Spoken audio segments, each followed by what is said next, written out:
What is good, people? We're back with another video, and today we're talking about the chakras. Let's jump straight into this because I know there's been a lot of requests for this video. So let's jump straight into this. So you have 7 chakras, right? 7 chakras, and these chakras are feeding off your electromagnetic field, known as your aura. This is both positive and a negative pole, male and female, right? This electromagnetic field is made out of electric and magnetism, and together they come as electromagnetic. Now, your chakras, the word chakra just means wheel, spinning wheel, because that's what they are. They're spinning wheels of energy. They do not exist on this physical plane, they exist on the etheric plane. Okay, now, these energy centers are known to regulate your emotions, and each energy center controls the organs and cells in that particular area of the body. So, for example, your sacral chakra will control the cells and organs of your sexual reproduction area. Okay, the navel chakra or solar plexus will control the digestion in your body. Same with the heart, same with the throat, right? So they are like mini brains for each center of your body. They run along up the spine, but notice the crown chakra exists outside the body. It's just above the head. Now, this process of the chakras is obviously the 7 colors of the rainbow, starting from red, which is the lowest vibrational color, all the way to violet, which is the highest vibrational color. This, like I said, these energy centers are feeding off your electromagnetic field. So if these chakras are unbalanced, they are taking too much energy from your electromagnetic field, making it weaker. Now, this is the North Pole. As you all know, the Earth is flat, and we live inside of a giant torus field, and the North Pole is the Earth's heart chakra. And this is why the aurora borealis, or the northern lights, whatever you want to call them, that's why they are green, and they are being emitted from this center point of the Earth, because it's symbolizing the heart chakra, which is green, right? Now, you do work your way up to these. However, this is a torus field. You are a torus field. You have different layers of this torus field, right? And you need to balance all of these chakras, but you can't move up these chakras. So it's like a stairway. You can't go to your solar plexus without going through your sacral. You have to work up these and then bring them all into one. The etheric plane is a plane, it melts into the astral plane.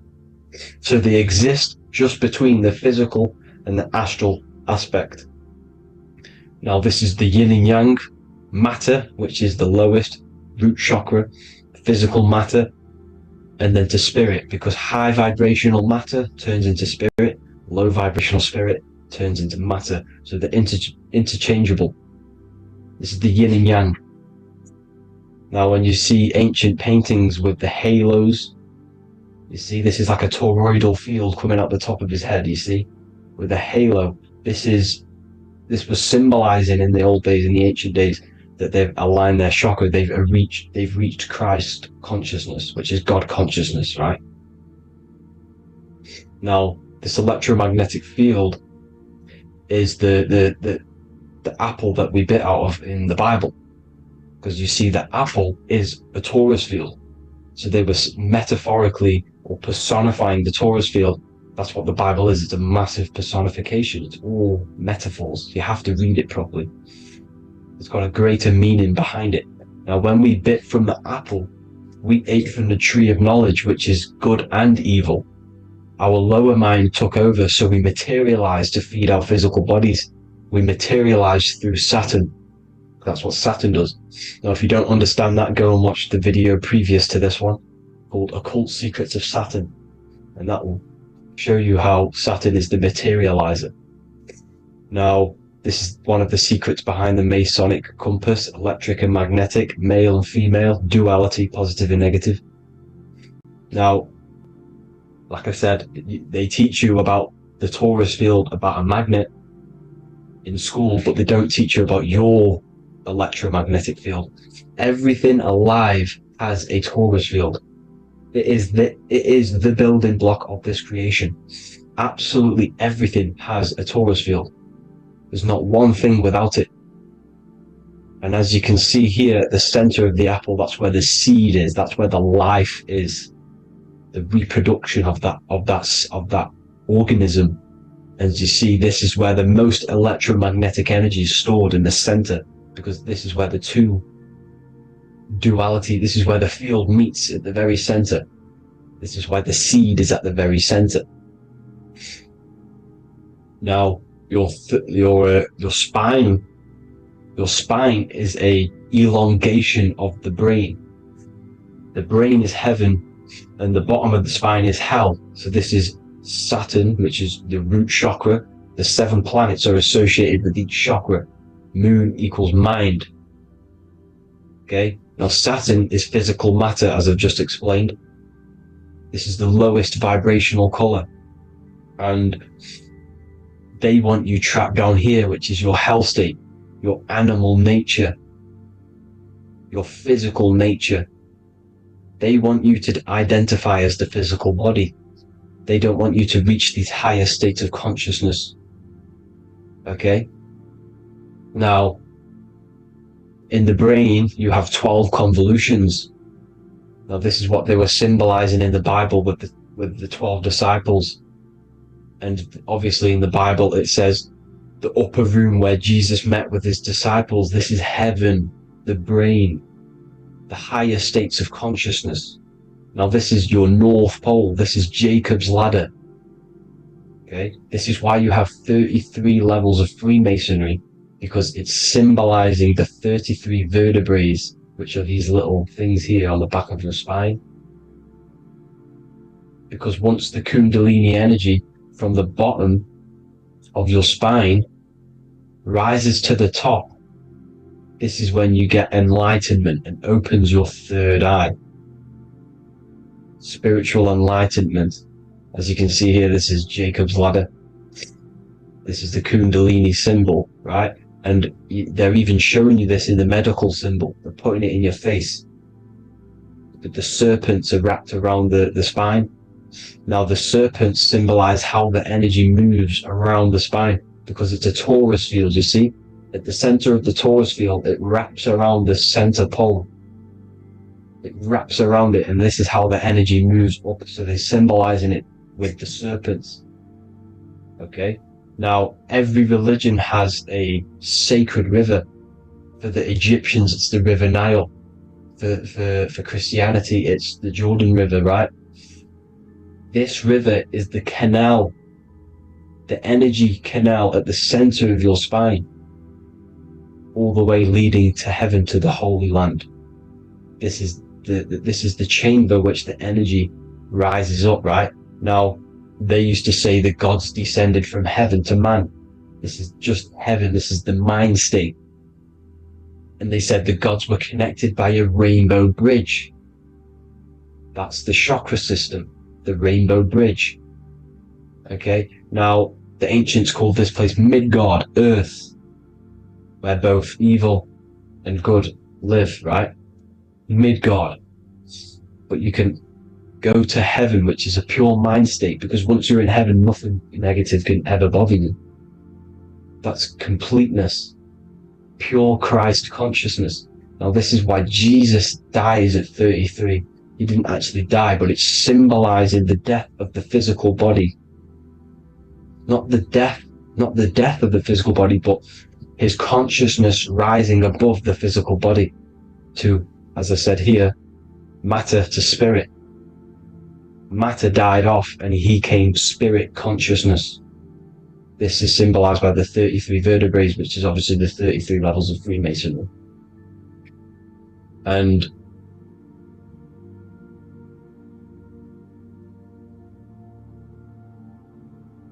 now the pineal gland. which is at the very top of this Jacob's ladder, or the River Jordan, the canal, your 33 vertebrae on your spine. This is where the pineal gland sits, right? At the very top, at the center of your brain. Now, there's multiple ways this was symbolized. The Eye of Ra, which is used by the Egyptians. Now, this pineal gland is the seat of consciousness. This is where your consciousness is stored, right? And the ancient Sumerians used the pine cone, hence why it's got the word pineal gland, the seat of the soul consciousness. It produces DMT, dimethyltryptamine, which is known as the spirit molecule. And the pineal gland is wrapped in microcrystals, and we all know crystals transfer frequency and energy. Now, radios use crystals. A radio is a frequency transmitter, turning a frequency into a frequency that we can hear with our ears, right? Because all the radios are actually playing right now in your ears. However, our ears can't pick it up, so the radio transmits it into a frequency that we can hear using crystals. So this is the power of crystals, and this is what our third eye is wrapped in, crystals. Now, this third eye is not actually your third eye, it's your first eye. When you're being materialized in your mother's womb, this is the first gland that is produced, and everything's built around it, because it is the consciousness. It is your consciousness. Your consciousness never dies, ever. It's an eternal essence. It lives forever. You never actually die. Only the mortal body dies. Now that's what we call life. Life is abided by time, and time is change, and change is what we call life, because everything's constantly moving and transforming into different things, right? Now let's not get off track. The pine cone is obviously, this is in the Vatican here. The pine cone is symbolized as the pineal gland, pine. And this is the opened pine cone. The opened pine cone means, or symbolizes, the awakened man, the awakened third eye. But the ones here, which the Sumerian gods are holding, these are shut pine cones, symbolizing the unawakened man. But let's not get confused, people. These gods were not gods. They are human beings just like you. They reached Christ consciousness. They are nothing more special than you. They just had the ability to reach Christ consciousness. And obviously their knowledge was far more intelligent than ours, far more advanced than ours. They knew the truth about this reality to the depths.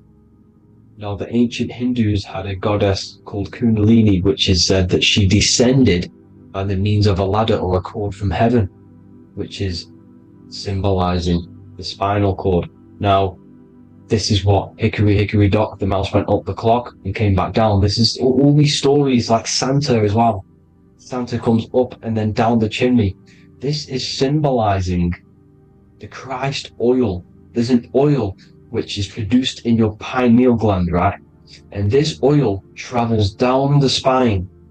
And once it's down on the spine, you must have to raise your consciousness, just like I said with the chakras.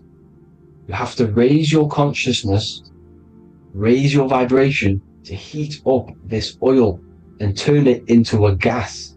And it travels back up the spine through like the serpents up the spine, and this awakens the third eye once it's coming back up the spine and hits the pineal gland.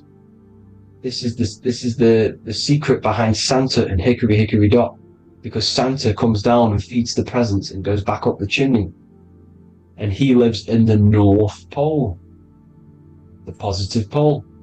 This is the North Pole, people, and the presence is your sacred oil. This oil, your physical body is the furnace. It's the spiritual furnace, which you have to heat up this oil by raising your frequency and turning it into a gas to rise up this chamber, the River Jordan, to your third eye. right? Now, this is an alchemical process. Your body is the alchemical furnace. It says in the Bible, if therefore thine eye be single, thy whole body shall be filled with light. I shouldn't have cut that out, but that's what it says. The light of the body is thine eye. If therefore thine eye be single, thy eye shall be filled, their body shall be filled with light. This is symbolizing the pineal gland enlightening the body, the spiritual body, filled with light. Now, as I said, they want you kept down here, which is the root chakra, which is your animal nature, which is obviously mind, matter over mind. This is the symbol of Saturn, right? As you say, we're built of body, mind, and spirit, the Holy Trinity. That is the sun, moon, and earth. The sun's your soul, solar. Moon is your mind. Earth, which is the cross, which is your physical body, the 5 elements, right? So body, mind, and spirit. So the Saturn symbol is actually made out of the cross on top, which is the earth, and the moon on the bottom, which is symbolizing matter over mind, because earth is physical matter. You don't want to be matter over mind. You need to be mind over matter. See, they want you identifying as your physical body. They don't want you to realize you're an eternal consciousness. You're an eternal essence of consciousness which never dies. They want you trapped in your animal nature. And this is why the Baphomet has a goat head, because it's symbolizing your animal nature, which is evil. Not evil, but you're more likely to do evil things, right? Which brings bad karma. That's your animal side. This is why the Baphomet has an animal goat head. As you can see here, he's got the Kundalini energy here. So when you see the inverted cross, the cross is your body, as you can see here. The inverted cross means your chakras downwards, down here. Your head's down here. Your mind is down here. But your mind needs to be up here, which is the upwards cross, which is Christ consciousness. And as we all know, 7 colors of the rainbow, 7 planets, 7 chakras. Red light is low frequency and long range. This is why Saturn is the slowest moving celestial body. And it's the lowest chakra, because it's low frequency, long range. The moon being the crown chakra, which is high frequency. This is why the moon moves around the quickest. The moon is your crown chakra, which moon in mind. See, so there are multiple ways of your chakras becoming blocked.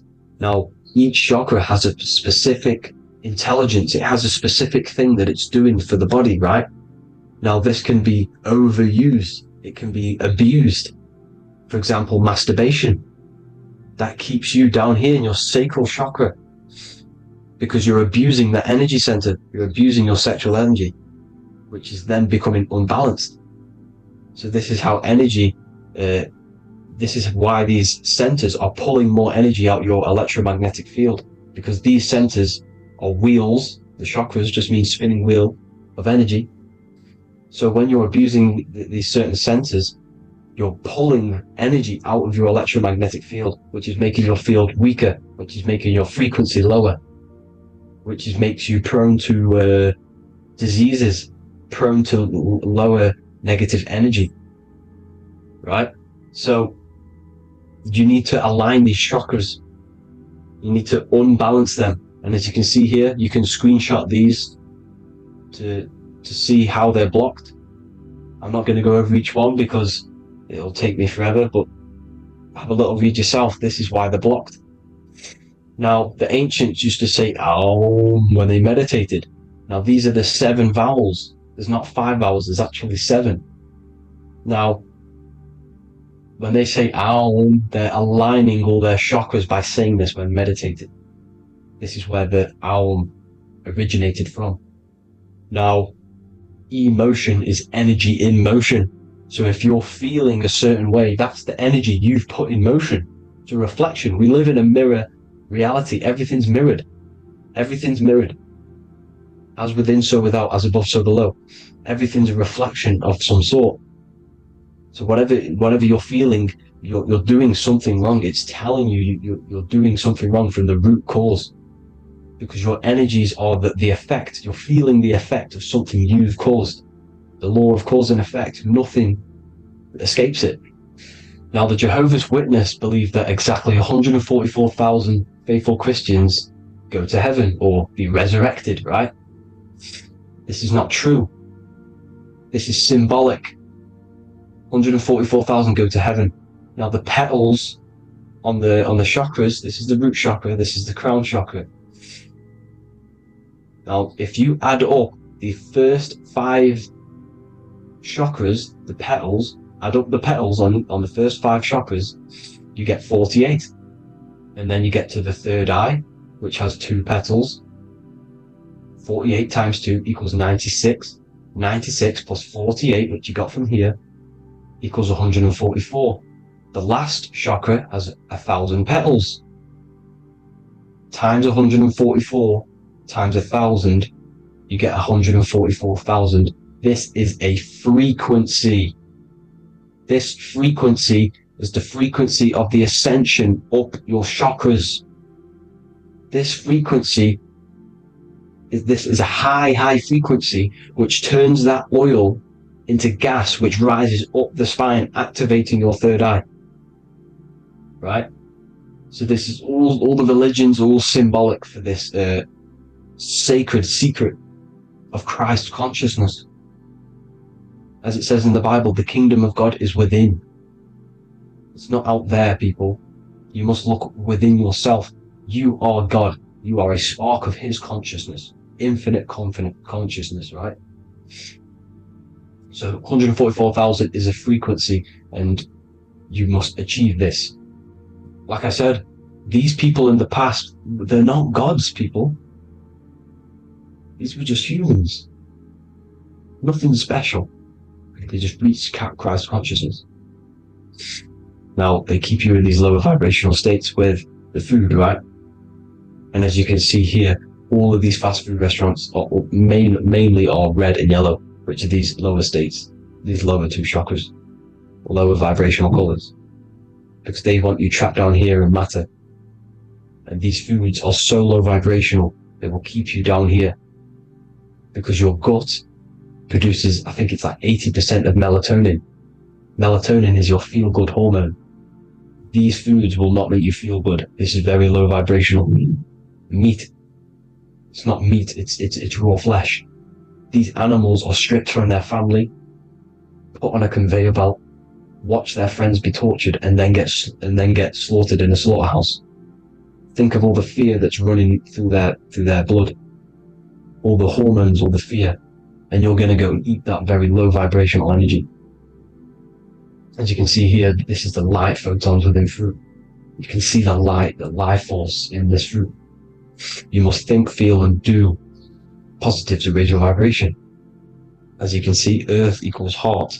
If you rearrange it, everything in nature is green, right? The aurora borealis is green.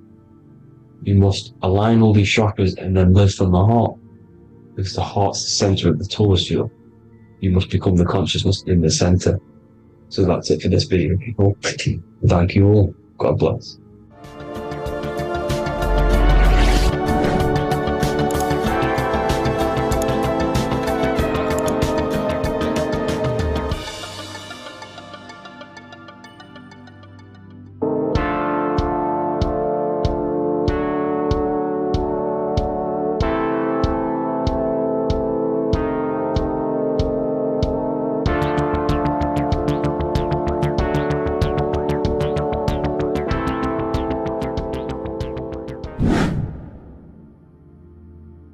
What's good, people? We're back with another video.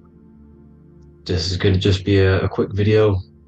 Manifestation, magic, bending reality. So let's jump straight into this. So you have a conscious and a subconscious part of your mind. The conscious is what you're conscious of, what you're actually doing, where you can choose or not. However, the subconscious is the part of your brain which is automatic. So all of the systems in your body, like the digestive system, your heartbeat, these are automatically being ran. And you do not have to tell these systems to do anything. You do not have to consciously tell your heart to beat. It's automatically doing it. And this is what the subconscious mind is controlling. It's like the dark aspect of your brain or your mind. It is the way bigger aspect of your mind. Okay, it controls all the systems in your body. Okay, and this is where all of your programs are. So when you're in it from your childhood, what you've learned in school, all of these things are being kept in your subconscious, maybe traumas and stuff like that. So the subconscious is the female aspect, and the conscious is the male aspect, because the male is all about action and doing, and the female is all about creation, creativity, intuition. So you have a right and a left hemisphere of your brain, and these are obviously male and female. The right side of your brain is your female. It's to do with creativity, imagination, intuition, insight. Okay. And this is one of the most important sides of the brain. This side of the brain is the most attacked by the elites, whatever you want to call them.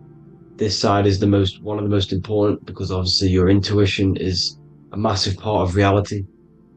And if you don't have intuition, then you lose track of the things around you. You can't consciously feel if things are wrong or right. They don't want you to have intuition or creativity or imagination. They want you in the left side of your brain, which is just reasoning, logic, and basic things. So they just want you to tell you what you want, tell you what to learn, and then that's it.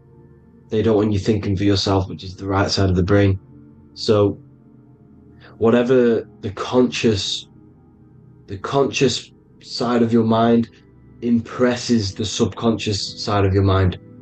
So if you do affirmations, for example, if you consciously do affirmations every day, you're reprogramming your subconscious mind.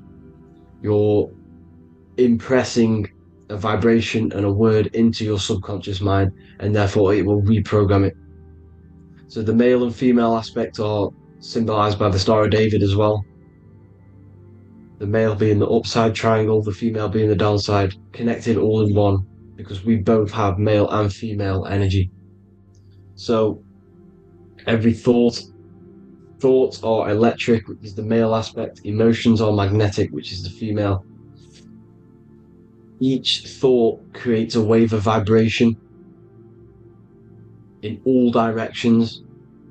So think of it like a water drop in a pool, but it going out in every single direction. It's not just flat. And these thoughts have a certain frequency, has a certain vibration. That vibration has a certain frequency. And this affects your aura. Every thought, every emotion directly impacts your aura and the strength of your aura. So if you're angry all the time, your aura in the astral plane will look red. However, if you're happy, it'll be more like blue and green. So it's very important. Your electromagnetic field is created out of your emotions and thoughts, and that affects reality, because you're 60% water, and frequency and vibration create certain patterns and has a certain effect on water. We'll get into that after this slide. So each thought that people are thinking around you, you are actually subconsciously picking up these thoughts, because it's emitting this vibration in all directions. So this is why you can pick up thoughts of other people on the odd occasion. However, when you're more in tune with your intuition, your right side of your brain, you can start to pick up on vibrations, thoughts, and other people's auras. You can pick up on the energy once your third eye is open, and you know whether you should be in that environment or not.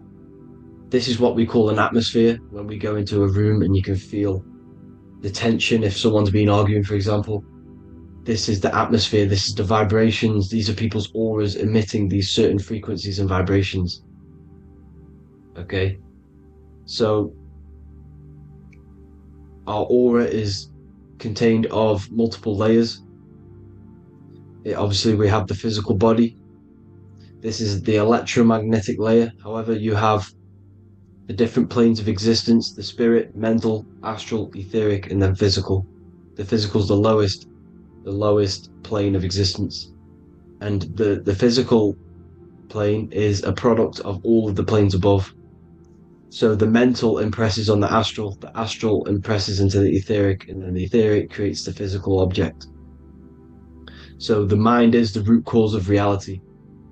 The mind is the cause of everything. Your consciousness is pure cause.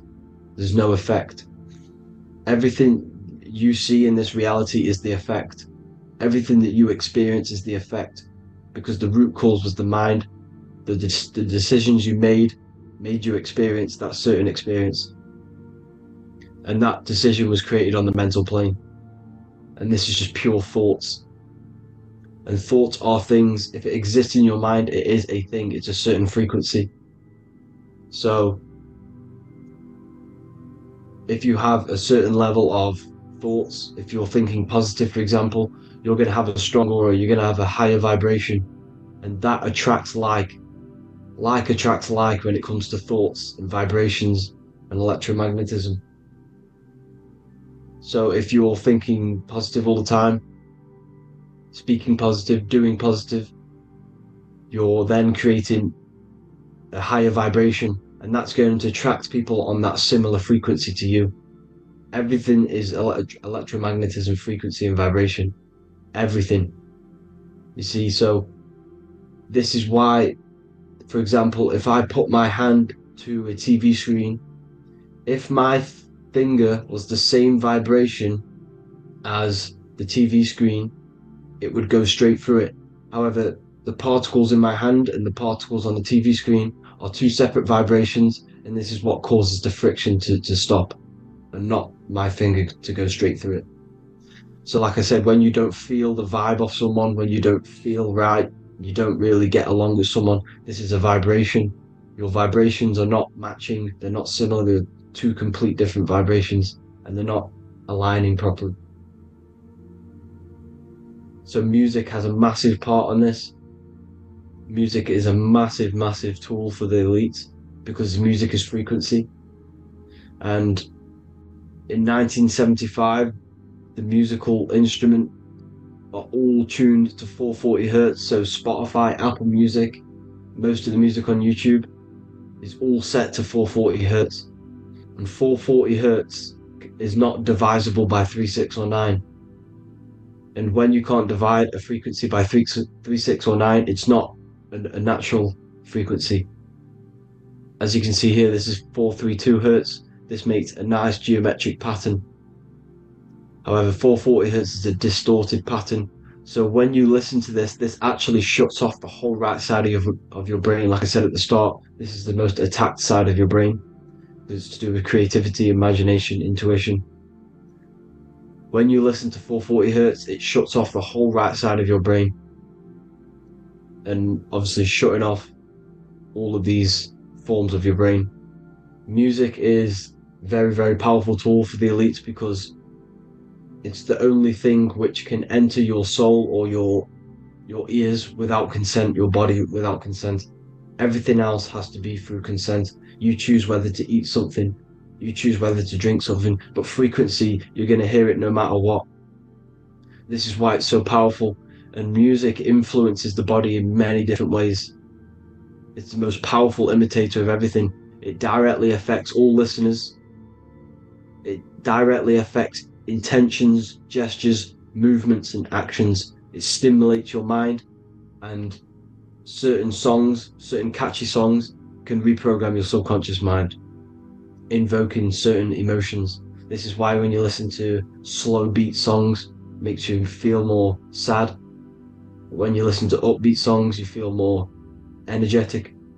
This is because these frequencies have a profound influence on reality and on how you feel. Because like I said, you are 60% water, and as you can see here, each frequency creates a different geometric pattern, and inside of you is 60% water.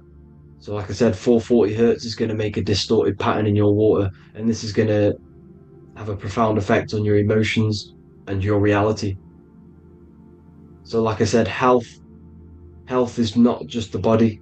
You are made of body, mind, and spirit. You need to look after what you put in your body. You need to look after your spirit and look after your mind.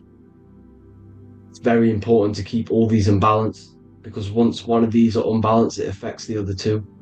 So if you're eating wrong, it's going to affect your spirit and mind. If you're thinking wrong, it's going to affect your body and spirit. These are all interlocked. You have to look after them all. So it's very important you understand music. Stop listening to low vibrational music. To be honest, you want to listen to music without any sort of speaking inside of it. You just want pure frequencies, which are the solfeggio scale, like one of these, for example, 432, 528 hertz. These are all good frequencies. It's called the solfeggio scale. And these frequencies make you more in tune with nature. 528 hertz is what the earth vibrates at. So it's very important. And the Rockefellers are the one who changed this to 440 hertz. The Rockefellers, one of the elite families. So if you want to manipulate reality, it's very important to have your chakras aligned and having a high vibration, because the higher your vibration, the more powerful your words and your intentions are on reality. So the lower your vibration, the harder it is to affect reality, because you're on a lower state of consciousness. Like I said, you have the mental, astral, etheric, and physical. Everything is a product of the one above. As above, so below. This is what Hermes Trismegistus was saying in the Egyptian days. This is where it comes from. As above, so below. If you affect above, it directly affects below. So like I said, meditation helps on this, helps align your chakras. Think positive, feel positive. Like I said, your feelings are magnetic, your thoughts are electric. So once you combine these two together, you're then creating an electromagnetic frequency, and that will have profound effect on reality. So the law of cause and effect. The law of cause and effect. Every effect has the root cause. Like I said, your mind is the root cause of everything. Every decision you make is having a different effect on reality. Everything happens for a reason, due to the root cause, which is your mind. You choose everything that happens in your life. Okay? So it's very important you understand this, and you constantly make the right decisions, the good decisions, to have good effects on your reality. You have to be very conscious of this law, because nothing escapes this law. This is the law of all consciousness. So think about it. Imagine a massive ball of consciousness. However, off this ball are different sparks, and each one of these sparks are in each and everyone's body. This spark is governed by these laws: the law of cause and effect, the law of correspondence, the 7 hermetic principles. It's very important you understand this, because this mass ball of consciousness is what is obeying these laws, and everyone has this spark of consciousness inside their third eye. And like I said, everyone is the same consciousness. This is why if you do bad onto someone else, that will directly affect your reality. So if you hurt someone, it's going to come back to you in one way or another, because you are that same consciousness. This is like a mirror reality. As within, so without. Whatever you feel on the inside, you're gonna see that on the outside. You're gonna experience that reality, whatever you've impressed. So there's different ways to bend reality to your will. This is kind of a sort of magic. So obviously you have black magic, which is manipulating reality to harm and influence others, or to be very selfish. And then you have white magic, which is manipulating reality for the good of humanity. So you do have to be very careful with your intentions, people, when you're trying to manipulate reality, because this is nothing to be played with. If you are manipulating reality for the wrong reason, it's going to come and bite you in the ass in some way or another. Because everything is balanced. Everything balances out in this reality. Nothing escapes the laws. Not one thing escapes the laws. So if you're stealing from yourself, because it's just going to come back in one way or another. Inside of everyone's heart, you know whether you're doing good or wrong. You know, you can feel it when you do something wrong. You can feel it when you do something good.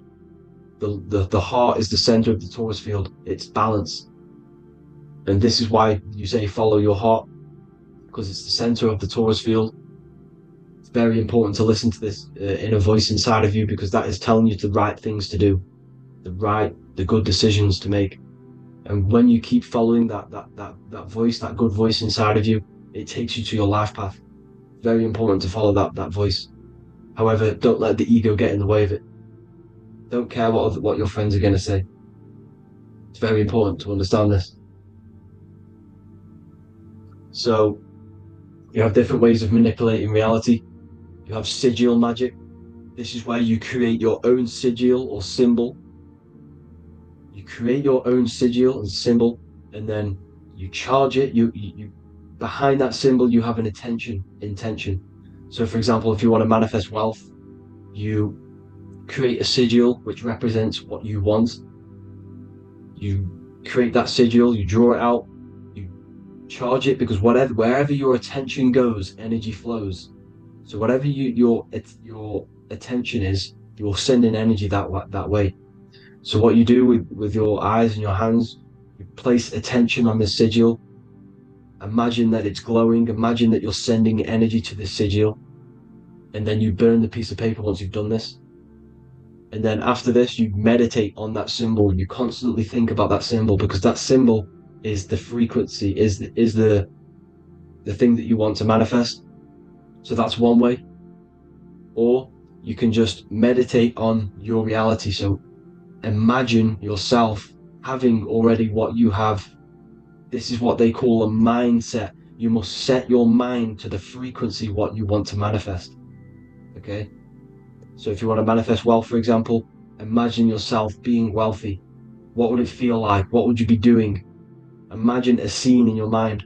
Constantly do this, and you're putting out that frequency. Like I said, you must think, because the thoughts are electric, and then you must feel, which is magnetic. Together, this creates an electromagnetic frequency, and this is how you attract things to you. You will attract the certain people to come in your life to bend reality to your will. Okay? Or you've got mirror magic. Stare yourself in the mirror, because a mirror reflects light. It also reflects energy. So you've got to be very careful with what you say to a mirror. You've got to be very, very, very careful, because whatever you send into that mirror is directly sent straight back to you. So if you're thinking negative, you're sending negative energy back straight to you, and that's going to have an effect on your reality. Affirmations are very important, because your words are frequency. Your words are vibrations, and each word you say has a certain frequency. If it's positively charged, it's going to affect you positively. If it's negatively charged, because like I say, your brain and your mind is like the director of energy. That's what your brain is, and it directs energy into certain things. You can either positively charge it or negatively charge it, and this brain is creating your reality constantly. It's manifesting your reality constantly in the present moment. So this is what the government knows. The government know your mind is the root cause of reality. This is why they call themselves a government. The New World Order is not being manifested by them. They are controlling the information. They are controlling your perception of this reality. And they know the mind is the root cause of reality. Therefore, if they control your perception of reality and your information, what you believe, you're going to manifest that information, that perception. So we, the people as a collective consciousness, are the ones manifesting this New World Order. You see, so this isn't black magic. They're actually tricking us into manifesting their own their plans, this New World Order. You see, this is how smart these people are. They know how to get around the laws of reality. They know how to bend reality to their will without facing the consequences. They're getting humanity to do it. You see, there is a collective consciousness. As like I said, we all have that same spark of consciousness, right? So as a collective consciousness, we are on a very low vibration at the moment. However, we are waking up rapidly. There are more and more people waking up at the moment, and light always chases away the shadow. Light is a lot more powerful than darkness, you see. So one person waking up has a massive effect than one person being asleep. It has a profound effect. Because like I say, the light always chases away the darkness. It's more powerful. The light is always more powerful. High vibrations are more powerful than lower. So that's it for this, people. I hope you all enjoyed. This is a short, quick video. God bless you all.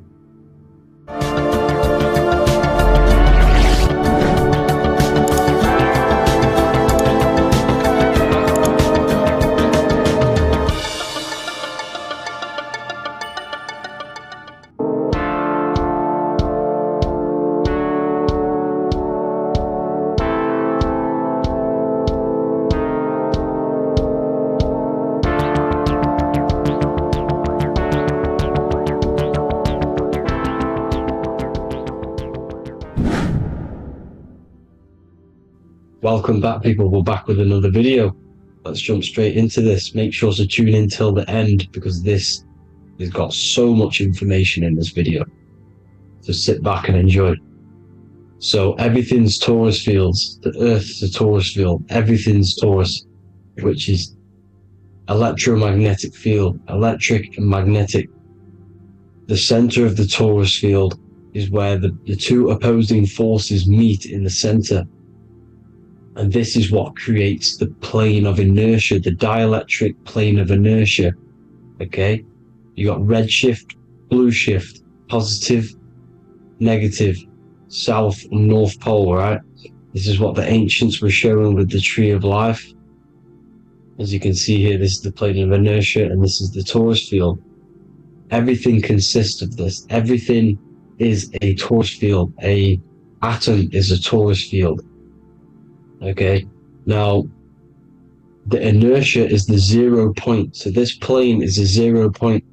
It's the balance between two poles. Okay, now this creates matter, because matter is two opposing forces in motion equalized.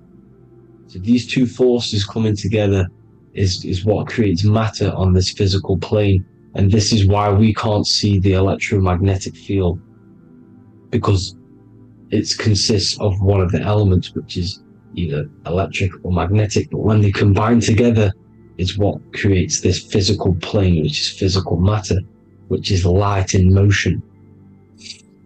Now everything is one. Don't get confused by duality. Duality is two opposing forces, but them two opposing forces are created by the same substance. It's two aspects of the same substance. So for example, water and ice are the same thing, you know what I'm trying to say, but it's two aspects of the same substance, because all is one. The whole universe is one. All goes back to the one, which is God, the creator, or magnetism, whatever you want to call it, because magnetism pulsates. Electricity has two poles, red shift, blue shift. Okay, so red shift, blue shift is electricity, and electricity vibrates, and all vibration always comes back to a standstill point. But magnetism is what pulsates. This is why your heart pulses. You breathe, which is a pulse. This is the breath of the universe, magnetism. Now this is why the earth is green, okay? Earth can be spelt heart. If you just move the H to the beginning, it spells heart, okay? Because the heart is the center of the Taurus field, which is the heart chakra for us humans, okay? We consist of the same field, as you already know. Heart being the center, which is green, which is the center of the seven colors. The center of the seven colors. This is the most powerful chakra in your body. People think it's the crown chakra, but it's the heart chakra, because it's the center of the Taurus field. You must align them all and combine them all into one, which is the heart chakra. Now, Earth is green. Nature's green. Okay, this is because we live on heart chakra, the plane of inertia. It's the center of the Taurus field. Okay, and this is what the Egyptians called Isis, which is nature. Nature is balanced, and nature is female, mother nature, because it looks after us with the fruit it grows with abundance, And the water, it's a female energy, Mother Nature, and this is the symbolism of an equal, balanced arms. This is the scales, it's balanced. Mother Nature is balanced. This is why the sky is blue, because what comes after the heart chakra?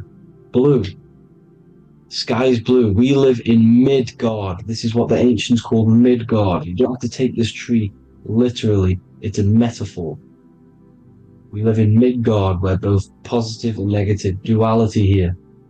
Now, Mount Meru. Mount Meru was known as the center of the earth, okay? Or known as Hyperborea. And this is the North Pole, the electromagnetic North Pole. But when I say Mount Meru, it's not an actual mountain.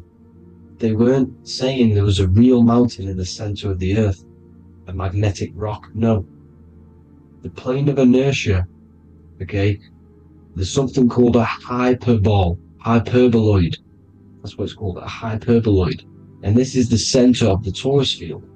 And this hyperboloid is what is in the shape of a mountain, you see? So if I go to this next one, they say Hyperborea on this map. Why do they call it Hyperborea? Because this is the hyperboloid in the center of the torus field, and this is the electromagnetic mountain, a metaphor.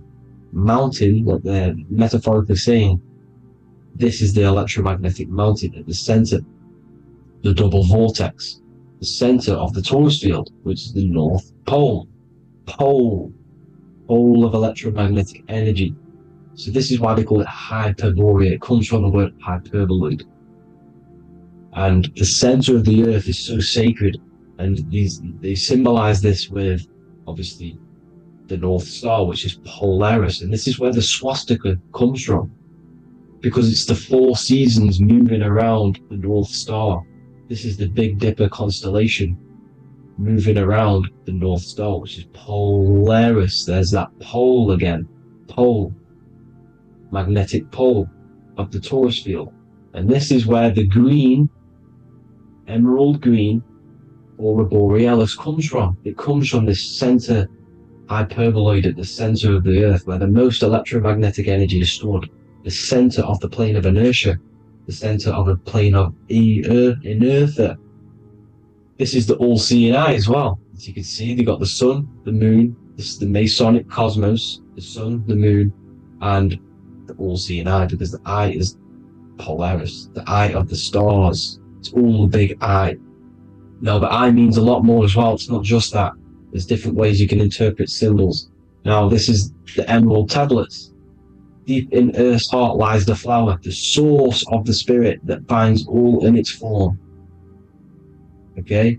The flower of life is thine own place of thine spirit, and stream through the earth as thine flows through thy form, giving off life to the earth and its children, renewing the spirit from form unto form. This is the North Pole.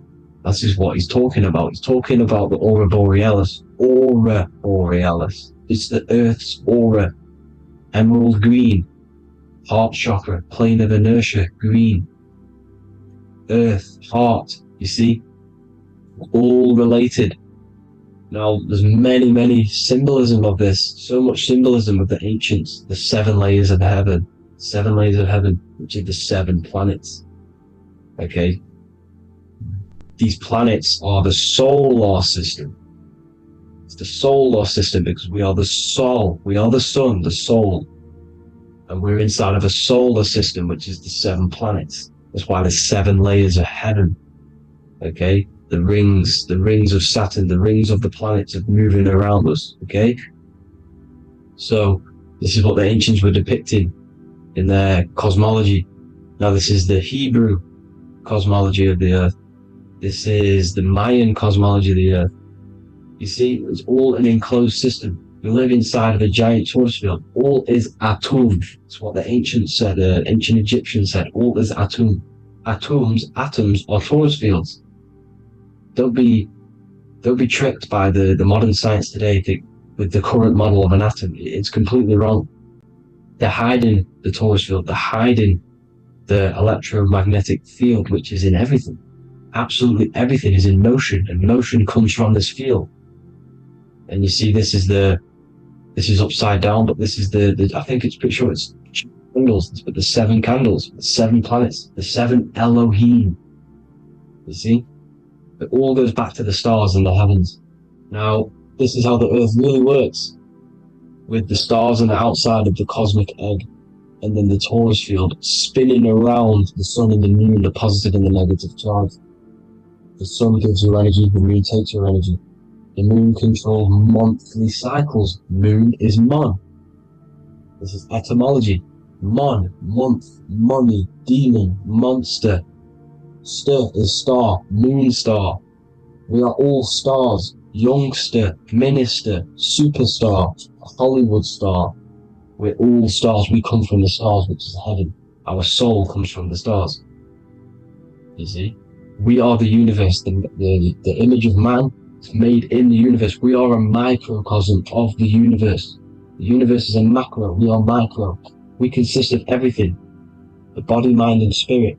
The sun, the soul. Moon, the mind. Earth, the body. Body, mind, and spirit.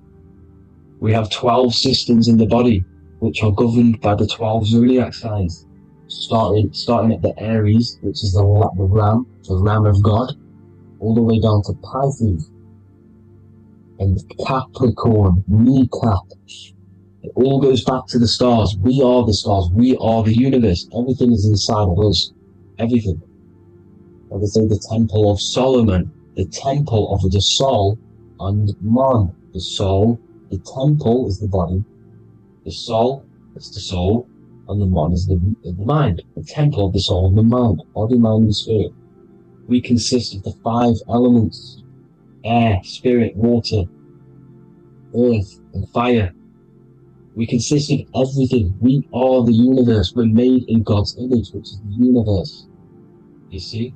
Now, everything goes back to the stars. The ancients worked with the stars because the stars govern everything. They govern the systems in the body. They govern your life. This is why your zodiac is so important, your sign. Each zodiac has a specific element associated with it as well.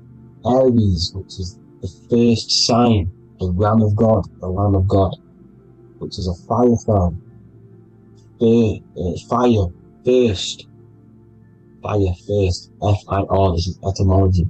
The cerebrum, ram, which is in the brain. Aries, the ram, controls the head, the face, and the nose upwards. So it controls the cerebrum. The Torah, which is, I'm pretty sure it's the Hebrew Bible, which is the Taurus. Tornado comes from the Taurus field. You see? Everything's inside of you. It all goes back to the Taurus field, and the Taurus field is everything. Now, like I said, 12 zodiac signs, 12 systems, 12 cranial nerves in the brain, the 12 disciples of the Bible. All symbolic. You have to read the Bible properly. Now, this center, at the center of the earth, right? This is what's stirring the ether. And the ether consists of the 4 elements. Because there's 5 elements. Spirit can be called ether. People call it spirit or ether. Ether is pure potential, pure energy. It's what connects the astral to the physical.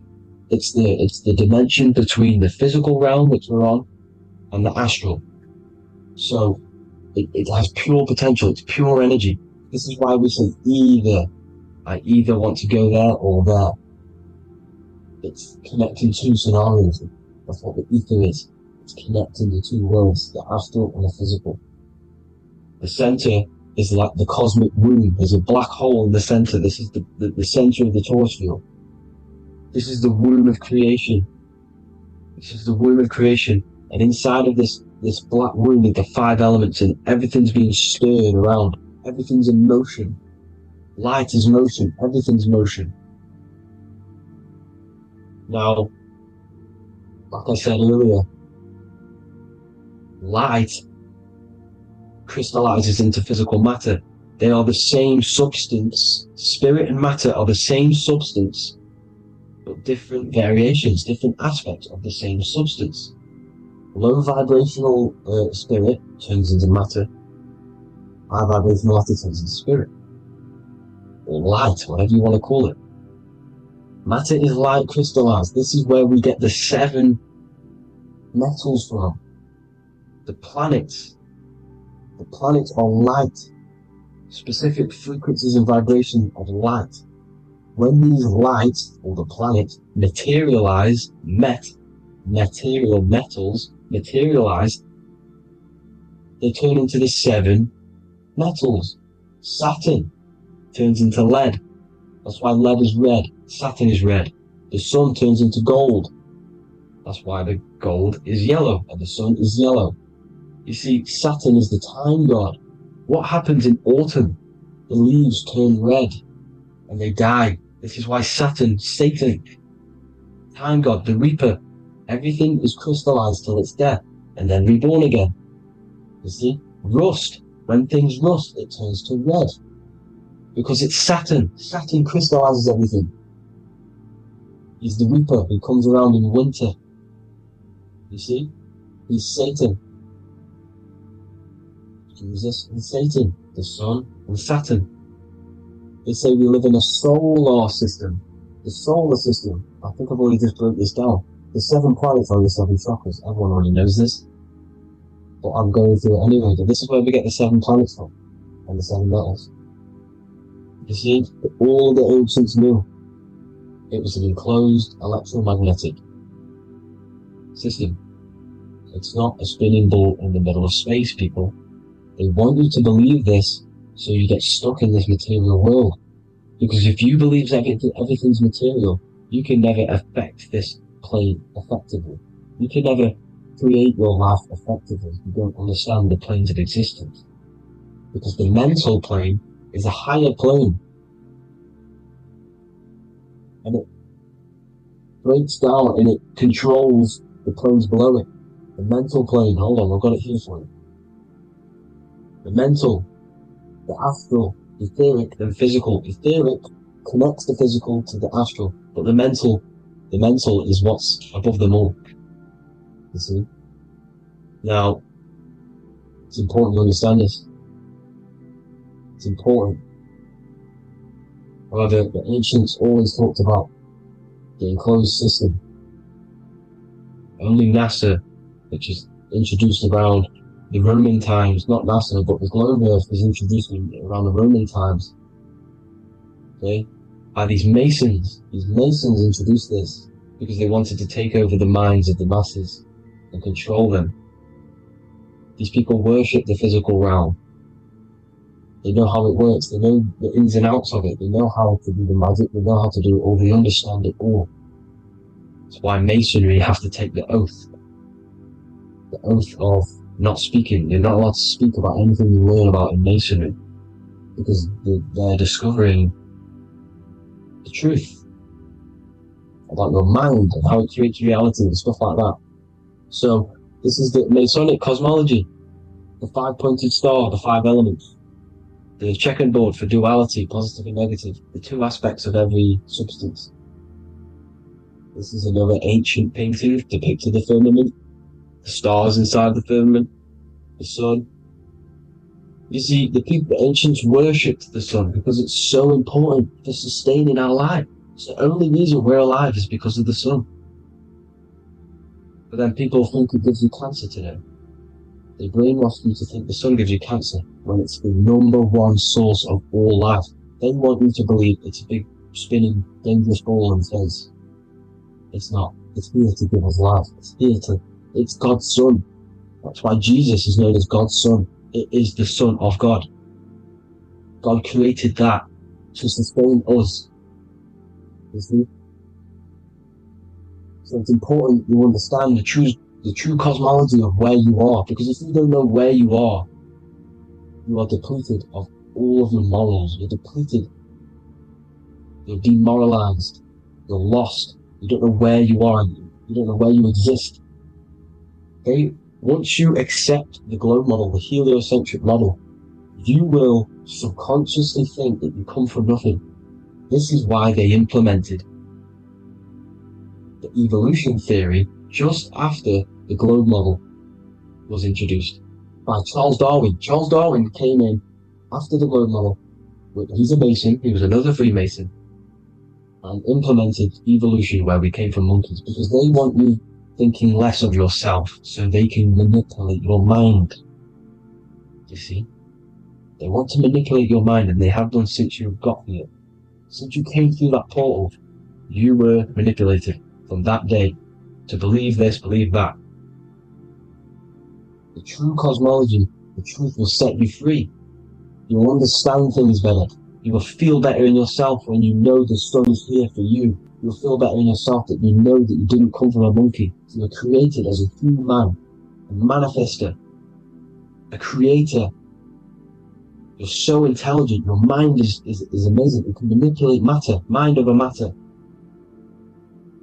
See? Thank you all people for tuning in. Tap in with yourself. Love yourself.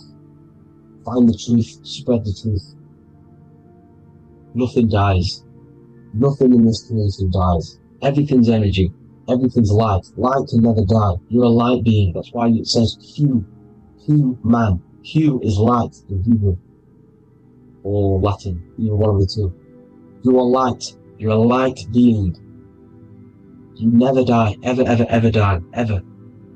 Stop thinking you're going to die. This body will die because it contains electricity. And electricity always goes back to a standstill point because of vibration. Electricity vibrates. You are pure light. You will never ever die. Thank you all people. God bless. Make sure to like, subscribe and share.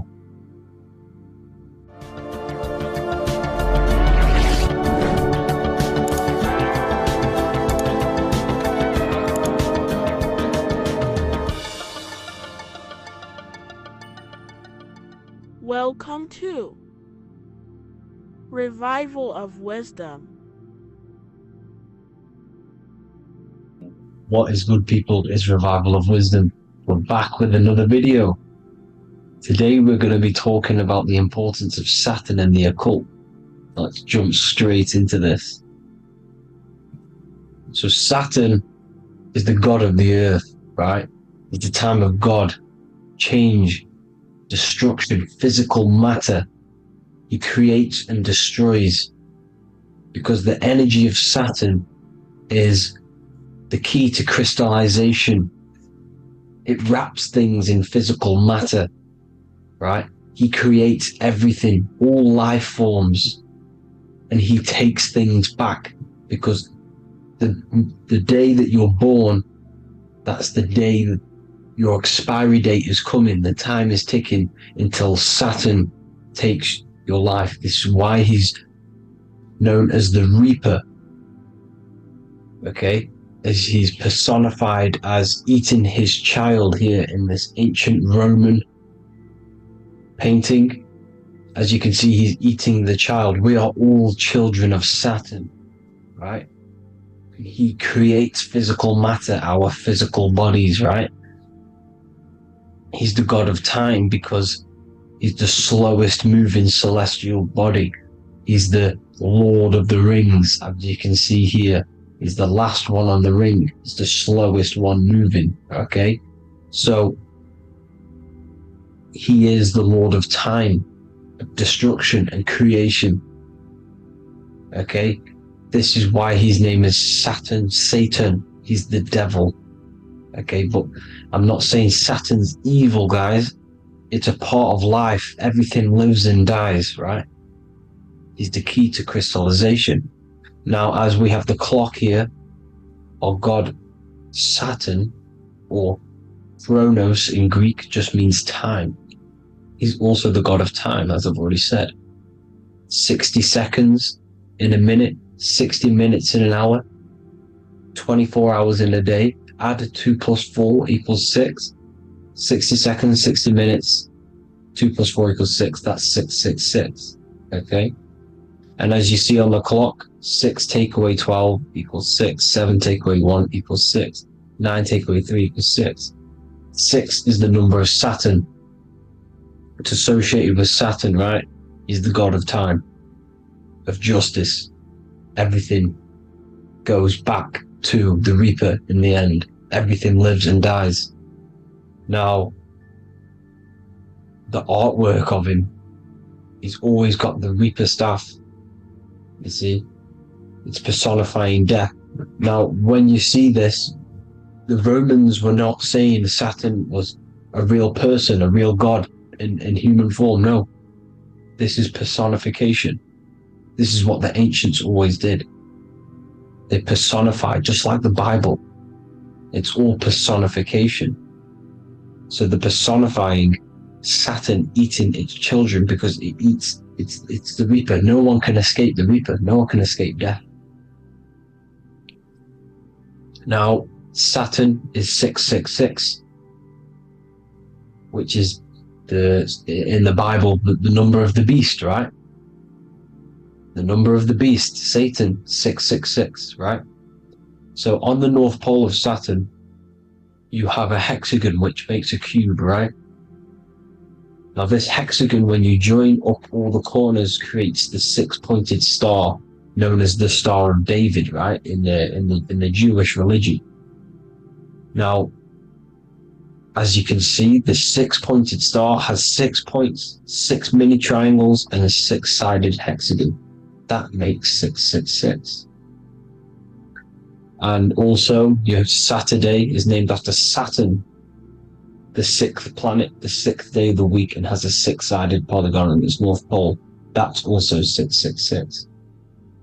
Now, this Star of David, this symbol goes back thousands of years, and it originates from Saturn. It's not the Star of David, right? It originates from Saturn. It symbolizes the physical and spiritual aspect combined into one, which makes us humans, right? Also symbolizes the male and female combined into one. These two sacred energies create the human. We consist of both male and female energy, also known as the Seal of Solomon.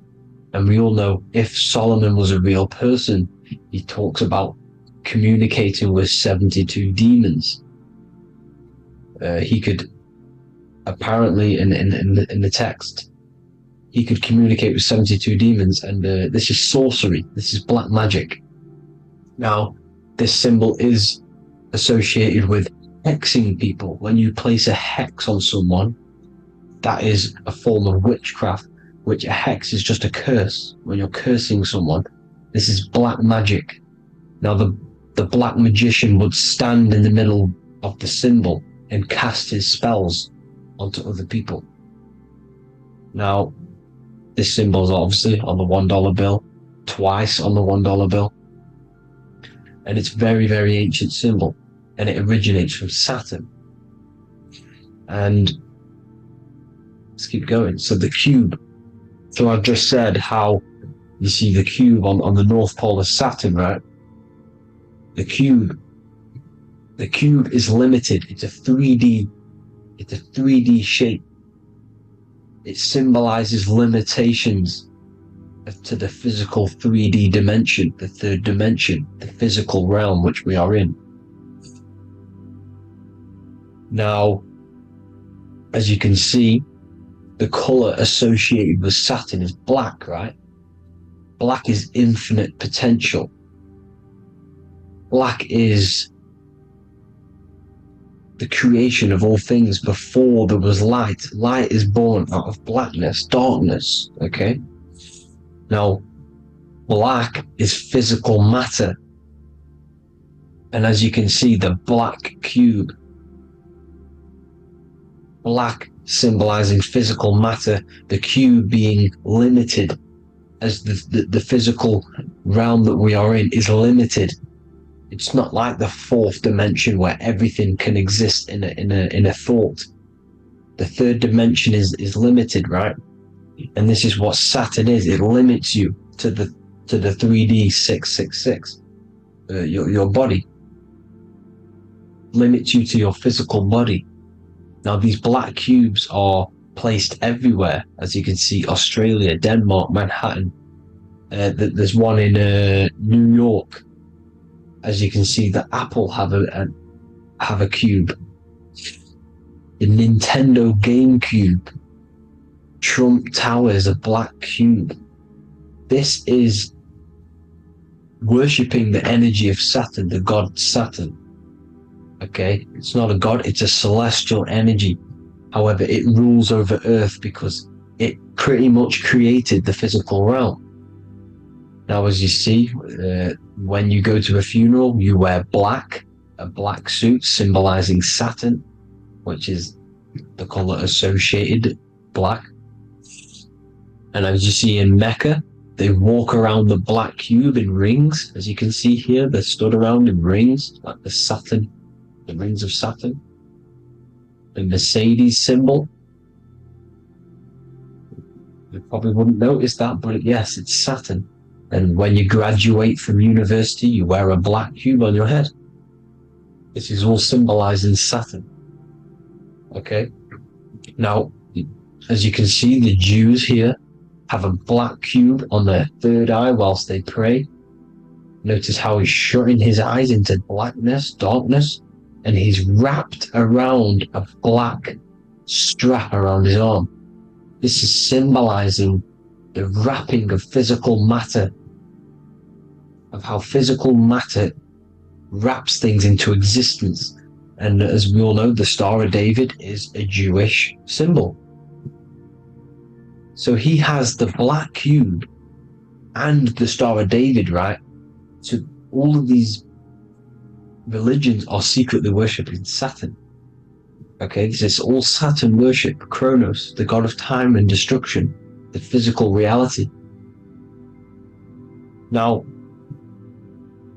as you can see, it's symbolized everywhere in all major corporations. Pepsi, internet, that's obvious. NASA, of course, NASA. NASA means to deceive in Hebrew. Universal, Walkers, that one's so obvious. Nike, Toyota. So many different ways they symbolize it. You either see the rings of Saturn or the black cube, as I just showed you here, the Nintendo and the Mercedes, right? It's absolutely everywhere. Now, they also use 666 to symbolize it, as I've just broken it down to you. 666, the World Economic Forum. We all know how they're trying to enslave us into this new world agenda. Google Chrome, CERN, Disney, Coca-Cola, Cadbury's, all of these have 666. Now every UPS barcode has 666. And even www. Is Hebrew for 666, as you can see here. Monster. It's the same Hebrew letter that means 666. Drake, 6 god. That's his god, Saturn. Why? Because they love physical realm. They love the physical dimension, the third dimension. Because they can rule here through riches. They can build an empire here. It's not like the fourth dimension. They don't want to ascend. They want to stay down here in the physical realm. Okay? Now this is why they're cloning. They can move their consciousness into other clones to live forever. This technology exists. This is why they love the third dimension. As you can see, all of these sellouts here, Drake, Leonardo DiCaprio, you know, all of these people doing 666 because this is their god. This is their god. They love the physical realm. They sold their souls for wealth and fame in this physical realm. So why would they leave? You see? Now, this isn't all just evil, okay? So you have 7 chakras, right? You have 7 days of the week, 7 solfeggio scale notes. These are frequencies, the solfeggio scale. Now, it's called the Saturn moon matrix because the moon symbolizes your mind, because you're created out of the Holy Trinity, which is body, mind, and spirit, right? That's the triangle, the equal triangle body, mind, and spirit. Now, the three main celestial bodies are Earth, Moon, and Sun. The Earth being your physical body, the Moon being your mind, and the Sun is your soul, hence why it's called solar. It's a solar, soul. Now, these symbols are alchemical symbols, so when you're doing alchemy, you use these symbols to obviously symbolize what we're talking about. Now, as you can see, these are all the symbols of the planets. Of Saturn is created out of the moon on top, the moon on the bottom and the earth on top, as you can see here. You see? And this creates the number 5. Now, with the moon being your mind and the earth being your physical body, this is mind over matter, because the earth is your body's matter. This is matter over mind. You don't want to be matter over mind. This is low states of consciousness. You won't be mind over matter. You see, to manipulate matter, to create your own reality. Now, obviously, we all know Saturn is associated with the lowest chakra, which is the root chakra. This is to deal with your animal instincts. When you're down here, you identify as the physical body. You don't know anything spiritual. You're pure a physical, you have a pure physical mind. You don't believe in anything spiritual. This is survival mode, consumption. They want you trapped down here, which is matter over mind. They don't want you to create your own reality, which is mind over matter. You see? Now, that's what Jupiter is. Saturn is the moon on the bottom and the earth on top. But Jupiter is the moon on top with the earth on the bottom. That's mind over matter, you see? So, these chakras are an ascension process from spiritual, from matter, physical matter to spiritual. This is the ascension. This is the stairway to heaven. This is Jacob's ladder. You see? Now, the number 5, which is obviously associated with Saturn as well, which create the symbol for Saturn, created the number 5. You have 5 senses, 5 elements, 5 physical elements.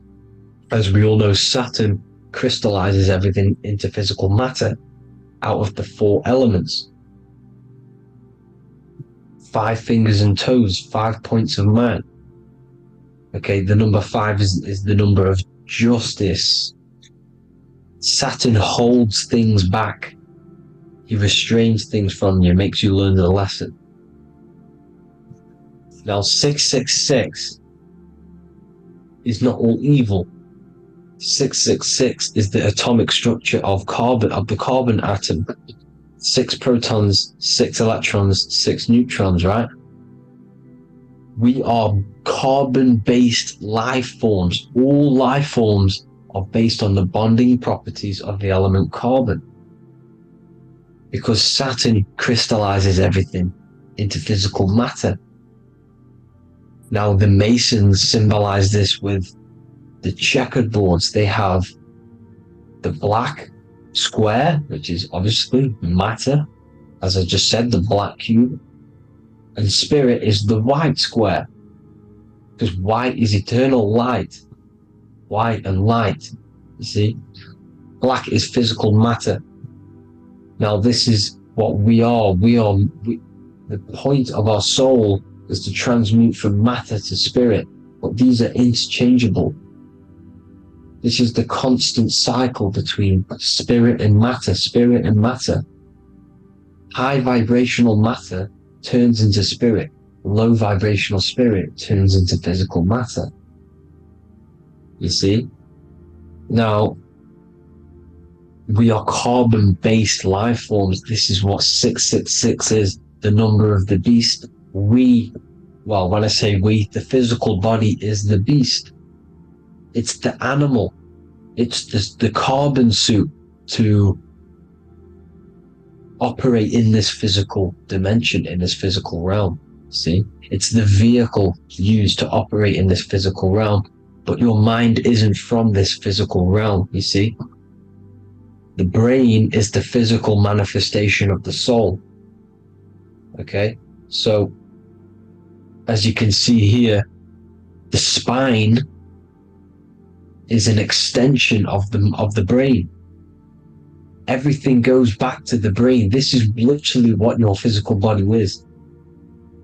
You see, this is the nervous system, and everything reports back to the brain, and everything's controlled from this control center. And this spinal column, at the top of the spinal column, is your third eye, which is known as the pineal gland. And this is the seat of consciousness. It's the center of consciousness. That is your true self, pure consciousness. This body is just a physical body. This body is mortal. This body runs out, but your consciousness lives forever.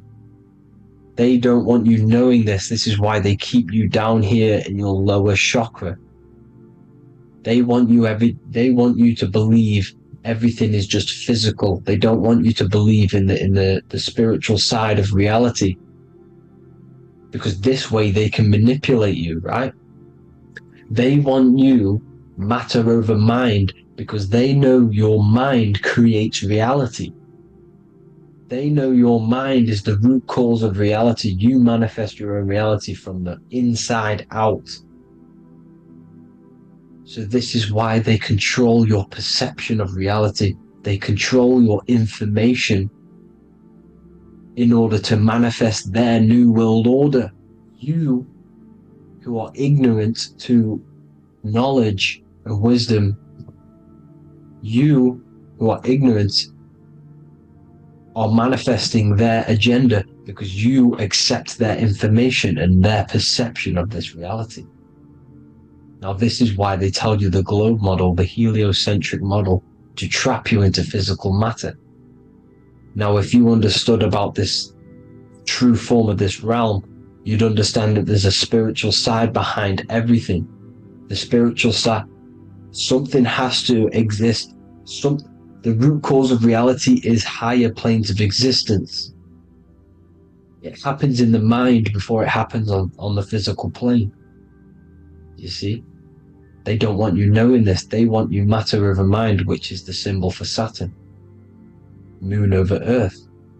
The Holy Trinity.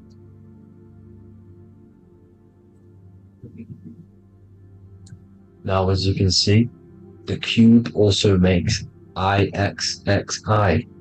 This is Roman numerals. This is Roman numerals, and when it's translated from 9/11. Yes, 9/11. This is the secret code of the One World Order. The two twin towers, when the two become one. Okay, when the two become one, this is how you reach the higher states of consciousness, the physical and spiritual. Now, as you can see, the 9/11 memorial are two black cubes. It's two black cubes. This is all Saturn worship. Now, I'm not saying that Saturn is an evil celestial body, right? No, everything has a good side and a bad side, right? It's duality. The spirits of Saturn on the dark side are the most evil demonic spirits. Now, these are the spirits that these are invoking through these rituals, right? Yes, 9/11 was a massive ritual. It's a satanic ritual, okay? Now, we all know Elon Musk. Elon Musk is coming with the mark of the beast. And English gematria, this equals 666, right? 666, as I said, is the number of the beast. You are the beast, your physical body. You see how the Bible twisted things up to make things more confusing, right? But it's there. You just have to have the knowledge to be able to read the Bible properly. as we all know, we had this virus. I'm not going to say the name because I'll get flagged. This virus adds up to 666 because this is all part of the New World Order. It's all part of keeping you in this physical dimension. Okay, now as you can see here, Novus Ordo Seclorum on the back of his shirt, on Elon Musk's shirt. This is also on the $1 bill, Novus Ordo Seclorum. This means New World Order. Yes, New World Order. This is on the back of Elon Musk's shirt. And as you can see here, he owns Neuralink, which is the brain chip which they're going to be putting into, implanting this onto your brain. This is the New World Order, to connect you and merge your consciousness with AI. Neuralink and Meta, he owns Meta as well, which is the metaverse. These are going to be linked in, hence why they have the same symbol, but just in a different format. It's the infinity symbol. And the infinity symbol comes from the Taurus field. As you can see here, your electromagnetic field from around your body. Now the end goal is, for this New World Order, is to trap your consciousness inside of an alternative reality being projected from the metaverse. Because the metaverse will be the reality, Neuralink will be the brain chip inside of your brain, projecting your consciousness into an alternative reality while they harness your energy of your physical 666 body. Now this stuff gets real deep, people. Now this is the end goal of the New World Order, is to connect you with AI. This is why they're trapping you and keeping you in these lower states of consciousness in the Saturn associated root chakra, so you don't find out about the spiritual side of reality. Because if you knew the truth of this reality, you wouldn't connect to AI. You see, you have the power within you to travel to other worlds, the astral plane, for example. You travel to different worlds when you are sleeping. Okay? They want you to know it's just a dream. However, their end goal is to trap your consciousness and feed off your energy, spiritually and physically. Okay? I don't know why these people are just pure evil. As I said, evil love bondage. They love the physical dimension. They don't want to ascend to other realms. These evil love the third dimension. This is why evil spirits will inhabit bodies, exorcisms, because they miss being in the physical realm. They miss it. Evil love bondage. So this is why they're cloning and putting their consciousness in clones to stay in this third dimension, to stay as further away from the source as possible. Okay? This is why they're doing it, and this is how it's all linked in. So I hope you all enjoyed this video. Hope you gained some wisdom. Please feel free to join the Telegram, and please leave a like and a subscribe. Thank you all, people. God bless.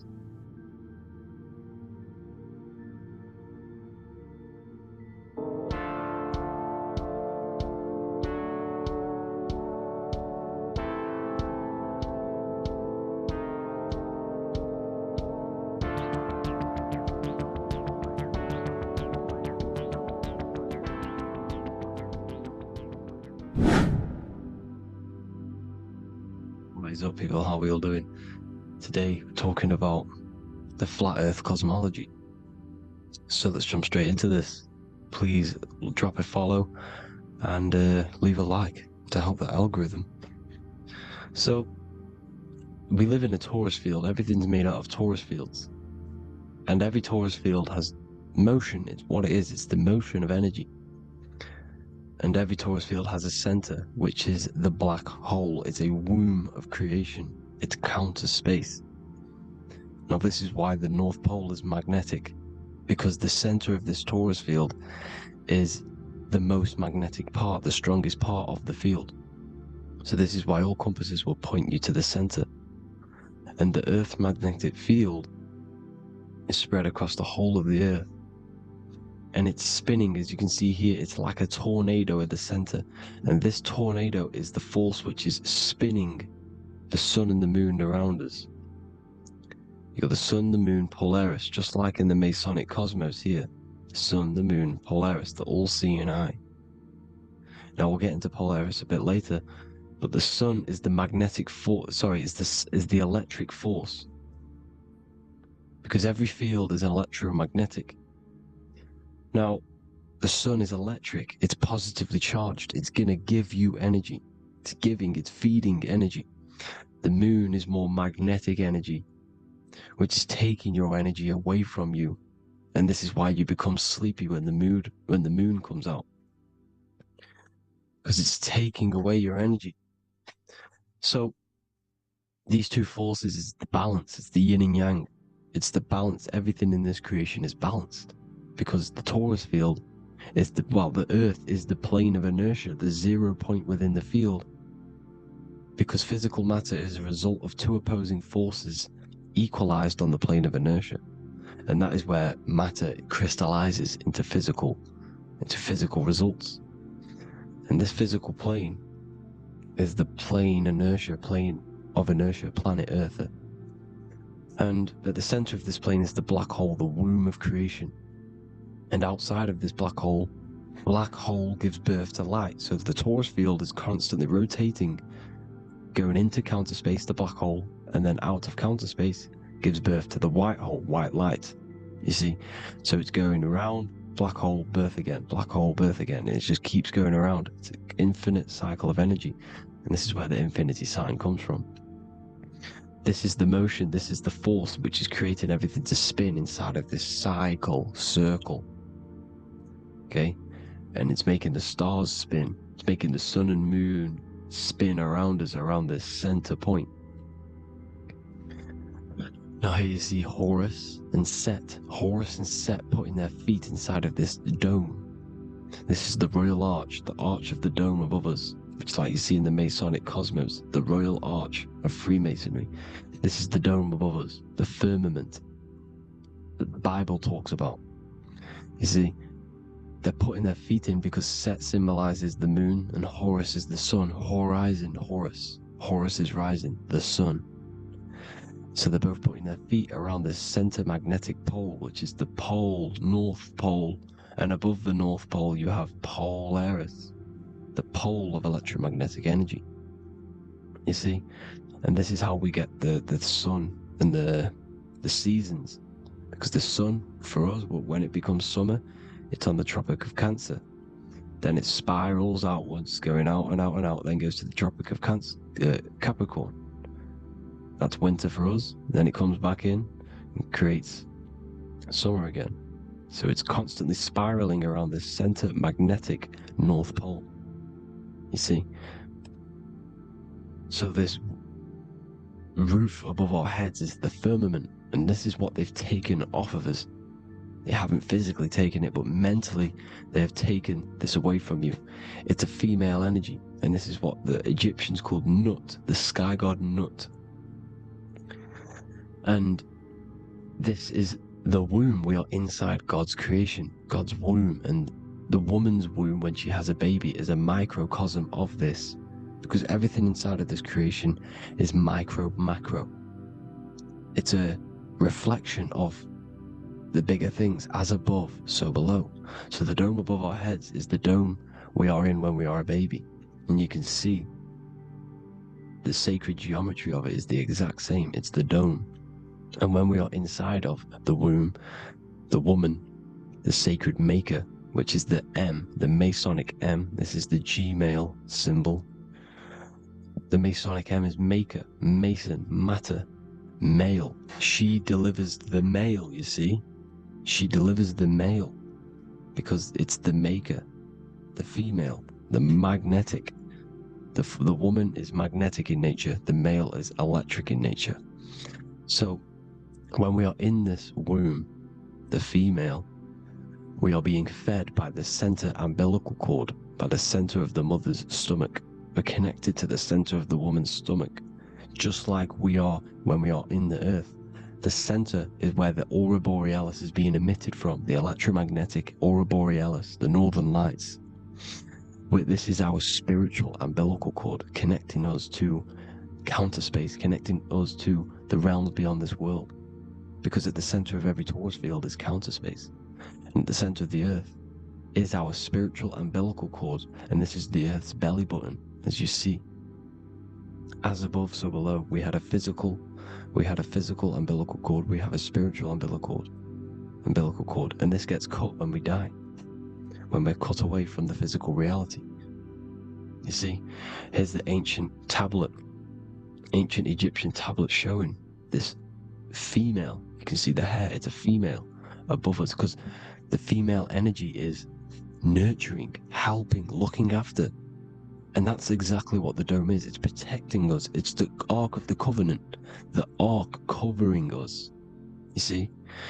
And this is what they've taken away from us. By you believing in space, it completely destroys the idea of this being a sacred creation.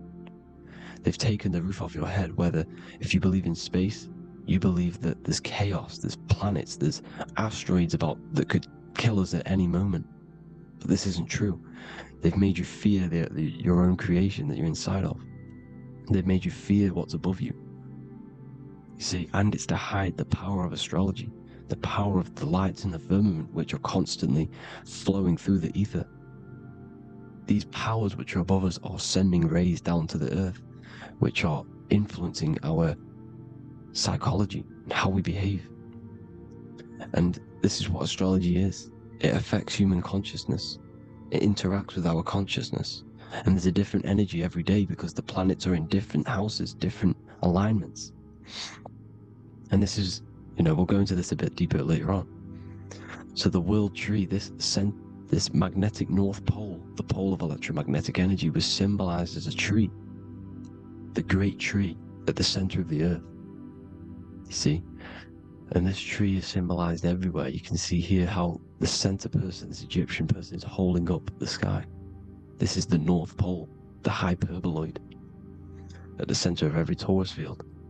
And this tree was in the Mayan cosmology. This is an ancient depiction. This is the torus field. There's the plane of inertia. There's the center tree. There's the tree in the center, the magnetic North Pole, the woman holding the stars. Is the Hindu, with the two birds symbolizing the sun and the moon revolving around this center tree. The Mayan tree, his Horus and Set around the North Pole. They all knew this flat earth cosmology. They knew these secrets. It's so sacred you understand the creation that you're inside of. Because if you don't, you'll be led astray. You don't know where you are. You're lost. You see? And here's the Masonic art, with the rays of the stars coming down, with the tree in the center. So it was personified as a tree. And we are in Asgard, Midgard, the middle garden, where there's good and evil. So the 7 layers of heaven, which is talked about in the Quran. Each planet has a different layer of the firmament, and this is the 7 layers of heaven, and these are our 7 layers of the energy centers in our body. So we start in the stars, so we are stars in a physical body. And this is why we say Mr., Sister, Fraudster, Sinister.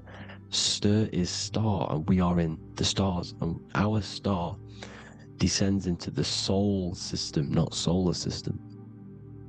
And as we descend into the soul system, we enter Satan's kingdom, Satan's world. As it says in the Bible, Satan is the god of this world. Well, if you've been into my research for a while, you know Satan is Saturn. Saturn's world, because Saturn's the outermost ring. He's the Lord of the Rings. and you enter his kingdom, the kingdom of time, and this is why Saturn's the time god. As soon as you go past the rings of Saturn, you're now in the solar system, you're now in time, you're now bound by space and time. And you're bound to the earth plane, the heart. Earth is heart. It's a rearrangement, it's an anagram for heart. And the heart of the electromagnetic color spectrum is green, and that's why the earth is green. And above green is blue, and this is why the sky is blue. In order to go to heaven on the macro scale, you have to go through the blue sky, through the 7 layers of heaven. In order to reach heaven in your body, whilst you're here, you have to go through the blue chakra to your head, which is heaven. It's micro, macro. Everything is micro, macro inside of this creation. It's an ancient. I think this is a French image, piece of art from the ancient French, with obviously the 7 layers of heaven, which they all depict. And notice how it's like a dome. We'll go into this dome symbolization, the Royal Arch of Masonry, which is next. But these 7 layers of heaven give us the 7 metals, the 7 days of the week, the 7 diatonic tones, the 7 chakras, the 7 everything. It's God's favorite number. And this is why the Masons use the G inside of the compass, because the G is the 7th letter, and God starts with G. You see? So it's 7. God is 7. Here's another depiction of the heart, the soul system, the 7 layers of heaven. La fermenta. You see, la firmament, with the stars on the outermost layer. Here are the 7 planets: Jupiter, Mars, la Sophie, the sun, la Luna, the moon. So Saturn. So we are in the heart of this soul system. In order to ascend, we need to ascend up our chakra system, reach 144,000 hertz, God consciousness, the God man. You have to unfold God man, master of the mind, mastery of the mind. So what are the stars? The stars make everything unique. The stars are constantly rotating around the center, magnetic North Pole, the tornado at the center, which is stirring everything. It's stirring the ether. The center is the ether, and the 4 elements are born out of this ether. There's 5 elements: ether, spirit, water, air, and earth. The ether gives birth to the 4 other physical elements, which the whole of creation are made out of. About them 4 elements. 4 is the number of stability. You know, a chair, a table has 4 legs. It stables things. It's a foundation, and these 4 elements are the foundation of this creation. You see, and this magnetic North Pole is stirring this, and the 4 vibrational states of the ether are the 4 elements. Now let me get back to the stars. I just wanted to give you that. The stars are being stirred around this center point. Center.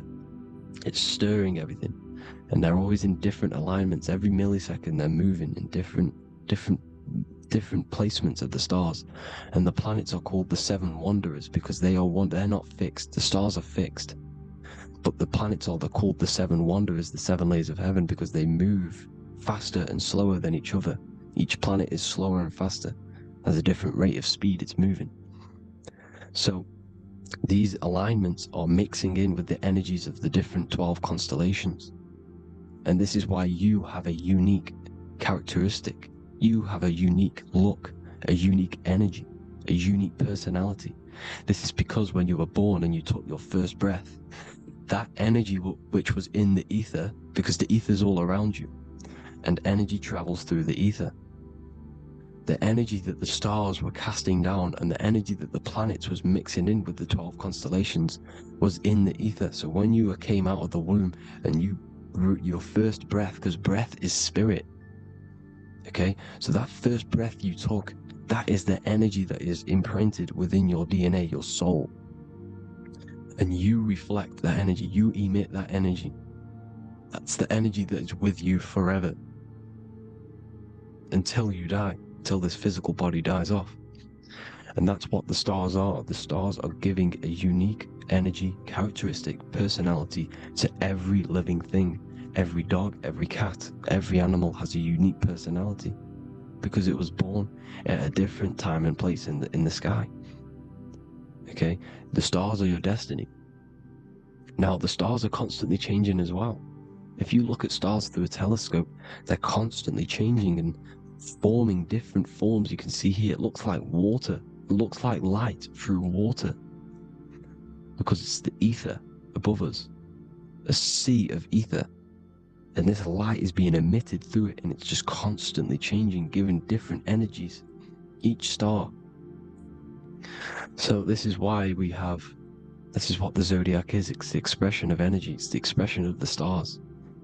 And each constellation has many different personality, different energies, different traits. Each planet has different traits, depending where your planets are, depending what energies you hold. No two person have the same energy.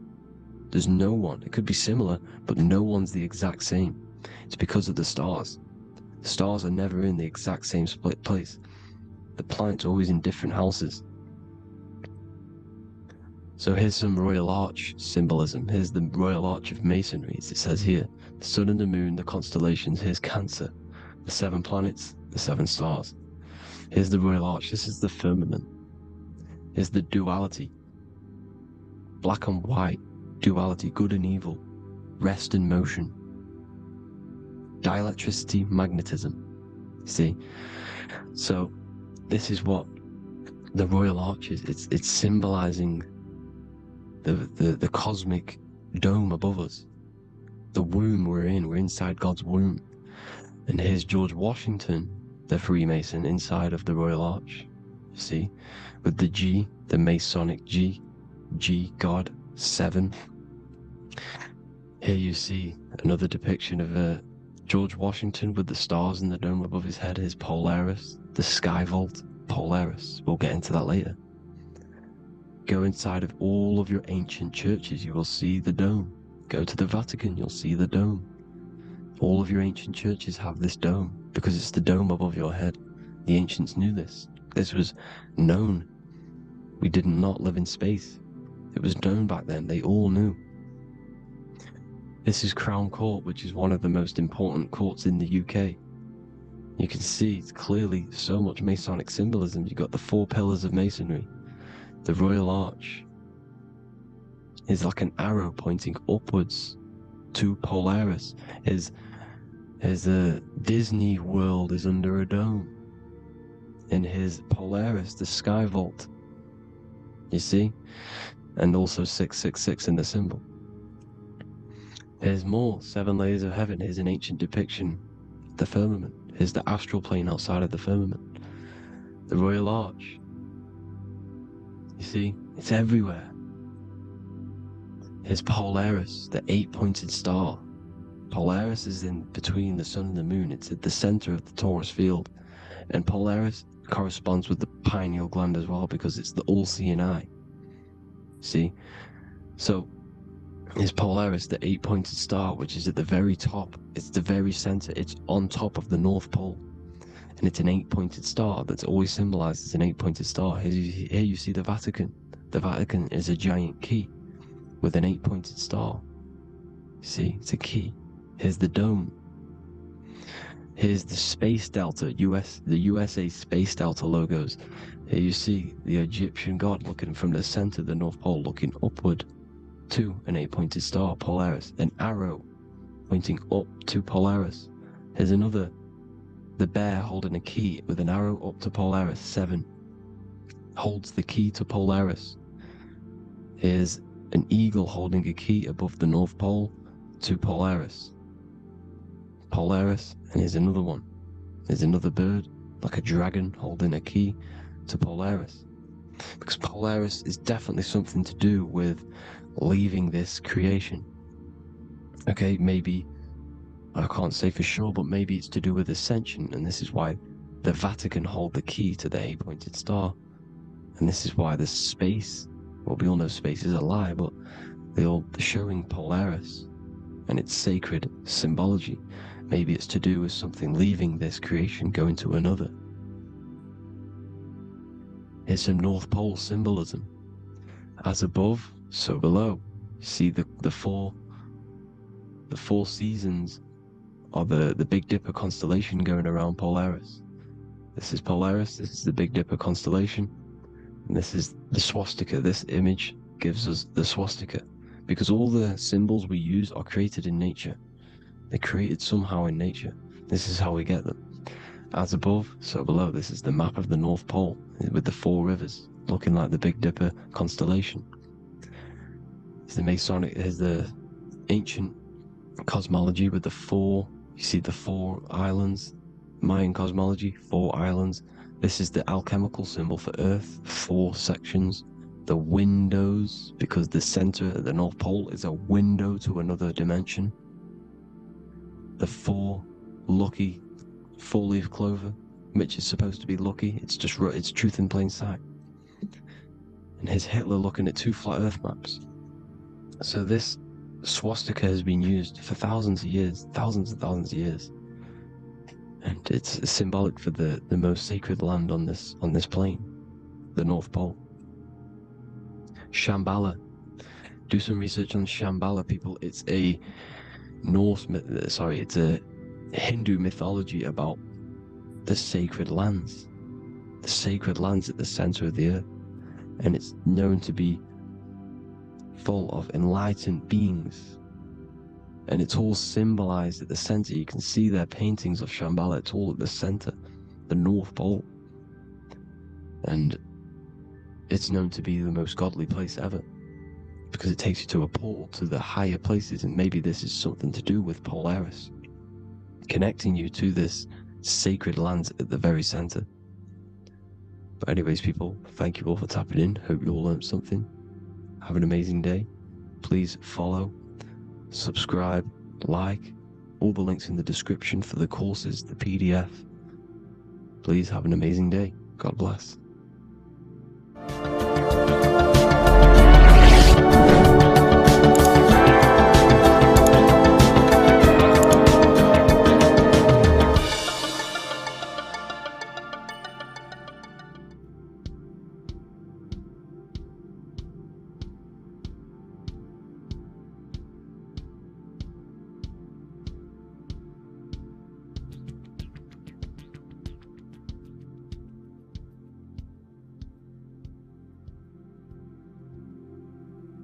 Welcome people, we're back with another video. I will now be keeping track of my YouTube and trying to upload every week. In this video we'll be talking about the chakras. The chakras are the 7 attributes of God, and they are the 7 planets. These are literally vortex portals within us that connect us to these vices and characteristics of God. Each one of these energy centers are a spinning wheel of energy which controls the cells and organs in that particular area of the body. For example, it's literally a mini brain for that area of the body. Each chakra has a vice which you need to turn to a virtue in order to climb up through the system. They work like a stairway system. You have to go through each chakra in order to unlock the one above. This process is turning matter into spirit, as you descended from spirit to matter. Saturn is Satan, that's why it's the lowest chakra, and that's why the devil is red, because red is the lowest vibrational color. When you are in these lower states of consciousness, you are in your animal nature. This is your physical side of your nature, and you are mainly being driven by your animal instincts or your ego. Moving back to your higher self or your spirit self is not an easy process. It takes a while. However, with discipline, consistency, and motivation, you can achieve this, and this is what the ancients called Christ consciousness. Once you have achieved this, it is basically a state of mastery of the mind. You no longer lust for the lower animal nature things. Now let's start with the root chakra. This is located at the base of your spine, and you can feel this chakra by tensing your anus. This energy center is in control of your survival needs, your vitality, stability and security. Now, if this chakra is unbalanced, you will feel insecure, fear, anxiety, unstable, low self-esteem, anemia, over or underweight, and constipation. In order to balance this chakra, you need to feel grounded, embodied, stable, calm, centered, a sense of safety, and trust in yourself and the world around you. The next chakra is the sacral chakra, which is located around the belly button area. You can feel this chakra just by sucking in your belly. This chakra is to do with relationships, self-worth, creativity, empathy, and most importantly, sexuality. This is the most important one in order to start to raise your vibration overall, is giving up the over-sexualized nature. In order to balance this chakra, you need to come into harmony with all the toxic relationships that you have. Get rid of the fear, the anxiety, the isolation, and 100% get rid of the over-sexualized nature. Lust is one of the most lowest vibrations you could possibly feel. It is literally manifesting hell. In order to work on this chakra, you need to feel self-worth. You need to do creative things, empathy, healthy relationships, and 100% being confident. The next chakra is the solar plexus. This is to do with personal power, will, metabolism, eating, happiness, and your self-esteem and self-identification. You can feel this chakra just above your belly, below your ribs, and you can suck in this area. If this chakra is blocked, you will feel lack of confidence, difficulty in manifesting your desires, low self-esteem, misuse of power, misuse of dominance, weak will, and shame in yourself. Biggest one for this chakra is overeating, as it's to do with metabolism. If you are overeating, you are literally unbalancing a lot of your lower chakras, not just the solar plexus. In order to work on this chakra and balance it, you want to have a positive self-identification. You want to feel happy, a happy self-esteem, effectiveness to people, not overeating, and a strong willpower. Now for the heart chakra, one of the most important chakras. Chakra is to do with love, understanding, trust, hope, openness, compassion, balance, and forgiveness. The most important because your heart is the tree of life in the body. It is the center of the toroidal field. It is the most powerful chakra. Your heart is 5,000 times stronger magnetically than your brain. Once you have hit the heart chakra and you start surpassing the heart chakra, you are now turning matter into spirit, as the lower three chakras are dense and physical, and the above the heart chakra are turning to spirit. As you can see already, this is a hard and long process of working on yourself physically and internally. The symptoms of a blocked heart chakra would be lack of love or too much love, difficulty to accepting or giving love, lack of compassion, loneliness, and lack of emotional fulfillment. Finally, a lack of connection with a divine or to nature. In order to balance this chakra, the most important thing and the most powerful thing you can do is loving people, accepting and giving lots of love. Second most important thing to balance the heart chakra is balance. You need a balanced life. You need balance in all aspects of your life. Now for the throat chakra. This is a very important chakra as it's to do with communication. A symptom of this being unbalanced is a lack of self-expression and putting on a front all the time, acting with the ego. In order to balance this chakra, you need to constantly self-express yourself. You can't be putting on a front. That voice inside your head, you have to let it come outward. Don't just block it off with a wall. Self-expression will lead to you gaining friends who actually like you for being you, and not these fake friends that you have to put on an ego for. In order to balance this chakra, you need to express yourself, express the word that's within you. Don't be lying to people, don't deceive or be deceptive. The next chakra is the third eye chakra. This is starting to get very advanced and you are coming very close to spirit. Just before we head on, I want to announce the PDF is now available, containing all the presentations I've ever made, all into a condensed 38-page PDF. The link will be below this video for you to access. And if you want to learn how to create reality using your mind, how to attract your desires, how to get out of the situation you are in, the link will also be there for the Manifestation Mastery course. Now for the third eye chakra. The third eye chakra controls the pineal gland, which is your first eye. It's to do with your psychic abilities, channeling, telepathy, astral travel, visions, and connection to the higher self. You need all of the chakras aligned to get the full potential out of your third eye or pineal gland chakra. For example, if you're astral traveling and you fear something, you will be instantly shot back to your body. So you need to master all of the chakras before you go on and try and do these higher spiritual activities. Symptoms of the third eye chakra being blocked is lack of imagination, lack of vision, lack of concentration, blocked or clouded intuition, can't see the big picture, and especially overly reliant on logic and intellectual thinking. A good way to work on this chakra is imagining things, vision things, trust your intuition at all times, always follow that inner voice. Cut out the tap water which contains fluoride. Fluoride blocks the pineal gland. And cut out all junk food because all of this is affecting your pineal gland. When in meditation, you want to focus your eyes and your attention to the center of your head between the two eyebrows. This is where the pineal gland is located. This will help and awaken the pineal gland over time when you keep doing these meditations. Finally, for the crown chakra, this is to do with universal consciousness, all-knowing, enlightenment, cosmic connections, the God source. This chakra is blocked by being cut off from spirituality, plagued by the senses, being tricked into the five senses and being tricked into thinking you are the body.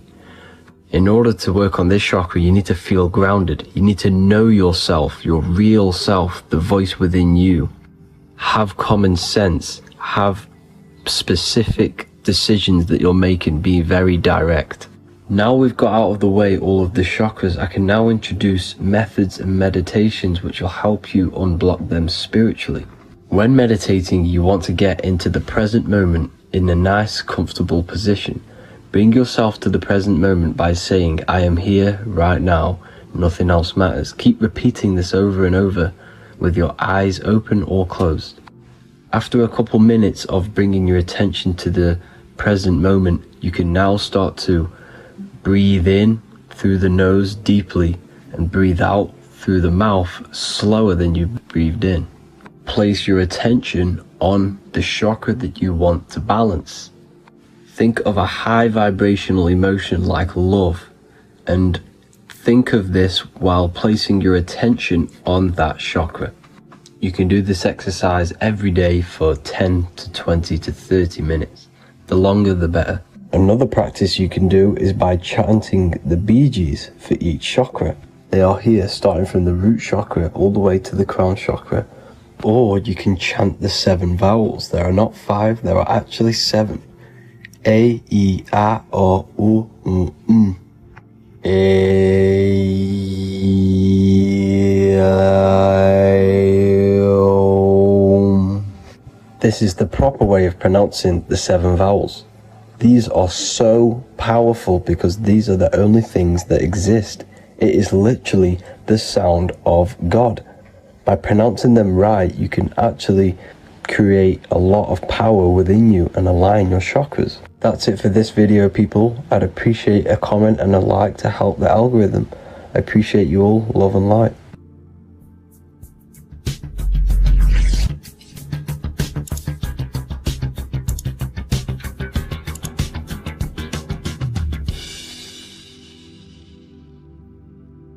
Welcome to Revival of Wisdom. This video is going to be about the flat earth and the breakdown of the whole cosmology.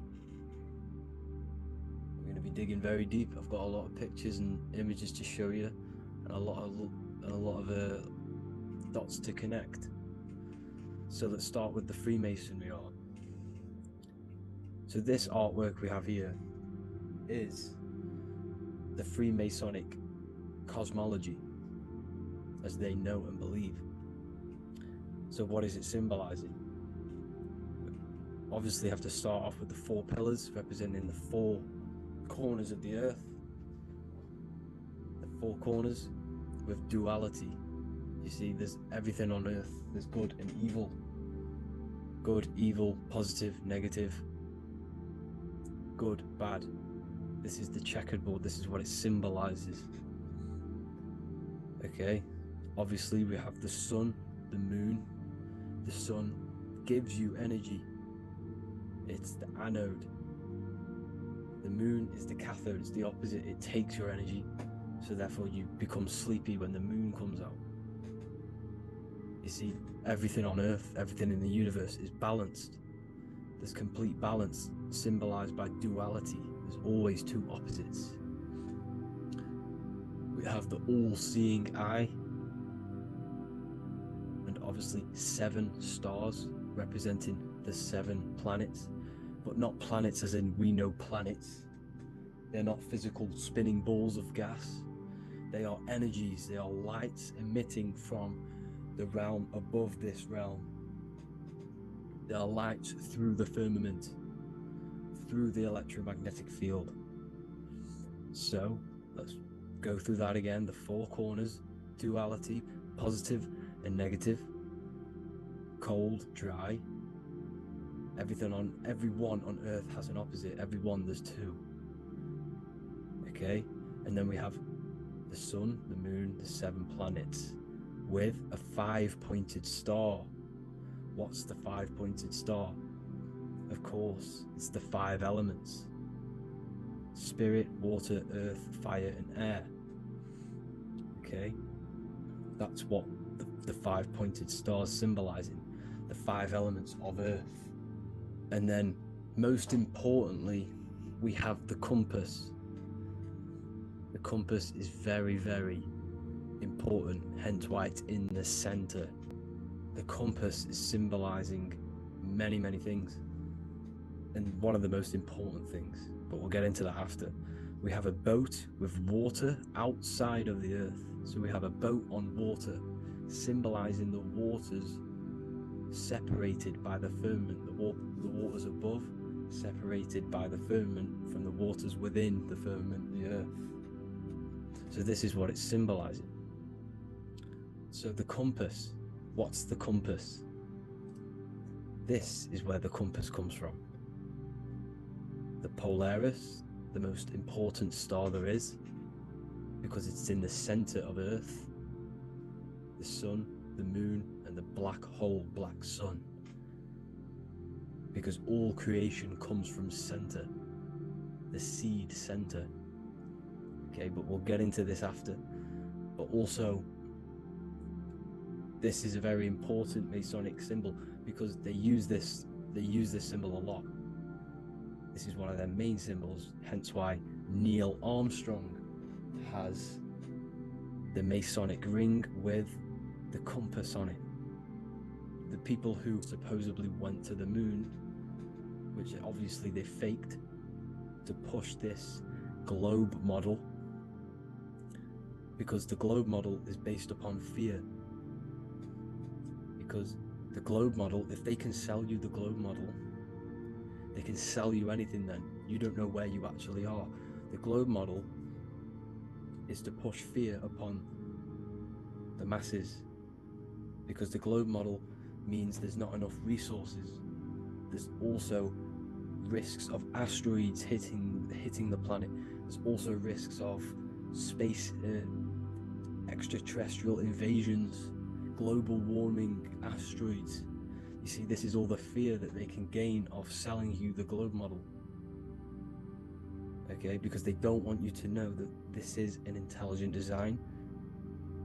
And also, they're hiding God, the creator, the source. This is why they are satanic. They are opposites. They are lefty, Lucifer, right, righteous, godly. Hence why they do the symbolism on their eyes. 666. This is another famous, famous astrologer. Astronaut. This is another famous astronaut. doing 666, showing that he's in the alliance of the occult. But even look at their 10th anniversary stamps. They have a Masonic compass on there. Also the Order Out of Chaos. Order Out of Chaos, double-headed eagle. Okay, the Order Out of Chaos ring, which they wear. So all of these astronauts are in the occult. They are lying to you. They are in with this order, this Masonic New World Order, whatever you want to call it. So let's break this compass down a lot more. Because as I showed you here, the center, okay, this is what the compass is symbolizing. Let's go into the North Pole map. This is from 1595. This is a rough estimate of where this map came from. It's from around the 1500s to the 1600s, maybe 1400s. There's not an actual set date on this map because obviously our history has been tampered with. But let's break down this map and the symbolism that they use towards this map, because this map is the map of the North Pole. Okay, so in the center, we have the black rock symbolizing the tower, the pole, North Pole. And what's on top of the North Pole?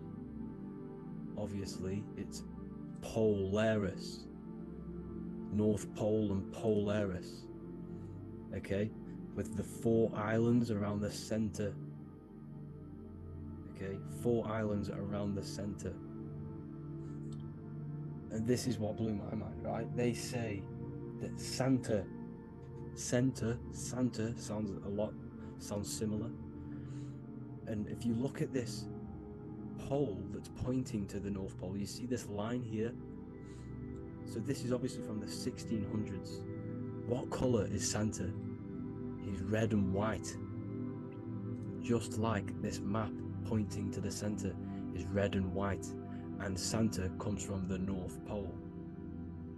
So it's not a coincidence that they use red and white. They're mocking this map because obviously they took over after the 1500s, 1600s. They took over around the 1800s. So they're mocking this map with Santa coming from the North Pole with this red and white line to the North Pole. Notice the 4 islands, okay, like windows, their symbol, they obviously in the occult, they're part of the New World Order, is symbolizing these 4 islands with the blue behind it for the water. Okay, so this is another occult logo that's symbolizing this center, because the center is so important. Okay, we'll get into that. Also, we have the Mayan cosmology. This is the Mayan cosmology. This is what they created. This is their artwork, with also 4 major lands around the center. You see this 4 with green in between them all. 4 major lands with the underworld. You see this underworld is also symbolized by the Masons with the coffin of the skull and bones, the deceased, the dead. Okay, so this is also mentioned in the Book of Enoch. Okay, and it's called Sheol. Sheol, the underworld. Okay, and in the Book of Enoch, it says all spirits of the dead go to these hollow places, that they'll wait until their appointed time of judgment. And it also says in the Book of Enoch, there are 4 hollow places underneath. 4 as above, so below, representing the 4 islands. As above, so below. That's where that could link in. Okay. The Book of Enoch is very important because it was found in a cave thousands of years ago. And there's a lot of truths about this realm and about this world we live in. So let's go back to the Mayan cosmology. So the ancient cosmology, they all must have had some sort of communication. They must all be at peace with each other, because all of their cosmologies link together. See, the Greek, Babylonian, Indian, Celtic, okay, they're all linked in together. They all knew that they were in an enclosed system with an underworld and obviously a firmament. Okay, so this is what they all knew. They all must have had some sort of communication. They were a lot more advanced than us. They knew the center of the realm.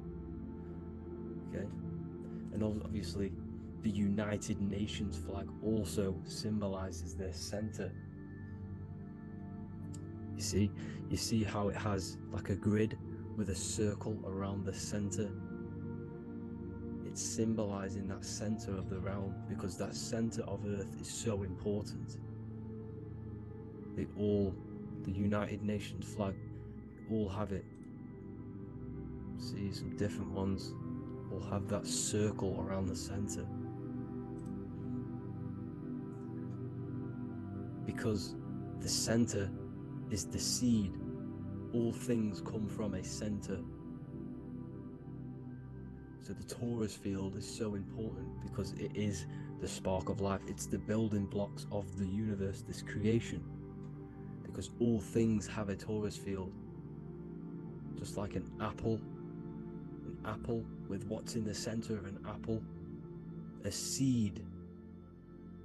Because the center is where the energies hold, is where the energies meet, and it creates that spark of life. Just like your heart is the center of your body, and it has an electromagnetic field. Because the center, all things come from the center. So this is why the North Pole is so important, because this is why it's so important, because this is where the creation sparked from, the center. This is where the most electromagnetic energy is stored. So this is why the northern lights come from the center. It's electromagnetic energy. This is what the northern lights are. It's being emitted from this black hole in the center. Okay? And obviously what else is on the center? Polaris. Polaris is the center star. Okay? So the center star is what sits on top of this North Pole, Polaris, because it's a pole of electromagnetic energy, symbolized as a black rock, a black hole, pole. You see, because all creation comes from void. Light is born from darkness. Without light, darkness can't be born from light. You see, but light can be born from darkness. This is why darkness is so important. And this is why there's a black hole in the center of our realm, like the black sun. The black sun, the Polaris star, the North Star. You see, so this is this North Pole, Polaris. This is what they're talking about.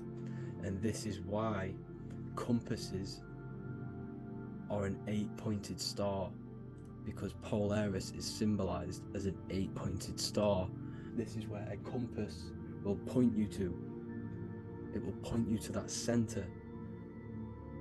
So notice how a compass has this black hole in the middle, you see, and it will point you to this meeting point, the north, because in the center is the center of the torus field of the earth.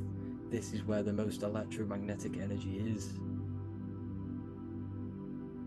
You see, everything gets sucked into the black hole. Okay, this whole reality is being projected from that center point, just like your eyes suck in light. It's a black hole. Your eyes suck in the light of this light being emitted from this center place. this electromagnetic energy at the center, which is the seed of everything, of everyone. You see, just like an apple has the seed in the center in darkness, because in the center of the apple it's dark, it's black, it's pitch black, but that's where the seeds are, that's where the life is. But Polaris is so important because it's that center star which lines up. It is the pole, it's the top of the pole of the Taurus field. So Polaris would be here at the very, very top. And this is where the compasses point you to. And this is why the Star of Ishtar, the 8-pointed star of the Sumerians, also talked about this 8-pointed star, and it's called the Star of Ishtar. Okay, and who is Ishtar? Ishtar is the goddess. Okay, so she's not a male, she's a female, because every creation is brought through a female, a womb. Every single human on earth is brought through the womb, the sacred feminine energy, and the womb is pure darkness. There's no light in a womb, just like the center of our realm. There's no, it's a black hole. Okay, and guess what? She's the god of fertility and sexuality. She is responsible for all life. Okay, so the Star of Ishtar is the Star of Polaris, which is symbolizing the responsibility for all life, the center of our realm, the black sun, the black hole. Okay, so this is what that god of Ishtar of the Sumerians is talking about, the goddess, the womb, the seed of creation. So this would be the portal, more than likely the portal in and out of our realm, because it's the top of the Taurus field. And what's above this realm is the heavens. So this is where you get sucked in from the heavens. Your soul gets sucked in and brought onto this plane of existence called Earth. These are some space NASA symbols. Look how much Polaris symbolism there is, and notice how it's at the center. You see this circle? This is like a half circle, and at the center is an 8-pointed star of Ishtar. It's the same thing, it's Polaris, it's at the center. And notice on some of these, look, this one is a bear holding the key and an arrow pointing to the Polaris star, so that they hold the key to Polaris. Another one with like a demon holding a key to the what? Polaris on top of him. Also an eagle, which is a Masonic symbol, the eagle holding a key. On top of the center, you see, and notice how there's an arrow going up to the Polaris and an arrow down, as above, so below, to Earth. So you can go out to Earth, out of Earth, and into Earth through Polaris, and the eagle holds the key. You see? The eagle holds the key, just like this. This demon dragon holds the key to Polaris. And look at this one, Earth, with an arrow up to Polaris, the 8-pointed star. So Polaris is more than likely that portal which the Anunnaki used, the Sumerian gods used, because the Anunnaki symbol is also an 8-pointed star. Okay, and like I said, that center is the seed of creation. The center is the black hole. Okay, just like your pineal gland is at the center of your brain. The pineal gland is at the center of your brain. And that's what connects you to that spirit realm, to the source. That's it for this video, guys. Thank you all for tuning in. I hope you all learned something today. Please leave a like, a comment, and please subscribe to the channel for more content. God bless you all. Welcome to Revival of Wisdom. Welcome people. We're back with another video. Please make sure to hit that like button, subscribe, and turn on notifications to never miss a video.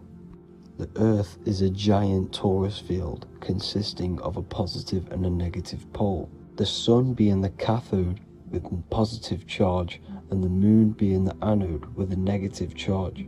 This is why the Sun rules over the day, giving you lots of energy, and the Moon taking your energy from you, making you go to sleep. Now, the plane that we live on is called the plane of inertia, and at the center of this plane of inertia is the North Pole. This is where the two electromagnetical energies meet. Now, this is where the most electromagnetic energy is stored. This is why all compasses will point north, because it's the most magnetic place in this reality. So the Sun and the Moon is spinning around this center point, which is stirring the ether of this reality and making everything move in circles, meaning this is a cycle. Everything's recycling itself. It's an organic simulation. The ancients also knew about this sacred land at the center of this reality, known as the North Pole. As you can see on this map from the 1500s of the North Pole, you can see 4 islands around this center black rock. Ancient civilizations like the Mayans, the Buddhists, and ancient Chinese also depict these 4 islands. The endless symbology of these sacred lands at the center has been going on for thousands of years. These sort of secrets are now kept by the elites, but as always they have to show the truth in plain sight, and this is what they are doing with the Windows symbol and also the Wizard of Oz. Now in the Wizard of Oz, as you can see, there's something called Munchkin Land. Munchkins are these unusually short people. Then on the ancient 1500s map it says Pygmy, and then the Pygmy people in mythology are also these unusually short people. Just like Santa and his elves, they come from the North Pole, and elves are these unusually short people. These stories that we are told about Santa and Munchkins are putting truth in plain sight about this sacred land. This sacred land at the center of the earth is where the aurora borealis comes from and is being emitted from this black hole in the center, also known as the black sun. The aurora borealis is the earth's aura, hence why it has the word aura inside of it. It is the life-giving essence to all life within this realm. As this dualistic reality we live in consists of both physical and spiritual, the black sun is like our sun for the spirit. It's our spiritual umbilical cord, connecting us to the spirit realm. And the rising sun is the opposite. It's our sun for our physical 666 carbon suits, known as our human body, our physical aspect. As it states in the 40,000-year-old emerald tablets, deep in Earth's heart lies the flower, the source of the spirit. The flower of life is as thine own place of spirit, and streams through the earth as thine flows through thy form, giving off life to the earth and its children. So the North Pole is the core of this spiritual reality, and the closer you get to it, the more spiritual and lucid it becomes. So the elites have covered this up in order for us to forget the true nature of this reality. And they did this cover up by introducing the globe model. Nicholas Copernicus was around in the 1400s, and he introduced the globe model.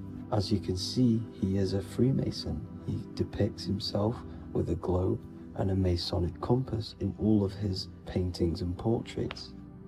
Galileo was also a Freemason, as you could see in all of his portraits with a globe and a Masonic compass. He was also a massive part of introducing the globe model after Nicholas Copernicus. So yes, the globe model was a spiritual and political move to gain more control over the masses. After the globe model was then introduced, they introduced the theory of evolution by another Freemason, Charles Darwin. See how these two theories go hand in hand? They both degrade humanity and they make you confused of where we actually came from.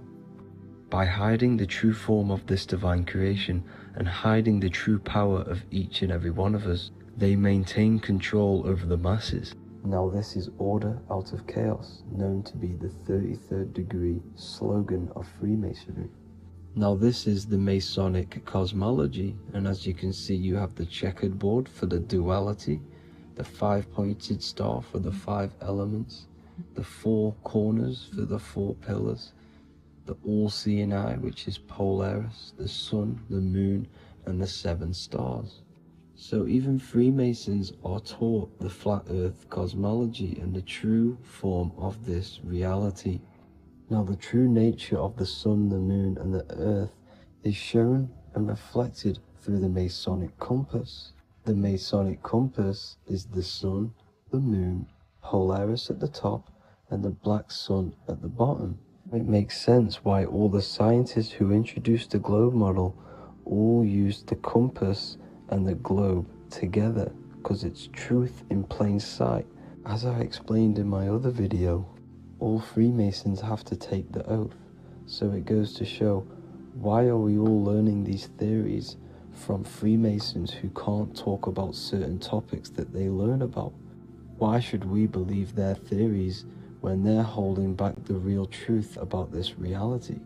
Now going on to NASA. NASA means to deceive in Hebrew, and they are also funded by the government. They are not a private company. The old owner of NASA, Werner von Braun, on his grave has the Bible verse Psalms 91. The heavens declare the glory of God, and the firmament showeth his handiwork. Now why would the owner of NASA put this on his grave? Seems a bit suspicious to me, alongside with the NASA astronauts are all Freemasons. And not to mention the countless mistakes they've made on their live videos in space stations, the moon landing, and the CGI footage of the Earth, which is obviously photoshopped. Just by tricking the masses that they live on a spinning ball, the elites gain the perception of the masses. Not only does it hide the divine creation we're inside of, it hides the divine spark within you. It hides the creator, the source. And by believing in space and we live on a spinning ball, it makes people come to the interpretation of that we are a coincidence and we do not have any purpose. And of course this is false. When you come to realization that we are all a divine creation and we can create our own divine life in this reality, life becomes more sacred and you start to enjoy little things. The elites want you to believe everything exists only in the 5 senses. They want you constantly looking outside of yourself because they know that will keep you on lower states of consciousness. Now this brings me to our next point. By tricking the masses into the heliocentric model, the elites started to advertise aliens in the movies, in cartoons and magazines in the late 1940s. Now this is subconsciously programming us about aliens and extraterrestrial threats, which then they can use to their advantage. And this is something called Project Bluebeam. They are more than likely going to fake an alien invasion to push this 2040 agenda, which is for one government and one ruling currency. That's it for this video, guys and girls. Hope you all enjoyed. Please make sure to leave a like and a comment. God bless you all. Welcome to Revival of Wisdom. Welcome people, we're back with another video. Please make sure to hit the like, the subscribe button, and turn on notifications to never miss a video. The Vatican is a giant key from a bird's eye view, and it also contains an 8-pointed star. The Anunnaki Sumerian gods also depicted this 8-pointed star. The sky god Anu from the Anunnaki also uses the 8-pointed star for his symbol. And even Freemasons depict an 8-pointed luminary with a ladder and a key. This is symbolizing the key to ascension up to the 8-pointed star, which is Polaris. Polaris is always depicted as an 8-pointed star. Polaris is the standstill star at the very center of our realm, which is perfectly aligned with the North Pole. The Earth is a giant torus field, and at the center is where the most electromagnetic energy is stored. This is why all compasses point to the north. Hence why a compass is an 8-pointed star, because it points you to Polaris, which is the North Pole, the center of this realm. The 8 points of the 8-pointed star symbolize the 8 points in space and time. So yes, Polaris is the portal which you ascend through if you outgrow this consciousness by aligning your chakras. Our earthly realm is a macrocosmic reflection of us, and we as humans are the micro reflection, with the earth containing its 7 chakras as well as us.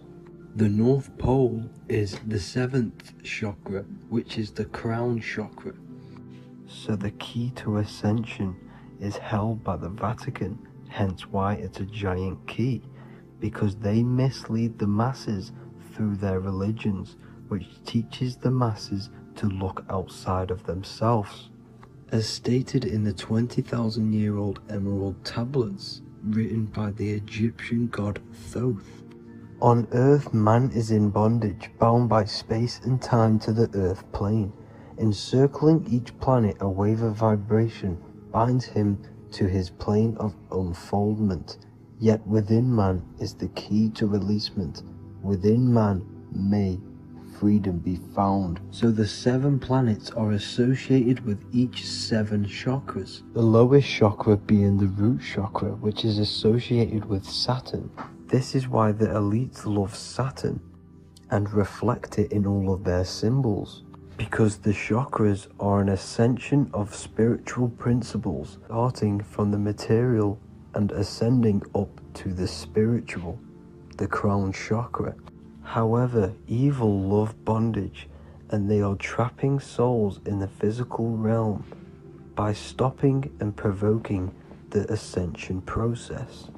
They do this by abusing the energy of Saturn, and Saturn is associated with the lowest chakra.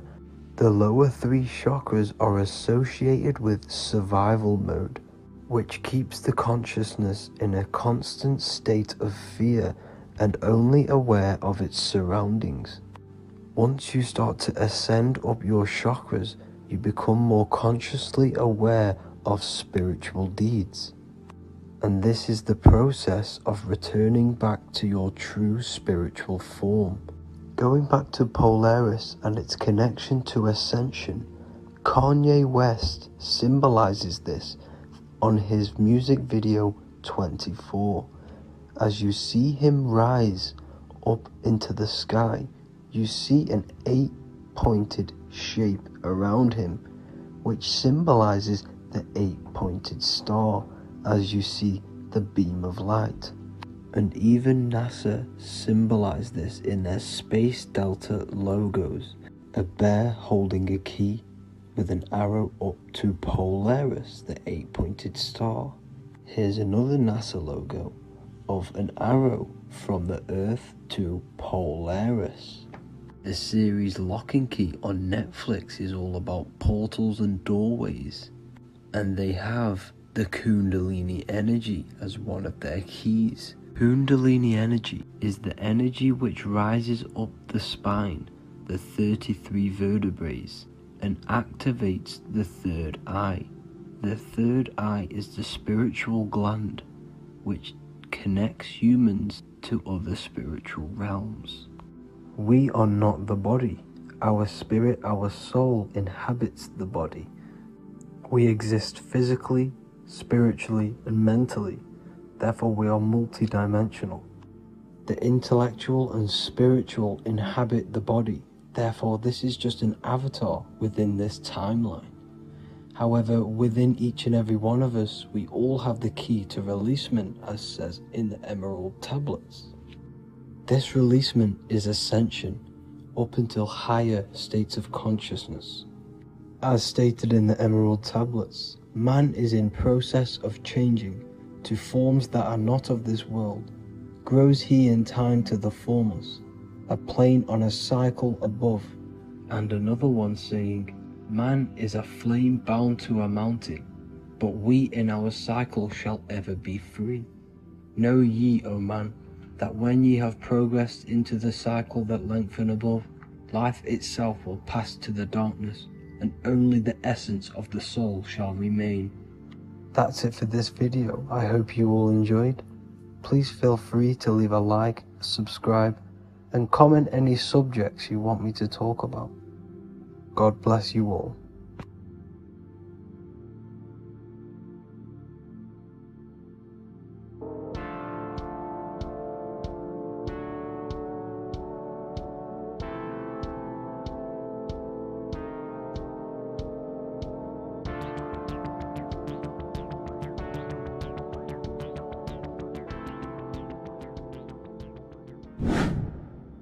Hello and welcome to another video, people.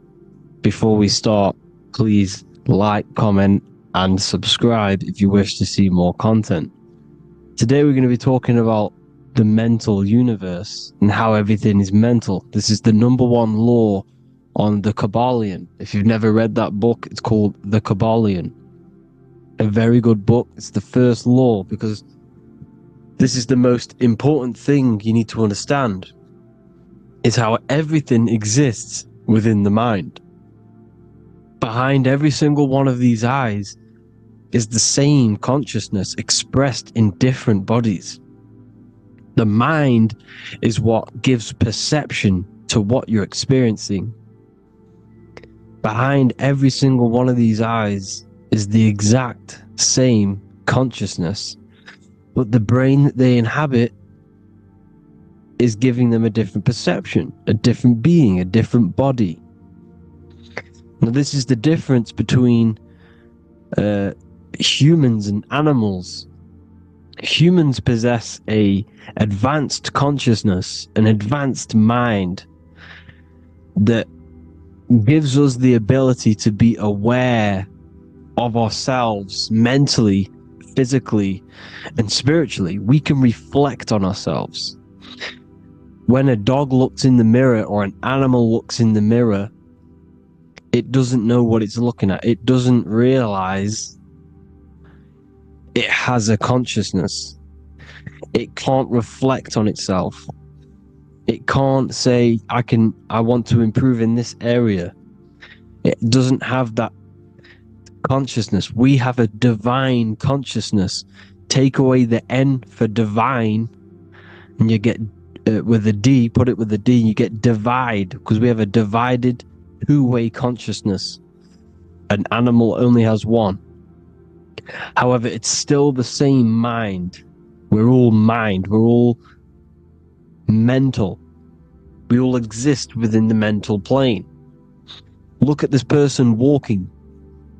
The body, the brain, is sending electrical signals through the 12 cranial nerves, which the 12 disciples that spread the gospel of Jesus, right? You have 12 cranial nerves in your brain.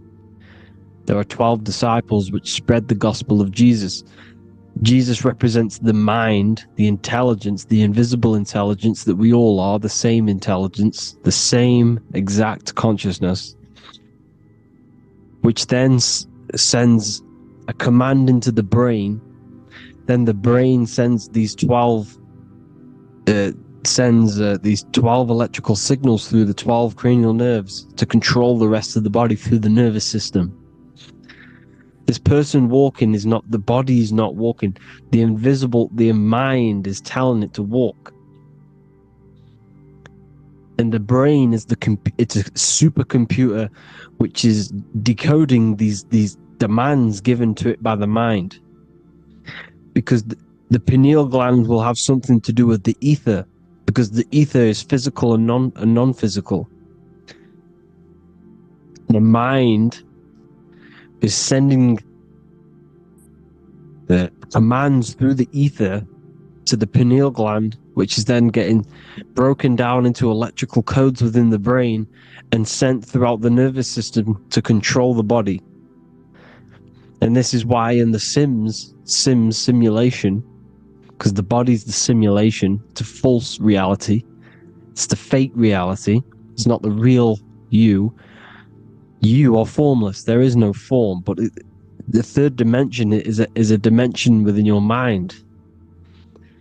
Matter, mind, light is all a product of your mind.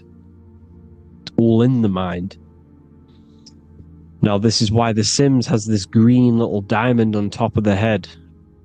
Because this is you, this is your invisible intelligence controlling the character. Okay, it's controlling the character.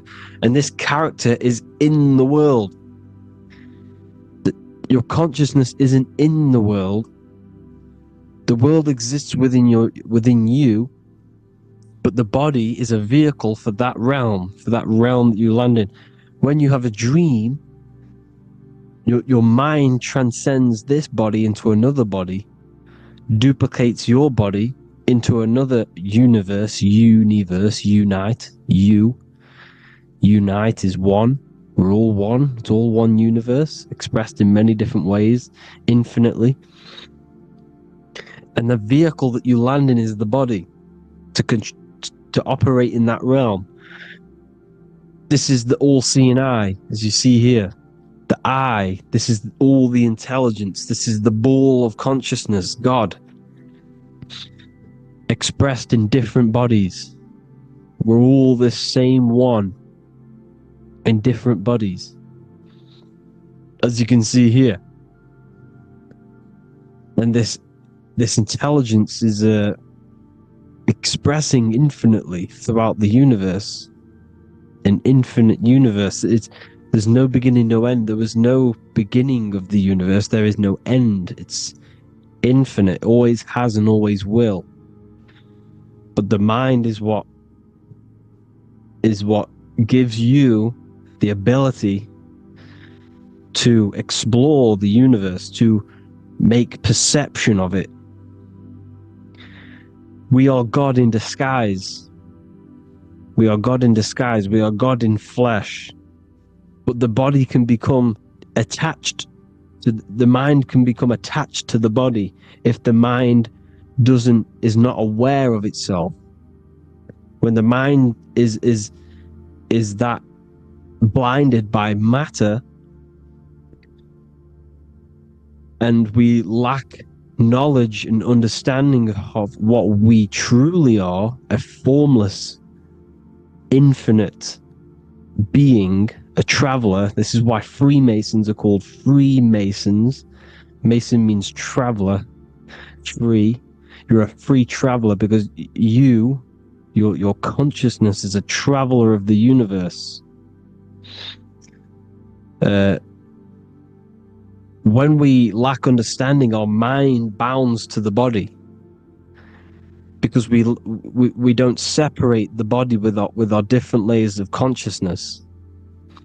When we separate them and identify that we are mind, body, emotion, you then can apply this knowledge to when you want to astral travel and explore the different realms of your mind, because the mind is the universe. People, this is what we need to understand. The mind is the universe. I am you and you are me. This is the Egyptians showing you this. The Ankh is the symbol of life. This is the one ball of consciousness, mind, giving it the Ankh life to all the different life forms. The cows, the birds, the snakes, and the big Ankh given to the humans, because the humans are the most intelligent. We have the most advanced consciousness. We have the most advanced consciousness. This is why the one is giving a big Ankh to the humans here.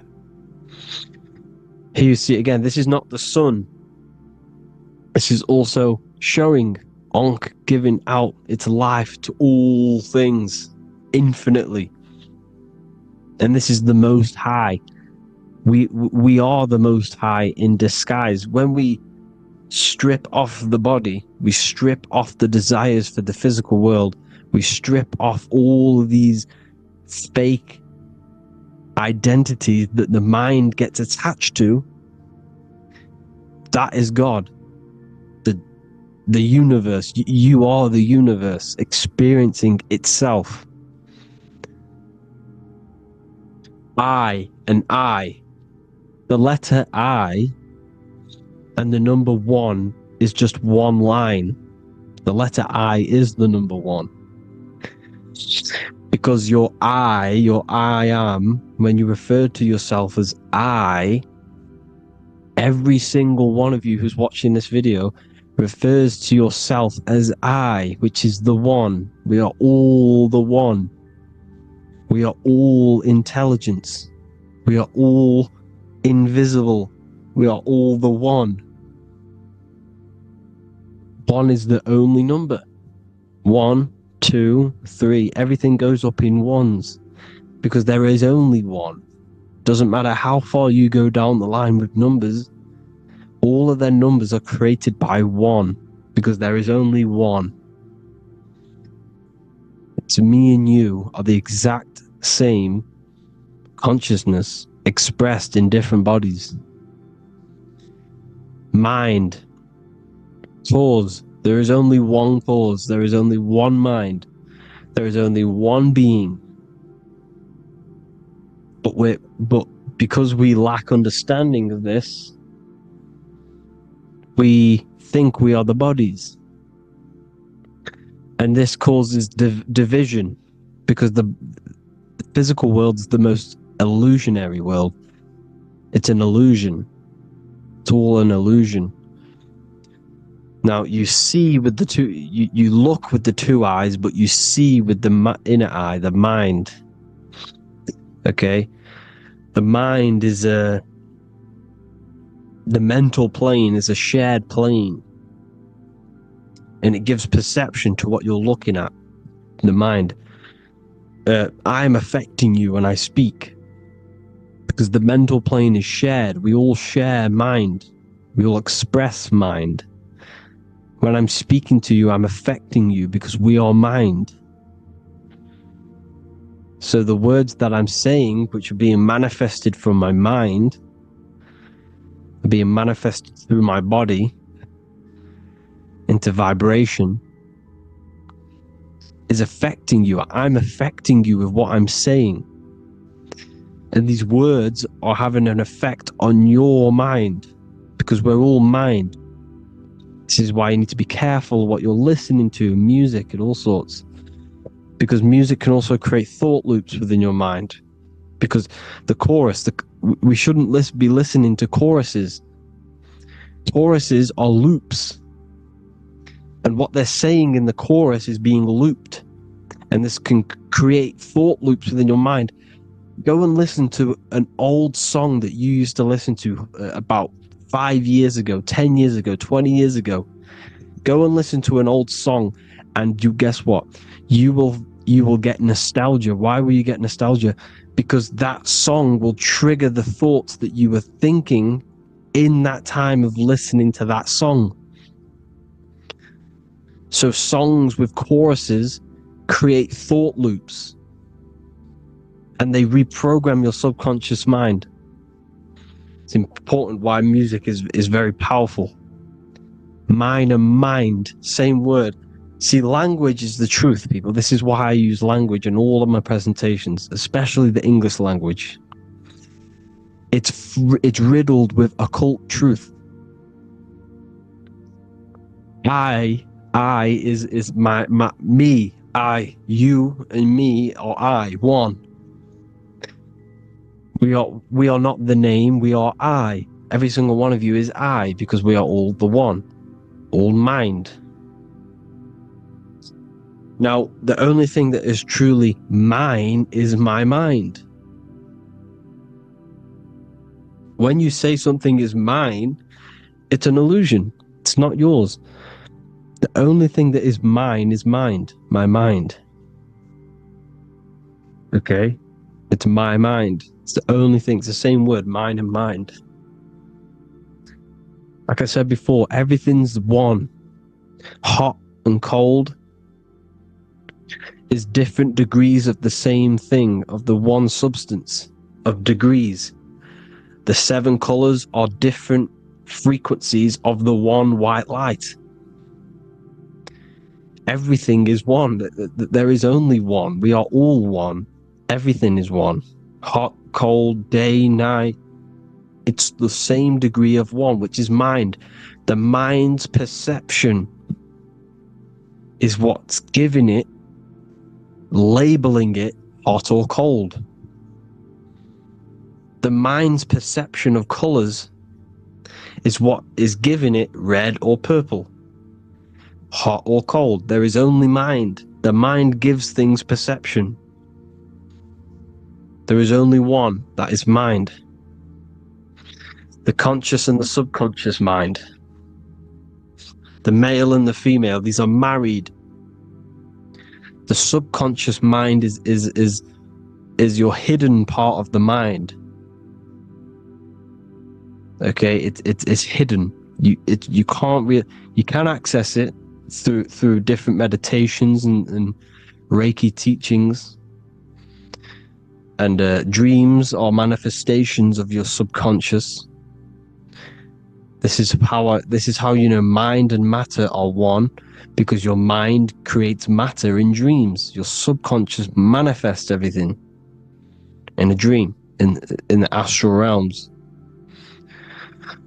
The conscious is what you're conscious of, what you're consciously thinking of. So me, I am conscious that I am speaking into this mic and creating this video. My subconscious mind is the hidden part of the mind, which is speaking to my heart, telling it to beat. It's telling my food to digest. It's regulating all my blood. It's doing everything in my body without me being conscious of it. Without me being conscious. The subconscious is the feminine. The conscious is the male. The Bible, of course. Proverbs 12:4. Helpful, not helpful, an excellent wife is the crown of her husband, but she who brings shame is like rottenness in his bones. In the same way, husbands should love their wives as their own bodies. He who loves his wife loves himself. You can take that physically, you can take that literally, or you can take it metaphysically. See, the Bible's written in such a way where you can take it as your level of realization. He who loves his wife loves himself. If you love your subconscious, if you love yourself, you speak good about yourself, because your subconscious takes everything literally. If you say, I hate you to someone, your subconscious does not know the difference between me and someone else. It only thinks me, me, me. Why? Because mind is the only thing that exists. You are mind, I am mind. If I say, I hate you, you're saying that to yourself. Your subconscious picks that up and says, I hate myself. And that's telling your subconscious that's what you want. Because your subconscious manifests 90% of your behavior. The programs within your subconscious. Tying your shoelace is a program. You don't need to be conscious of it. You can just do it because it's a program. It's deeply interwoven in the subconscious. Driving your car. texting on your phone. You don't have to think about what letter. You just do it because you know where the letters are. It's a program. Therefore, if you look after your subconscious, they are a married couple. It's your wife. Your subconscious is your wife. And it manifests 90% of your daily basis thought patterns, actions, behaviors, emotions, all the things that you all the trauma that you've experienced is stored within your subconscious, which is affecting you. So let's say you were in a car crash 10 years ago, and you had a really traumatic event, you really hurt yourself, and you had a very, very, very strong emotion that you felt of pain. That will still affect you today. And why? Because it will manifest into your behavior. How? Well, you'll be cautious of what cars to go in and who. You'll be cautious because of that event that stored within your subconscious, because of that feeling you felt was so painful and so strong. It's still manifesting into your behavior today. For example, you won't go in certain cars, you won't go with certain drivers. The subconscious stores everything, all your memories, the programs, and everything. So if you trick your subconscious, that's how you manifest your life. If you trick the subconscious, you already have something. And therefore it will manifest into your life and into your behavior, thoughts, and actions. This is why the golden rule is to treat others like you want to be treated. Because I am you and you are me. We are all subconscious. We all have subconscious. Whatever I do to you, I do to me. Because my subconscious picks that up and thinks I'm speaking to me. Mind is very powerful. Whatever I do to you, I do to me. Treat others like you want to be treated. The golden rule. That is the only rule we need in this realm, in the universe. If everyone understood this rule and how the subconscious works and how karma works, we'd live in heaven on earth, the Garden of Eden, the golden age. As a man thinketh in his heart, so is he. Proverbs 23:7. Where your heart is, there will be your treasure. Your heart's the emotions. This is the storehouse of emotions. It is where you feel emotions.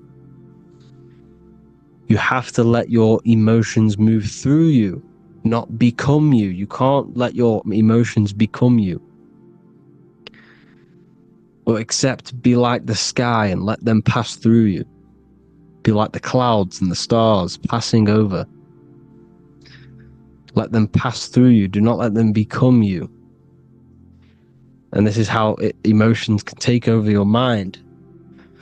We are driven by, when a man is driven by emotions, he has no self to control. You must control the mind, because the mind can be corrupted. Because your thoughts are electrical in the brain. Your thoughts come from the mental plane. So how the mind works is that you place your attentions on something in the mind, and infinite information just flows in. Think about it. When you think of a certain topic, as soon as you think of that topic, information comes flying into your mind. Different ideas, ping, ping, ping. It's all connected. It's why we call it a mindset, because your mind sets itself to frequencies. And when we think of something, we tap into that frequency, and just the universe, the mind, the mental plane just flows in information based on that frequency and that thought. The universe is just information. All of the information out there, nothing is new. It's all there. You just have to tap into it. You can tap into these different thoughts, and it's all there. Everything already exists within the mental plane. You don't think anything. You receive thoughts. We all share the mental plane. We affect each other. I'm affecting you. Listening to me is affecting your mental plane, your mind. The physical plane is the lowest plane. It's the world of effect. Everything you see in the physical plane is the effect of mind. Like I said, the person walking is the effect of their mind telling the body to walk. The physical plane is the lowest dimension of your mind. Mother Earth, we are in a mother. We're in the womb still. The Earth is feminine. It looks after you. It provides you with food for free. It grows on trees with water. It's Mother Earth. It's the womb. The dome above your head is your mother's belly. Okay? Is your mother's belly. You're in the womb still. You're forever in the womb because your mind's constantly expanding. Because when the baby's mind figures out that there is a reality outside of its mother, it starts to hear the people on outside of its mother, what does it do? It figures a way out of the mother, and it becomes born again in the water, in a hospital, into the other world. It's the same with our minds.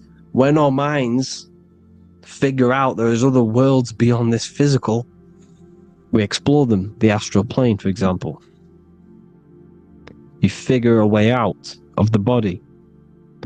Because when you're the firmament, look at the word firmament, meant at the end.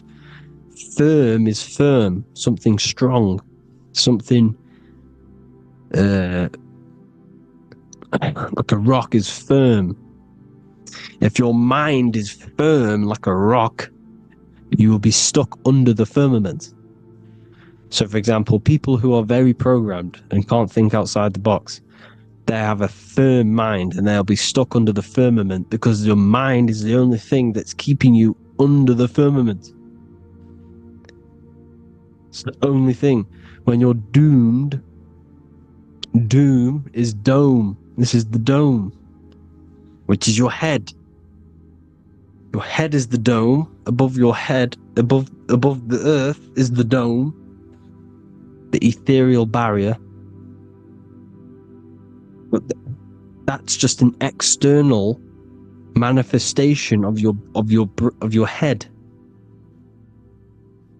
You don't leave the earth, you leave your body to leave the earth, because your body is the earth. It's a dimension within your mind. So when you're doomed, you're domed.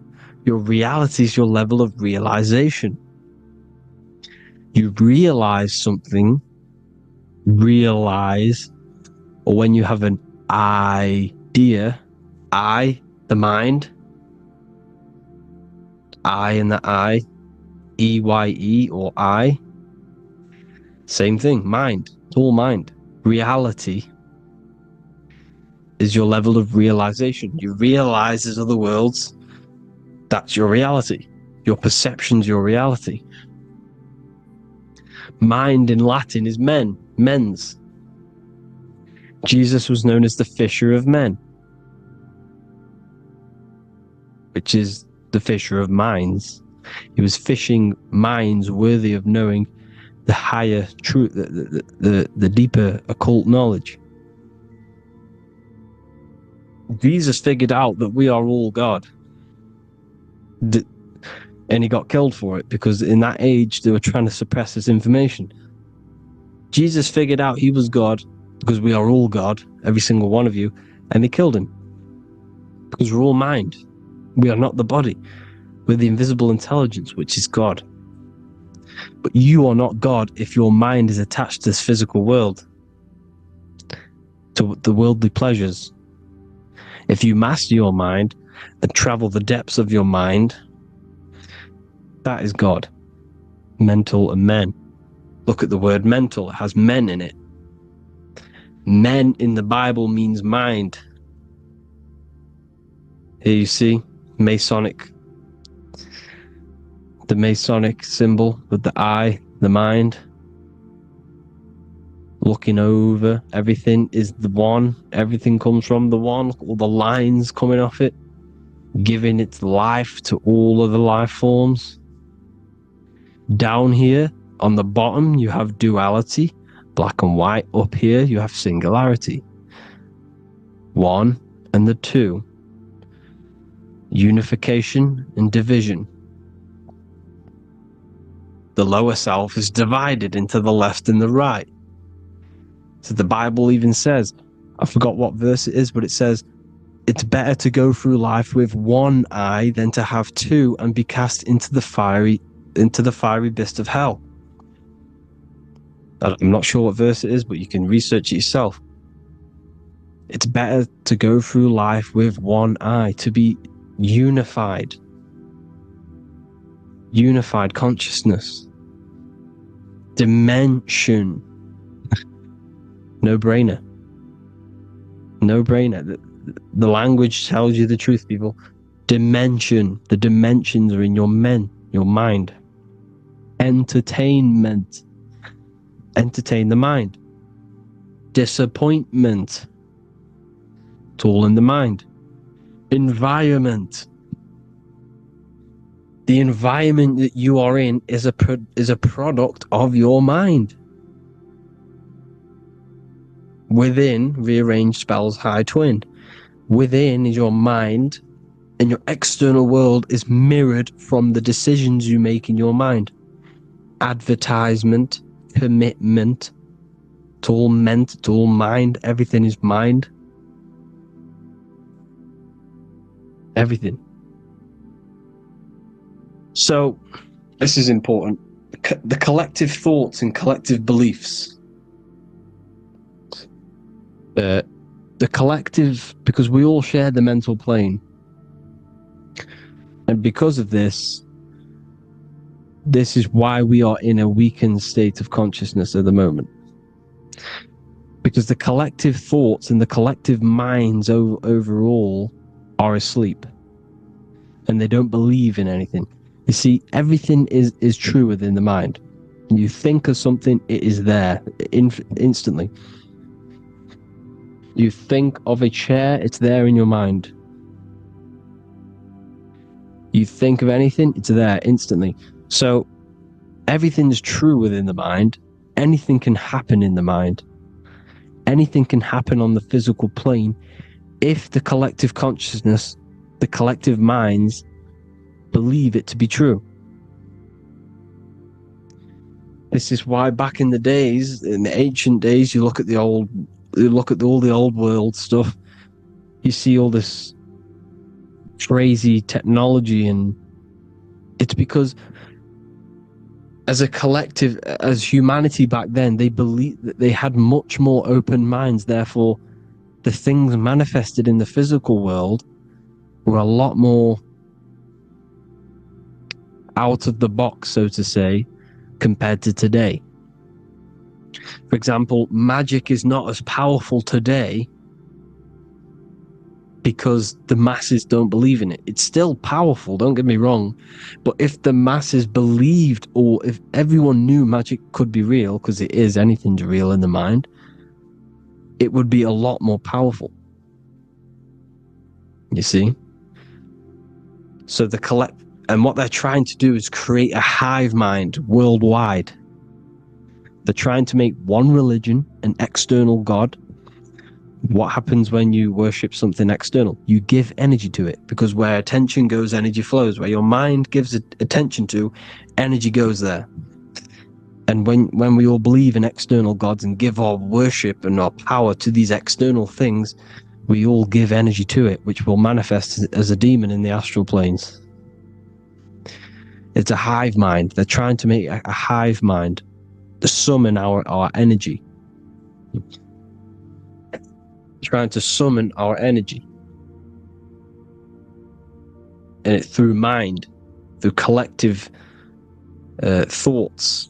The hive mind. They want one religion, one government, one currency, one belief system. And that will create a hive mind, which will limit our consciousness, which will limit what we can do in the physical world. Because if everyone doesn't believe in certain things, it cannot happen, because it's all in mind. Mind is so powerful. I am you and you are me.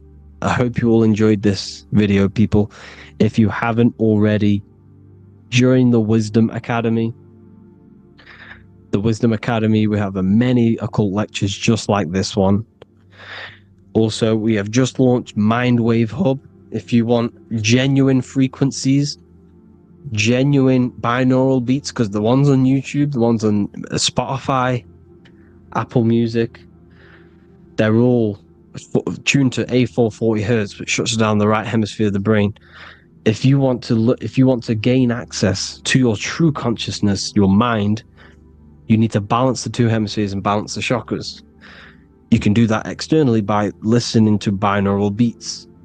If you want true frequencies, true binaural beats to hemisync the chakras, hemisync the brain, to gain access to the different dimensions of your mind, well, you can gain access anyway, but it's going to help you if you're trying to learn this.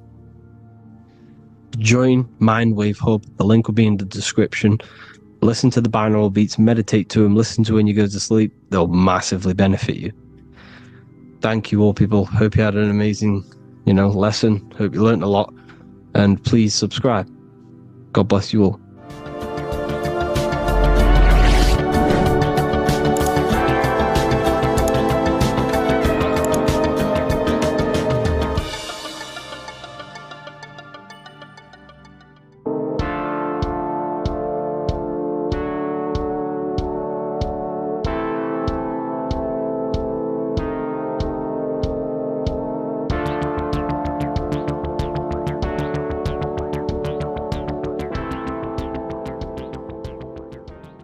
Welcome back everyone to another video. Today we're going to cover everything that you need to know about the mind, starting with the two aspects of the mind, the conscious and the subconscious. The male aspect of your mind is the conscious. This is the 10% of your mind. The conscious part of your mind is only aware of everything around you, your vision, your sight, your smell, your taste, your hearing, and your current state of emotion and thought. Every thought that you consciously think about has an emotion directly attached to it. That emotion is then impressed onto the subconscious part of the mind. The subconscious part of the mind is the female aspect of your mind. It is also a whopping 90% of your mind. Subconscious mind is controlling all of the subconscious processes which happen within your body. For example, your subconscious mind is controlling your heartbeat, your digestion of food, and all of the things that you do not have to tell the body to do. It is the hidden part of our mind which is controlling all of the hidden things. The subconscious mind is like a recording supercomputer. Everything that you have experienced in your life is all recorded and stored within the subconscious mind. One of the most important things about your subconscious mind is that it stores your mental programs. Everything in the subconscious mind manifests into behavior and actions within the body. Your daily basis routine and habits are all mental programs within your subconscious mind.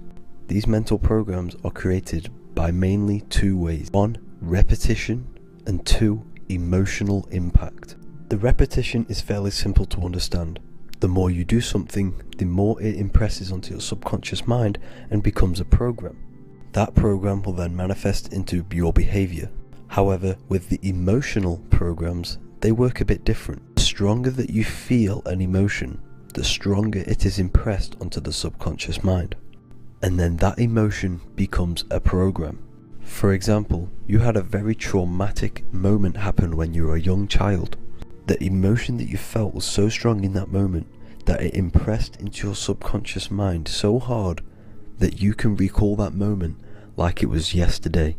That traumatic event that happened to you when you were young will still manifest into your daily basis behavior even to this day.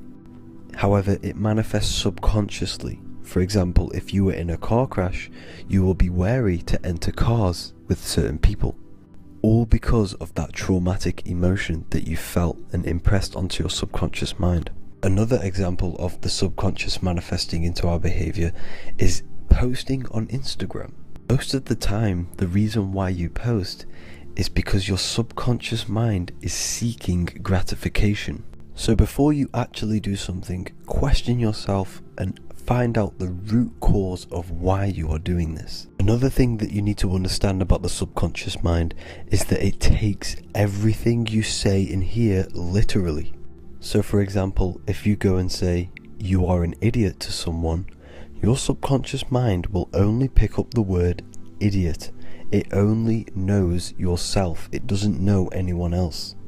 You are casting a spell on yourself just by saying that to someone else. This is why the golden rule is to treat others like you'd like to be treated. Now, you can rewrite these programs which are already in your subconscious mind. However, it does take consistency. You have to change these programs which have been running for years. And by changing these programs, you change your behavior, because these programs manifest into your behavior. The best way to do this, personally, is to listen to affirmations first thing when you wake up in the morning, and do this for 10 minutes every single morning. Then at night time, you want to think and feel that you are becoming the reality that you desire. The more that you feel this reality, the more it will become a program and impress your subconscious mind. For example, you're trying to gain financial freedom.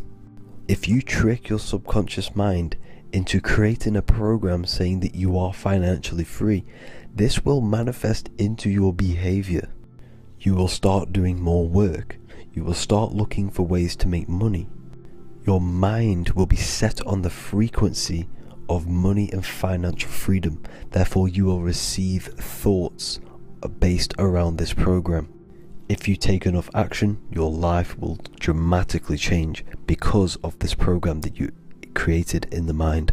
This is why we call it a mindset, because your mind is a frequency tuner which sets its frequency onto different thoughts, because thoughts are frequency.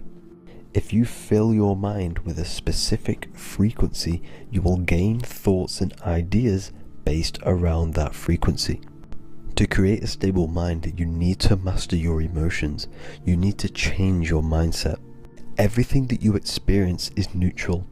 Based upon the mindset that you see it, you either give it a positive or negative charge. By understanding this deeply, you will then control your emotions. I hope you gained some wisdom and enjoyed this video. Please, if you can, leave a comment and a like, and subscribe to the channel if you like this content. Love and light to you all.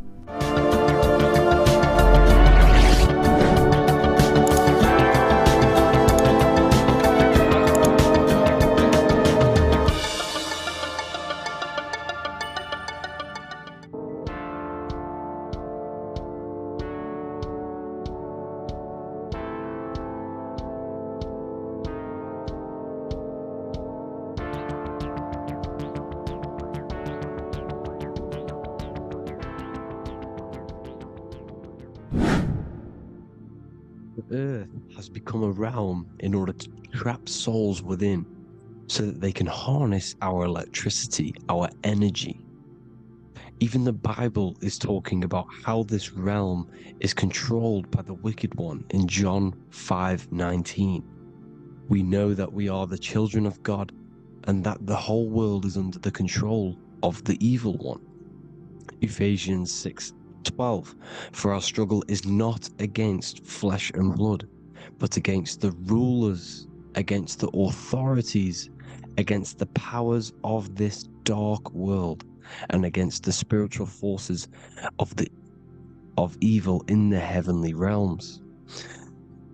So the Bible is telling us that this is not the only world. There are other worlds, there are other realms that we can go to, considered as heaven. Heaven being a higher realm where there is no evil, no darkness. This is a midpoint realm where there is good and evil. Now, we're going to explain how the soul trap is how it's working, and how your soul is being harnessed for its energy, and how you are tricked to come back to this realm after death. What you need to understand is first is that you are the invisible intelligence behind the physical body. You are the mind and soul.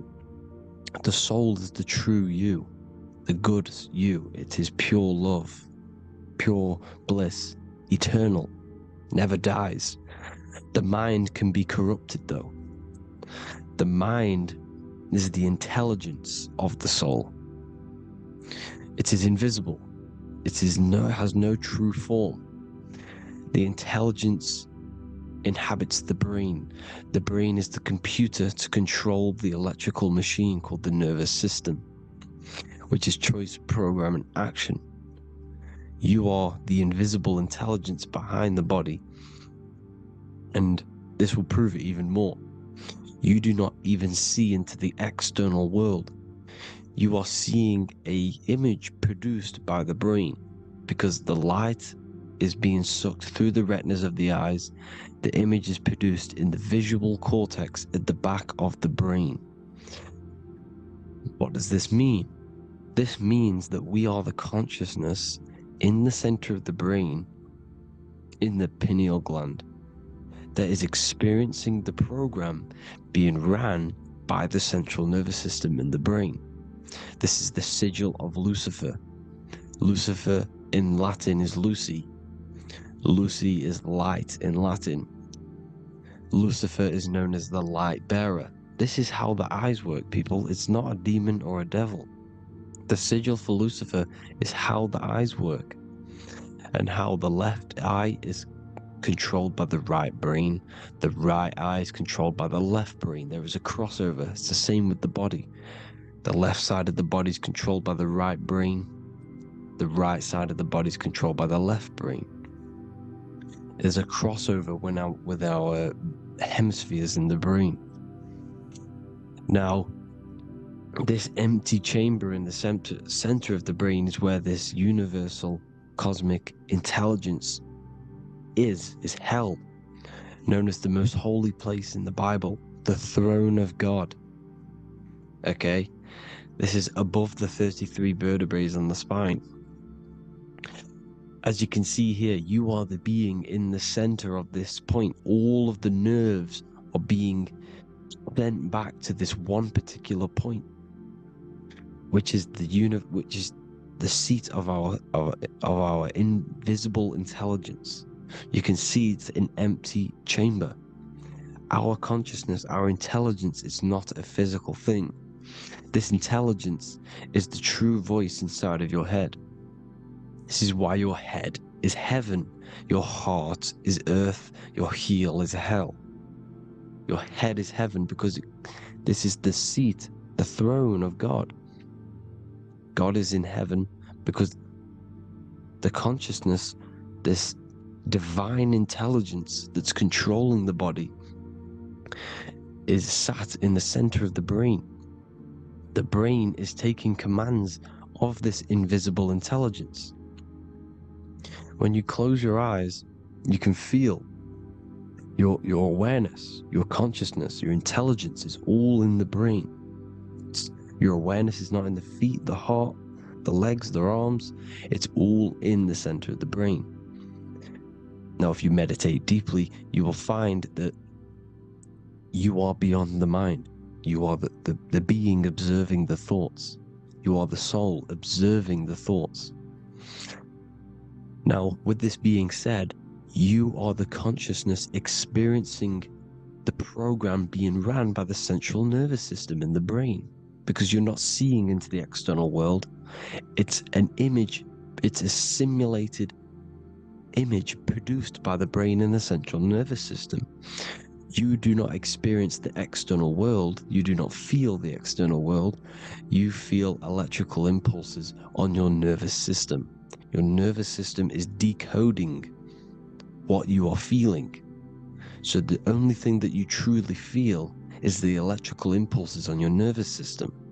This is why the nervous system is the tree of knowledge of good and evil, because it gives your invisible intelligence, your mind, the knowledge of good and evil.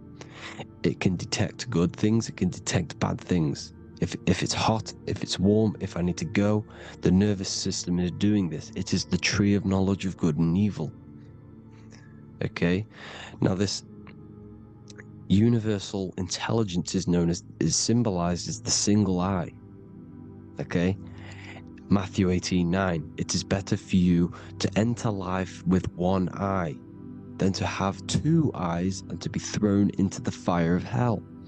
What does this mean? It's symbolic, it's metaphorical, people. It is metaphoric. Your universal intelligence is the single eye, the one eye. It's the balance between the two poles, between the left and the right, the good and the evil. It knows the right thing to do all the time. This is our inner guide. The inner self is the inner guide. And when you are operating your life off duality, using your two eyes, you'll be thrown into the fire of hell, lower states of consciousness. Because you're split. You need to live in oneness, even, balance. Matthew 6:22, the light of the body is the eye. The light of the whole body is the eye. You are a light being. Human. Hue means an attribute of a color. Man is the word manifested. We are light manifested into physical form. Depending on your vibration is depending on what color that you are vibrating on, which is a hue, a human. If therefore thine eye be single, thy whole body should be full of light. Again, it's talking about the single eye, oneness, completeness. When you balance the hemispheres of the brain, we'll go over that later. But anyways, the body is the earth. This is what we need to understand, people. The body is running the simulation, the program that our consciousness is experiencing. So when we leave the body during death and astral projection, we leave the earth. This is how it works. The body is the vehicle for the earth, for this realm. Everything exists within our mind. You have the soul, mind, and body. The soul is the observer, the watcher, the true being. This is why she has many different heads, because the soul inhabits different bodies. This is the serpent, which means knowledge, which is the mind, wisdom. And this is the body, soul, mind, and body, Brahma, Vishnu, Shiva. The mind is the bridge between the soul and the body. So what do I mean? When you astral project, you are using your mind to project your awareness, your observing consciousness outside of the physical body. The mind is the projector, projecting consciousness. By using your mind, you can project your consciousness outside of the body, which is known as the astral realms, which is known as walking on water. Jesus was never walking on physical water, people. It's metaphorical. Believing the physical body. The water is the ether, which is the veil between the physical and the astral realm. It's fluid substance. It's on either side. It's physical and astral. The ether is the fifth element that they hide from us.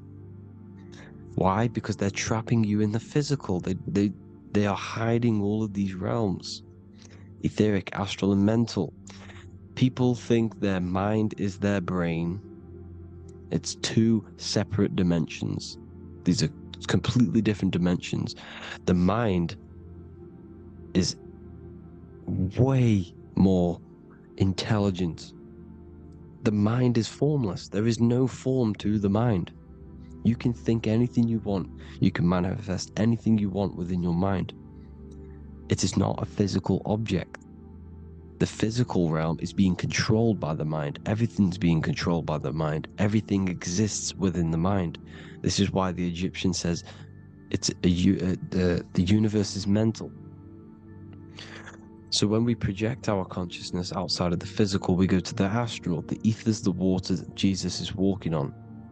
This is the veil between the physical and the astral world. The word together has ether within it because it joins the two worlds together, together, the astral and the physical.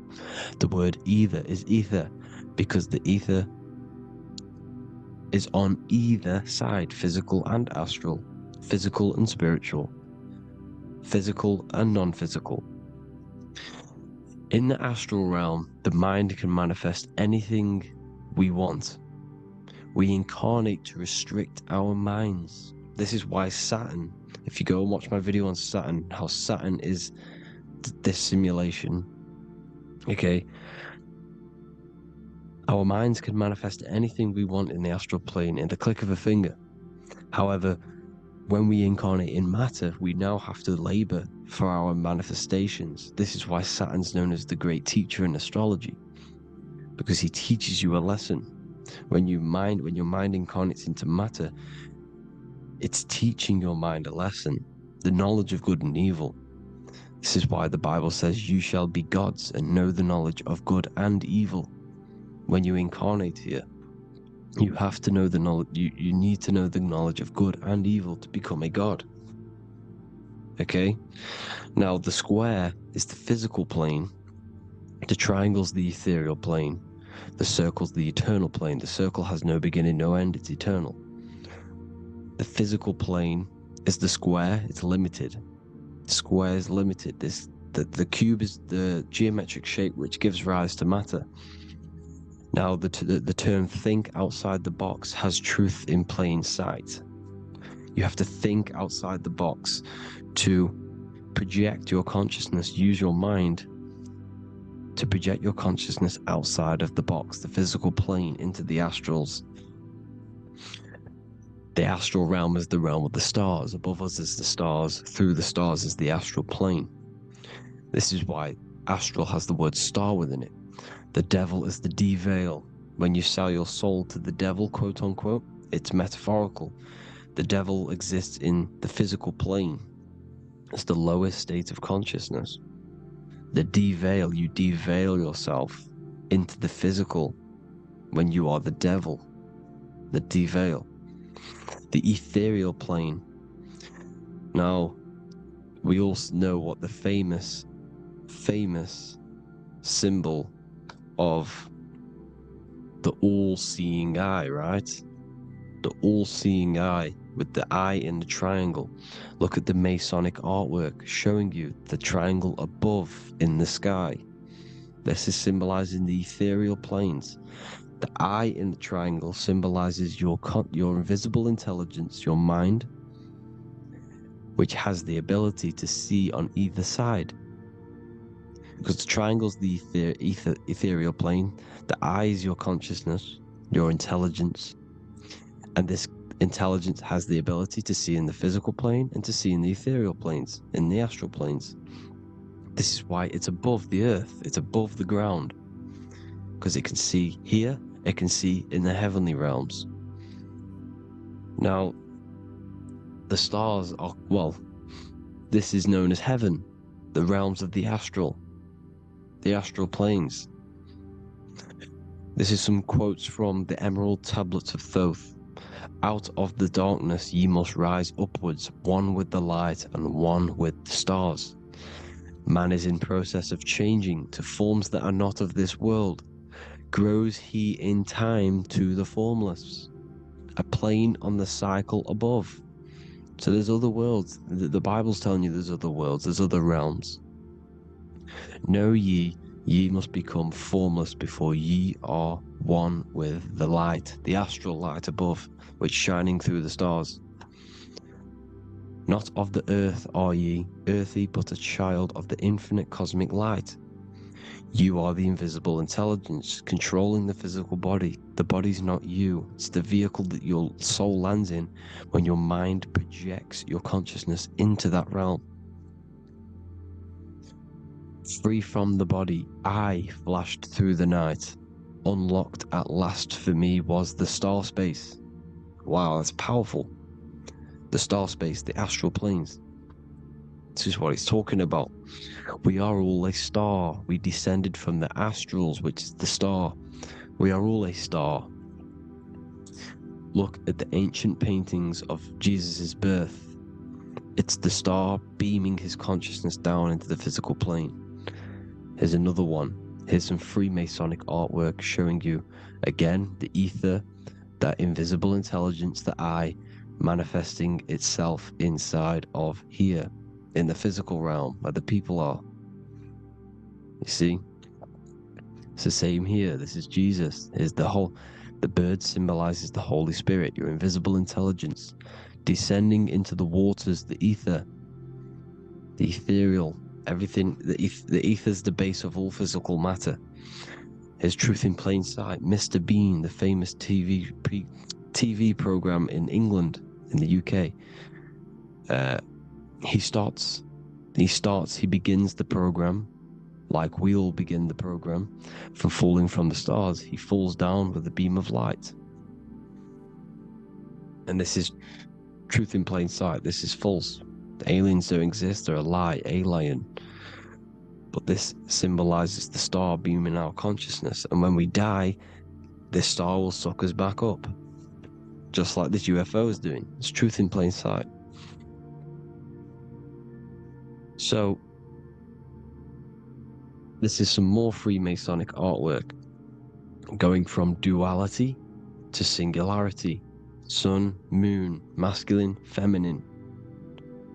Right hemisphere, feminine, left hemisphere, masculine. The consciousness in the center, the balance point. Here's another more Freemasonic artwork.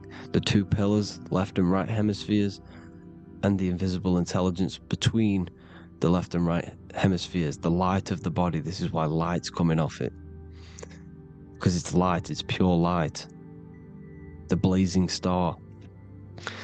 The stairs go from the checkered board, the duality, up to oneness, in between the sun and the moon, the masculine and the feminine. This is symbolizing going into oneness. What did the Emerald Tablet say? You've got to become one with the stars, one with the one with the self. Balancing the two hemispheres so that you can gain, because when the two hemispheres are balanced, you can gain a more deeper connection with your invisible intelligence. Same with the chakras. When the chakras, the 7 seals in the Bible, these are 7 seals because when you conquer the 7 chakras, when you balance the 7 chakras, you then gain a more deeper connection with your internal self, because your mind is not filled, it's not being ran, it's not being dominated by these 7 deadly sins, the 7 seals, the 7 chakras. These are 7 energy centers which are concealing our true form. Balance makes us have a stronger connection with our true cosmic intelligence. Heaven is even. This is why Jesus is pointing at the heart. The even point is the heart. You got to balance the chakras and live from the heart, because the heart is the earth. You're in good and evil. The body manifests the lower and the higher self. The higher self is in the higher parts of the body. Wisdom, intuition, expression. The lower self is in the lower parts of the body. Sex, food, and power.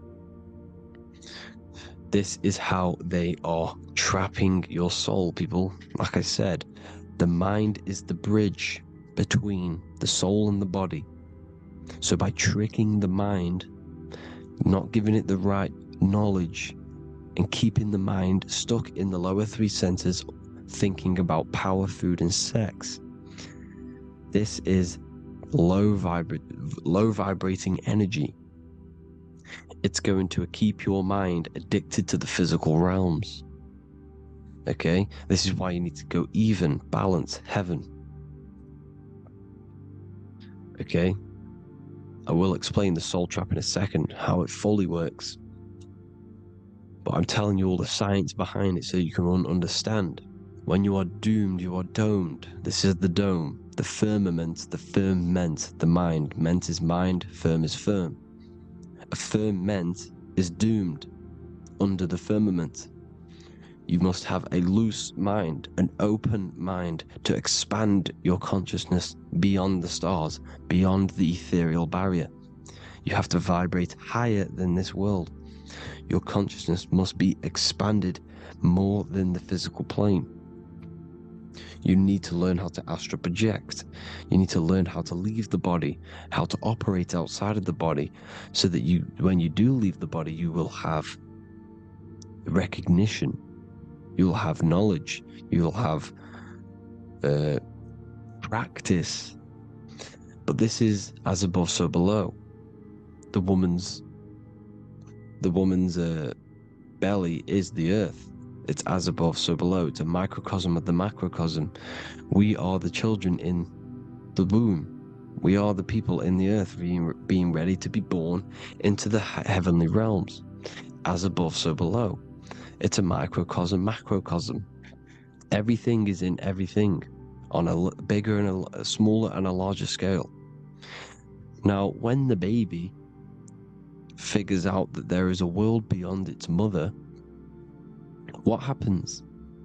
The baby starts to move around and tries to get out of the mother. Because once it starts to hear the external world, starts to hear people, it's going to wonder, what's outside of why am I in here? What's outside?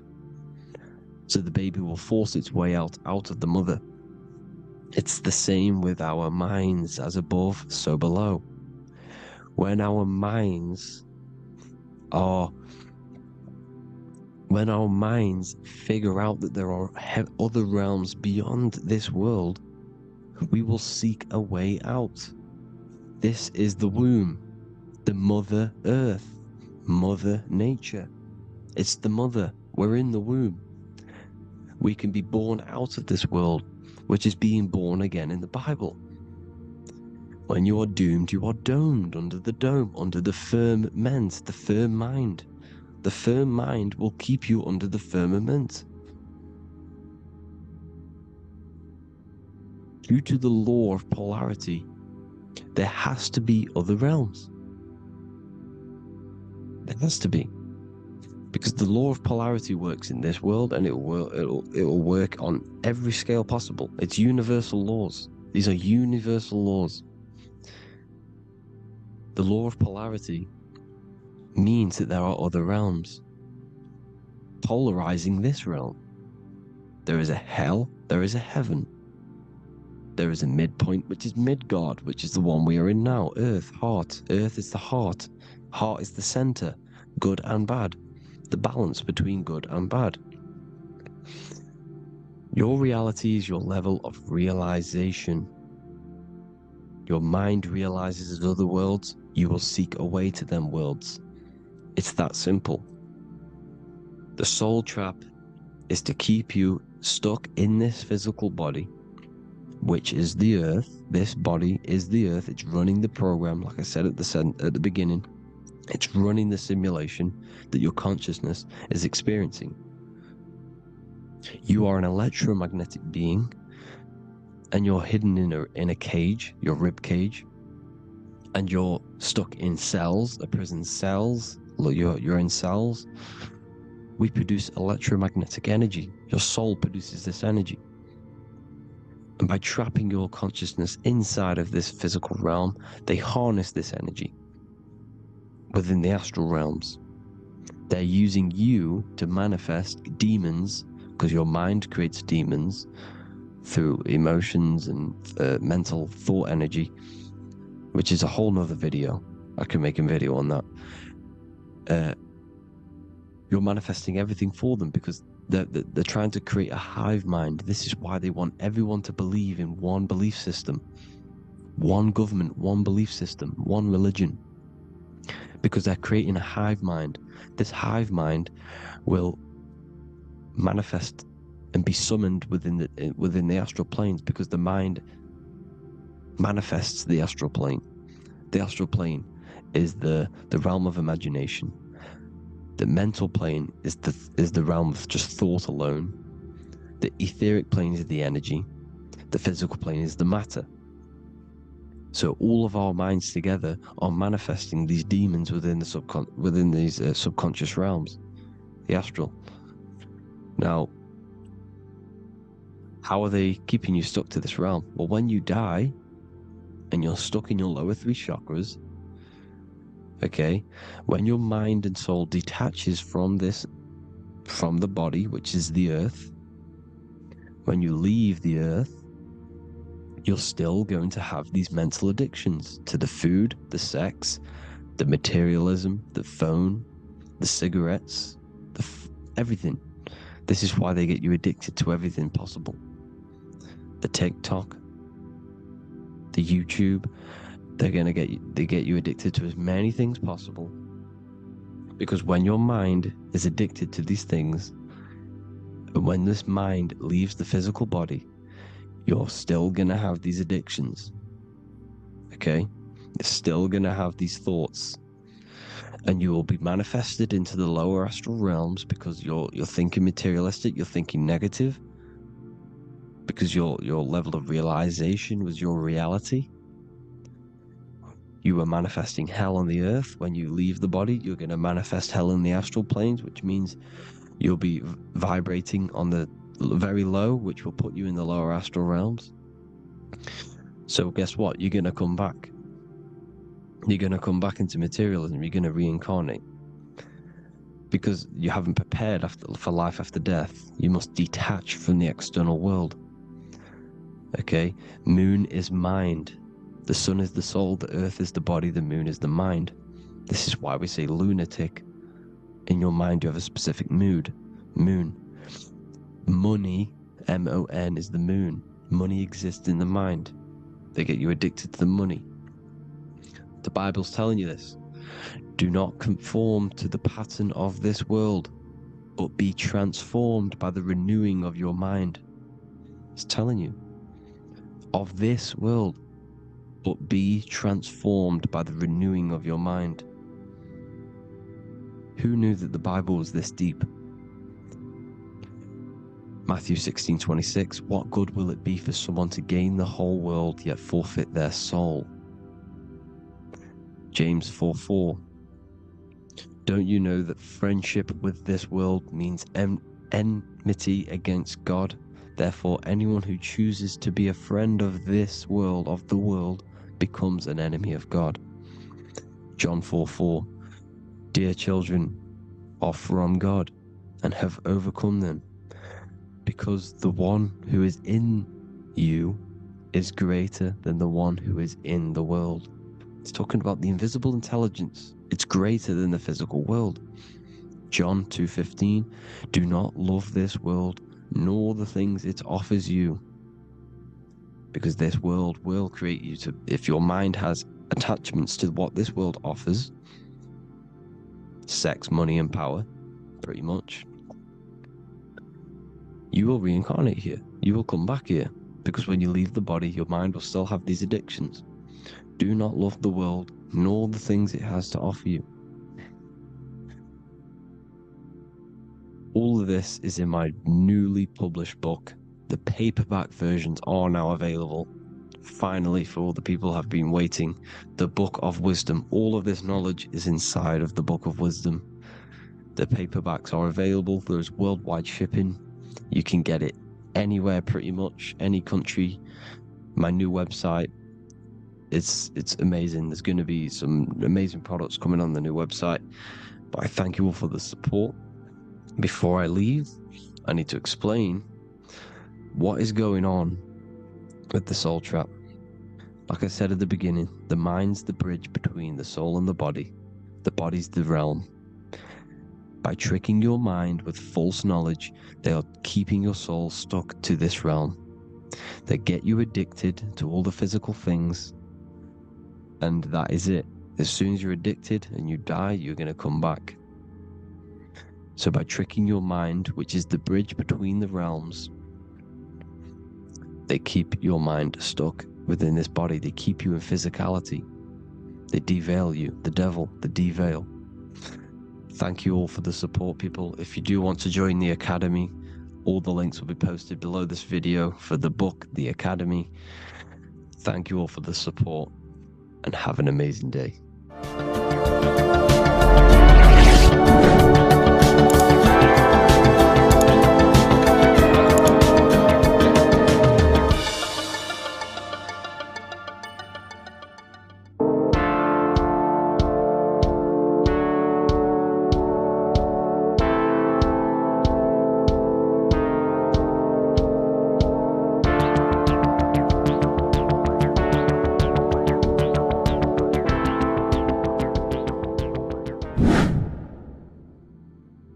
What is good, people? We're back with another video, and this is going to be talking about the connection between the micro and the macro. You are the universe. Everything is inside of you. So the first thing you need to understand is that the law of mentalism, we are a thought in the creator's mind. Everything's being thought into existence. We have a spark of this mind, this same mind of the creator. And everything is a state of mind. Particles or atoms, whatever you want to call them, are a mental thing. They're a product of the mind. Everything's thought into existence. Thoughts influence everything. Thoughts are energetic effects which send out waves into the quantum field around you. And your consciousness is actually the universe experiencing itself, expressing itself, and viewing itself. So we are the creator, but viewing itself in separate bodies. And this is why they call the material world the world of illusions, because everything's separate here, but we all forget that we are all one. We've all been brainwashed to think we're all separate, but we're all one. We're all the same mind, the same consciousness, everything. So everything's created out of toroidal fields. God created the toroidal field. That's the only thing that exists, because atoms are toroidal fields, and it's the basis behind all creation. As you can see it in the owl's eyes, it creates the infinity symbol. And this was the apple. That apple is a toroidal field, and the toroidal field is made out of dielectricity, which is ether. Ether is black light, and this is counter space. This is another realm. This is what creates God to be omnipresent, to be everywhere at one place at all times. He is everywhere because ether is everywhere. Ether is infinite potential. It connects everything together, and that's what energy moves through. It moves through the ether, and that's black light. Everything is light, as it says in John 4:2. God is light. Everything's a vibrational state of light. So the torus field is made out of dielectricity, ether, black light, magnetism, which is white light, which is the center of the toroidal field. And magnetism radiates, it has no vibration. And then when white light splits, it turns into electricity, which is physical material, and that has a vibration. This is the Holy Trinity: the sun, the moon, and Saturn. Saturn, the god of materialism. If you've watched my videos on Saturn, you know that Saturn is crystallizing everything into physical matter. And that's why his old name was El. The ancients called him El. And this is why we get El electricity. This is where El electricity comes from. Because El electricity is only a product of the physical world, which is redshift, blueshift, Adam and Eve. And this is what creates the redshift, blueshift is a product of magnetism. When magnetism, white light splits, and this gives us vibration. And this what creates the toroidal field, which is the basis of all physical creation. The sine wave is created out of the magnetic wave and the electric wave. The electric wave is the blue wave, and the magnetic wave is the straight wave, which is radiation. This is vibration, frequency. So the magnetic wave is straight, and then you have longitude and amplitude, which is depth, which is dimension. You see how the electric wave has depth and a dimension. This is why you get the cross. This is the cross of Earth. This is the symbol of Earth, of bondage, of physical matter, because it consists of magnetic wave and depth, which is electric wave. And this is where you get the sun cross or the Earth cross, whatever you want to call it. It's the cross of physical matter, and the ancients knew this. This is why they used that symbol. Redshift, blueshift, which is the toroidal field, is the basis of all creation, physical creation. And this is why you have the police siren is red and blue. The Matrix movie, red pill, blue pill. You have red blood and blue blood in your body. The Democrat and Republic, the two parties, red and blue. Like your taps on your taps, you have a red and blue tap. One's generative, one's destruction. Fire, destruction, water, generative. So this is the basis of all things. And electric wave has dimension, like I've already said, depth, material, and it's measured in hertz. It's measured in hertz because it hurts you, it decays, because the electric wave has a vibration, and vibration always has to go back to a standstill point. This wave cannot go forever, but the magnetic wave will go forever. It's radiation. Magnetic is radiation. It radiates forever, it pulses. But the electric wave will at some point come back to a standstill point, and that's why it hurts, it decays. That's why our physical body decays, because we contain of electricity. This body is an electric body, and it will return back to stillness like a guitar string. If you vibrate a guitar string, you pull it, it will vibrate, make a sound, and then go back to a standstill point. It's the exact same with every single toroidal field within the body. It will decay, and this is why our bodies decay, and everything in creation decays. So we're born into sin, the sin of Eve. The sin of Eve is always biting into the tree of knowledge of good and evil, which is the, you know, the systems in the body. And the sin of Eve is biting into the sine wave. We bit into the sine wave. The sun moves in a sine wave. Our DNA is a sine wave. Time is a sine wave. Everything in this creation is a sine wave. This is why the dollar bill is a sine wave. Magnetism and electric waves in one. You know, and this is the sun doing its sine wave, which creates, you know, when you go bowling, it kind of creates that pin that you hit over. That's the pin of the sun.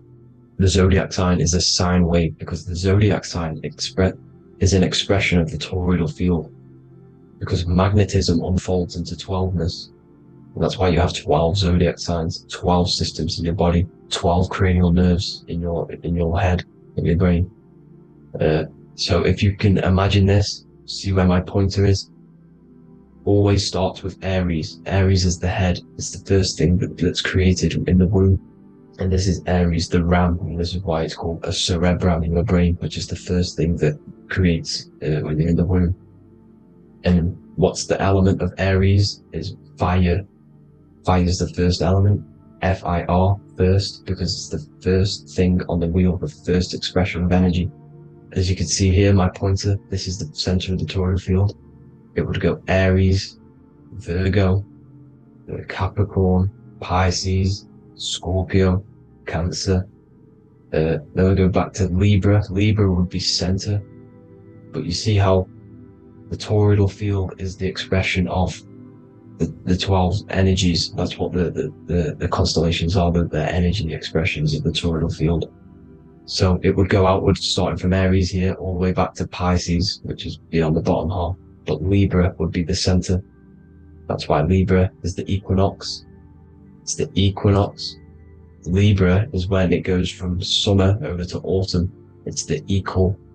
It starts to transition into the winter side. Equinox, equal, which is Libra, and that's why Libra has the two scales, symbolized with the two scales. That's because of, you know, the sun moving over. It's being judged. It's equal now, but then it's going to tip over into the winter. That's why Libra is here, the center of the sine wave. And like I said before, magnetic energy unfolds into 12ness. Magnesium is number 12 on the periodic table. It's the sacred number, and this is why the scientists are trying to, well, NASA is trying to bring in another constellation to destroy the holy science of astrology. So Aries rules the head, which is Mars. Taurus rules the neck, the lower head. Gemini, the two twins, which is your lungs, your two twins, your arms, two twins. Cancer, the breasts, or the chest area. Leo, the heart, which is the sun, which is fire, the center of the toroidal field. Virgo, the belly, which is the intestines. Libra, the kidneys, the two scales, the kidneys, balancing out everything. Scorpio, the sex organs. Sagittarius, hips and thighs. Capricorn, I've missed that out, which is the kneecaps. Capricorn, kneecap. Aries, which is the ram, which is the cerebrum in your brain. And then Aquarius, the calves and the ankles. And the Pisces, the two fish, the 2 feet. So everything corresponds, as you can see here. This is an ancient way of depicting it, of the folded human. And this is everything. Each constellation rules that part of the body, gives energy to that part of the body, makes you do certain things. So magnetic energy unfolds into 12ness, electricity unfolds into 7s. That's why when you get electric, the light spectrum that we see, it consists of 7 colors. Why we have 7 planets. The 7 planets give us our 7 metals and the 7 solfeggio scale frequencies. So the rotor, this is the rotor, and rotor is an anagram for Torah. The Torah, which is I think it's the Hebrew Bible. Don't quote me on that, but it's one of the holy books. Which is the Torah, the Taurus. Everything goes back to the Taurus field because it's the basis of all creation. So the chief cornerstone, it says in the Bible that the builders rejected the chief cornerstone. The chief cornerstone You are the builder. You decided to incarnate into the physical world, into the electric world, El, the world of El, Saturn. When you are created in the womb, it takes you 9 months for you to be created. So for example, if your parents, if you went into the womb here, it'd take you 9 months. So let's say you're born in Scorpio. So you'd go back 9 months, 1, 2, 3, 4, 5, 6, 7, 8, 9. You consist of all of these 9 energies because it takes 9 months or however long you took to be born. Some people are born earlier. You'd have to find out how many months you were in the womb for. But you consist of these 9 energies, and each constellation has a cell salt associated with it. And these cell salts are vital for your health. And your cells are the optimal health of your body. So the chief cornerstone that you rejected is these 3 cell salts, these 3 constellations. So you're mineral deficient in these 3 constellations. For example, fluoride, magnesium, phosphate, and potassium sulfate. So that's the chief cornerstone. And a cornerstone, people always get it rejected with the cornerstone. The cornerstone is not, it doesn't say the cornerstone in the Bible, it says the chief cornerstone. The cornerstone is a cornerstone of a building, but the chief cornerstone is the top of the pyramid. This is where we get the pyramid of the wheel. So you're mineral deficient in whatever 3 zodiac signs you're not. You were not in the womb for. This is the chief cornerstone you rejected. So the human body is the micro. It is the universe in a physical form. It consists of everything in the universe. Just like your consciousness is the universe watching itself, experiencing itself. Your body is the whole universe. 12 systems in the body, 12 zodiac signs, 7 chakras are the 7 planets. The Holy Trinity of you is your Temple of Solomon, the soul and the mind, the sun and the moon. You know, everything is in you. You consist of everything, all the energies, everything. Heaven and hell. Heaven and hell is a mind state. It's a state of the mind. Head, H-E-A, which is heaven, and the heel, the bottom of your foot, is hell. And the bottom of your foot is the soul. So they're basically saying, well, it's wordplay. They're saying that your soul is in hell because, you know, with the elites being in control. So they call the bottom of your foot the soul, trying to say that you're in hell. The Christ is in you. And this Christ is Greek for Christos. And Christos is Greek for the oil, and this oil is produced in the cerebrum, the Aries, the ram, the cerebrum, pineal. It goes down the pineal, well, the pineal and the pituitary are underneath the cerebrum. It goes down the pingala and the ida. The pingala being the positive charge connected to the pineal gland, pin, and the ida connected to the pituitary. And this is the 2 serpents going down the spinal column. And this is why Jesus goes from Nazareth to Bethlehem, and then Joseph and Mary are waiting for Jesus in Nazareth. Joseph and Mary are the pineal and the pituitary gland waiting for Jesus to come back up the River Jordan, or spinal column. So this is the oil. This is the story of Santa as well. Santa comes from the North Pole. Why? Because the North Pole of the Earth is the center of the toroidal field, and the North Pole of you is your spinal column, which is the North Pole of the toroidal field. The North Pole, he comes from the North Pole. This is the North Pole, this is the South Pole of the toroidal field. Comes from the North Pole, which is your mind. And he goes down the chimney and then back up the chimney. This is the chimney. And he drops off the present, which is the Christos, the oil. And this is why Jesus is crucified at 33, because he crosses over the vagus nerve at the top of your spine. When this oil comes back up the 33 vertebrae, these are your vertebrae here. When it goes up the 33 vertebrae, it gets crucified at 33 because it crosses the vagus nerve, and he's crucified on a cross at 33. This is the story behind Jesus and Santa. The Ark of the Covenant in the Bible is the 2 hemispheres which cover the vital parts of your mind, the brain side, which is the cerebrum, the pineal, the pituitary, etc. So the 2 hemispheres are the 2 angels, the Ark of the Covenant. This is the Ark of the Covenant, covering the 2 vital parts of your brain. So these are the optic thalamus is another part, and it protects the Christ oil, which is inside at the center of the brain. See, the Bible is all a massive metaphor about yourself, because you are the universe. You are a microcosm of the universe. Your consciousness is experiencing itself, and the universe experiencing, and your body is the whole universe. Your head's heaven. So Moses crosses the Red Sea. These are the two hemispheres of your brain. This is the corpus callosum, the Red Sea. So he's pretty much saying that he's uniting the two hemispheres of your brain, because most people in this generation are stuck in the left brain, which is just logic, reasoning, science and maths, writing. This is what school teaches you to do. It keeps you stuck in your left brain, and you want to cross over to you want to cross the Red Sea, which is the corpus callosum, to the right brain, which is awareness, art awareness, creativity, imagination, intuition, insight. Using the higher mind, creativity, imagination. If you don't have intuition, then you can't read energy, you can't pick up on bad things. This is what Moses is symbolizing by crossing the Red Sea. And it's also the upper room where Jesus met the 12 disciples. 12 disciples are the 12 cranial nerves in your brain. It doesn't just represent the 12 zodiac signs. The 12 disciples symbolizes many different things. It's like I said, energy the universe consists of 12ness. So you have 12 cranial nerves in your brain, and that's the 12 disciples as well. And they want you stuck in your left brain, which is the five senses, materialism. So they say in the Bible that Satan blinds the mind. Satan is Saturn. If you've watched my videos, Satan is Saturn. And you consist of the whole Trinity, which is the sun, moon, and earth. The soul, moon, the soul being your sun, the solar, the moon being your mind, the earth, your physical body. And Satan blinds the mind. Why? Because we enter a soul system. This is a soul system, not a solar system. And Saturn is the Lord of the Rings, which is the outer ring. When your soul enters the soul system, your soul starts to materialize. It hits Saturn.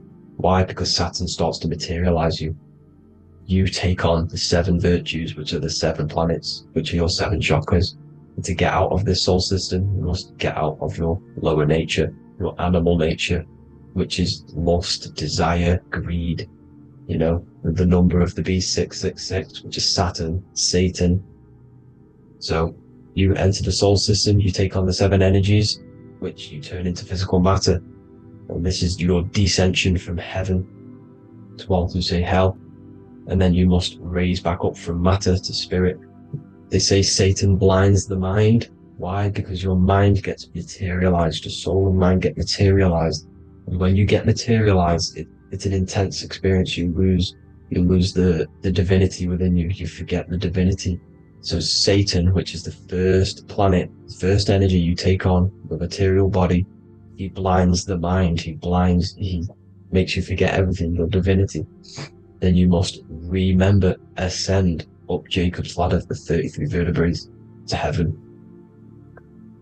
And this is a microcosm of the macro, because you will ascend back up to heaven if you do this, when you leave your physical body, when your body decays. So when it talks about in the Bible, completely destroy them, the Hittites, the Amorites, the Canaanites, all the ites, this is what God says to the Israelites. It says completely destroy them. It's basically symbolizing saying destroy your lower nature. The Canaanites, cannibals. We're under a Canaanite system now, which is cannibalism.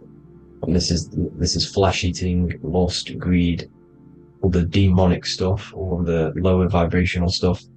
The lower nature, eating, sex, and survival, the lower 3 chakras. You must get out of these lower 3 chakras and return back to spirit, which is heaven, which is spirit, love, being holy, being truthful, being passionate.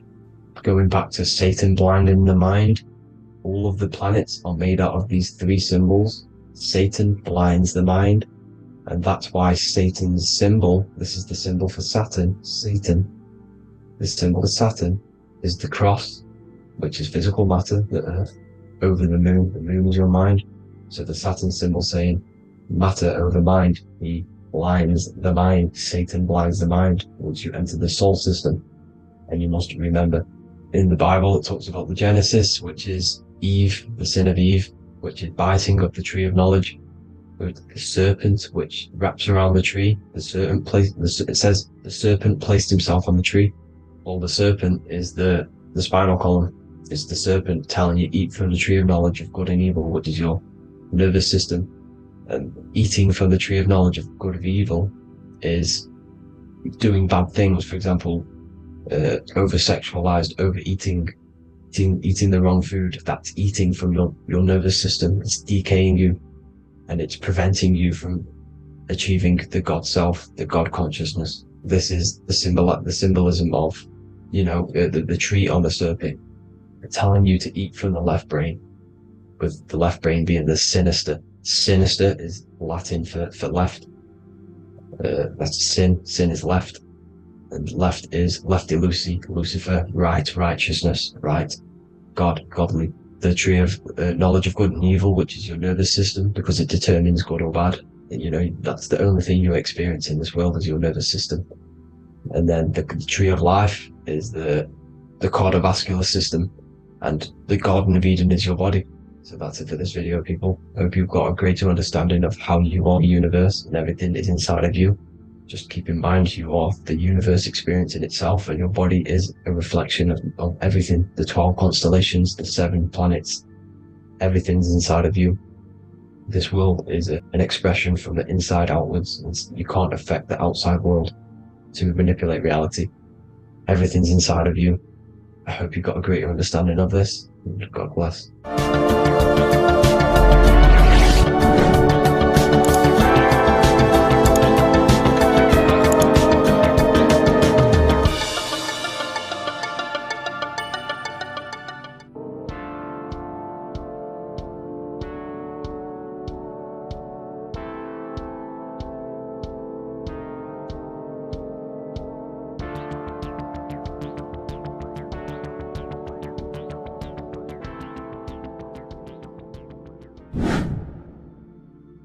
How are we all doing, people? It's Revival of Wisdom from the Wisdom Academy.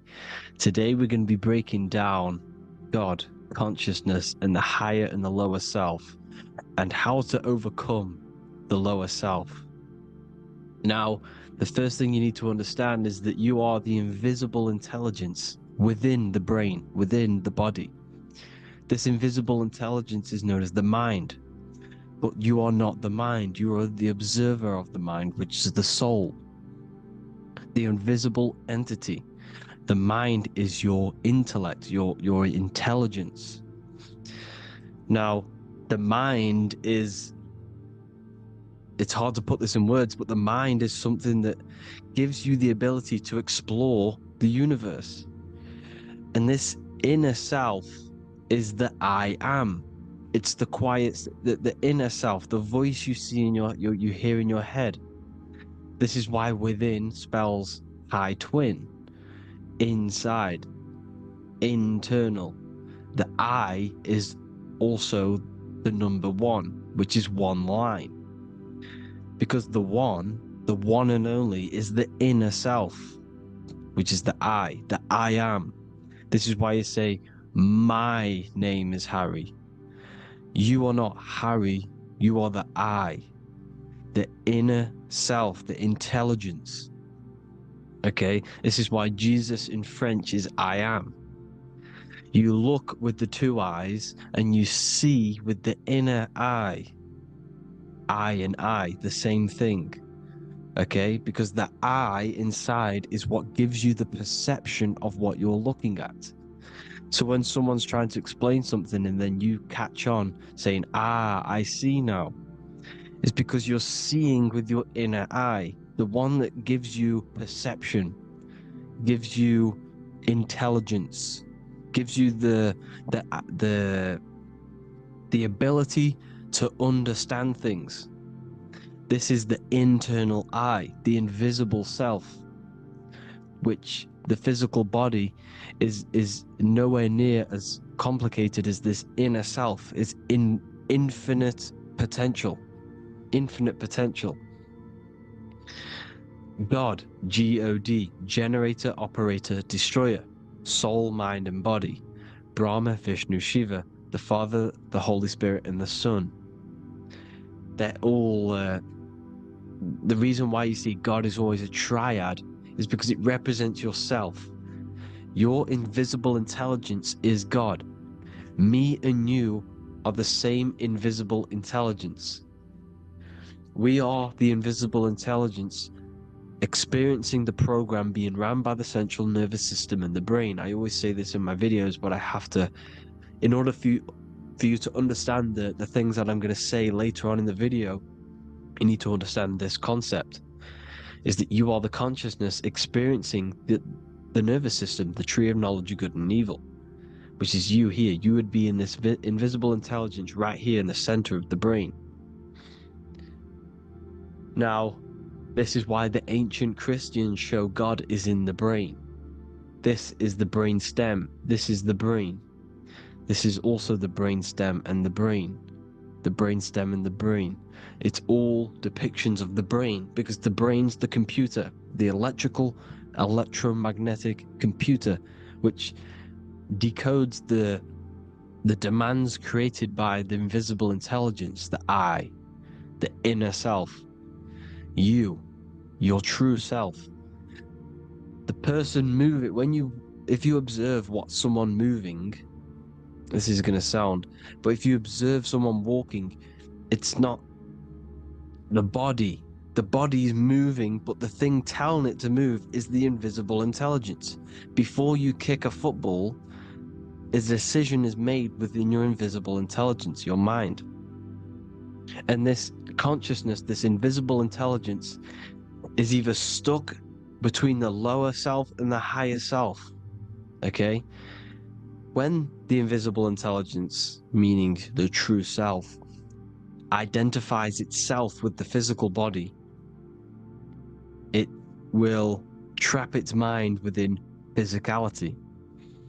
This consciousness that we have is either operating in the lower self or the higher self. It either is to learn a lesson, because the mind can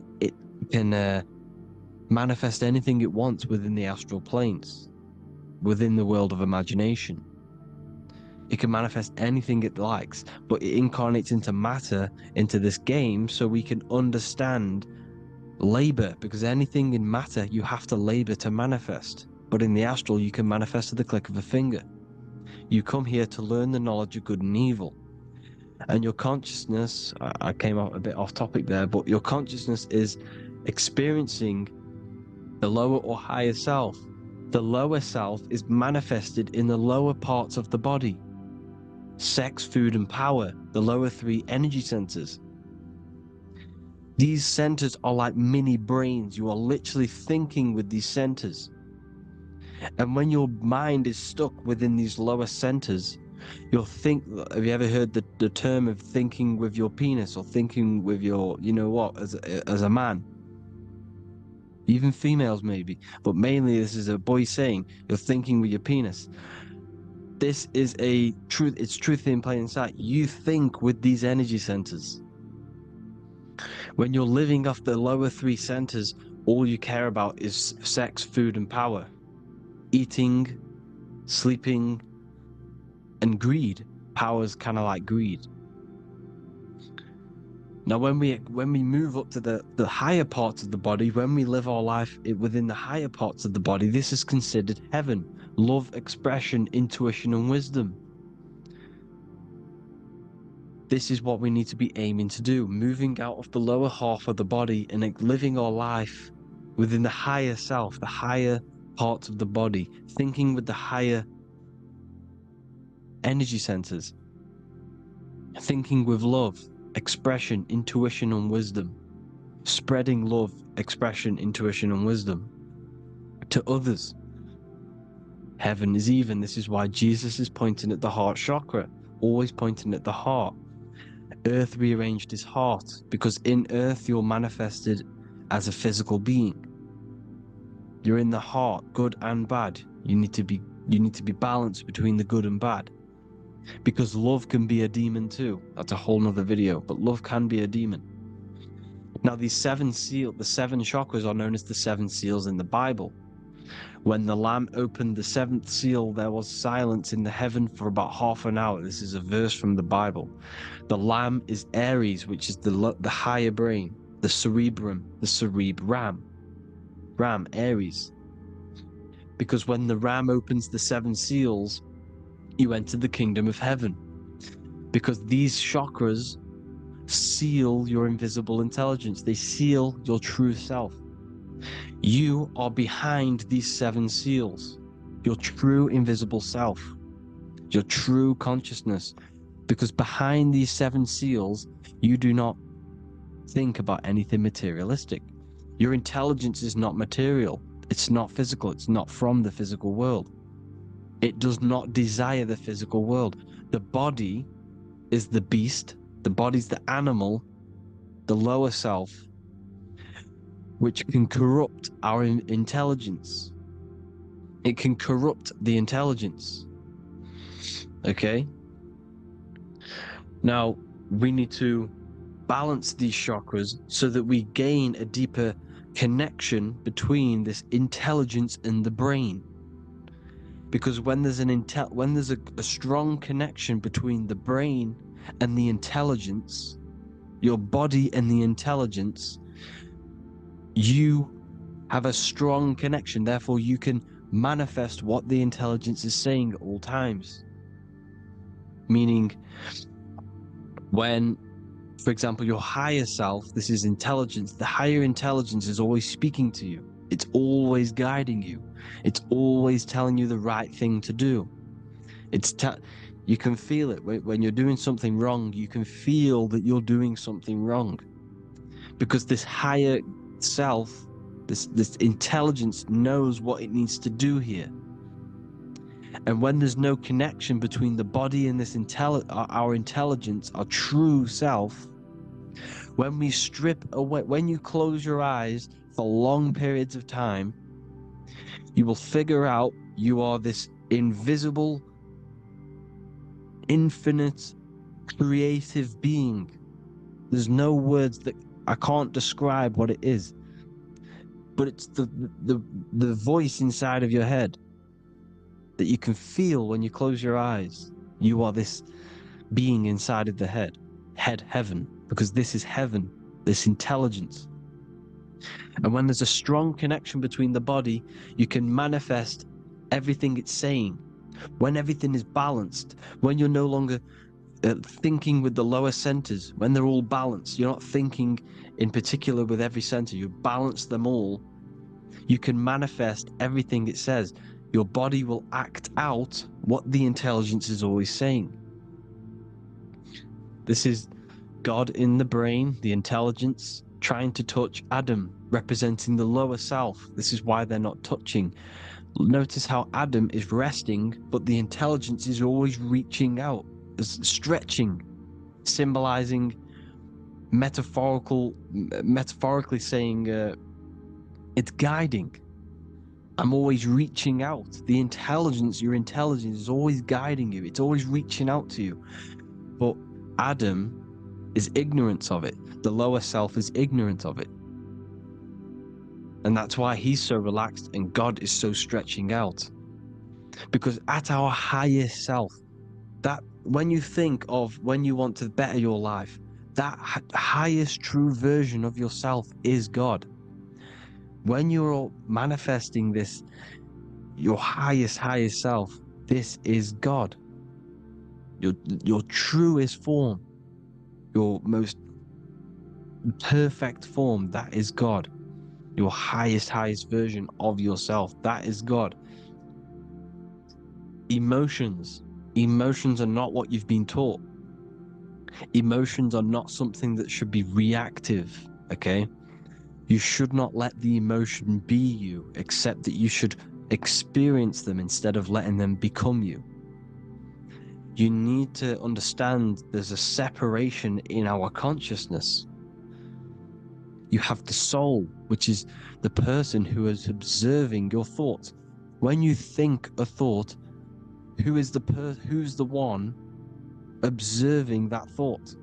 The soul, you, the I am, the I, the inner self, the one and only. And inside of every single body, inside of me, inside of you watching this video, there is this same intelligence that is inside of me, inside of you, And it's the exact same intelligence, experiencing a different body. And this is what we mean by the universe is mental. We all are all sharing the same ball of consciousness in a different body. The animals, the fish, the cells, all expressing this one consciousness. Me and you are the same. This is why the golden rule is treat others like others should be treated, because I am you and you are me in a different body. Now, going back, you need to identify that there's different levels of consciousness: soul, mind, emotion, and body. Okay? Your emotions are on a separate layer than the body, the mind, and the soul. So when you identify there's a difference between all of these, you do not let them become you. You do not let your mind rule you, because your mind can be corrupted. Your soul is the one that is pure good, pure love, but your mind can be corrupted. Okay? Your emotions can be corrupted. The body can be corrupted, but the soul can never be corrupted, only layered on top. You can only throw piles of programs within the subconscious, layering the soul down, but deep down inside of every single one of you, there is a loving being. Because love comes from the heart. Love is the universal emotion, expression. Now, your thoughts can become bondage, your emotions can become bondage. Now, what do I mean by bondage? By conquering the lower self, we need to conquer our own mind, because the mind is what's manifesting the lower self. When you're thinking with the lower half of the body, when you're becoming your emotions, you need to experience the emotion, not become the emotion. Do not let the emotion become you. Do not let your thoughts become you, because your thoughts are tools that you can manifest. Your thoughts are the idea. Your emotion is the energy that you can use to manifest that thought. Your emotion is energy in motion, emotion. You use emotion to manifest, to feel as if you already have the thought. Therefore, you become that vibration. Therefore, your emotions are actually a creational force that is given to you to manifest things, because you're a human, a manifester. You're here to manifest things. You're a creator. You are a god. Your inner self, your intelligence, your I am, the one and only inside of you, the inner self, the quiet one, the one that's deep down, the invisible intelligence, is it's creating things all the time. All the time. Speak no evil, see no evil, hear no evil. This is the astronauts, they're Freemasons, but they understand this. Because thinking, seeing, and hearing can corrupt your mind. And when you have a corrupted mind, you'll have a corrupted subconscious. The subconscious will manifest into the body, because 90% of your behavior comes from the subconscious mind. So you got to speak, see, and hear no evil. But sin, what is a sin? To overcome our lower self, to overcome our lower self, the 7 deadly sins are not something that goes against an external God. A sin is something that goes against your inner guide, your inner conscience, the inner self that's always speaking to you. It's always telling you the right thing to do. A sin is something that goes against this inner guide. And this is why you can feel something where you can feel you're doing something wrong, because the inner guide is speaking constantly. And when you commit these 7 deadly sins, which are 7 internal states which keep your invisible intelligence bound to your physical body, Because evil, right? Evil love bondage. This is why they stay in this realm and they control this realm, because they love the bondage of the body. They like matter. They want to stay in matter for eternal life. They don't want to ascend back into the heavenly realms where you do not have a physical body. You can explore the universe within the astral planes. They stay bounded to the body, bounded to the 3D construct of the physical world. They have greed, lust, envy, gluttony, wrath, sloth, pride. They want all of this. And if you want that, that's okay. But deep, deep down, you don't want that, because your soul is always telling you the right thing to do. Your soul knows what to do to get out of here. It needs to detach from the external world. Detach from all of these 7 internal states which bound you to your lower self, your lower centers. That's what a sin is. You know, you have a left and right brain. The left brain is always analytic. The right brain is metaphorical. So the right brain is producing a holistic view of reality. Now, what do I mean? And not view, perception. When you see, because your eyes are parts of the brain, when you look at something, that image is produced in the back of the brain in the visual cortex. And then the right brain produces a perception, a holistic, it breaks down what you're seeing into a holistic image, a holistic perception. So for example, if you're in a woods, the right brain sees the whole woods as one big woods. The left brain is breaking that perception down into individual trees, branches, and leaves. So the left brain's to do with duality, the right brain's to do with wholeness, unified. The left brain's dualistic, analytic. This is necessary so that we can pick things up and manipulate them and break things down. We need the left brain, we need the right brain. I'm not saying any of them's bad, but the left brain, sinister in Latin, means left. Because when you're left-brained, you see everything in dualistic. You see everything is dual, when everything's actually one. We need to be focusing and strengthening our right hemisphere. I'm not saying sit in the right hemisphere all the time, but we need to be strengthening our right hemisphere. And this is why left is sin and right is right. Because when you focus on the right hemisphere, you see the holistic perception of creation. The right hemisphere sees humanity as one unified consciousness. The left hemisphere sees everyone as individual persons and egos. Because the left hemisphere is dualistic. And this is why the Bible says, cast the net onto the right side of the ship and ye shall find. John 21:6. What does that mean? Cast your energy, cast your perception into the right hemisphere of the brain, and ye shall find unified consciousness. You shall find your higher self, the one and only. If then you have been raised with Christ, seek the things that are above, where Christ is seated at the right hand of God. Wow. Powerful. What does this mean? Seek the things that are above, where the Christ is seated at the right hand of God. God is your consciousness, your invisible intelligence between the two hemispheres. The right hand of God is the right hemisphere. Seek the things that are above the heart. Love, intuition, expression, and wisdom. Seek the things that are above the heart, the higher self, the higher part of the body. Because when you seek the things of love, expression, intuition, and wisdom,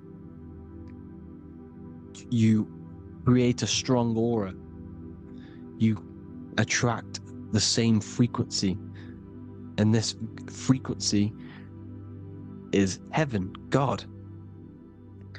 This is the Sumerian artwork showing the Lamb. This is a step symbolizing stepping upwards, raising up He's stepping over the lamb up to the bird. His hand is going to the bird. The lamb symbolizes the lower self. Okay? The bird with the wings is in the sky. It represents the higher self. This is why angels always have wings, because it represents the higher self in the sky. The lamb is a ground animal, symbolizing the lower self. He's stepping over the lamb to the bird, his higher self, his invisible intelligence. Horus and Set, Jesus and Satan. Look, Horus has an evil brother, Set, just like Jesus and Satan. Horus is a bird, higher self. Set is a ground animal, lower self, which is the devil and the angel on your shoulder. You see? The right and the left hemisphere. The two wings. So, the devil and angels always speaking to you. The higher and the lower self. It's the battle between the higher and the lower self. Between the invisible intelligence and the physical body, because the body's the one that wants the sugar, it wants the pleasure, it wants the sex, it wants the porn, it wants all of the materialistic things, it wants the 7 deadly things. Okay, it wants this. There's a battle between the higher and the lower self, your intelligence and the body. This is why you need to become balanced, so that there's a deep connection between the body and the invisible intelligence, the I am. You need to master your mind with discipline, and you gain a connection between the brain, the body and the intelligence. Resurrection, transmuting sexual energy. Okay, this is important. Res is Resh, which is Hebrew. The early Hebrew Resh symbol is the head. This is the head. Resh, erection. Erection is a sexual stimulation. Resurrection is rise erection. You got to raise your sexual energy up the base from the spine to the head. This is the Christ, the Christos. Because there's a psychophysical germ, psychophysical oil produced in the brain every month. Go and watch my other video on raising the chrism. Okay? And every month there's this fluid produced in the brain, which takes 2 trips, because one's produced by the pituitary, one's produced by the pineal, magnetic female, magnetic and electric charge. And it takes 2 trips down the spine to the solar plexus, the bread of life in the Bible, or Bethlehem in the Bible, because the River Jordan's your spine. Goes down to Bethlehem. It gets born in Bethlehem, just like Jesus. Because when this oil travels to the solar plexus, it creates the seed, the seed of life, and it feeds the body. All the central nervous system, all the cells, it regulates the blood, does all sorts of good things for the body, this oil. Now, when you save your sexual energy and you raise your resurrection, you awake the Christ, you raise it from the solar plexus or the sacrum bone up to the brain, you activate 100% of the brain, and this is the true resurrection of Christ. Instead of wasting the energy and giving away your sexual fluids, because behind the fluids is the energy. So when you release that fluid, the energy is out there. You've released the energy. Your sexual energy is the most potent emotional force a human could possibly feel. Same with any animal or anything. The sexual urge, the sexual emotion is the most powerful, potent emotion that you can feel. It takes over the whole body. When you feel sexually aroused, it takes over everything because it's so potent. And when you fight the serpent, when you fight the sexual energy, which is shown here in the Egyptians, the cat cutting off the head of the serpent, or Hercules fighting the serpent, or in the Greek mythology fighting the 7-headed dragon, the 7 chakras, The serpent is your sexual energy because it symbolizes your kundalini. When you fight it and you transmute this energy, instead of releasing it, instead of acting sexually on it, you can transmute the energy, transfer it from the solar plexus up to the brain. You can do this with other tasks. Instead of releasing it, instead of raising it from the solar plexus to the brain, you can use it for other things. So for example, you want to think critically.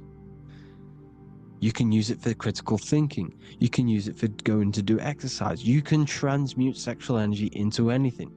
But you can do this, you can raise the sexual energy, and you can use this energy to push the cerebrospinal fluid from the solar plexus up through the spine, up the 33 vertebrae to the brain, and it'll activate 100% of the brain.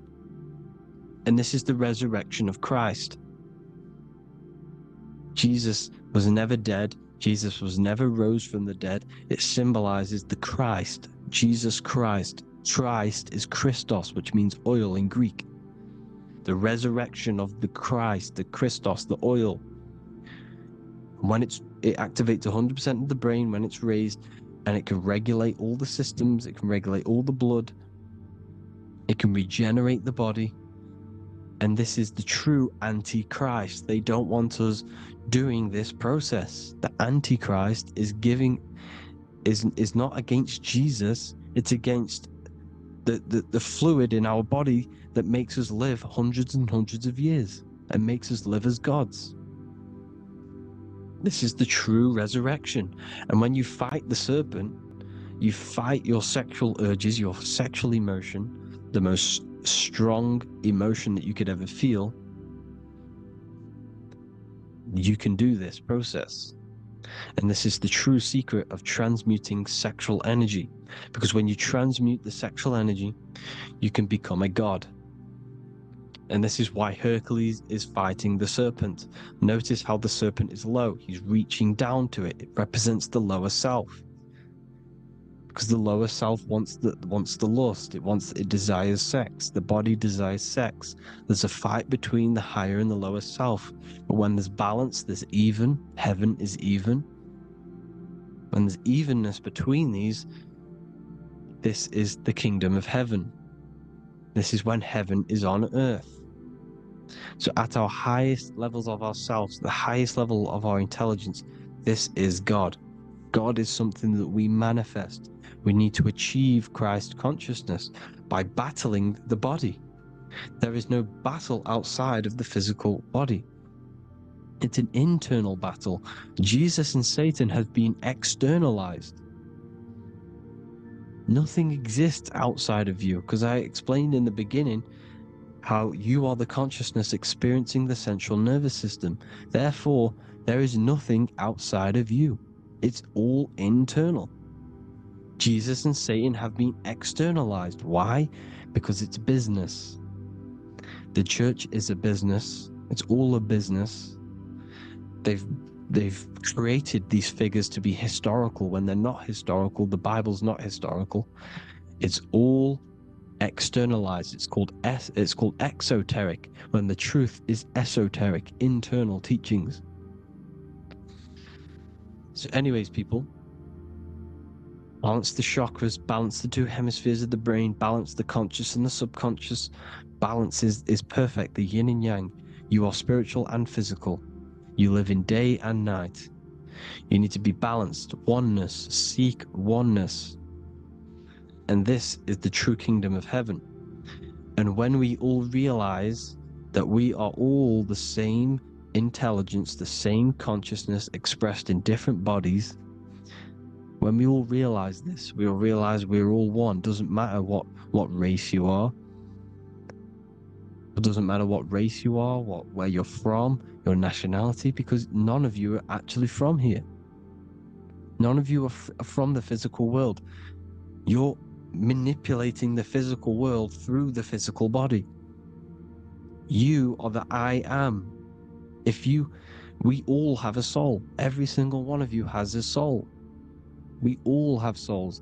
The reason why they say some people don't have souls It's because they're trying to suppress your mind. They don't want you to know that you have a mind. That sounds crazy, I know. But a lot of people haven't realized that they have an infinite intelligence called a mind. And behind that mind, if you can observe your thoughts, the person who is observing the thoughts, you have a soul. Everyone has a soul. Don't listen to all these people saying some people don't have a soul, some people do. We all have a soul. Every single one of us. So anyway, you need to break the lower nature of yourself. At our highest levels, we are gods. Our intelligence, our universal intelligence, the I am, the intelligence that's inside of the brain, is God. Our minds are being corrupted within believing that you are the body, and by the result of this is a society like today,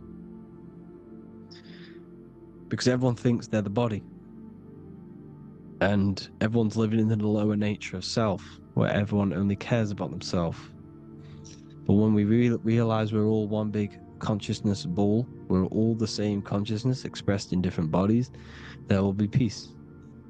So thank you all, people. If you do want to learn more, if you do want to read my book, it's called The Book of Wisdom. I'll put it in the description. It's an amazing book, people. It's going to give you the best understanding possible about creation, yourself, and the world. It's amazing. The Bible, everything. I have just launched a new cymatic library. A friend of mine has just added this to the website. He creates beats, and he creates the purest beats, so they are actually the frequency that it tells you. Most of the stuff on YouTube and Spotify and Apple Music it says it's a certain frequency, but we know these major platforms are all playing with the frequencies of the app. So if you want a real binaural beats, solfeggio scale frequencies to meditate on or listen to throughout the day, join the occult library. You can get a 2-day free trial. I'll put the link in the description. Thank you all, people. Hope you all enjoyed this video. God bless you all.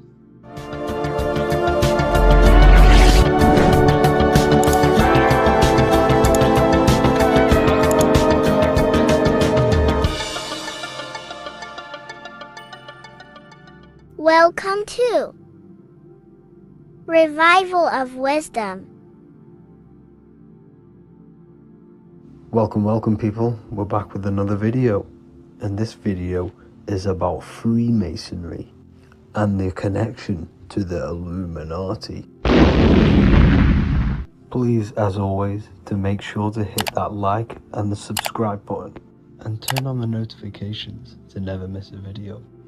On May the 1st, 1776, the founder of the Illuminati, Adam Weishaupt, founded this secret organization, and this date can be found in Roman numerals underneath the all-seeing eye pyramid on the $1 bill. This $1 bill also says Anu Coptus Novus Ordo Secularum.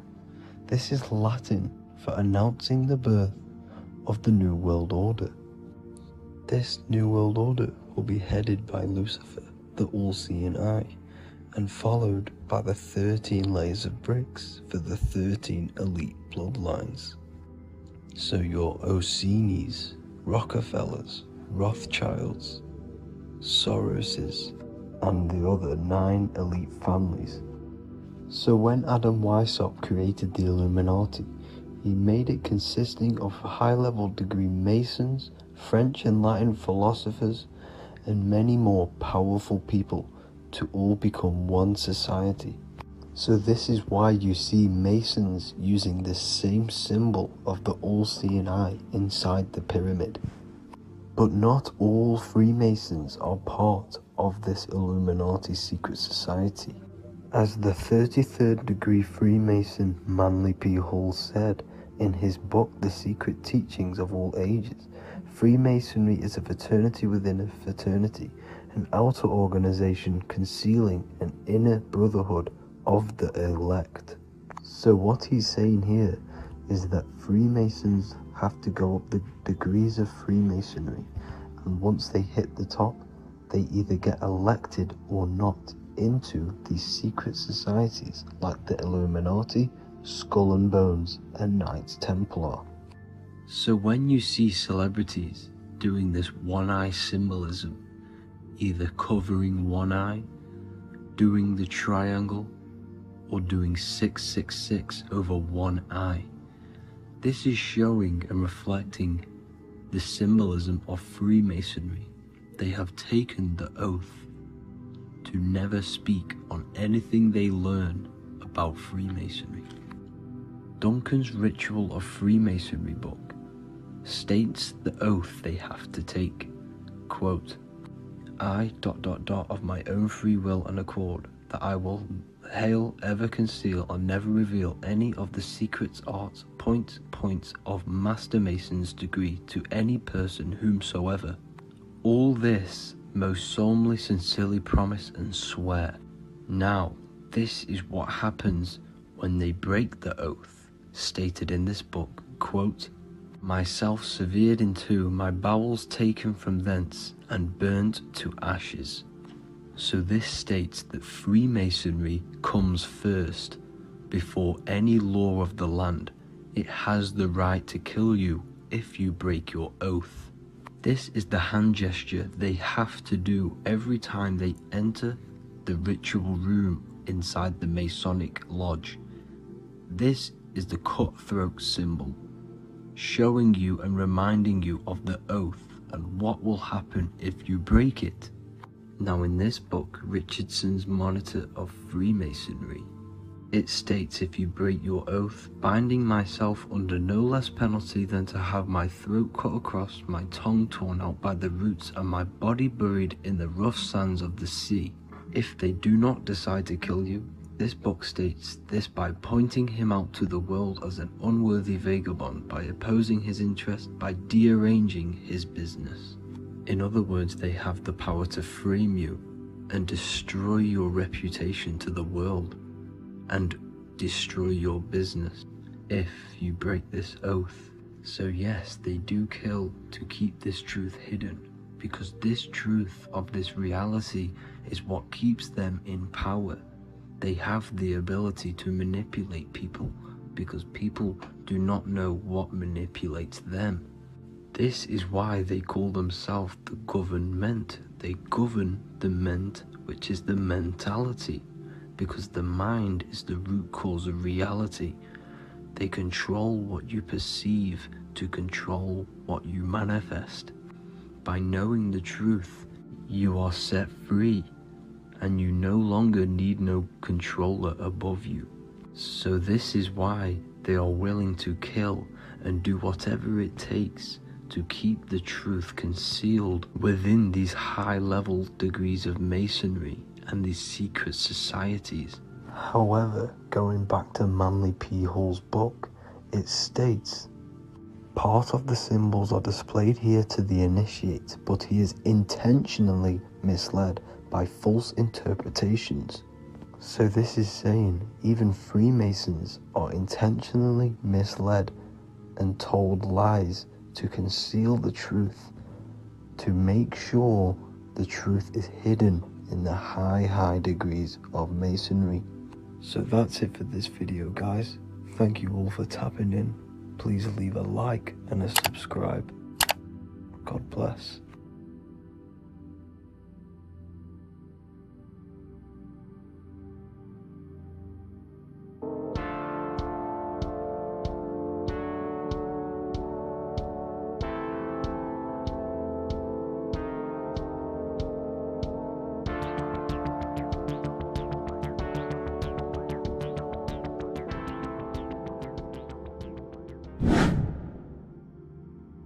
What is good, people? It's Revival of Wisdom. Today we're going to be talking about Saturn.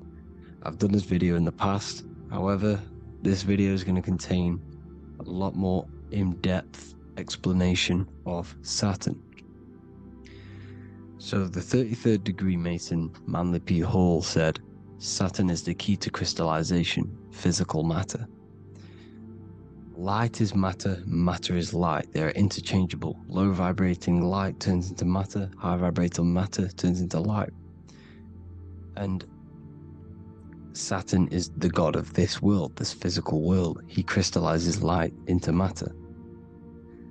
This is symbolized as the Masonic checkerboard, matter and spirit, matter and light, light and matter. He's also the god of time, destruction, justice. He creates and destroys, because all things in time die. He creates and destroys you. So, because we live in this physical world, which is the electric world, this is why we say electricity, because it comes from the root word of El, Saturn. They used to call Saturn El, E-L. This is why we used to say Elohim is God. The real God of this world is Saturn, but it's being hid. This is being hid. Jesus is Saturn. All of this is Saturn. It's all Saturn worship. It's the real God of this world, So, physical matter is a result of two opposing forces equalized on the plane of inertia, because everything is created out of electromagnetic toroidal fields.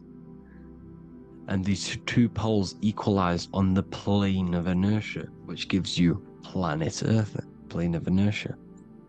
The plane of inertia is what Saturn is. It's the ring around the center of the plane of inertia. Thank you to Walter Russell saying, physical matter is a result of two opposing forces on the plane of inertia. This is what Walter Russell says, so please check out his work. He's got many books, many books on light and electromagnetism and stuff like that, so I advise you to check him out.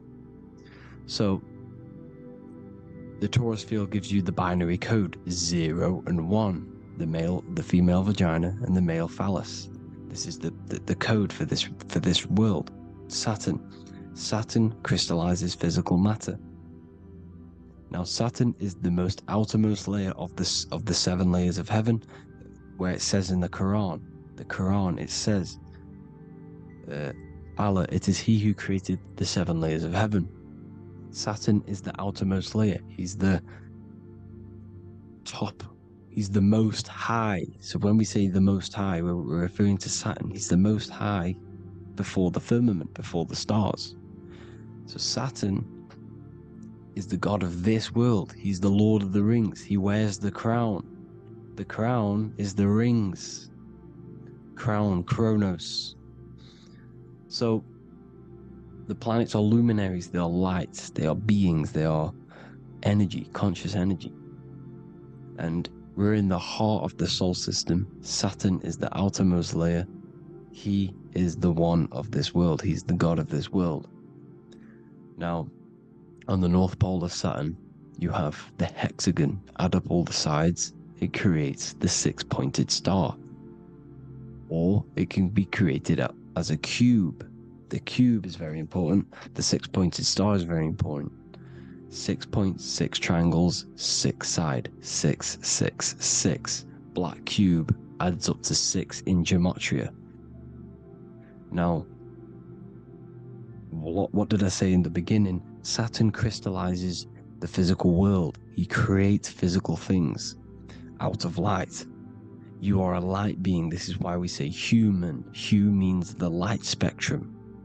Hue, man, we are light manifested into physical forms. Human. And we are incarnated through Saturn. Satan, same thing. The number of the beast is 666, and the 666 comes from the 6.6 triangles, 6 sides of Saturn, 666. We are all known as carbon-based life forms.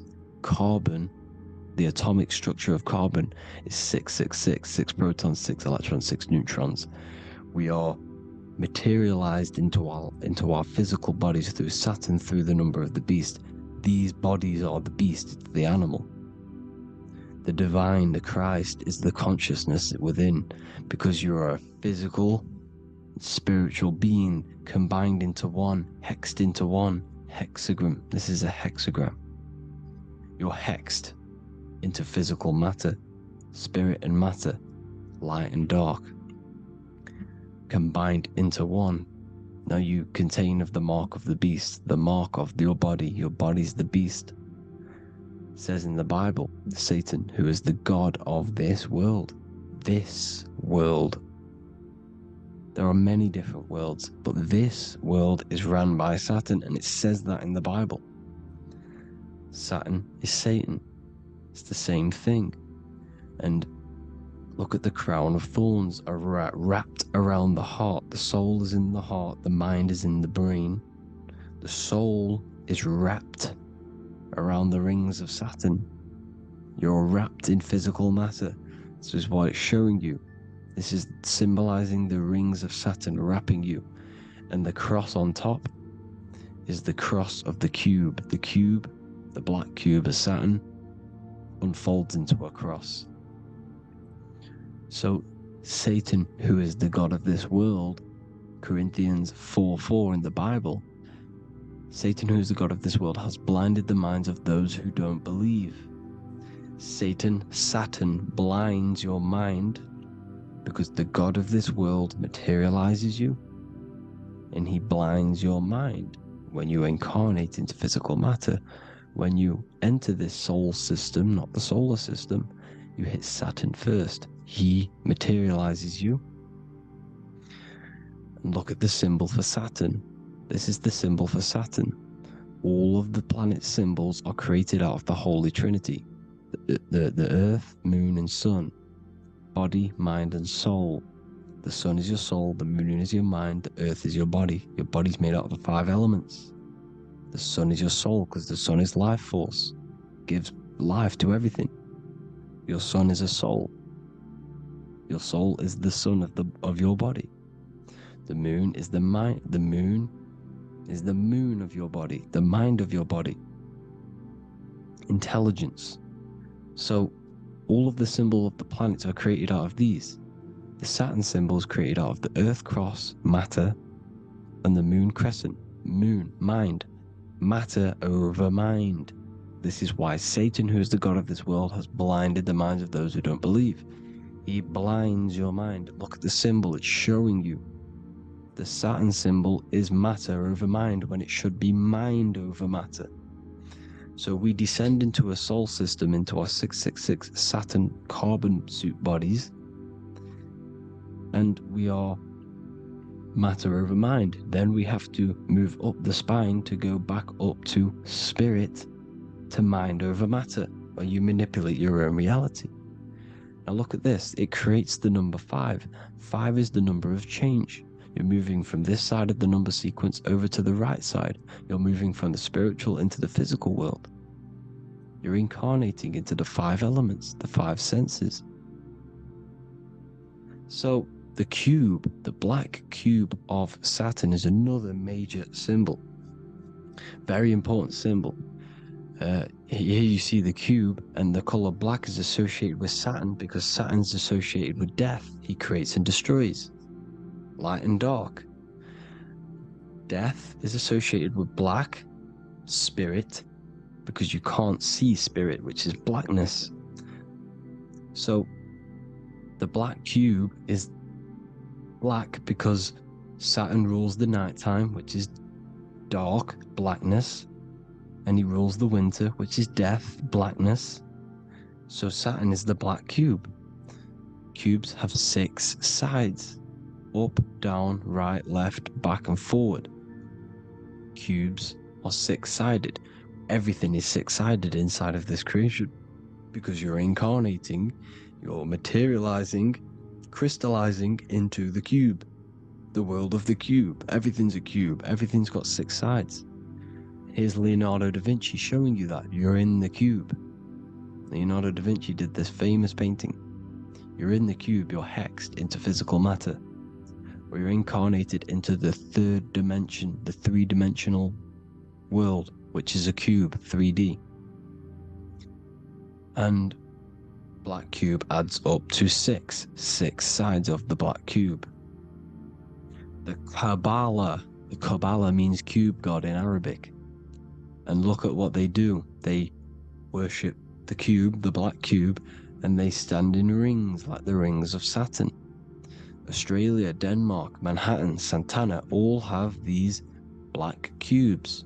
You go to New York, you will see the black cube there as well. These black cubes are everywhere because it is the real God of this world. So look at the cross. The cross unfolds into the cube. Xbox, Nintendo GameCube, Sega Saturn, anything to do with a simulated gaming reality, they put Saturn in it because we're in the simulation of Saturn. This is a simulation. And this is why they reflect this through the Xbox, GameCube, Sega Saturn, anything to do with gaming, simulations, is all Saturn. Because we're in the cube of Saturn, the black cube. We're in the GameCube, the Xbox, the Sega Saturn.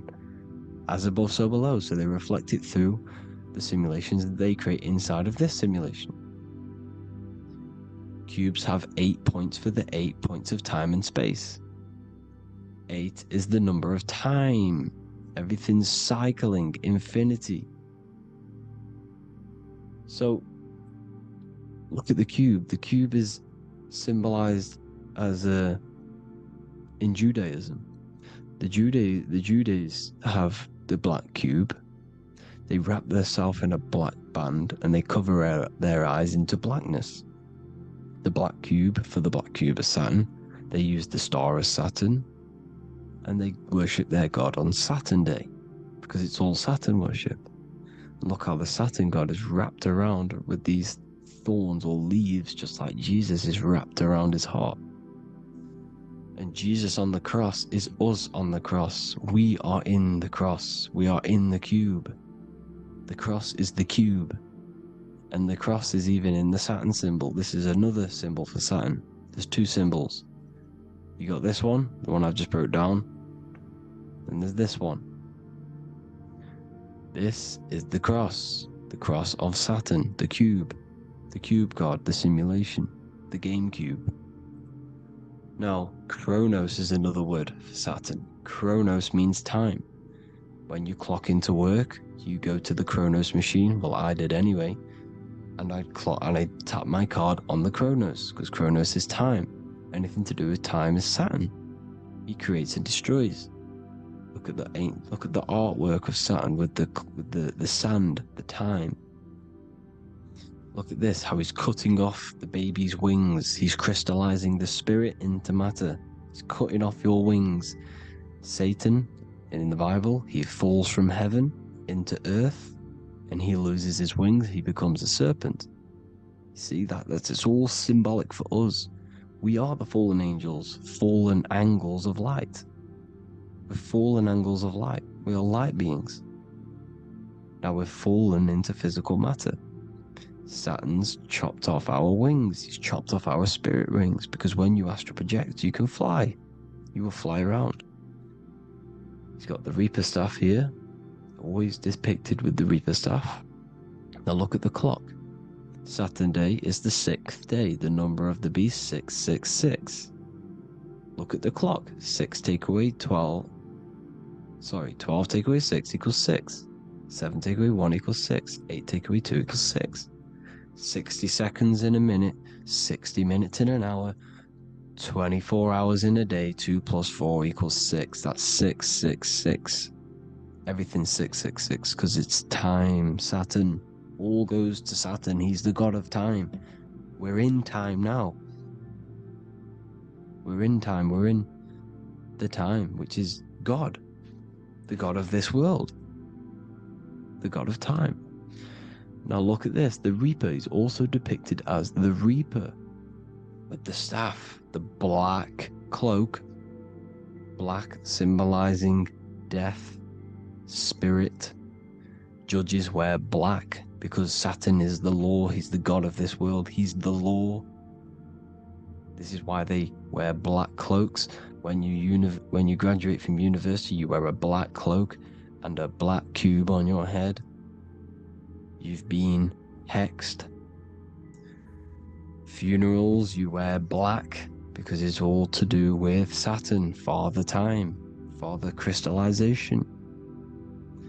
Now Saturn, here's another one of him cutting off the wings of a child. Because he cuts off the wings, he creates and destroys your body. We're in the electrical world. Everything that is electrical vibrates. All vibrations have to come back to a standstill point, which is death. This is why your body dies. Your atoms stop vibrating. Corona. Look at the crown. The crown is the corona. Corona means crown. And look at this is an alcohol brand for beer. You can see the staff of Saturn in the symbol with the moon crescent. Corona, which is the crown, Saturn, the crown on Saturn, the rings. And then you've got the staff. It's all Saturn worship.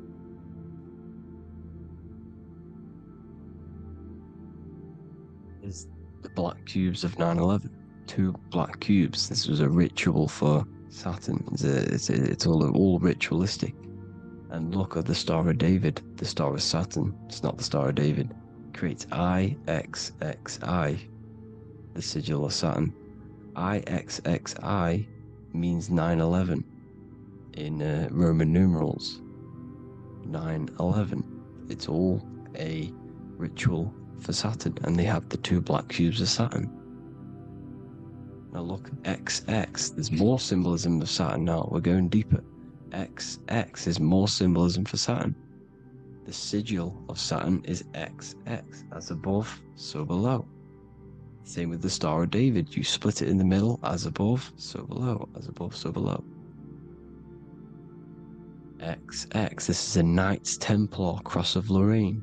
XX, Knights Templar, High Order of Masonry.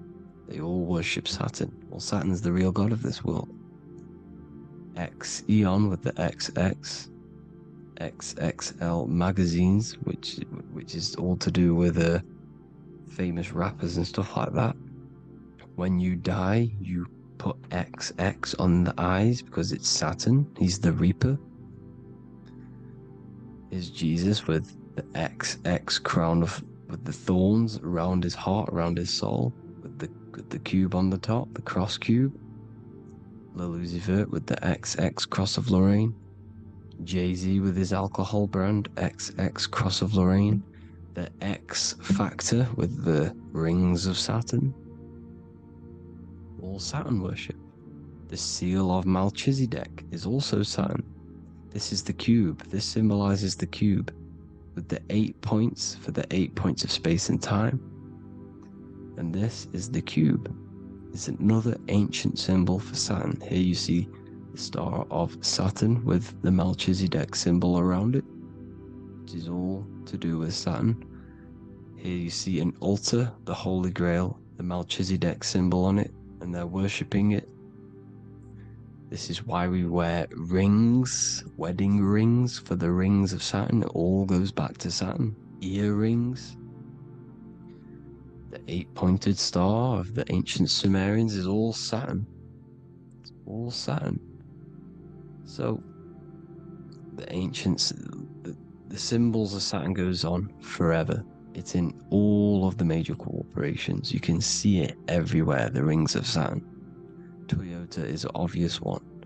Internet, Nike, Target, Sega, Saturn. It's all Saturn worship. All Saturn worship. Because he is the real god of this world. Here's Kanye West's album with a Saturn here. Here's Michael Jackson's album saying X, escape. There's the X again. The X, escape. You have to escape this reality. Maybe that's what he's pointing at. Here you see it on the dollar bill. The Star of Saturn. Here you see it again on the dollar bill. So that is it for today's people. I hope you all gained some insight on Saturn. Please like, comment, and share if you can. Subscribe if you like the channel. Please have an amazing day. God bless.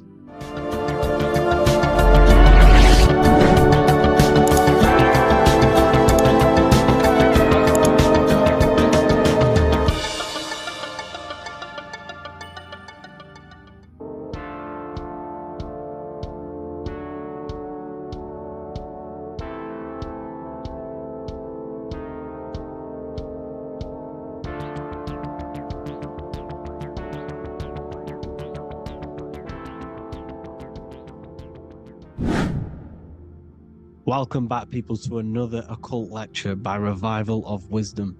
Today we're going to be talking about magic and how it's being used on us for the New World Order. Magic has the word mag within it, which is magnetism.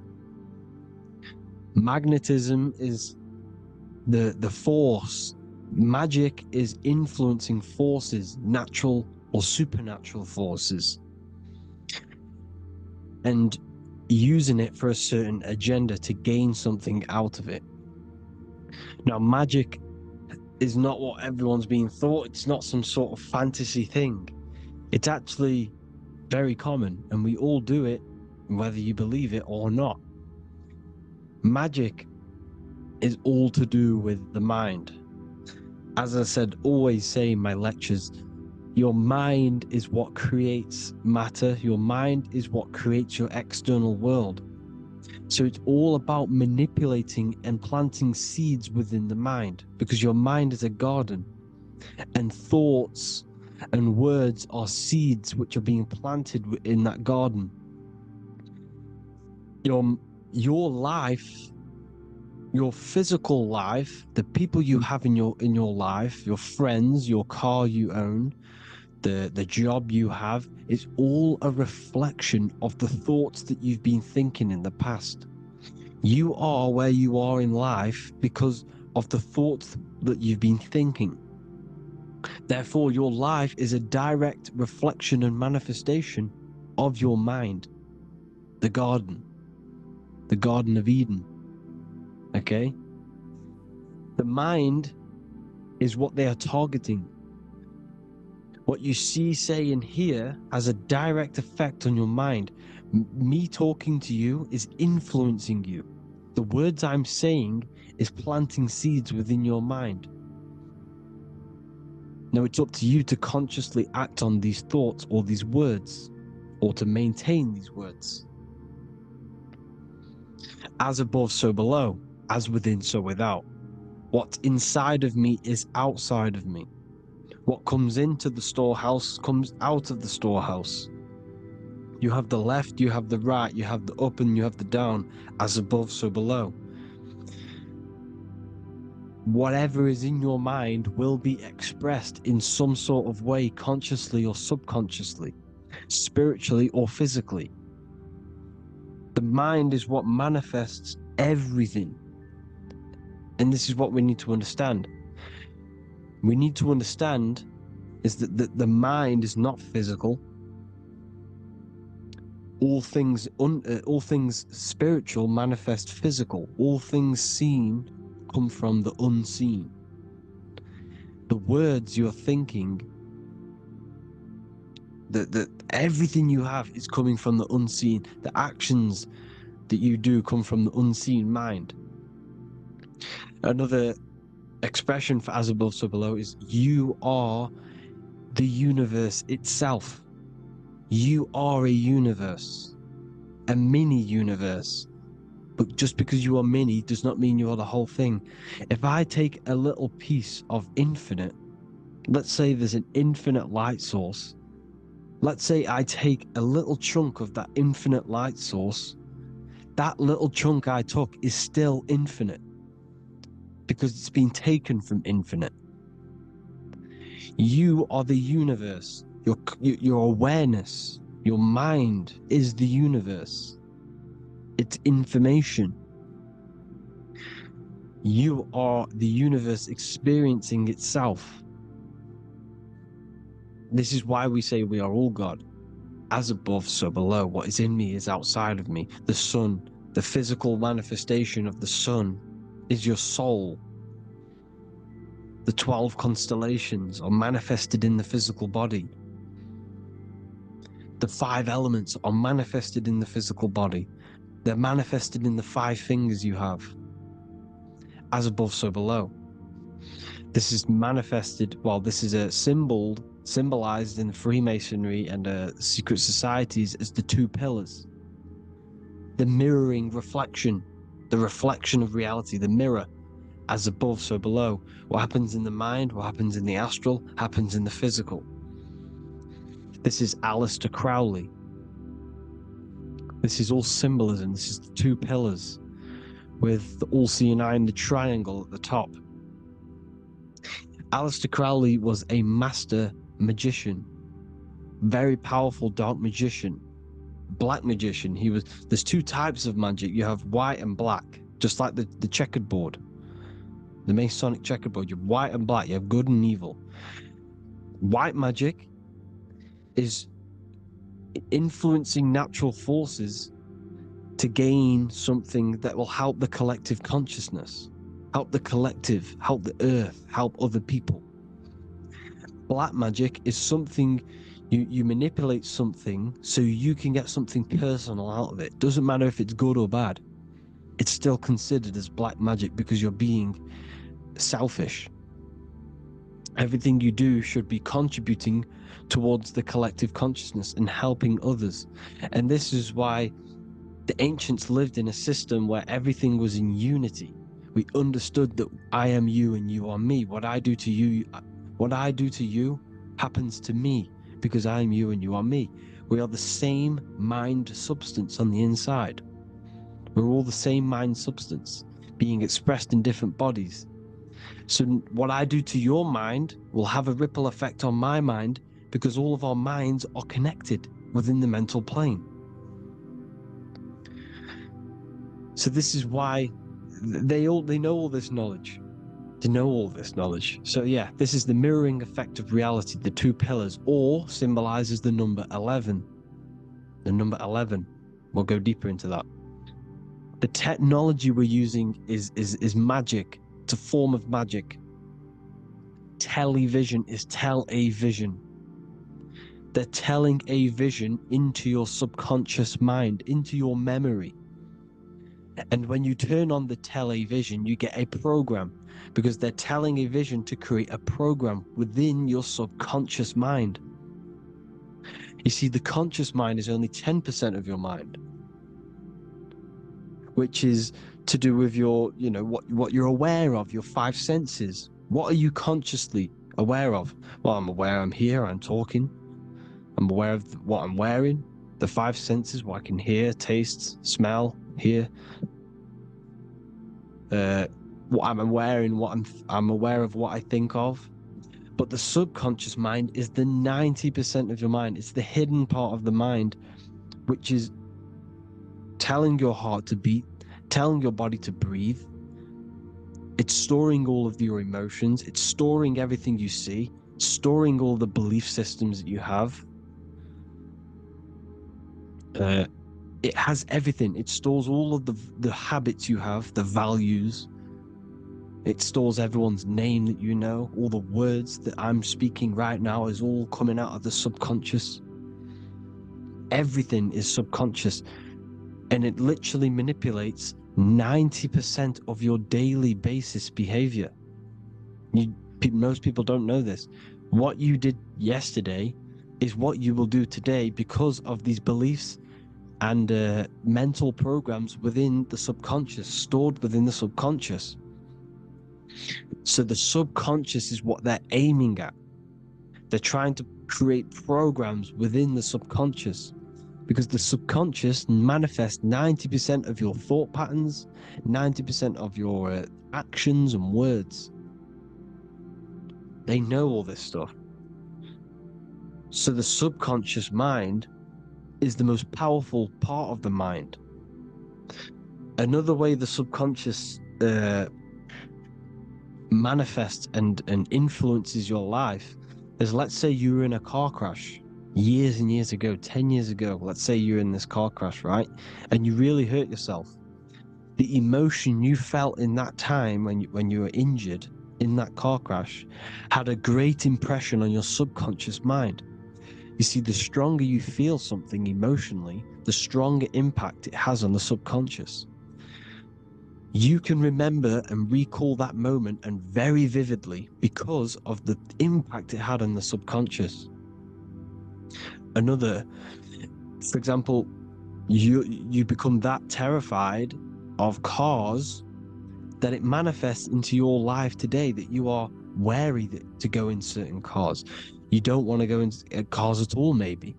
because of that moment that is stored within the subconscious. And it will manifest into anxiety. It will manifest into not going into cars. It will manifest into depression, maybe. These things, these emotional, very emotional, traumatic events have a great impression on our subconscious, and they control your life.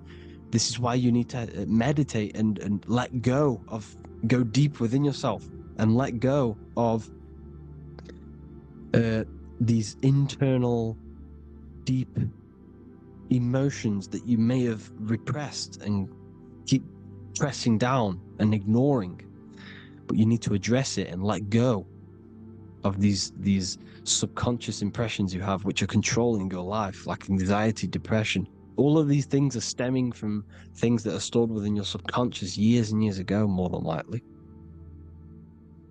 Broadcasting. They're casting spells to a broad audience, to news, north, east, west, and south. They're casting spells. No, if you watch the news, everything's red. Breaking news in red writing or the red background, everything's red. Why? Because red's the root chakra, which is all to do with survival. They want to stimulate this root chakra because they want you down there in survival mode. They want you in survival mode because you're easier to control. They control out of fear. And not only they're casting these spells as if, because most of the things they cast in the news hasn't already happened. They're constantly bombarding you with, there might be a war breaking out, war this, war that, kill here, kill there, murders. It's impressing, it's casting spells on your subconscious mind. So when the event does turn up in real reality, in physical reality, you're less emotional, you're less surprised. You're not as surprised because you've already heard it before. Your subconscious has already heard it all before. If you never heard of a war and then a war broke out, you'd be going crazy. So they subtly program your subconscious mind through the words, because the words they say is impressing your mind. It has an effect on your mind, which will have an effect on your behavior, your words, your conversations you have with people. They're casting spells to north, east, west, and south on the tell a vision. They're telling a vision by broadcasting, by saying spells. This is why we call it spelling. Even the word, listen, the words we say cast spells. Bless. Oh, bless you. That's be less. The subconscious mind only picks up literal things. You see, when I say bless you, your conscious mind picks that up as, oh, thank you, you're blessing me.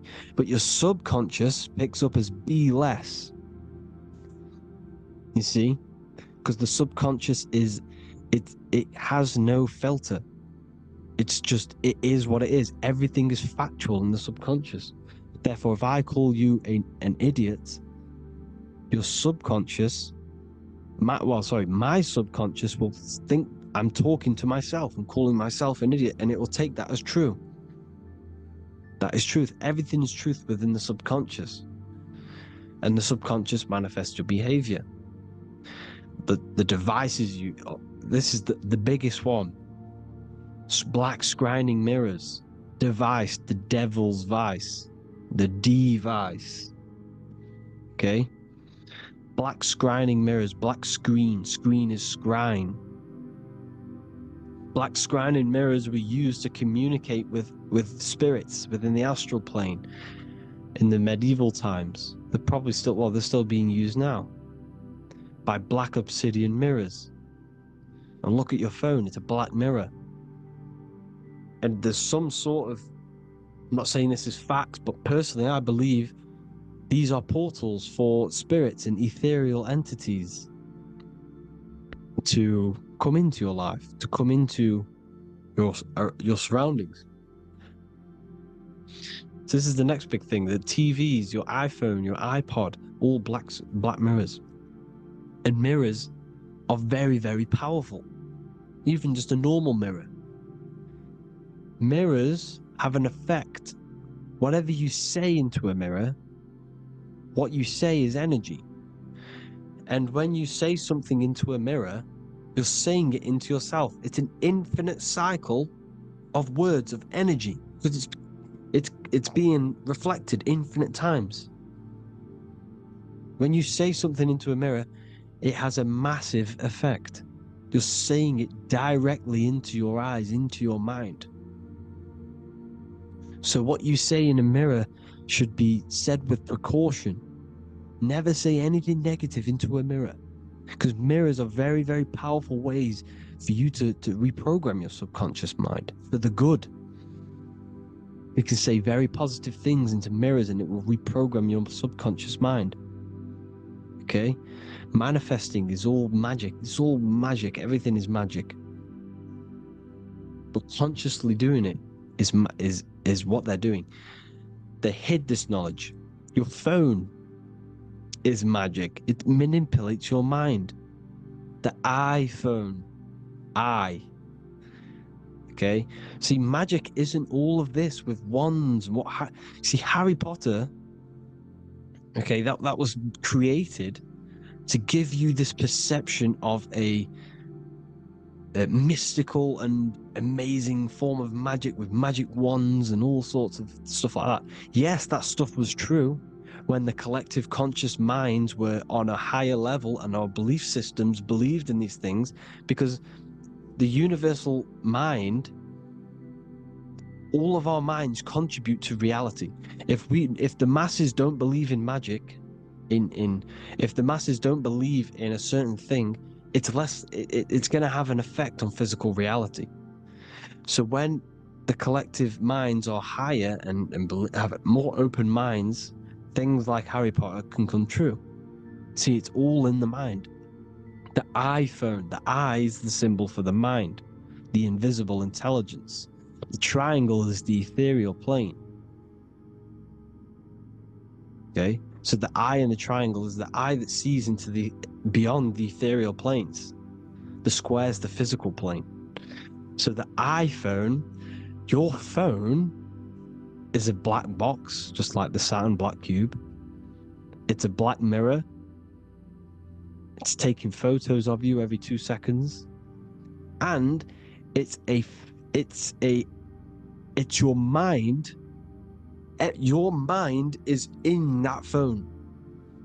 Everything you like, everything you text, everything you type in Google, everything you say to someone, every conversation is all recorded on the phone. Therefore, it is a direct reflection of your mind. Your mind is imprinted into your phone, because your mind, everything you think in your mind, you're manifesting into typing, saying, taking pictures into the phone, and it's collecting it and storing it. And what they're doing, and this is for all forms of magic, it's manipulating the mind. It's all manipulating the mind. Reels, Instagram, TikTok, this is all dopamine. It's all controlling the mind. Every like you get, every follow you get, every share that you get is dopamine within your brain. They're literally targeting your brain and mind. It's all manipulating, because what they're pushing through the phones, through the media, through the news, through the televisions is visions and programs. You are the one manifesting the New World Order. They're not manifesting the New World Order. They're giving you the information so you can manifest the New World Order. Everything they say is contributing to your mind. For example, digital money and all the information they put out for you to see is contributing to your enslavement. Your mind is manifesting the New World Order. They know this. They don't manifest it. There's billions of us. We could easily run over them physically. But on a mental level, these people have the knowledge and they hide it from us and they let us manifest reality because we are the collective. They give us the information which manifests their agenda. It's all magic through the phones, the media, the television. So your phone is a manifestation of your mind. It's a record of your mind. Hollywood, holly tree, holy tree. They used to make wands out of holy trees, because it was the most holiest wood, the best for casting and transmitting energy. So they used holly trees to cast spells. That's what Hollywood is. And in Hollywood, they have the red tear, the blood drop next to the Hollywood sign, because it's all satanic. They're all black magicians. They use Hollywood to cast the spells through the music, through the films. You see, music is a form of magic. All of this is magic. Everything they do is a form of magic, because they want an agenda behind it. But it's not black magic. They're letting us create our prison. This is what you have to see. Yes, they're evil, but they're not doing anything evil, or else they would face the karma. They let us manifest this agenda through giving in the information, by telling you what's going to happen in the movies. Everything that happens in a movie, it's all there on purpose to program your subconscious, to plant a seed within your garden, your subconscious, your mind.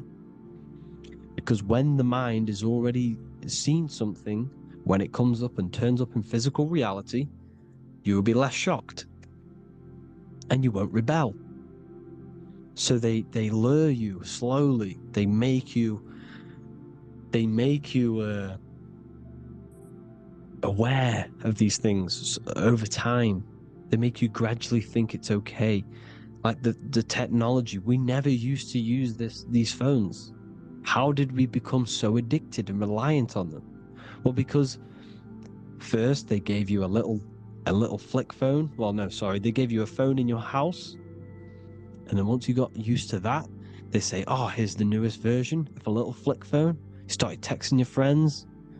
Everyone was loving it in high school. They could now meet up without saying, let's meet on the weekend at this point at this time, like your parents probably did. Or maybe some of you watching this, you probably had to tell your friend to meet on the weekend at a certain time because you had no way of communicating. So everyone got these phones and got addicted to them. Then they slowly got addicted to the new iPod with a touch screen. Now they invented touchscreen.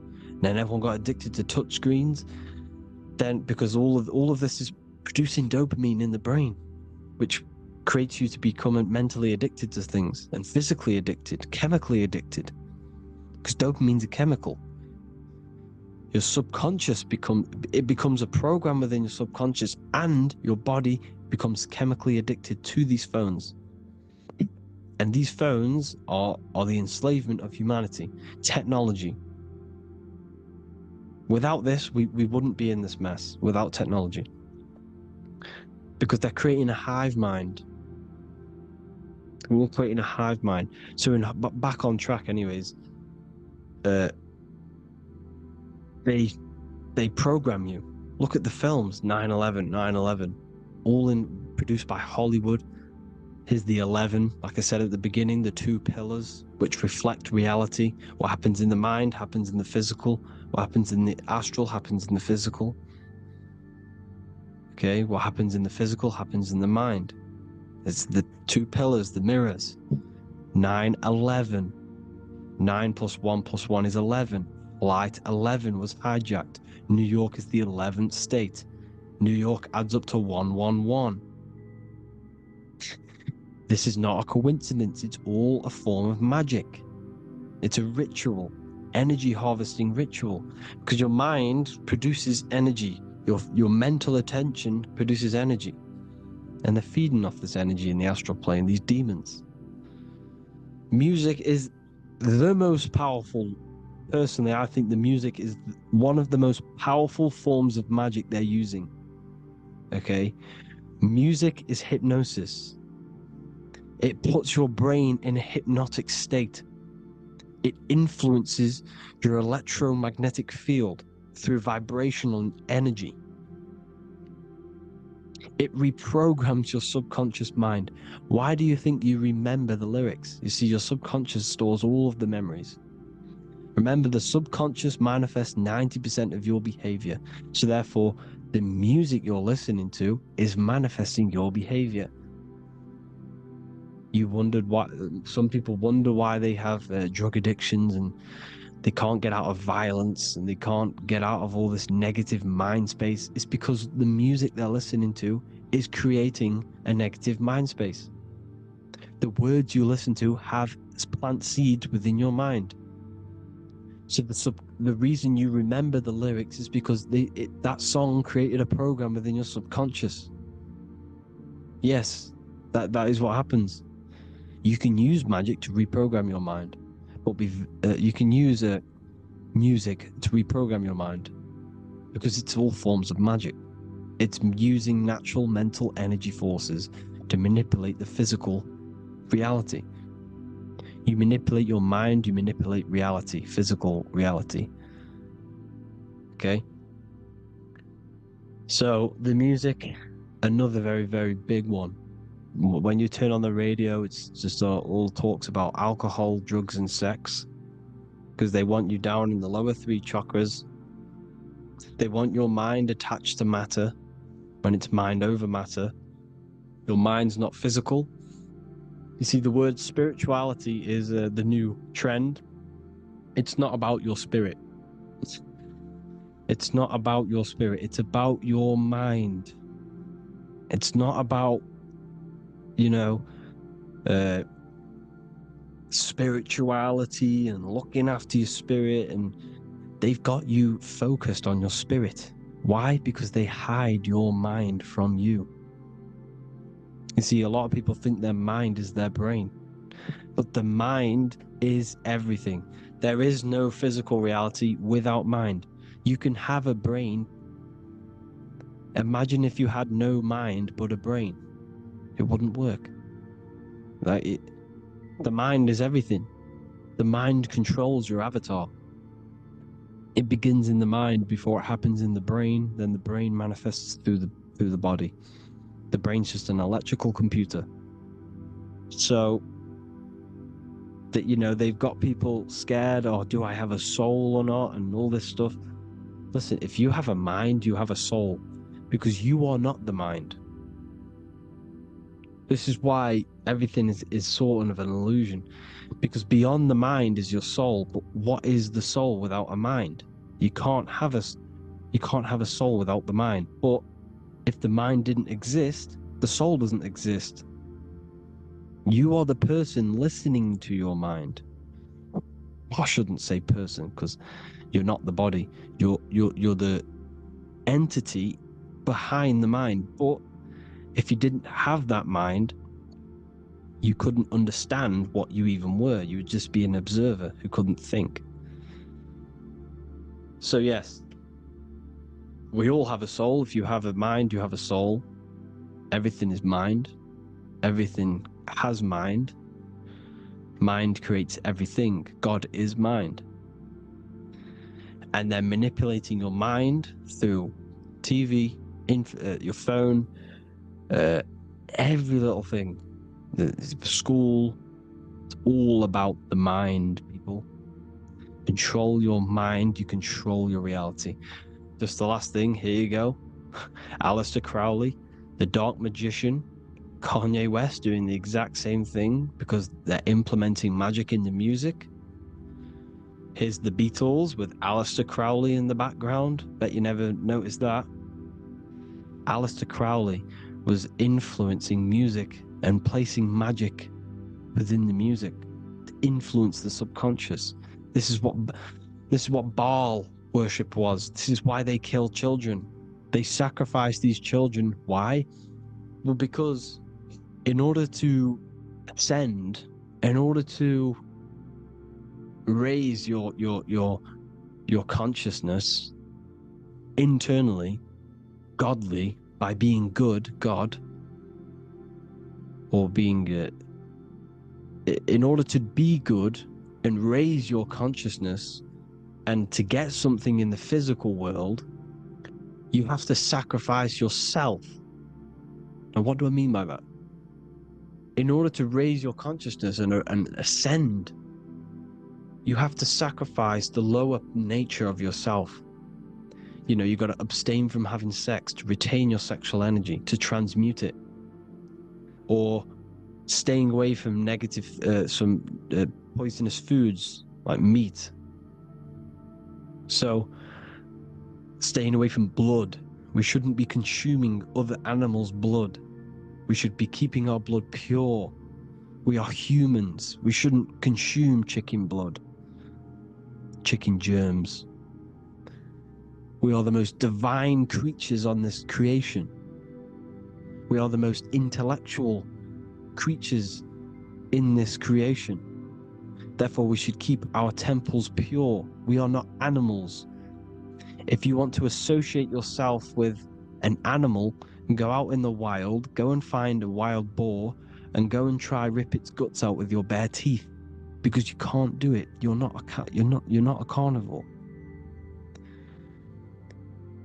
Okay?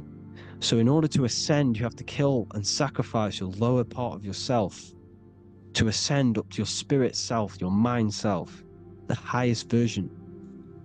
And the elites don't want to do this. So they sacrifice other things like babies to kill them, to exchange their life over to the astral plane, so these demigods in the astral plane can give them something in return in physical. They don't want to sacrifice their lower self, so they sacrifice other things for exchange, for physical pleasure. But the godly person sacrifices their lower self for their higher self to do good and ascend. So this is what all the Baal worship is, people, and this is why they're doing it. Hope you all had an amazing lecture. If you haven't already, go and get the Book of Wisdom for more information. You know, I don't go into dark stuff in this book, because all I do is enlighten people in this book. You can get it in Spanish, English, German, Italian, and French. Worldwide shipping. You can get the PDF or paperback. Or there is also a new one called the Human Health Guide 2.0. It gives you a list of all the foods, grains, oils, and nuts, you know, everything that's alkaline and positive for the body and not man-made and hybrid. It tells you all the products to stay away from, how to fast, how to improve vision, how to improve everything, literally. So the Human Health Guide has been released. If you want that, I'll put all the links in the bottom of the description. Hope you all enjoyed the lecture, people. God bless you all.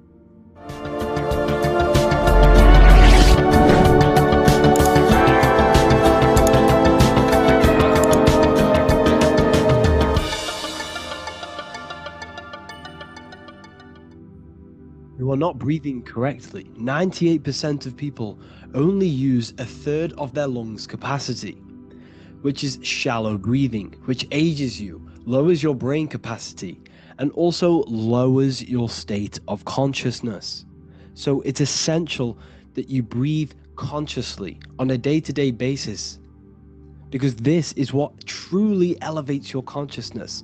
I am going to give you the key for you to raise your consciousness just through breathing alone. Such a simple thing, but yet the most effective way for raising your state of consciousness and becoming more spiritually and mentally advanced. So tune in for this video, and I'm going to show you exactly how to do it and the symbolism behind breathing. Air is more than just air. It carries electromagnetic energy. So now I'm going to give you the science behind this spiritual truth. This invisible force is what sustains all physical life, providing the life force energy essential for existence. Electromagnetism. Everything is fed off electromagnetism. Your body is an electromagnetic battery. Now, we can prove that air carries electromagnetism just by doing a simple test, a simple scientific experiment, by getting liquid oxygen and pouring it between a north and south magnetic pole, two polar opposite magnets. We see that the liquid does not fall straight through it. It is sucked, it is magnetically attracted to these two opposing forces, opposing magnets. This is proof that air, liquid oxygen carries electromagnetism. When you are breathing electromagnetism, the essential life force behind all living beings. This is known as energy, or prana, chi, ether, or spirit. This is all the same thing. Air is not just empty space, it is energy, it is prana, it is life force, it is spirit, it is ether, chi, prana. You are an electromagnetic being. Your consciousness is in direct correlation with your electromagnetic aura or biofield around your body. Your state of consciousness is mirrored within this field around your body. Now, your breath, when you breathe in, you're breathing electromagnetism or life force. Breath is the vital link between the physical and the spiritual, bridging the body with the soul. Through breath, we connect with both tangible world and deeper, the unseen realms of energy and consciousness. Breathing deeply and properly elevates our consciousness, enhancing the brain's functions, heightening the sensitivity of our five senses. It also brings a profound calmness to the mind, creating a state of clarity and inner peace. Like I said earlier, breathing properly is the fastest way to elevate your consciousness. It is the fastest way, because breathing, when you stop breathing, what happens? You lose physical consciousness. Your body will shut down if you do not breathe in this vital electromagnetic energy in the oxygen.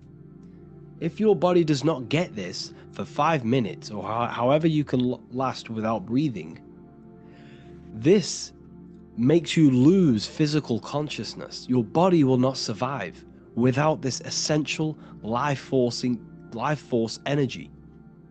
Therefore, air is one of the most overlooked things. This is why we see the symbolism of Buddha having a big belly. Why does he have a big belly? Because it's symbolizing breath work, proper spiritual breath work, the certain teachings of breath work, of when you breathe in through the nose, you have to breathe in through the nose. You don't want to breathe in through the mouth, because the nose acts as a filter which catches dust particles and filters out the air before it enters the lungs. The mouth does not do that. The nose is for breathing inward. We breathe in through the nose, and when we breathe in, we breathe into our belly, not our lungs. When we breathe into our belly and our belly expands outwards, we are then moving this energy down from the nose down the spinal column. And when we breathe back out, the belly goes in, which is raising the energy up the spinal column, back out through the mouth.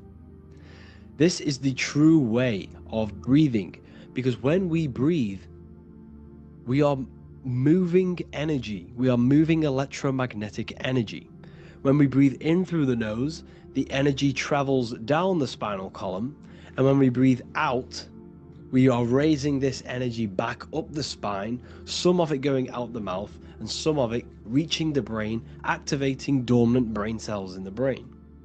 But when we breathe, we need to make sure we are using 100% of our lungs' capacity, because the lungs is what transforms this special energy into consciousness, physical consciousness. So this is why Buddha has a big belly. It's not because he was fat. It's not because he was overweight. It's symbolism. It's symbolism of breath work. So try this. Do this for 2 minutes while you watch this video. Breathe in through the mouth as hard as you can until you no longer can fill any more air into your lungs and belly. Breathe it into your belly, not your lungs. And breathe out through the mouth. Do this for 5 minutes or 2 minutes, however long. I promise you, breath affects your consciousness. You will notice the difference. If you do it quicker, the quicker it'll affect your consciousness, and you might go lightheaded. But that lightheaded is you activating your spirit, your energy body. So try this just when watching this video. When you breathe consciously, you are renewing both your energy body and astral body, aligning your consciousness with a higher state. This practice feeds new life force energy into the body, revitalizing and enhancing your overall well-being. Like I said, your brain requires the most amount of oxygen. When we have shallow breathing, this is reducing the brain's capacity. Because when we are not breathing properly, which 98% of people are only using a third of their lungs capacity, we are essentially only using a third of our consciousness, because your breath is directly correlated to your consciousness, your state of consciousness. When you breathe in through the mouth, out through the mouth, out in through the nose, out through the mouth, consciously and deeply for 5 minutes, you will notice that your senses are more powerful and sensitive. Your brain is quicker.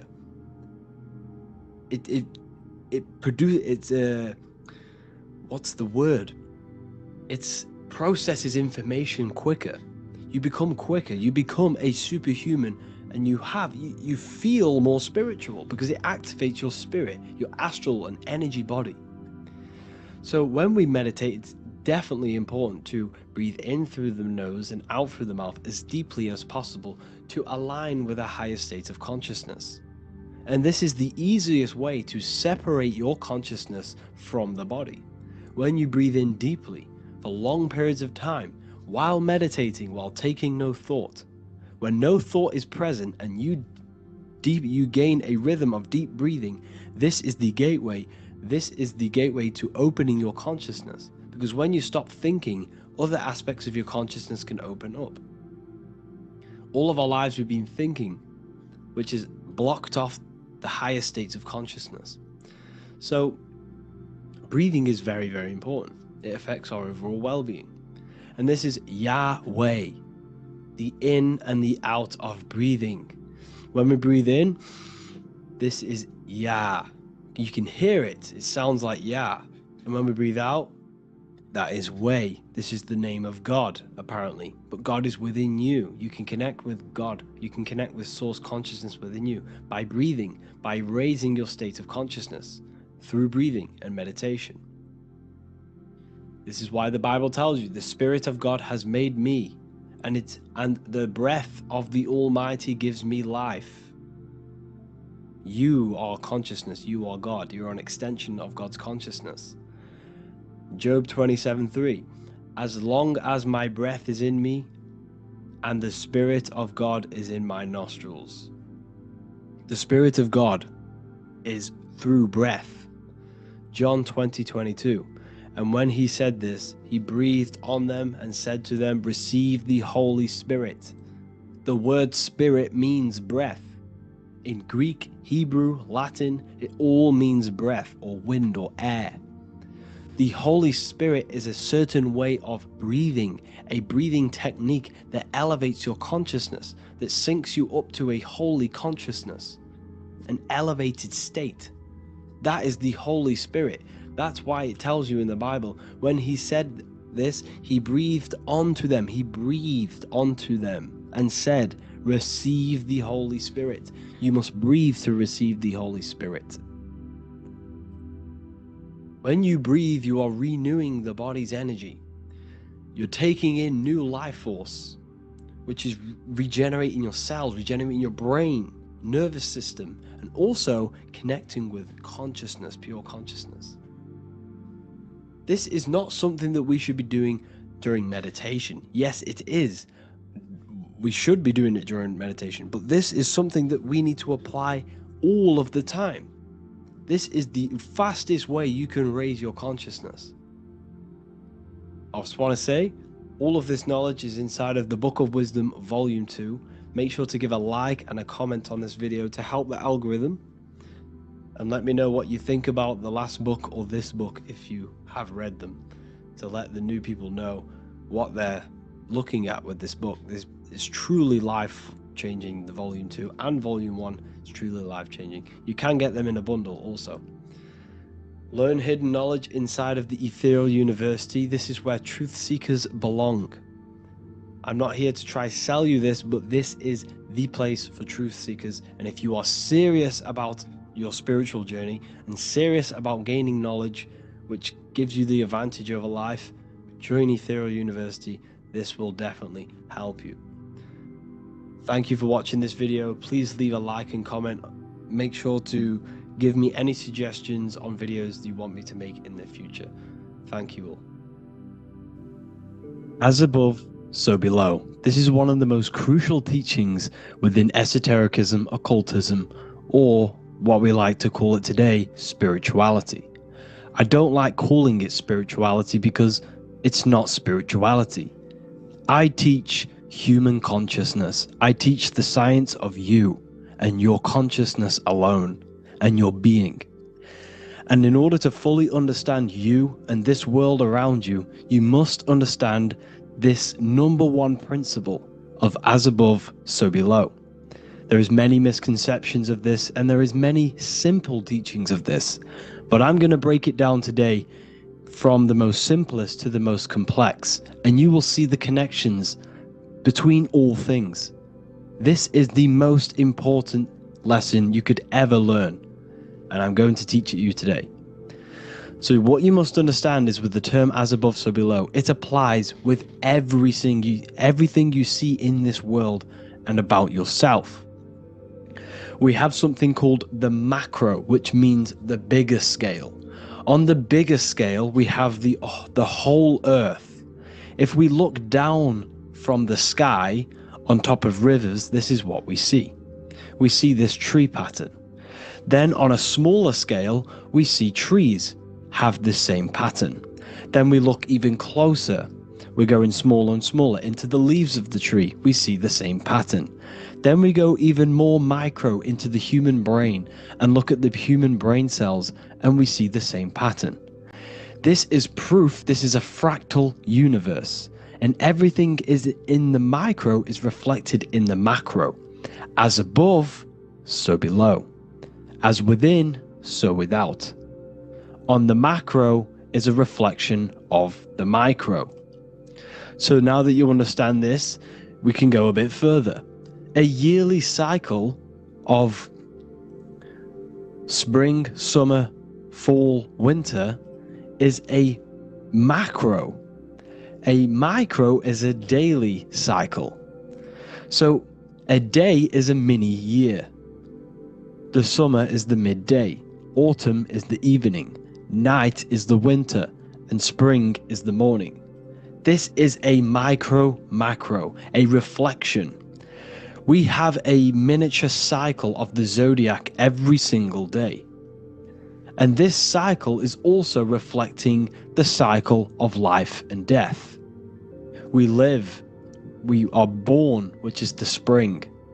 We live, which is the summer. We then age, which is the autumn. And then we die, which is the winter. And then we are reborn again. This is the cycle of life and death. And you do this every single day. You see, death is a macrocosm of sleep. This is why we say sleep is the cousin of death. Because you die every single night. You do this process of life and death every single day. As above, so below. What's in the micro is in the macro. So when you go to sleep, you are essentially dying. And then in the morning when you wake up, you are then born again. This is a fractal cycle that we live in. Everything in this whole world is fractal. Everything applies to as above, so below. We have the sun, we have the moon, We have the day, we have the night. We have the life, we have the death. We have the conscious, we have sleep. As above, so below. We have the conscious mind, because now we're diving into as within, so without. As above, so below more refers to the external world. As within, so without is referring to your inner world and the outer world. What you must understand is about yourself. You exist in two realms. You're an individual. The dual nature of you. You exist in two realms at once. You have an inner world of your thought, emotion. This is the inner world that no one else can see but yourself. And you have an outer world with a physical body which everyone can see. So you exist in two worlds. You have the inner voice, you have the outer physical voice, which I'm speaking to you with now. But I also have an inner voice, which no one can hear, only but me. So you exist in the light and you exist in the darkness. The sun represents your external self, your physical, conscious mind. The moon represents your shadow self, the inner self, the psyche self, the spirit self. There is an as above, so below. The sun is within you. The moon is within you. Everything is within you. Now that you understand as above, so below, what is your body? Your body is a miniature earth. Let me repeat, your body is an earth. Your body is the earth. Okay? Because like I say many times in all of my videos, you are not in the world. The world is you. You are the universe. Your brain is a computer creating this reality. What you see with your eyes is produced in the back of the brain called the visual cortex. You don't look into the world, the brain produces the world. The body produces the world. When you touch something, you're not actually touching something. This is the electrical nervous system. When you touch something, what you feel is actually electrical signals on your nervous system reporting back to your brain. Therefore, when this body dies, you leave the earth because this body is the earth. Okay? As above, so below. You have the mental plane, the astral plane, the etheric plane, and the physical plane. This is essential for understanding reality and the teaching of as above, so below. Everything in this material plane began in the thinking mind. For example, the microphone I'm speaking into, the phone you're watching this video off, or the laptop or iPad. Where did this begin? It didn't begin in the factory. The first ever place this item begun was in the mind of an individual. The invisible realms of mind is where all physical things and physical items begun. Essentially, this physical plane is the effect of the thinking mind. This world is the world of effect. It's the world of outcomes. When you see something, it is already manifest. It is already being manifested. It is an effect. And in the effect of the cause, which is the thinking mind. Therefore, the mind creates thoughts, which is the mental plane. Then after thoughts creates imagination, which is the astral plane. These two are spiritual. They are non-physical. So spirit kind of means non-physical. Then you have the physical planes, the etheric and the physical plane. As above, so below. What happens in the mind is manifest on the physical plane. Like I said, the phone that you are holding, it was a thought, and then it brought down into a physical reality. As above, so below. You change the mind, you change your reality. Your environment, the word environment has ment in it because your environment is mental.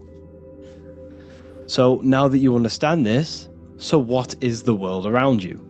The world around you was created by the mind of God. It was manifested through God's thought. So you are living in the mind of God. You are a thought in the mind of God. God thought you into existence. But like I said, we are all fractals. Everything is fractal. If God exists, this means that you are God, as above, so below. God created you through the thinking mind, and he gave you a thinking mind. So God created the macrocosm. God created the macro, the whole world. He designed the whole world, the sun, the stars, the moving. He designed this. But then he gave you the thinking mind to design your own life and create your own life in his world. You are a microcosm of God's macrocosm. Just like God thought you into existence and the whole world into existence, you are a microcosm thinking your world, your reality into existence.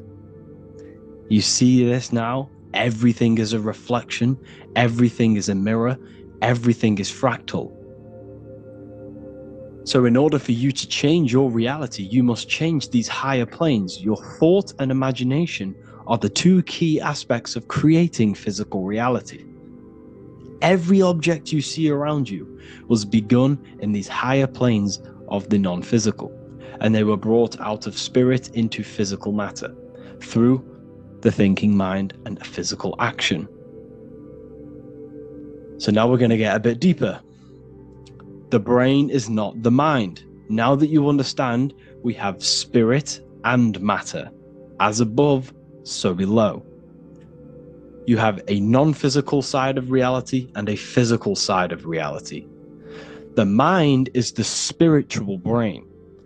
The brain is a physical manifestation, a physical effect of the mind. The mind uses the brain to operate in the physical world, and it's the same with the heart. The soul manifests itself physically through the heart. The heart is a physical manifestation of the soul, of the emotion, thought and emotion, the mind and the soul, the brain and the heart, heaven and earth. So you have the inner world and the outer world, the spiritual, non-physical, and the physical. So essentially, we are all on this process of awakening, an expansion of our minds into new fields of thought, into new fields of awakening ourselves. Because essentially, we are born into this world. But you are born many, many times. You can be born physically and you can be born spiritually. Like I said, everything is fractal. So just like when the baby finds out that there is a world outside of its mother, what does the baby do? The baby seeks a way out of its mother, and then the baby is now born into a new world, a world outside of its mother's womb. It's the same with you and your spiritual process. As your mind becomes aware that there are other realities beyond your physical body, it then seeks a way out. And this is why you are probably watching my YouTube, because you are now on the path. Something within you has guided you to this path of knowledge, truth, enlightenment, and expanding your consciousness. And it is your soul who brought you here. Your soul speaks through emotion, a guidance. Emotion is the language of the soul. When you feel very bad, this is your soul telling you you're not in the right place. You're doing the wrong things. Because the soul is always unfolding its purpose, which is expansion and learning. That is it. The mastery of the self and the learning of the mind is the only thing that counts in the end after this life. So you are on a journey of expansion, of learning, creating, and spiritual rebirth. As above, so below. What does this body tell you? When I see someone overweight, I don't see the overweight. I don't see the body. I see the mind. I see an undisciplined mind. I see a mind that lacks self-control. I see a mind that seeks external validation. That's what I see when I see an overweight person. I don't see his body. I see the result of his mind. Because what does the Bible tell you? You shall know them by their fruits. It's the same saying as above, so below. You shall know them by their fruit. The fruit is their manifestation. Your body is a direct correlation and manifestation of your mind. Your inner world projects your outer world. As within, so without. As above, so below. Now, what do you see when you see this man's body? I see discipline. I see strength. Mental strength, not physical strength. I see mental resilience of pain. Because all of this man's mental energy has been manifested physically within his muscle. This body is a direct manifestation of this man's mind's pain and suffering, and it shows discipline. This is why people instantly respect you if you are in shape. You walk into a room and you are in shape, people will instantly give you respect because they know that you are mentally disciplined. The body is a reflection of your inner world, and it's the same with your friends, your family, your connections with people. If you think about yourself very negatively all the time, and you don't have a good connection with yourself, you don't have a connection with your true self, this will manifest into every single relationship you have in your life. If you don't have a good relationship with your inner self, you don't have a good relationship with the people and the friends around you. Because as within, so without. If you think negative about yourself, you will only pick up the negative in other people. If I think very highly of myself and I think very happy and good things about myself, I will then see the good things in other people.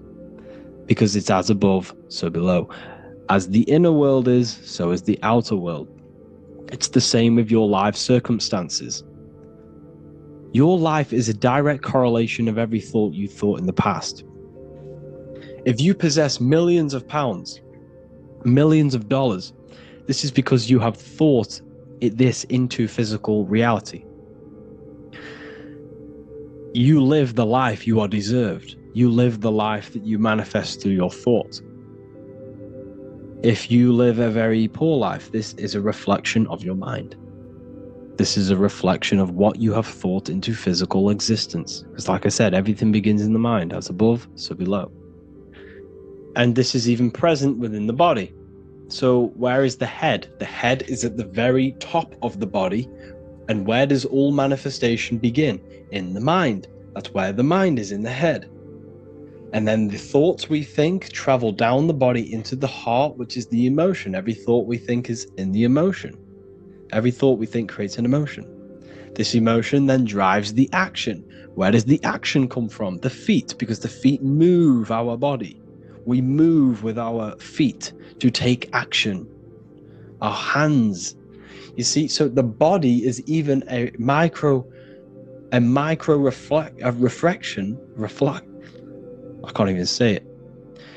reflection of the order of manifestation. This blew my mind when I figured this out. You see, the head, the thoughts begin here. This is the beginning of all manifestation. Then it comes down to the heart. This is the emotion. Then you take the action. The thought and emotion then sparks the action, which is taken with the hands and the feet. And where's the lowest point on the body? The feet, and that's touching the physical earth. So the head is where the thought is, the non-physical, and the lowest point on the body, which is touching the physical earth. So the head represents spirit, the feet represent matter, spirit and matter. Your room, if I walk into your room and I see a messy room, I don't see the room, I see a messy mind. The room is a reflection of the mind.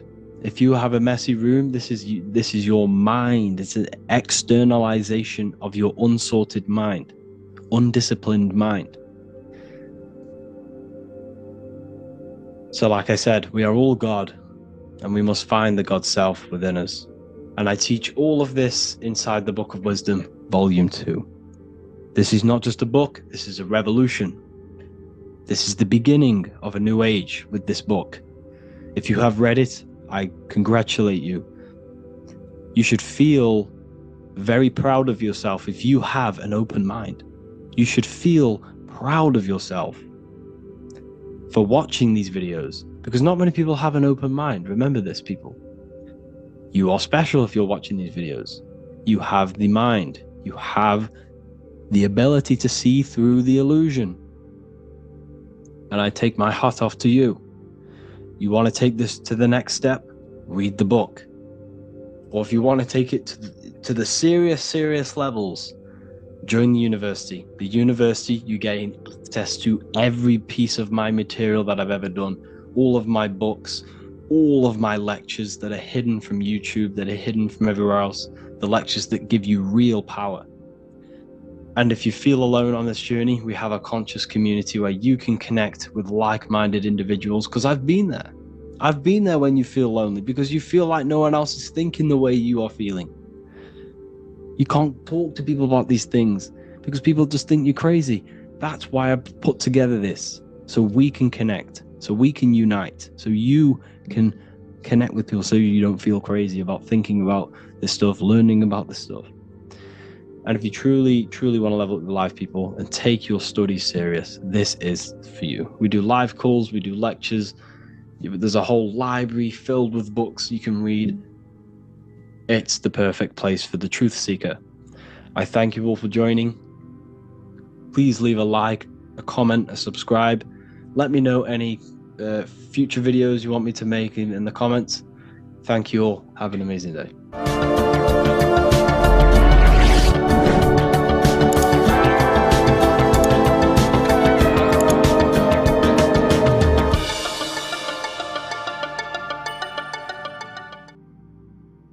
You don't just have a physical body. You have a physical, mental, spiritual, and emotional body. Each one of these aspects are a body of its own. Body does not just refer to a physical substance. You have a mental body for thinking, an emotional body for your emotions, a spiritual body for your energy in your astral form, and a physical body to encapsulate all of these.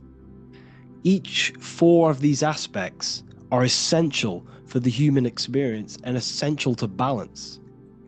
Now, today we're going to be syncing the 4 aspects of your consciousness with the 4 seasons and the 4 elements, and how this ties into the Bible.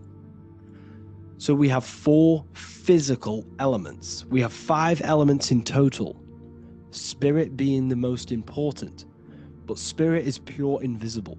We have 4 physical elements. We have air, fire, earth, water.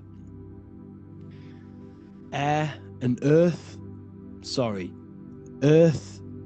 and water are feminine. Air and fire are masculine.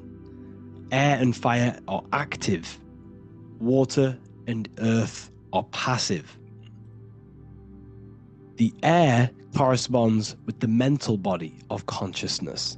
This is where your intellect, this is where your communication, this is where your thoughts, intuition all comes from. This is the mental body of consciousness that allows you to think, allows you to process, figure things out, and have intellect and gain knowledge. This is your intellectual aspect of your consciousness, located in the head region. We have a fire nature, a spiritual nature. This is our astral body. Our astral body is all to do with the subconscious realms, the higher realms of consciousness. This is the body that allows us to be free from the physical body.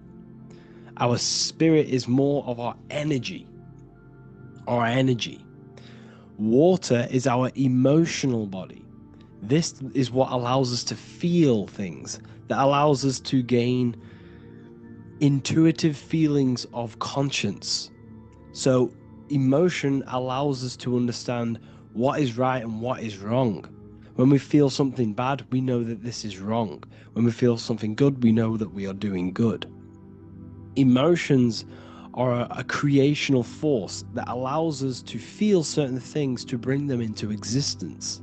Our emotional body is a creational force and should not be reactive, and they should be controlled. Most actions are stemmed from emotions. Actions bring thought into physical existence. Emotions are the driving power. They are what drives your actions. The thought, then the emotion, then the action. Earth is your physical body. This is your physical state that allows you to take mind and emotion into action, into fruition, into physical matter. This is what your physical body allows your consciousness, your soul, to interact with the physical world and bring things into physical existence. The physical body, the physical world, is an outcome and an effect of the thinking mind. All physical substance comes from the thinking mind. The pen, the phone you're holding, the microphone I'm speaking into, all began as a thought in the thinking mind, then it was brought into physical reality. Earth is the most dense. So it goes in this order: body, emotions, spirit, mind. The higher you go up, the more lucid and fluidic it becomes. The lower you go down, the more dense and dull it becomes. Air is the mind, fire is the spirit, water is the emotion, earth is the physical body. So this is why you are a microcosm. You have these four things within you. You contain of these four elements, which correspond to the four bodies of your consciousness, the four bodies of the soul. You are the soul. You are the spirit. So this is why in Theologians 4:17 it says, "Caught up together with them in the clouds to meet the Lord in the air." You don't meet God or the Lord in the physical air, in the clouds. This is clearly a parable. A human being cannot go up to the clouds and meet a mystical man in the clouds. This is obviously a parable, a metaphor. The air is your mind. You must raise your consciousness beyond the body, beyond the emotions, beyond the spirit, and enter in the mind during meditation, turning the mind inward to connect with the Lord. The Lord is the highest aspect of your consciousness, the one that exists beyond the physical body, beyond your emotions, beyond the thought. So you meet the Lord in the air, in the mind. The mind represents the air. This is why in America there's a saying called an airhead. You're an airhead. This means that you are stupid, or you don't think, or you have nothing in your mind.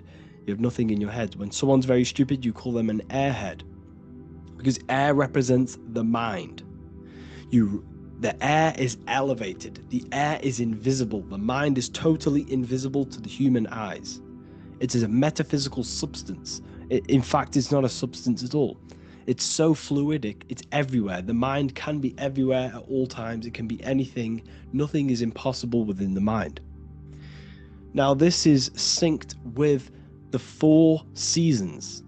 The four seasons represent the four aspects of human consciousness, the four bodies of your consciousness, the four bodies of your soul. The sun is your soul, okay? And the sun travels around four seasons. Summer, when the sun is the most hottest point. Autumn, when the sun starts to move away from the hottest point. Things start to die. Then it goes to winter. This is when everything dies. This is when things enter in within itself. This is when darkness occurs. Then spring. This is the reignition of the sun. This is when the sun starts to bring back the warmth back to the summer. You have four seasons which correspond to the four bodies of consciousness. Fire is the spirit. This is when you are passionate. This is when you are taking action. This is when you are fiery. The sun is blazing. You're taking action. You're very passionate. You're very spirit. You're in the spirit. Autumn is water, emotion. This is when you start to become very reflecting. This is when you start to feel emotional, because in autumn there's lots of water. This represents the emotional body of consciousness. Winter is the mind. This is air. Winter, what happens in winter? Everything enters within itself. The leaves die, the trees die, everything dies and goes within. This is the mind. The mind is the darkness, remember. You close your eyes to enter within the mind. The winter represents meditation. In the winter, what do people do? They stay inside of their house. They research more. They read more books. They become more intellectual. They think more in the winter because we are so we're stuck inside. So we're more reflective. We're thinking more. We're more communicative. We're more intellectual. In the spring, this represents the earth, the body. This is when we start to come out of the mind and we awaken to the body, and things start to grow again. The plants start to grow. The earth is growing again and reborn again. This is the body. This is when you become more active in the spring. And then the summer, back to the summer, we then take action on these thoughts and these thoughts that we gained over the winter. Essentially, this is just a massive cycle. And this is a daily cycle also. The nighttime is the winter. The morning is the spring. The midday is the summer. And the evening time is the autumn. This is a microcosm. We have 4 bodies of consciousness. You are the sun, you are the soul, and the soul has 4 bodies: summer, autumn, winter, spring. Emotion, air, body, spirit. Sorry, emotion, mind, body, spirit. So you are the soul. You are the pure essence of consciousness. The sun is your soul in the heart. And the seasons are inside of you because you are a microcosm. Okay? You are a microcosm. The word sun is son. The Latin word for sun is sol, which is soul or solo, because the sun is solo. It's on its own. You are the soul, and the soul has the 4 different bodies of consciousness.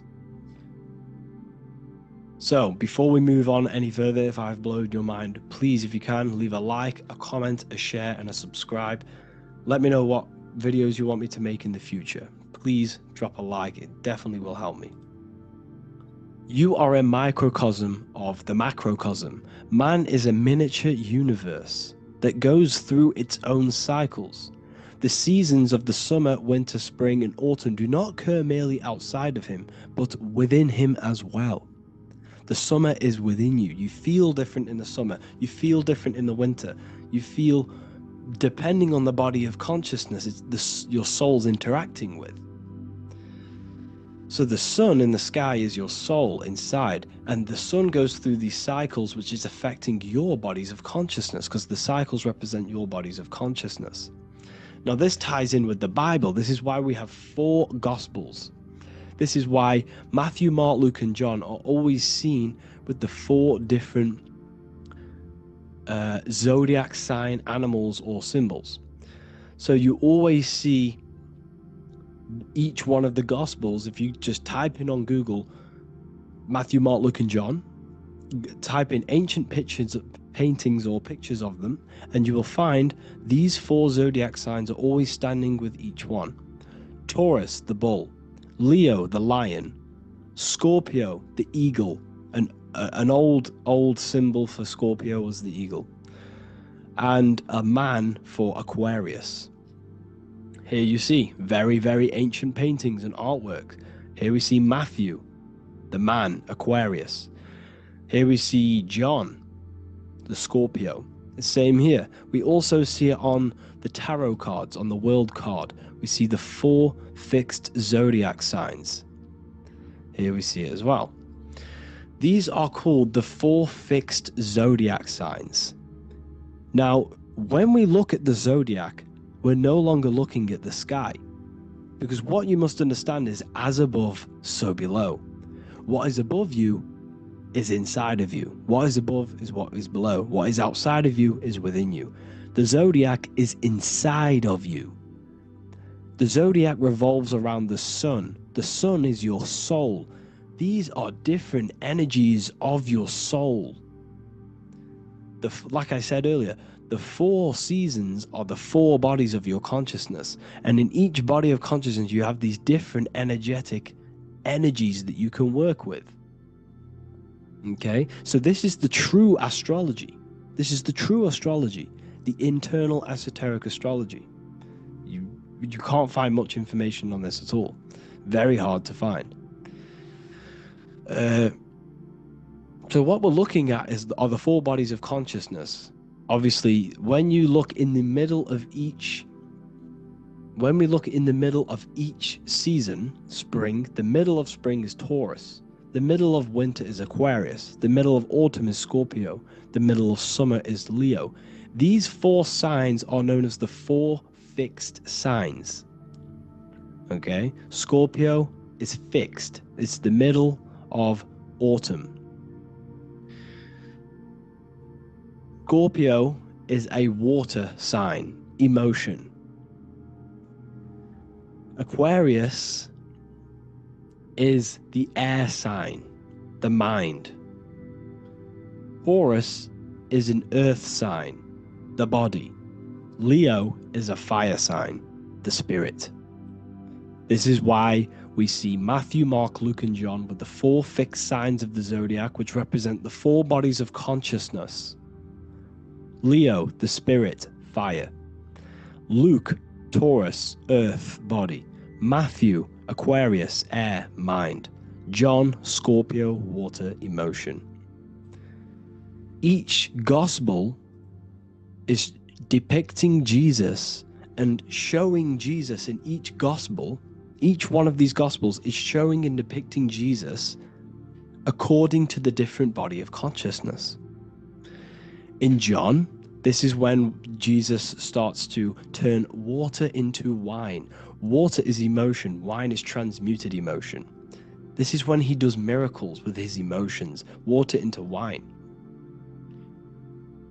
Aquarius, which is Matthew, air, the mind.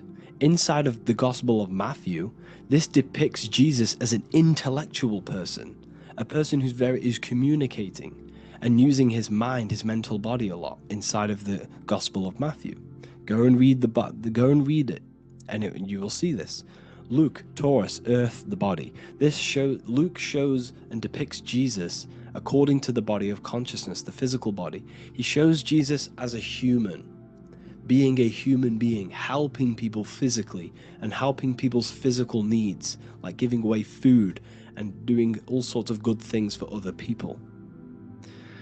Leo, Mark, inside of the Gospel of Mark, this shows Jesus as a spiritual teacher, a passionate person who is taking action. Each gospel is showing Jesus according to the different body of consciousness, and Jesus represents you, the sun. That's why it's called the Son of God, the light of the world. Jesus represents your soul, and your soul has these 4 gospels, the 4 bodies of consciousness, the 4 fixed signs, the four elements, and the 4 seasons. These things all correspond to your consciousness. So this is Leonardo da Vinci showing you the exact same thing. Jesus is the I am, the sun, the soul, in the middle, on his own. Luke, spring, earth, body. There are 3 people in each group. There are 4 groups, and there are 3 people in each group. 1, 2, 3. 1, 2, 3, 1, 2, 3, 1, 2, 3. Fall, winter, summer, spring. These are according to the 4 bodies of consciousness. Here we see Aries, which rules the head region. He's on the head of the table. Gemini, he's holding up the 2 hands because Gemini rules the 2 hands, the 2 arms. Gemini is the 2 twins, which is the 2 arms and 2 hands, and the 2 lungs. Here we see the beginning of summer, which is Cancer. You see the big knife here? Cancer, him here, this grey-haired guy, holding a knife for the crab. Cancer, they pinch. You have a knife, symbolizing the crab. Leo, the middle of summer, showing dominance. The sun is very dominant. He's got his elbow on the table, showing dominance. Virgo has no Adam's apple. Cancer here is pointing at this woman's neck, saying there's no Adam's apple. This is Virgo, the virgin, the only woman. Jesus, the sun. This is Libra, the balancing. He's holding his arms out, balanced, showing the balancing of the sun, because when the sun enters Libra, the sun is balanced between winter and summer. So it's balanced. This is all astrology, but this is internal. Okay? This is Ezekiel's vision. Ezekiel had a vision in the Bible, and he saw the face of a man, the face of a lion, the face of an ox, and the face of an eagle. The eagle, Scorpio, the ox is Taurus, the lion is Leo, and the man is Aquarius. He saw the throne of God, and he saw the different bodies of consciousness. This is all symbolic for the different bodies of your soul. So when we look at the zodiac, we are actually looking at a map and the energies of our soul, and the energies of our bodies, and the energies of our consciousness. This is what we are looking at. Each zodiac is an aspect of our consciousness and an energy that we can work with and that we must purify. Balance and purification is essential.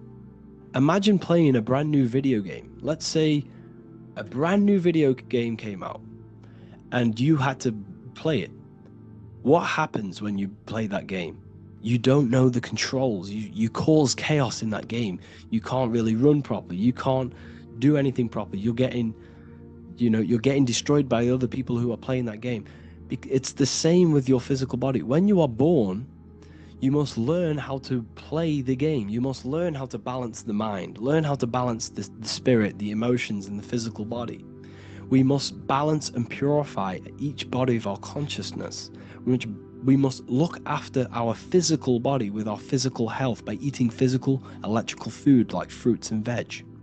We must look after our minds by being conscious of what enters our eyes, enters our ears, enters everything. Whatever enters our five senses is affecting our mind, our mental health, our environment, mental. We need to look after our thoughts. Control our thoughts by purifying our thoughts, only positive thoughts. Then we must purify our emotions, feeling only gratitude and love and not feeling these negative, dull emotions. Then we must look after our spiritual body through meditation and looking after our spirit. But remember, when we look after our mind, it all begins in the mind. Each body of consciousness is interlocked with the other. If you have an unhealthy body, you have an unhealthy mind, spirit, and emotions. If you have an unhealthy mind, you have an unhealthy body, spirit, and emotions. If you have an unhealthy emotions, you have an unhealthy spirit, mind, and physical body. They're all interlocked. You must balance each one of them. Look after your physical body, look after your thoughts, look after your emotions, look after your spirit. But remember, the mind is the most powerful one. It's mind over matter. Once we look after the mind, once we start to control our minds and control every thought we think, this will then turn into discipline in our physical body. Because once we learn how to discipline the mind, we learn how to discipline what we eat, we learn how to discipline what we feel, we learn how to discipline our spirit. This is all interlocked, but work on the mind first. Work on the mind first. All of this knowledge is inside of the brand new Book of Wisdom, Volume 2. This is a revolution of human consciousness. If you've read it, please leave a review down below. If you've read Volume 1, leave a review down below. This is the next revolution.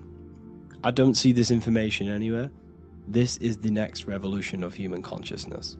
And of course, if you are serious about this and you truly want to gain enlightenment and join an amazing community where you can connect with me on live calls, lectures, the Manifestation Mastery course, you can gain access to my library with over 45 PDFs plus my books. And if you do join the university, you can order a Volume 2 free of charge. All you have to do is to pay for shipping. If you truly take your knowledge serious and you want to take advantage of life, join the university. This is where truth seekers belong. just want to say thank you all. Please leave a comment. Please leave a like. It's going to help me a lot spread this knowledge to the world. And yeah, share this with a friend and subscribe. Thank you all.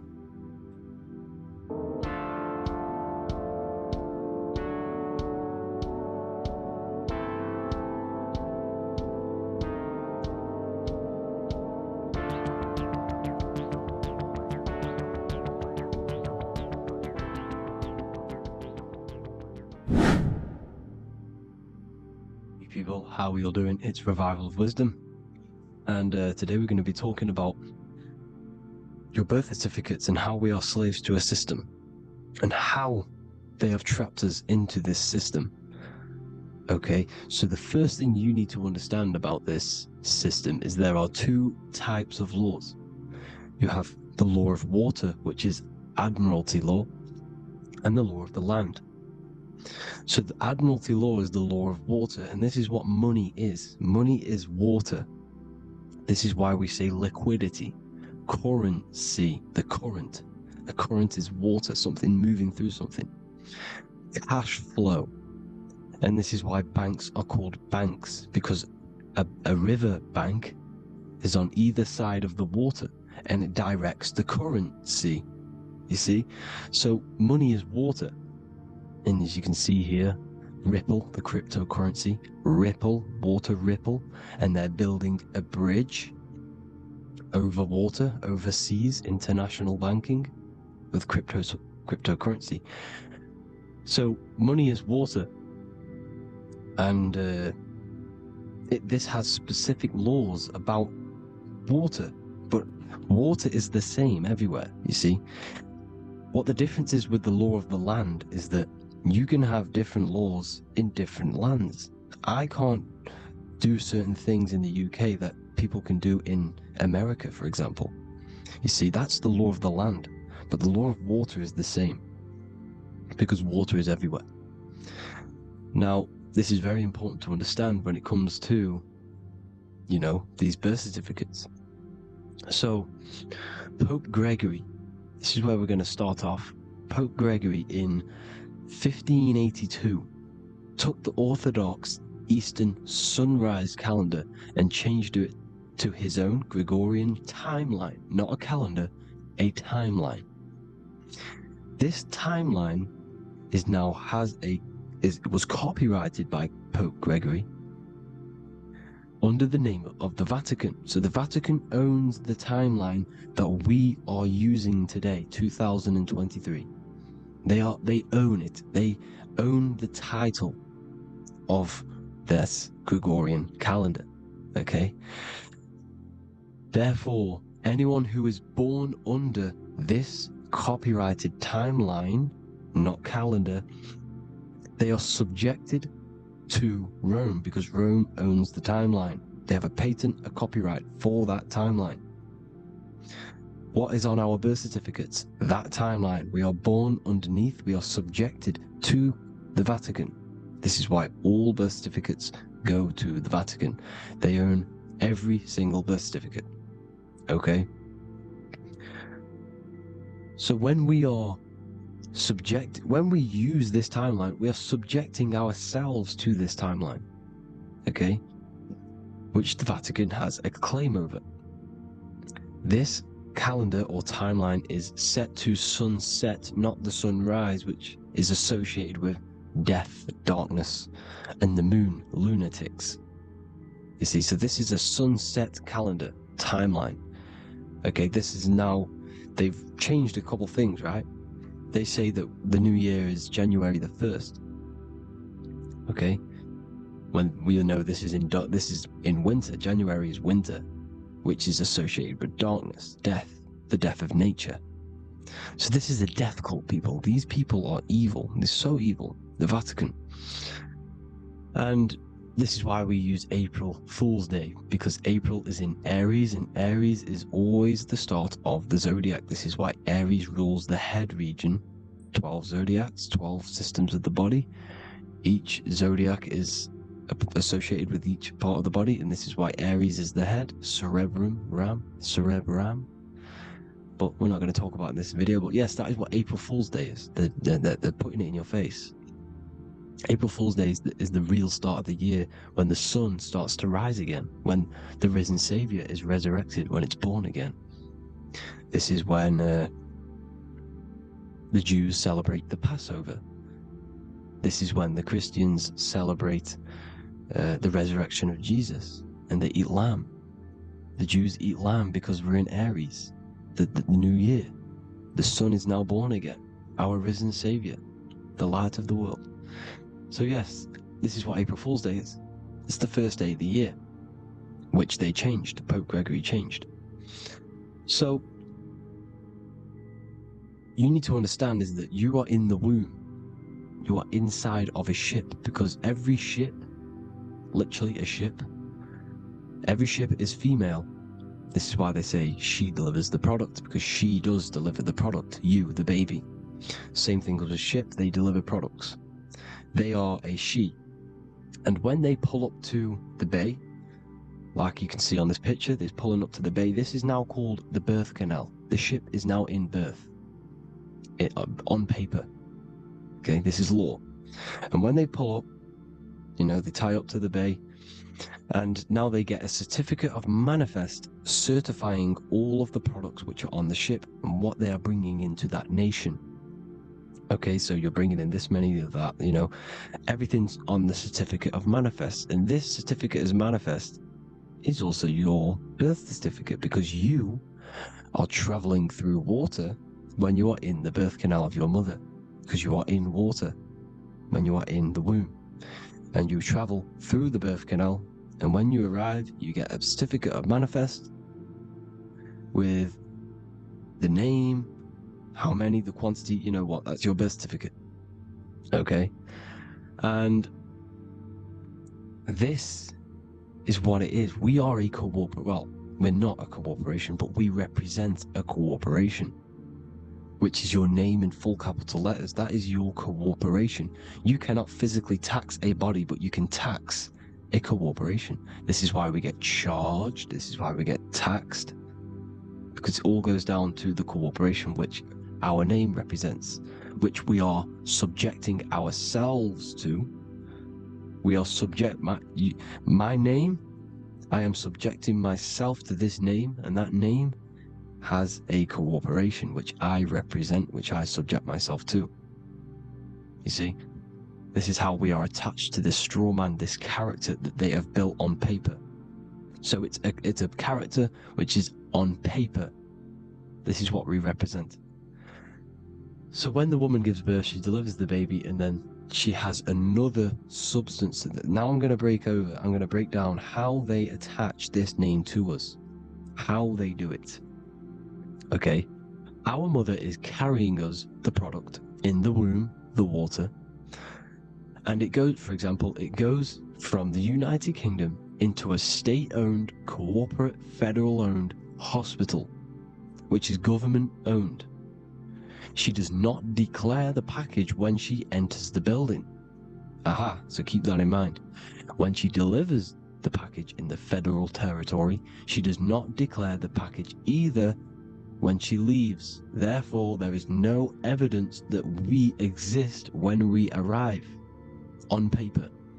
On paper, there is no evidence that we came into the building or left the building. We have not been declared.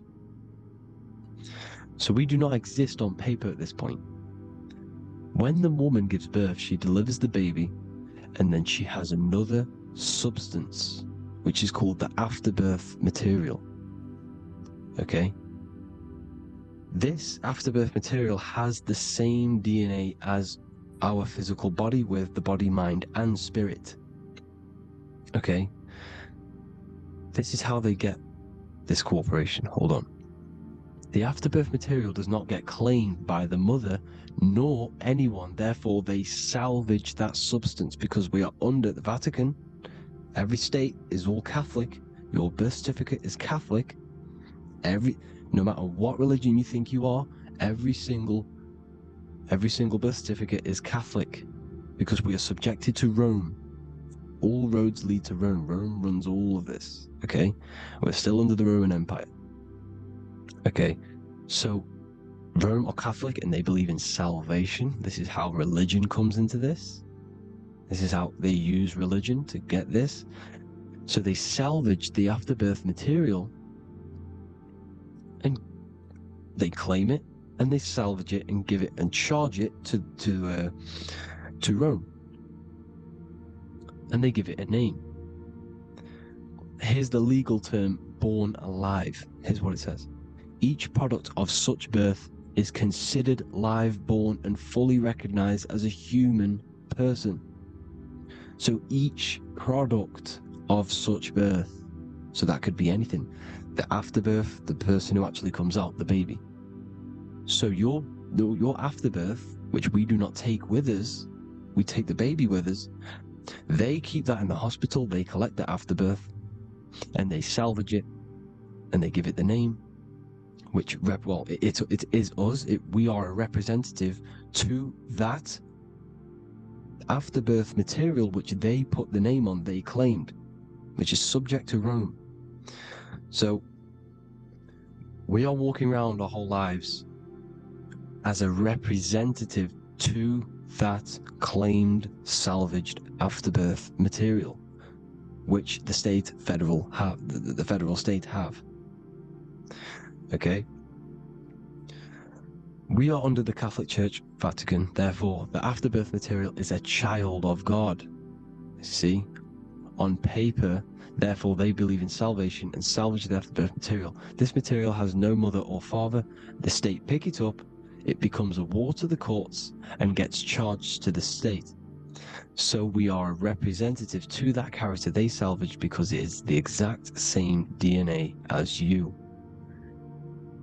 Subject is the name or the title, and the matter is the physical aspect left behind in the hospital, which represents us. You see? So now we're moving on to Unum Sanctum. Unum Sanctum was in 1302, a very, very important year. Very important year. Unum Sanctum says this is basically how they claim everyone in the world. So the Vatican had all this power, all this gold, all these people under them. They need to get a claim for them so then they can rule over them and make them slaves. So what they did, they created Unum Sanctum. Pope Boniface VIII did this. And it says, the spiritual man judges of all things, and he himself is judged by no man. The spiritual man, keep that in mind, unless he invent like Manichaeus, two beginnings, which is false and judged by heretical, since according to the testimony of Moses, it is not in the beginnings, but in the beginning that God created heaven and earth. Furthermore, we declare, we proclaim, we define that it is absolutely necessary for salvation that every human creature to be subjected to the Roman pontiff. So they are claiming us in Unum Sanctum, and it's in the vaults in the Vatican.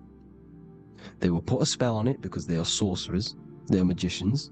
They put a spell on it, they lock it up, and whatever goes on that piece of paper goes. And this Unum Sanctum is claiming all of us. So what does it say in the beginning?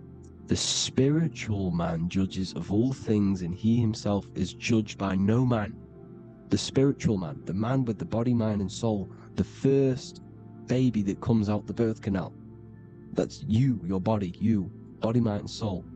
You have the Christ, which is I am, which is grace. Grace means here now, in the present. You have the Christ, which means I am, therefore you have a soul. If you can say I am, you have the Christ, you have a soul.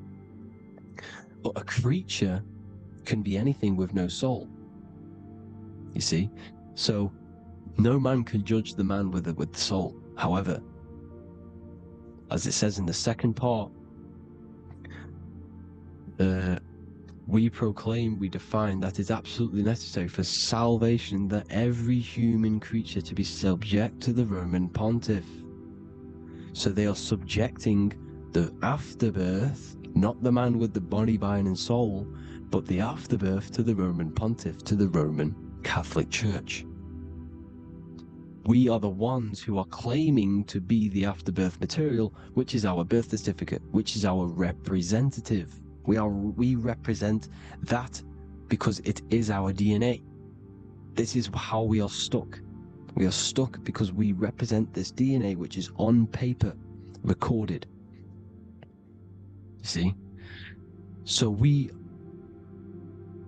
being untaught, uneducated in these subjects, we are subjecting ourselves to this system, to this slavery, because we just want to live. We just want to live happily, just peaceful. Think about it. Where's all this coming from? Where's all this war, all this killing, deaths coming from? We just want to live. It's coming from the Catholic Church, these evil death cult, which has subjected us, which has used us as slaves, and we are still slaves, and it's just going to get worse and worse and worse. So this is how we have subjected ourselves to be the slaves to this system. It's a lot to take in, and there's a lot more deeper stuff which goes into this. I'm just going over the surface. I'm going quite deep, but there is little details that I still need to learn myself. But this is the general how that we've been stuck to this slave system. So we are batteries, okay? This is why we get charged. When you go in a court, you get charged, okay? Because you're a biological battery. This is why cities look like motherboards, because we are feeding energy to this matrix. Okay, when we look outside of ourselves, when we give power to so-called Jesus Christ, worshipping idols outside of ourselves, where attention goes, energy flows. We are feeding the matrix with energy. By looking within, placing your attention within yourself, you are taking back your power. Because the I am is Christ. The you, the soul, is Christ. It's God. The awareness is God. Okay? However, we are subjecting ourselves to this system. We're subjecting ourselves to this system, and the feeding of our energy. So what we need to look for the future is that, think about it, with the end goal is to change our DNA, is to literally make us robots, transhumanism, slaves. This is why we have smart cars, smartphones, smart watches, smart meters, smart cities, and all of this is going to be connected by the smart grid, which is 5G. This is why 5G is rolling out. 5G is going to connect all of these technologies to one. It's like a big net system. And you know why they're doing this? It's because all of this is going to be connected through AI, through this 5G, and that 5G is going to be controlled by the elites. So you say anything wrong, you do something wrong, you say the wrong thing online, they'll turn off your car, they'll turn off your phone, they'll turn off your smartwatch, they'll turn off your TV, because it's all going to be connected and controlled by the smart grid. And this is what the Great Reset is, people. But they're going to trap us inside of these 15-minute smart cities, so we can't leave the area, because they're going to use climate change as a tool to enslave us to not travel because of so-called climate change and the fumes that we are putting into the air, which is all BS. They're doing this to push these new cities, to push all of it. But listen, they're trying to get inside of your body. The only way they can do that is to get you addicted and using this technology. First, they got on the body with the smartphone. Well, first of all, we use the technology. We get used to it with it in our hand. The next step for them was to get on the body, which is the Apple Watch, as you see down here. They have now successfully got onto the body. The next thing is to get inside of the body. This is the brain chip. You see how they've slowly lured their way in, slowly got you addicted to this technology, got you dependent on this technology. And what they're going to do is that they're going to mold society to be dependent on the brain chip. So in order, for example, if you want to go and pay for food, you're going to have to get a chip to pay for the food, because it's all going to be digital money. And that digital money will be connected to the chip, and you'll need the chip to pay for things. You see? So this is how they're slowly transhumanizing us. These phones, these apps, these things which are all we are all using was created by Freemasons. Mason means traveler, because they travel the depths of the mind. They understand human consciousness. They understand the brain. They understand the mind. By the deepest root cause, they understand it. This is what Masonry is. It's the occult. So these technologies is designed by these people. This is why they're so addictive, because they understand how it works. They understand how to get people addicted, because they understand human consciousness, the brain, the body, and the mind. So this is the advantage Freemasons have over us. And these secret societies, which have gone through the orders of Freemasonry and progressed onto these secret societies, which are the evil side, because I'm not saying Freemasonry is evil, okay? But the societies which they go beyond Freemasonry, because you can go beyond the 33rd degree into these secret societies, and they use this knowledge for the bad, to enslave people. And this is what's going to happen. Transhumanism. So I hope you all learned some insight for today. Please do a bit more research on, birth certificate and stuff like that, the straw man. And have an amazing day, people. Please like, comment, and subscribe. Peace.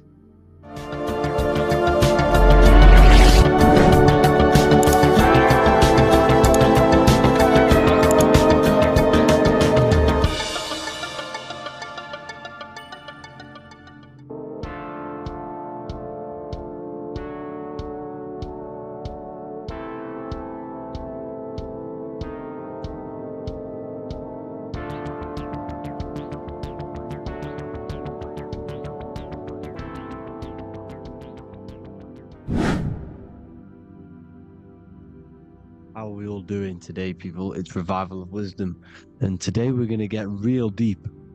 This video is going to get real deep. A lot of people are not going to be ready for this sort of knowledge, okay?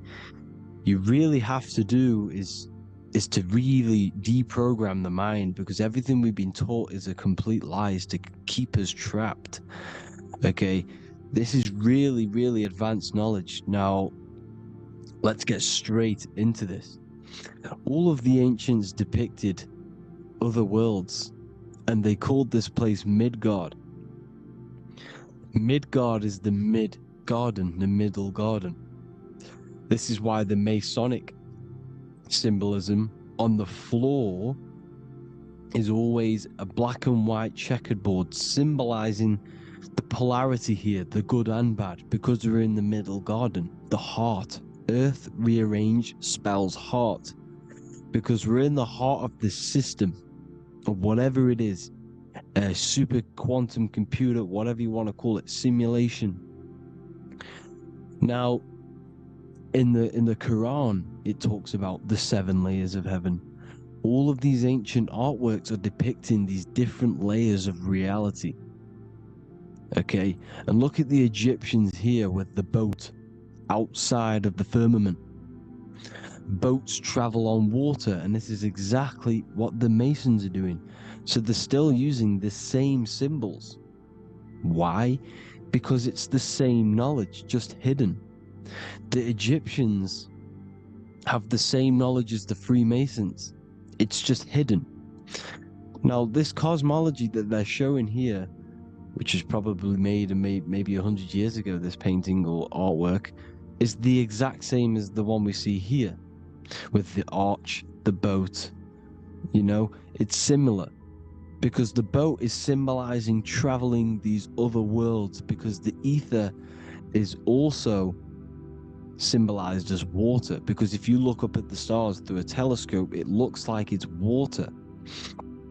It's shining through water, because this ether, whatever this substance is outside of this world, was symbolized as water. Okay, and look at all these ancient depictions showing these different layers of reality.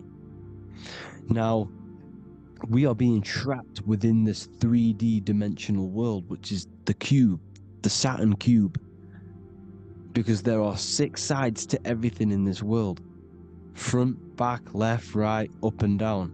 6, which is the cube, because we're in the Saturn, Saturn's world.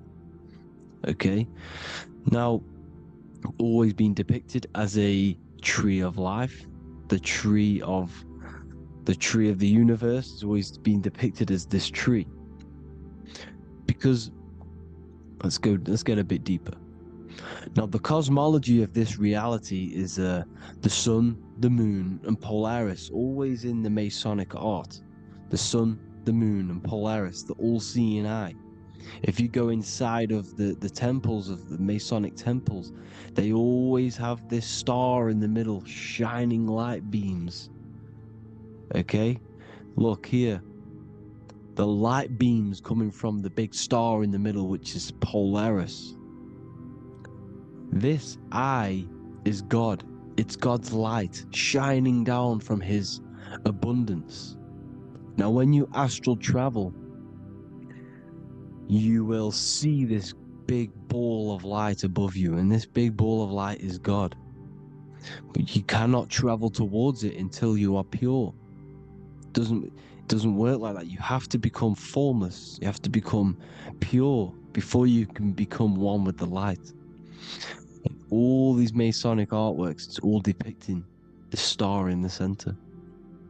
This star is Polaris, because Polaris is the way out of this place. And this is why you see the stairway to heaven all the way up to the light beam, the light source.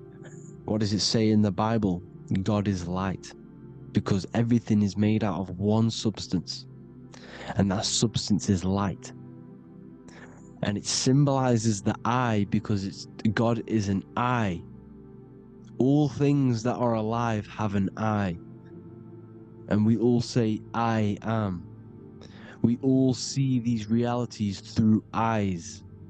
God is an eye. He's the all-seeing eye. He sees all things at all times. And he is projecting this light. And this light comes down to create all the different levels of the worlds.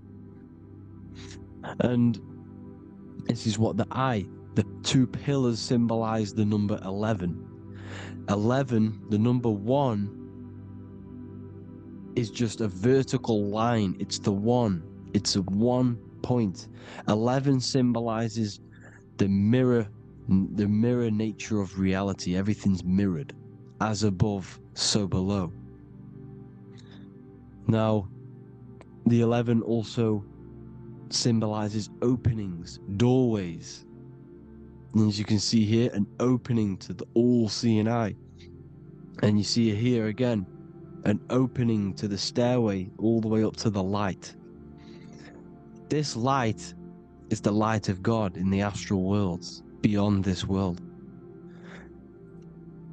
Now, Polaris has also been symbolized as the UFO. They put the truth in plain sight. So you know in the films how the UFOs suck people up. That's what Polaris is doing if you ascend beyond this world. If you do not ascend beyond this world, you will be reincarnated in this world. The whole thing is to outgrow this consciousness to the plane above. And I'm not just making this up, I'm going to be bringing in scriptures after this. But you can see with the Christmas tree, we always put a high, big star at the center, at the top, which is the star of Polaris, which is exactly what the Masons are doing here. the star at the top. And it's on top of our Christmas trees. And all of these symbolize the other stars, because Polaris is the most high star. And all the other stars are wrapped around the firmament lower than Polaris. And that's exactly what the Christmas tree is. And it's a triangle. It's a triangle, just like light beams travel from one point in the triangle, just like the all-seeing eye. It's a triangle. The light is coming from one point and sending its rays downward. You see, it's kind of like you see here with the water. And the lower you go, the darker it gets, the more evil it becomes. And this is what the ancients would call hell. Now, this all-seeing eye is Polaris. And below Polaris is Mount Meru, the North Pole, the magnetic North Pole. The Tower of Babel, which is in the Bible. The etymology of the word Babel, Ba meaning spirit, which gives the ability to move the soul through the worlds, which is that's the ancient Egyptian description of the word Ba, meaning of the word Ba. You have the Ka, the Ba, the Ak, but the Ba is the one that gives the ability for the soul to move through the worlds. Your soul can't speak into a world without incarnating into it. Now, the Tower of Babel symbolizes Mount Meru because it's the word Ba is the spirit which gives the ability for the soul to move through the worlds. The Tower of Babel is the magnetic North Pole, Mount Meru, which gives the ability to move through these different worlds. And you can see the ancient Tibetans always showing this depiction of these different worlds coming from the center. Because we have to ascend our consciousness. It's not about how good you are to reach heaven. It's about how you expand your consciousness, you expand your mind. So they teach now that you have to be good in order to reach to heaven. It's about expanding the mind, expanding your consciousness to these different planes, these different realms. So that's what it's about. And Jesus was known as the fisher of man. Now, Jesus is a massive part of this. He was known as the fisher of man because he was fishing. He could have been fishing. He could have been one of these deities that had come down from these different higher realities and pull people up. So they called Jesus the fisher of man. And he says unto them, "Follow me, and I will make you fishers of men." So these deities that we see in the past, like Buddha, Krishna, Hermes, Thoth, Jesus, could all be these entities who were coming down to pick up the minds that were worthy enough to see the higher planes of reality. And this is why they called him the fisher of man. Now, when Jesus walks on water, there is a parable with Paul. And he says, "But Jesus immediately said unto them, Take courage, it is I, don't be afraid." He's talking about astral travel here. He's talking about leaving the body. Because when you leave the body in astral travel to see these alternative realities, you can't be afraid because fear is a bondage, which is what the Emerald Tablets talks about. "Lord, if it's you," Peter replied, "tell me to come to you on the water." The water.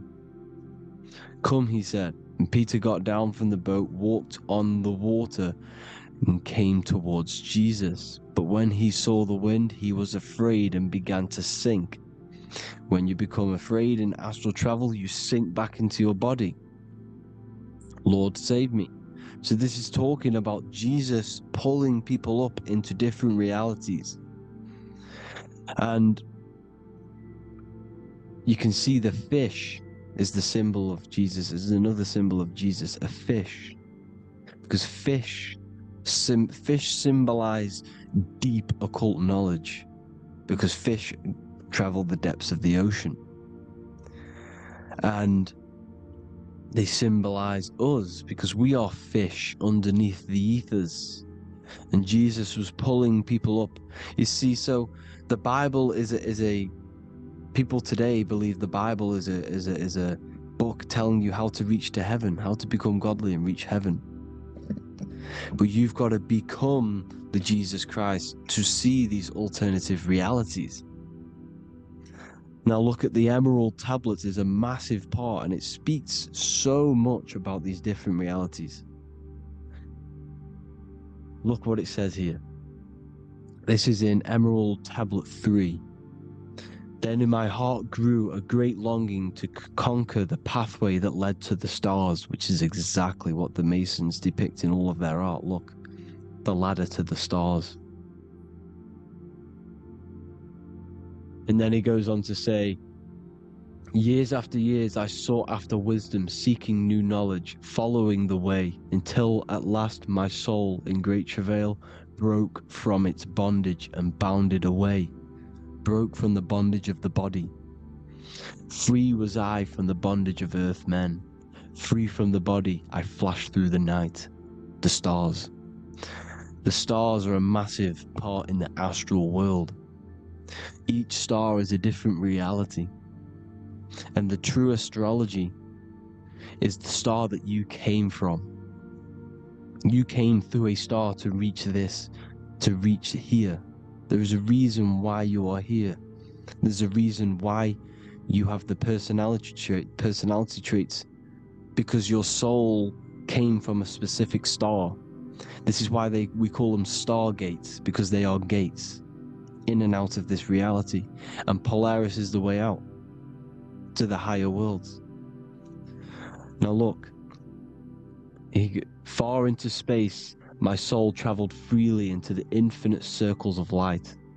Beyond knowledge were some planets and great gigantic beyond dreams of men.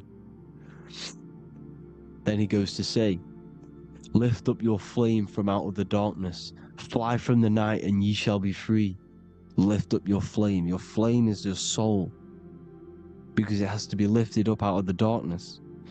This is the darkness, this world, this body is the darkness.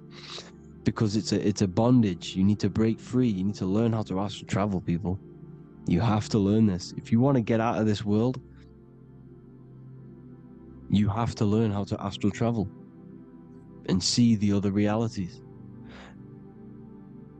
Traveled I through space-time, knowing my soul at last was set free, knowing that now I must pursue wisdom until at last I pass to a plane hidden from knowledge, known not to wisdom, extension beyond all that we know.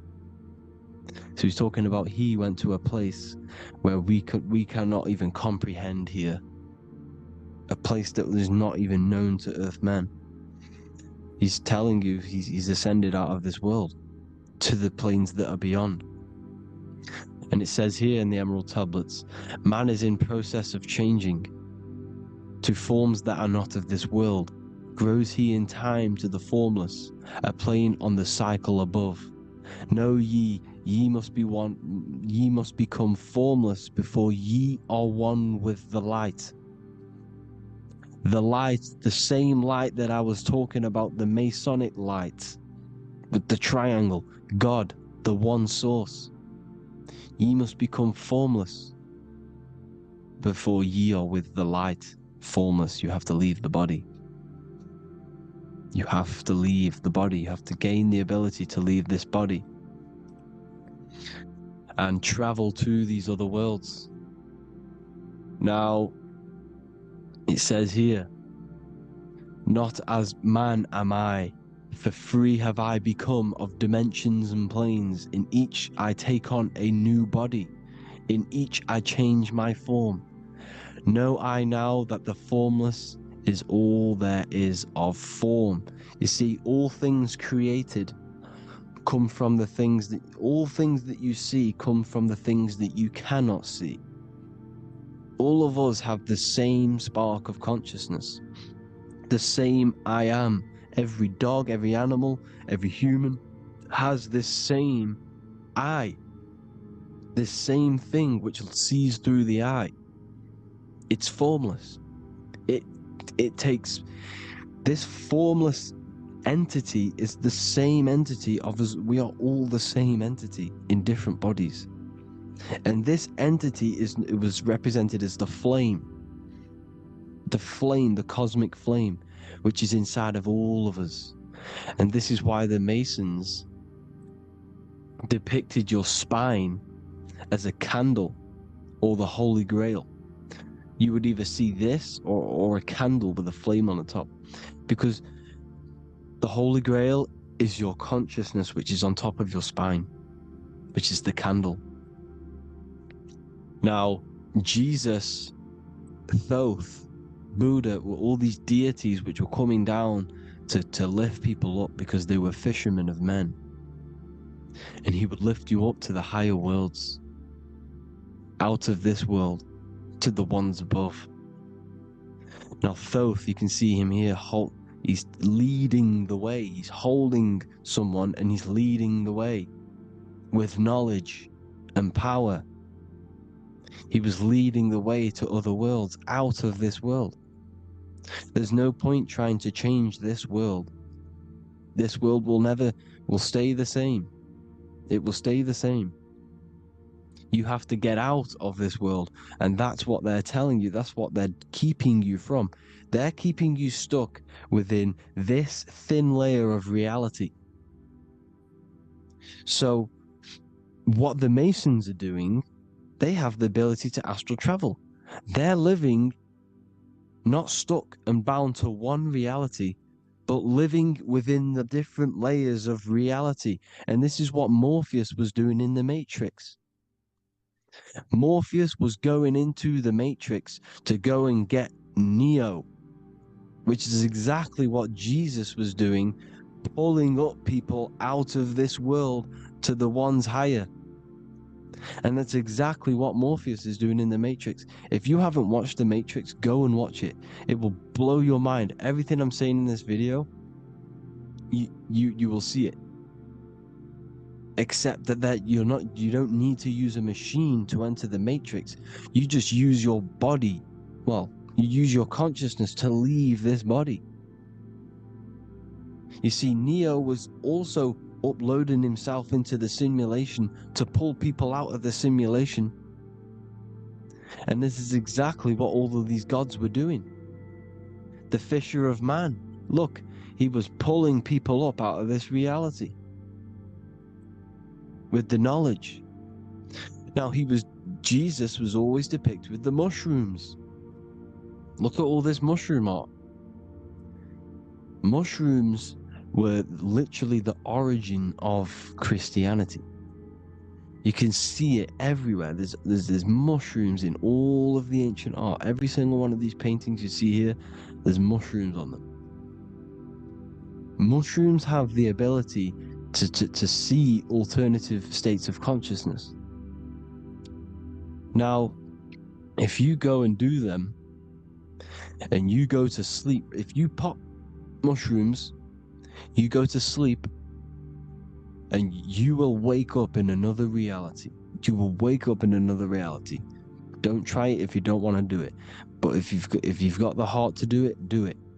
Eat them, and go to sleep. You'll wake up in another reality. And Jesus was handing out mushrooms to the bright minds, to the minds that he wanted to fish out and pull up to the higher realities. He was giving them mushrooms to see themselves in an alternative state, in an alternative reality. This is why there was so much mushroom art. And it's not just ancient Christians, it's Sumerians, it's the Mayans, the Celtics, the Egyptians, all used mushrooms. All of them. Look at all this art. It's on stones. It's everywhere. Because mushrooms, see, everything in nature is a macro. Look at the form of a mushroom. It's literally your spine and brain. Because they alter your consciousness. Your body is just a radio receiver. Everything that you're experiencing is a program being ran by the central nervous system, and your consciousness is experiencing this program, these electrical impulses of the nervous system, because it's all feeding back to one point, which is the pineal gland. And this is the candle with the light on it. Type in Masonic candle and you'll see it. It's your spine with your spark of consciousness on top of the spine. And it's a mushroom, because this sends you to alternative states of consciousness, alternative realities. Now, they were all doing this, the Egyptians, the Mayans. Now, there's more symbolism which goes into this. Look at the Christmas trees we use. The Christmas tree with the presents underneath them. Magic mushrooms grow under trees. And these are the presents under the trees that we symbolize today with Christmas. Santa's red and yellow for the red and yellow mushrooms. The same mushrooms Mario has to collect. And when he gets enough mushrooms, he levels up. And then what does he do when he go past the world? When you win that world in Mario, you go to another reality. You go inside of another world. It's truth in plain sight, and it's using mushrooms. It's using mushrooms. Everything, all of the characters in Mario, well, a lot of them are mushrooms. Look at this one. The presents, black, yellow, and red and white. Red and white mushrooms. And the bow on the top is the mushroom head. That's a bit of a reach, but you know, the symbolism never lies, is what you need to understand. And it's as above, so below. Now look at the Sumerians. The Sumerians were also multi-dimensional beings. Okay, look at how they have the double faces. They had 1 foot in this reality and 1 foot in another reality. And look at this one, a double-headed god inside of like a portal. You see? Because it's, and look at these with the wings, the astral travel. Birds, ancient birds symbolize the soul. Because the soul is a bird, it flies to different worlds. It flies around the cosmos. And mushrooms gave you the ability to see these alternative states of consciousness, these alternate realities. Because you exist in infinite realities. You exist in infinite realities. Now look at the 33rd degree Ordo Ab Chao badge. You get this badge when you become a 33rd degree Freemason. And it's a double-headed eagle. A double-headed eagle. And you can see this in Sumeria first. Sumeria have the same symbol. A double-headed, well, bird. You can see it here. Here as well. And the Masons are still using this symbol today. And when you become a 33rd degree, 33 vertebrae on the back of your spine, above the vertebrae is your consciousness, and it's a double-headed eagle. One reality in one, you become a multi-dimensional being in the 33rd degree. And I've heard many interviews of Masons say it becomes Luciferian. You see, they speak in code. These Masons can't tell you about what they learn about, but they will speak in code. They said it becomes Luciferian. The word Luciferian is lucid. The root word of Luciferian is lucid, and lucid is lucid dreaming, alternative realities, dream worlds. You become a god. Luciferian means you're becoming your own god, pretty much. because you are becoming a multi-dimensional being living in between the different layers of reality at the 33rd degree of Freemasonry. And look at the double-headed eagle, because the birds symbolize the soul. And they reach high, they fly high, just like the soul wants to fly high to the light, to become one with the light, like the Emerald Tablet says. Now look at Janus. Janus was another god, and he's known as the god of doorways. Janus always depicted with a double head. Janus is why we say janitor or January. And January is entering a new year. Janus is known as the god of doorways with keys, always got a key. Because keys open doors.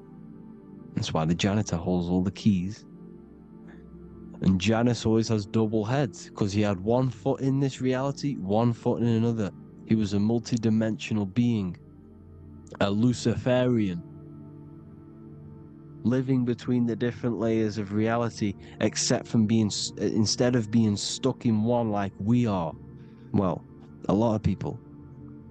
And that's the whole point. You see, all of this stuff is about like changing the world and stuff like that. This world will probably never ever change. It's probably been like this forever. Well, forever, for a long time. But it's about moving out of this reality to the higher states. And the Masons always depict the ladder to the luminaries, the stars, with a key, the same key of Janus. The Vatican is a key, and it's in charge of all the religions. Why is it a key? Because they're holding back the key. They're keeping you stuck within this reality, keeping you stuck as identifying yourself with the body, identifying yourself with this world. You are not in the world is within you. This is a program being ran by your central nervous system, and your consciousness is experiencing this reality. Now, this is going to be a mind-blowing video for some people. You have to have an open mind. You have to let go of all the programs. I'm repeating what the ancients are talking about and the ancient symbolism. Look at Janus with the double-headed god.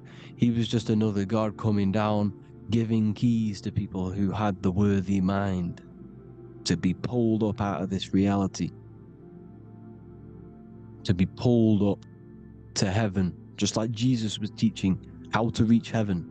But really, it's an encoded scripture. But anyways, hope you all gained some insight on this video. Have an amazing day. Please like, share, comment. All the links are in the bio for the PDF, for the Manifestation Mastery course, and all the other amazing stuff. And if you want to support the channel, I'd greatly appreciate it if you became a Patreon member. Hope you all have an amazing day, people. God bless.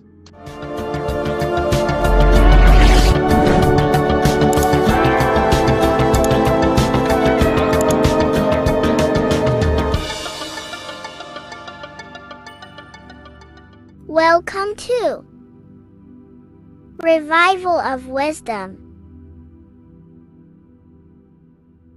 Welcome people, we're back with another video. In this video we're talking about how Jesus Christ and Christianity is all sun worship. The Holy Bible of Christianity is not meant to be taken literal for history. It is a story and has lots of metaphors. Starting with the symbol of the cross of Jesus. This cross originates from this ancient cross of the sun. This symbol has been used for thousands of years, way before Jesus was a thing, in Europe, America, Asia, and all around the world. In fact, this symbol is still being used by Christians today, not knowing it represents the sun. This is a 4,500-year-old artifact, a golden plate with an equal-armed cross found in England, the gold to symbolize the sun, and the equal-armed cross for the 4 equal seasons of the year.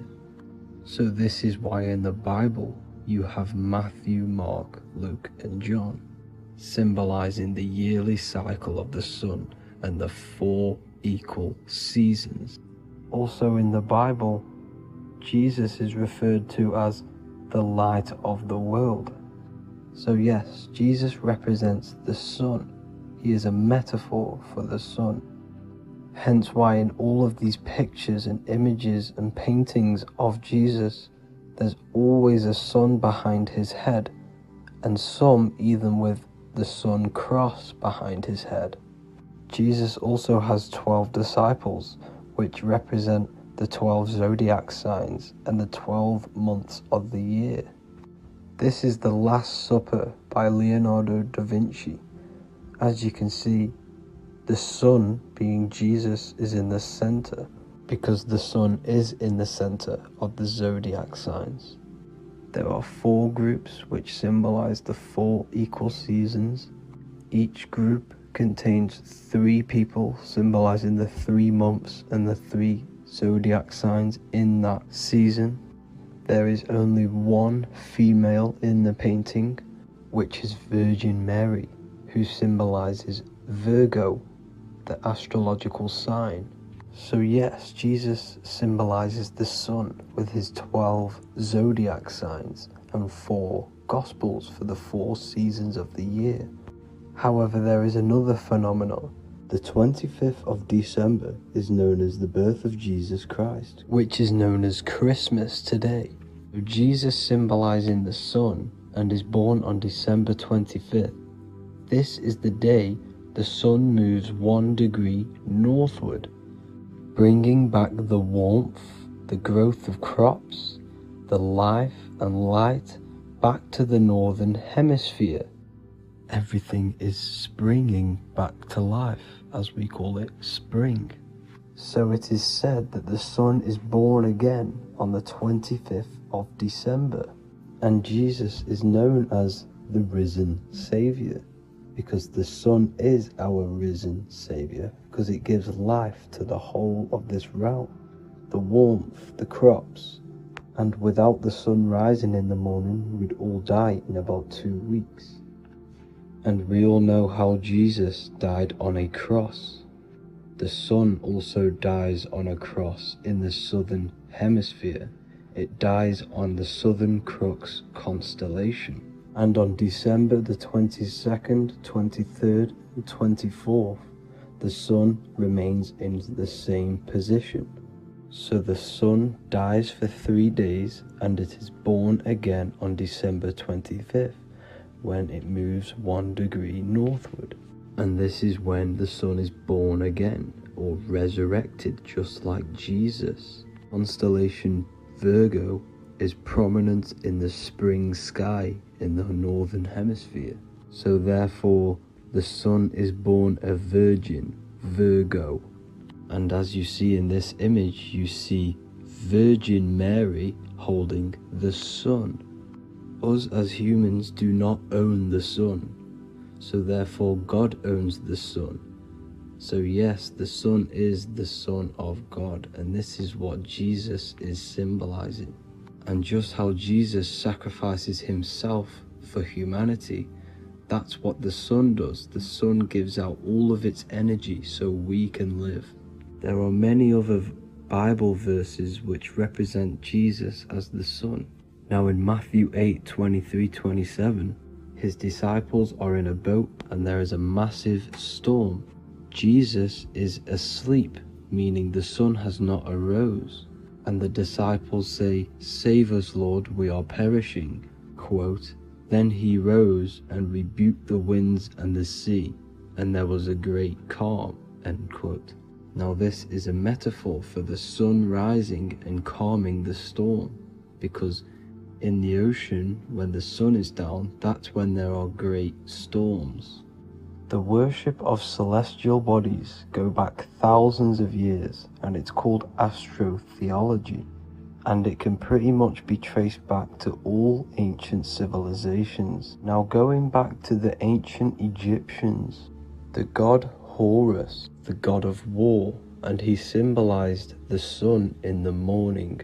Ancients used to say that he walked over the sky in 12 steps. Yes, this could symbolize the 12 zodiac signs. It also symbolizes the 12 hours of daylight. So we have 12 hours of Horus, but now they've rearranged the word to hours. Horus and hours. And when the sun rises, Horus rises, we say horizon, which is Horus is rising. That's the etymology of horizon. Another Egyptian god called Amun-Ra was known as the god of all creation. He was the first god of them all. Amun was also a sun god. Therefore, after every Christian's prayer, they say Amen, sending their prayer through the sun to God. So this all goes back to the worshipping of the sun. Sun worship was around way before the Romans. However, in the Roman times, their sun god was called Mithra. Mithraism was the main religion before Christianity came into play. Mithra was the son of God. He died on a cross, and he was dead for 3 days and resurrected, just like Jesus. So the Catholic Church was not made in heaven. It was made by the Roman Empire. They mixed all the sun religions of Judaism, Mithraism, and other Arabic religions and combined it into one, so Caesar, the Roman emperor, could gain his own religion. So yes, Christianity was a political move to gain more control over the masses, because it was a worldwide government at this point in time. So here is a Sumerian helmet with the rising sun symbol. And then the Romans also used this rising sun symbol on their armor. So sun worship has been going on for thousands of years, and it still goes on today. However, with all the programming and the low IQs, today we do not get the full interpretation of the Bible and these stories from the past. And Christians and other religions are all brainwashed to not question their religion and not realize their true origins and where they come from. I do advise you all to do your own research and come to your own conclusions. However, I'm just pointing out the facts and connecting dots for you all to see. That's it for this video, guys and girls. Thank you all for tapping in. God bless.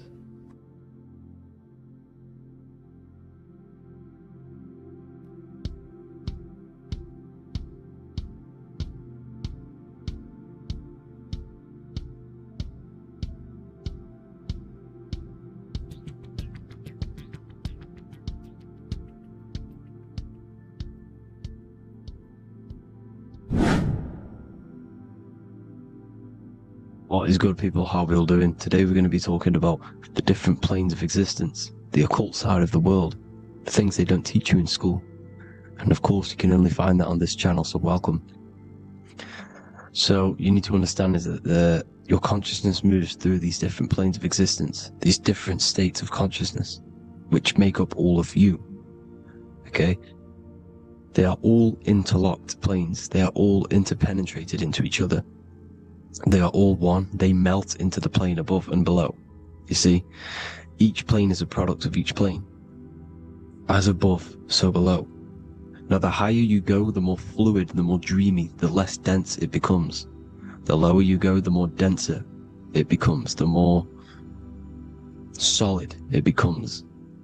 The lowest plane is the physical plane, which you are obviously aware of. You are inside of the physical plane now. But while you are in this inside of this physical plane, you are indeed inside of all these other bodies which you have not awakened yet. You have to awaken these different bodies. You have these bodies. Okay?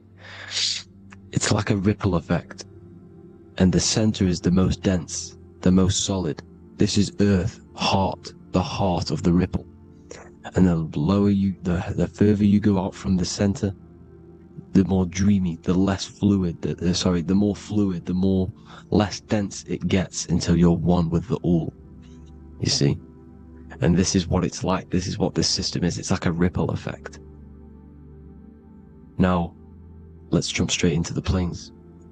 First, you have the physical plane, made out of 4 elements. Five elements. The ether is the mother of the elements. It's the womb of the elements. It's the 5th element. And it gives birth to the 4 other elements. 4 is stability. Tables have 4 legs, and this is why the ether gives birth to 4, because it's the foundation of the physical world. Fire, earth, water, air. They are not pure. Each one of the elements melts into the other one. For example, earth and water both share cold. Water and air both share wet. You see, they compose of each other. They melt, they mold into each other based off the vibrational state of the ether. That's what it is. The 4 elements are the vibrational states of the ether. Okay? So you have the 4 physical elements making this, physical world. It's the lowest world. It's the world of effect. This world, whatever you see, whatever you experience, it's the effect. You can't change anything by manipulating this world. You got to manipulate the higher worlds to affect this world, you see? As above, so below. This is the lowest plane. It has 3-dimensional. It's the 3rd dimension. Space, height, and thickness. That's all it is. Front, backwards, upwards. You see, it's 3-dimensional. We cannot perceive the hidden side, which is the interior of this existence. We cannot perceive the interior from our exterior view. We are looking into this world.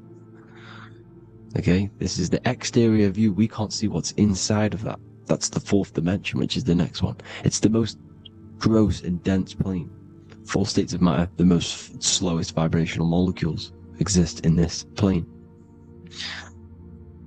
Above this plane, you have the ether. Okay, the word ether and either are the same thing, because either connects 2 scenarios in languages. I either support Manchester United or Liverpool.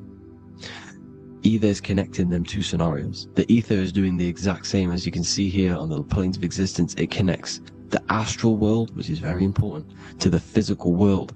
It's connecting these 2 worlds. So it's the ether. It's the ether. The ether is pure potential. Energy flows through the ether. It is pure energy, pure potential. Okay? The physical body is an exact copy of the etheric counterpart body. So every physical object has an etheric energy double. It's like a blueprint of that object. Every single object has an energy double, and that's the etheric double. Okay? The etheric body determines the shape of our physical body through its lines of force. All through life, it rebuilds and restores the physical body. Physical problems show up first in the etheric body, because as above, so below. You manipulate the higher planes, it will manipulate this plane. And this is why sorcery works. Contact with astral plane entities. We'll get into that a bit later. So, the reason why we can't see this plane, this energy world, which is all around us, which we are inside of right now as we speak, is that the molecules that compose it are further apart than those of the physical plane, making it invisible to the 2 eyes. That we can't perceive it. Our eyes cannot physically suck in that sort of information, and our brain cannot decode it. This is why, they brainwash us with all these programs to keep us asleep, to keep these other bodies we have asleep, so we don't find out about these other bodies, and is to make you believe that everything's just a material. Only the material world exists. They don't want you to know is that everything that you see is a result of something you cannot see. As above, so below. There are realities within this reality. This is what I'm breaking down now, these different planes, on how this reality works. So your etheric double is your energy body. You can see here the physical, etheric, astral. Astral is your spirit. The ether is a part of the physical plane. It's like just above the physical plane, but it's still part. But then the astral plane is completely separate. It's another plane, but they're all interlocked. Don't think they're apart. They're all interlocked. They're all one. They all melt into each other. The chakras that we have are inside of our etheric body. They are our sense of organs which tune us to the fourth dimension. These 7 chakras connect us to the astral world, the fourth dimension. Okay? They are points for the flow of energy from the universe / 7 planets, because the 7 chakras are your 7 planets, and the 7 planets are connected to the astral world. They are feeding these 7 centers in our body. They connect us to the universe, to our etheric counterpart, and then to us, supplying the physical body. Because the energy comes from above. As above, so below. These 7 centers, these 7 etheric chakras, are being supplied with energy from the universe, the 7 planets, the solar system. Then it supplies the physical body. You see? So the ether is very important, and this is, you know, that the ancients understood the science of the ether, and they could, you know, harness free electricity from it, because it's all around us. The ether is all around us, and this is what they were doing. They were harnessing free energy using the ether. The astral plane, the fourth dimension, very important plane, very, very important. We've all been there. Every single one of you has been there. Okay, the fourth dimension is unseen of what we see. It's the interior of the exterior that we see. We see the third dimension, but we cannot see beyond what's making this third dimension. This is the fourth dimension. Okay, it's the dream world. This is where you go when you dream. Okay, this is where you go when you dream. It's the place of disembodied spirits or ghosts, entities, whatever you want to call them.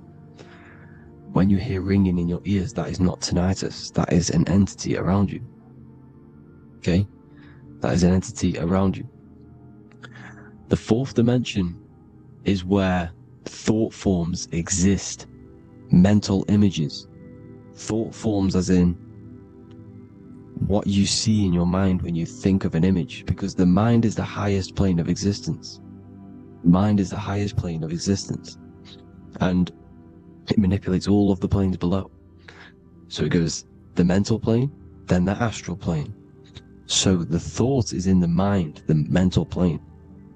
That just the thought alone, no image, but then the form depiction, the thought form exists. It manifests in the astral plane as a sort of image, an entity, a living conscious being.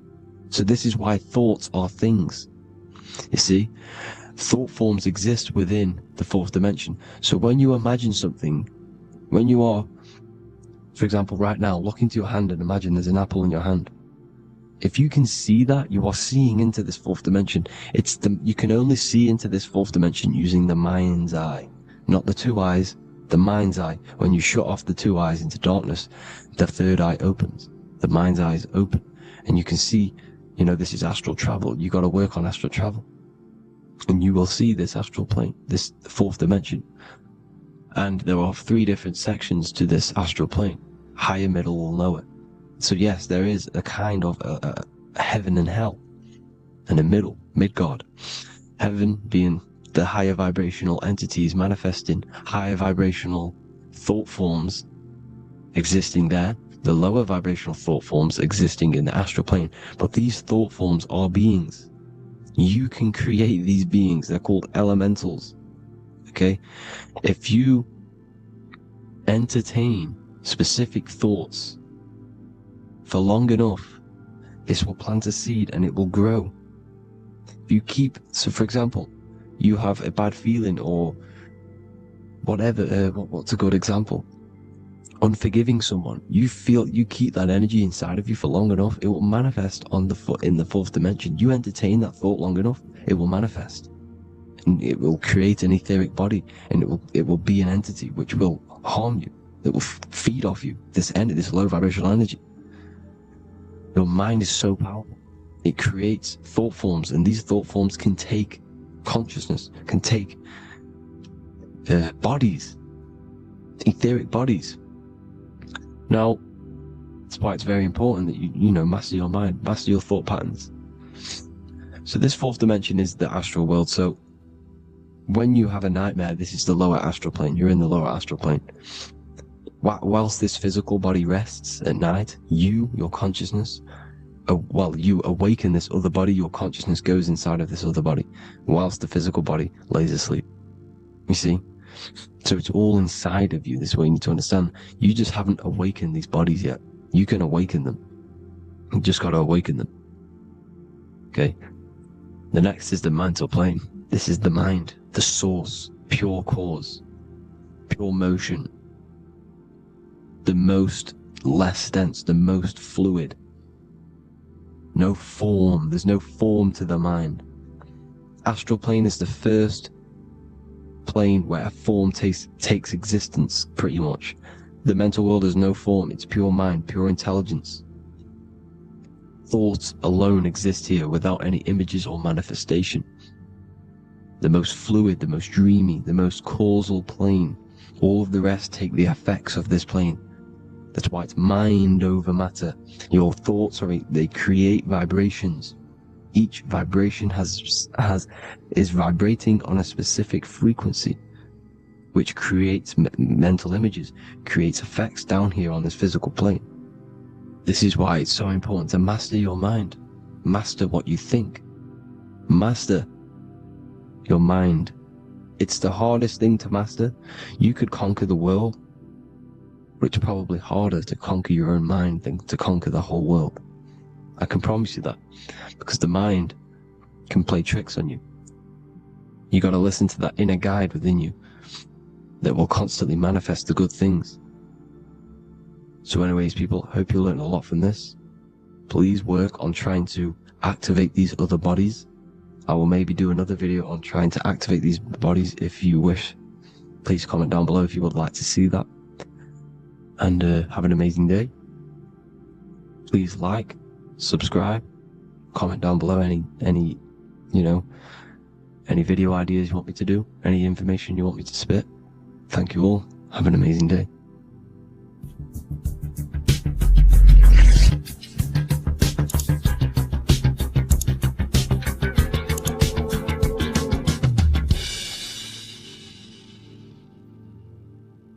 Welcome to Revival of Wisdom. Today, we're going to be talking about portals, portal symbolism, and what portals are, okay, and how they show them to us, because they have to tell you the truth, guys. This is the thing with the universal law. They have to tell you the truth. And they tell you through symbols, they tell you through movies, and different things like that. But let's jump straight into this. So first I want to talk about the Freemasonry symbols. Okay, so first we got, obviously this is some Freemasonry art, but notice how you've got the ladder with a key. Okay, so this is ladder symbolism with a key. So maybe this is talking about ascending. Okay, because look, because this is ascending into the heavens, because it's a ladder with humans going up it with a key. In order to ascend, you must have the key. Okay, so what else do we have with a key? Well, the Netflix show Lock and Key, which is all about portals and keys. Because what the keys do, they open doors, gateways. Okay, so what's interesting about this is that they've got this key here, which represents the Kundalini energy rising up the spine. Okay, but we'll come back to this. But it's that same portal key symbolism. We've also got the Vatican. The Vatican is in the shape of a key.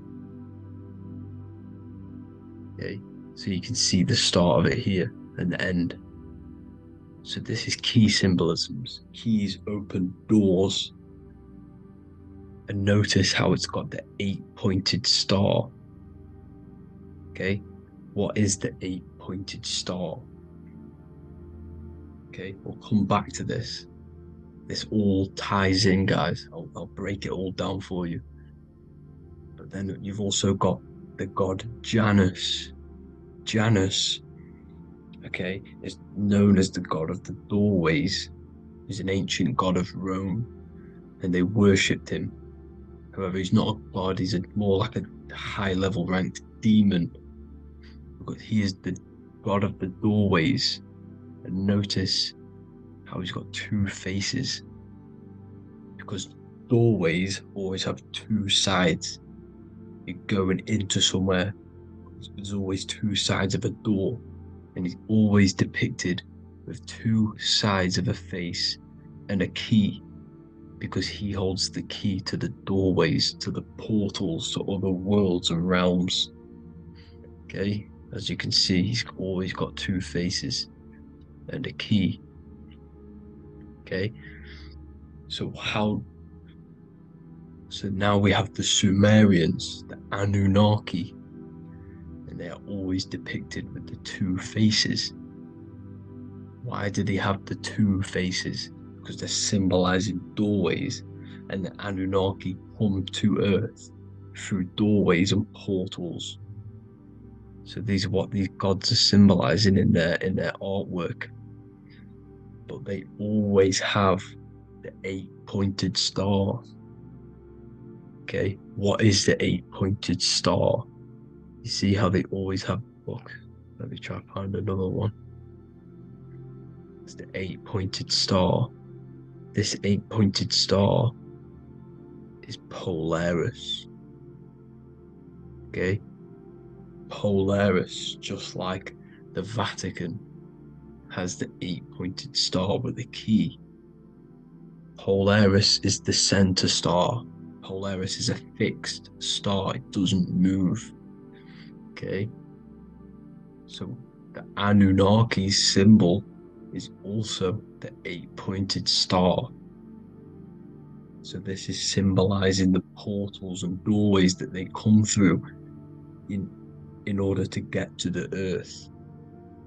But Polaris is that center star which does not move. It's always symbolized with the 8-pointed star, just like a compass. Why is a compass the 8-pointed star? Because at the center of our realm is where the most electromagnetic energy is stored. As you can see, we have an aura field, an electromagnetic aura field. So does the Earth. And in the center, so like our heart, for example, is where the most energy is stored. And like the center of the Earth, this is why all compasses point to the center, because this is where the most electromagnetic energy is stored. It's at the center of our realm. Okay. So like I was saying with the lock and key series, see this here? The Kundalini energy rising up the spine, just like your Kundalini energy rising up the spine. Let me try. I can't zoom in, but you know what I'm trying to say here. Let's go back to Polaris, because at the center is where pole. Can you see the pole of electromagnetic energy? Polaris, the North Pole. It's symbolized. The truth is in the words. It's like a pole of electromagnetic energy. And this is where the aurora borealis comes from. Notice how it's got the word aura in it, because it's the Earth's aura, electromagnetic field. Just like you have an aura, also known as the Northern Lights, because it's coming out of this center hole in the center of our realm, where the black sun is. And this is where the electromagnetic energy is coming up from. And this is what the aurora borealis is, or the northern lights. It's just electromagnetic energy, and it's symbolized through our symbols, the original O, okay, because it's like a hole through the middle, Polaris. So this Polaris is the sky vault. It's the portal into this realm, because this is what the Anunnaki are always talking about, always symbolizing with the 8-pointed star. And just like a compass is the 8-pointed star pointed to the center, to Polaris. Okay, see here on the Sumerian tablets with the 8-pointed star again. And how we know it's talking about portals with this 8-pointed star is because CERN 666 are opening up portals to the underworld, letting in demonic entities into this realm. How do we know it's a portal? Because their Hydro Collider has 8 points, just like the 8-pointed star. So they are creating synthetic portals to the underworld to let these demonic entities into our realm. But what is the key? Because if we're talking about ascending through Polaris, notice how here on the masonry art, this luminary here, so this is the sun, that's the moon, this is Polaris, because it's a luminary with what?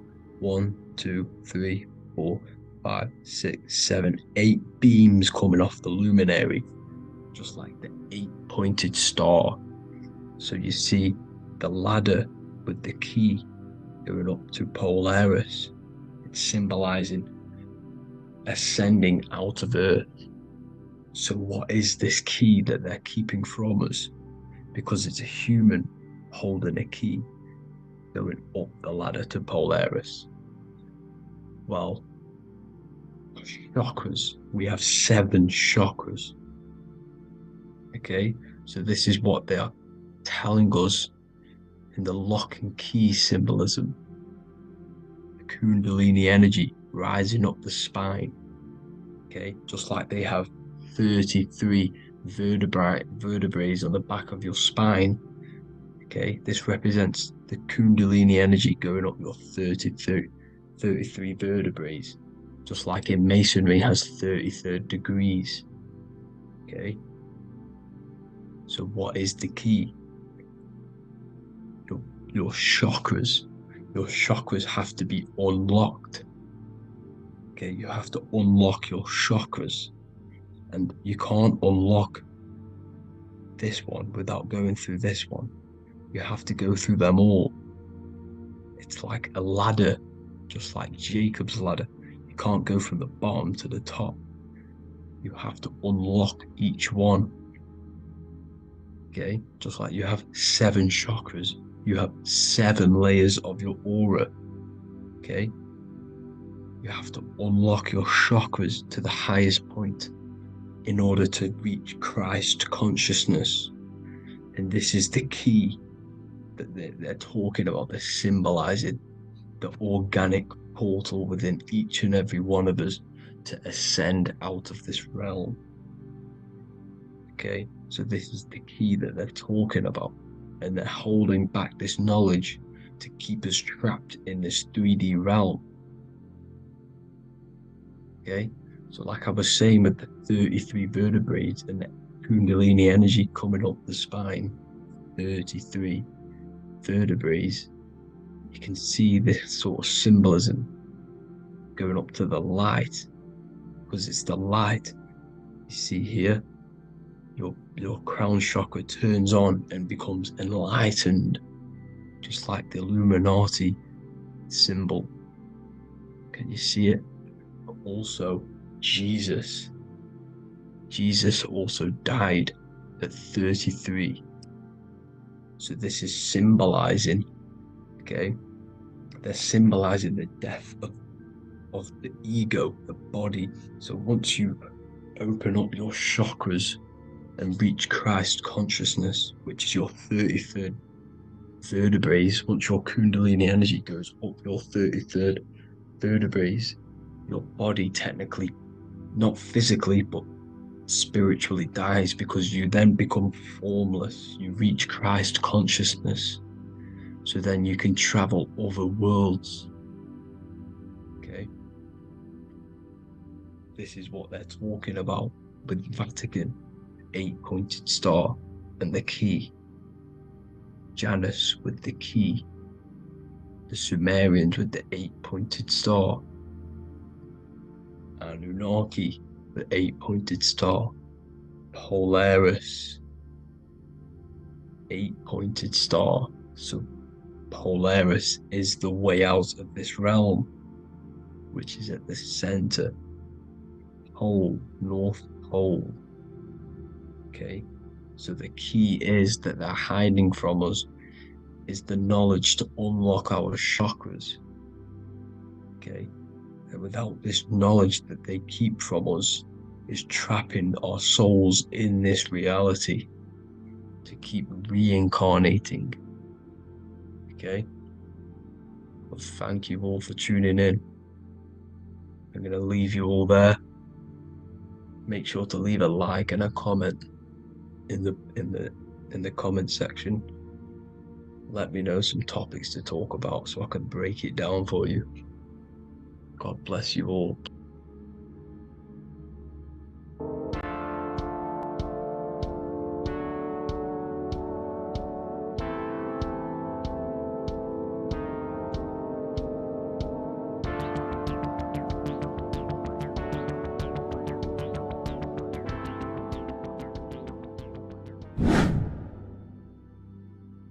How are we doing, people? It's Revival of Wisdom. We're back today talking about sun worship. Okay? And please enjoy. Sit back and enjoy the video. First thing we need to understand is that the sun is the risen savior. It's the light of the world. Without the sun, we have nothing. Now, the sun is the Son of God. We didn't make the sun. No one owns the sun. But who created the sun? Obviously, the Creator created the sun. Therefore, it is the Son of God. And that is what Jesus is symbolizing in the Bible. The Bible is a metaphorical story. That's why it's called the greatest story ever told. Because it is a story about the sun, the zodiac. It's about you, the systems in the body. It's about everything that is sacred in this creation.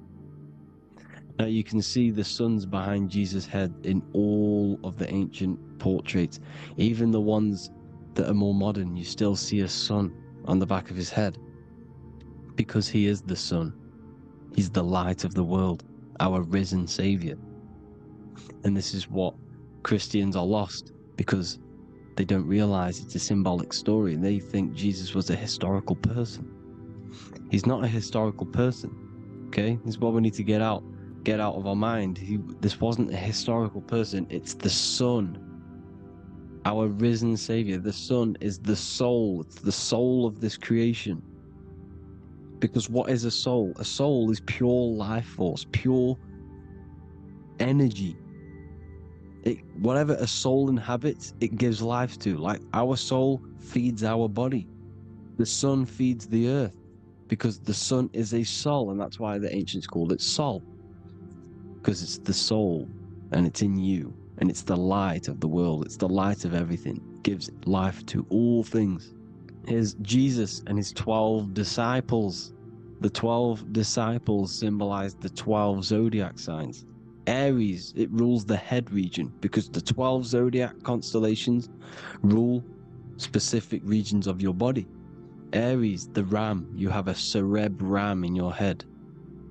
This is Aries on the head of the table. His Gemini rules the arms and the lungs. The two twins, Gemini. He's holding up 2 hands for the 2 hands and arms. The twins. Cancer has a knife in his hand. It's not so clear, but he has a knife in his hand. Cancer is the crab. Crabs have claws. And he's pointing at Virgo's Adam's apple, saying there's no Adam's apple there. It's a woman. Who's the sixth sign? The sixth sign is Virgo, the Virgin, the only woman in the painting. Now notice how there are 3 people in 4 groups for the 4 seasons and for the 3 months and 3 zodiac signs in each season: spring, summer, fall, winter. Matthew, Mark, Luke, and John with the suns on the back of their heads, because it's the 4 states of the sun. The 4 states of the sun. Now, 6th sign, Virgo, the Virgin, the only woman in the painting with no Adam's apple. Then we have the sun, Jesus, red and blue, red shift, blue shift. Electromagnetism. The ancients knew this. He's got one hand open, one hand down, because the sun gives and retrieves. The sun rises and it falls. It gives, then pulls away. That's what the sun does, and that's what he's doing. His arms are out, symbolizing the rays of the sun, casting down onto the earth, giving and then receiving. Libra, his 2 hands are equal, he's holding his arms out equally, because Libra is the 2 balanced scales. Libra is when the sun is balanced between the summer and the winter. It's being judged. The sun isn't balanced. That's what Libra is, the 2 scales. Capricorn is the goat. Goats have 2 horns, and you can see the 2 horns on his head here. See? So this is astrology. This is what Leonardo da Vinci is depicting here. It's astrology. He knew the story of the Bible is all astrology. It's all based on astrology. The Son of God, the real sun. Now here are some Bible verses. I am the light of the world. Obviously, that's the sun. What other light is there that lights up the world? The moon can't do it. It's the sun, the one and only sun, our risen Savior. Because if the sun didn't rise, we'd all be dead. So it's our risen Savior. And it dies for our sins every night, and then gets reborn every day. Now Jesus calms the storm. Mark 4:35-41. The disciples are all on a boat and there's a heavy storm, but Jesus is asleep. The disciple says, Jesus is asleep, we need to awake him.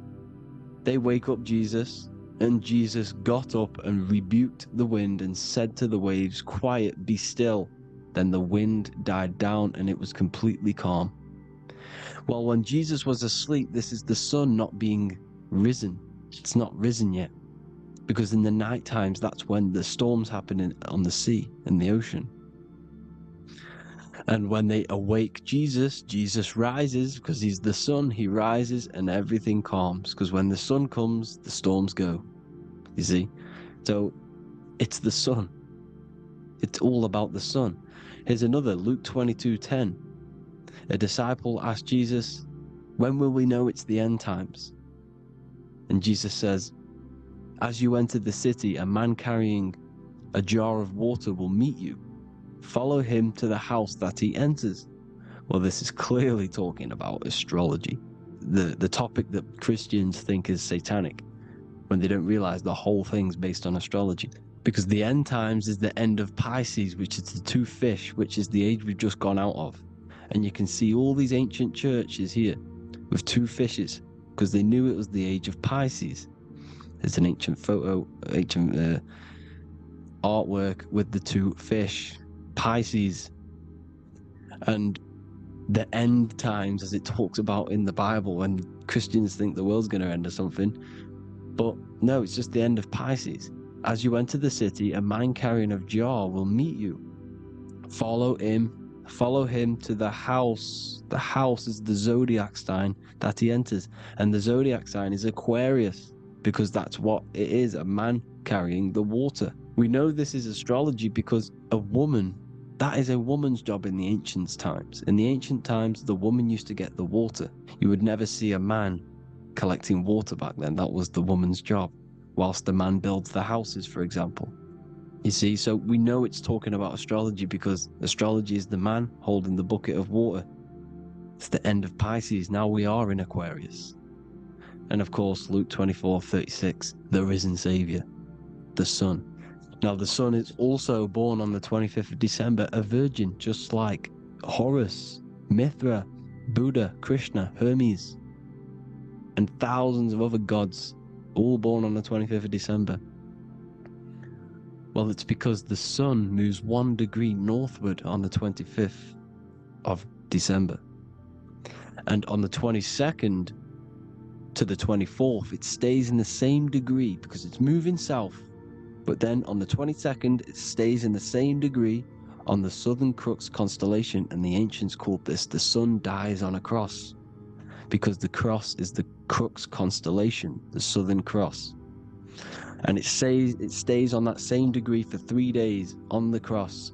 The sun dies on a cross, and then on the 25th, moves 1 degree northward, bringing back the summer, the light, the warmth, the growth of crops. And this is the sun being reborn again, a virgin, because it's pure. And here's Mithra, another sun god before Jesus was around, before Christianity. It was Mithraism, and Mithra, Ra is Ra, the sun god, Egypt.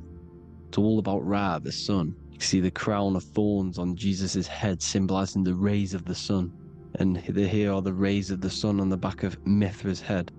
Krishna, the sun. Buddha, the sun. Horus, horizon. All born virgins, all did miracles, all resurrected. Dead for 3 days. Well, here he is, dead for 3 days on the cross. And resurrected. Because it's the most ancient religion ever been on the face of the earth. The worship of the sun.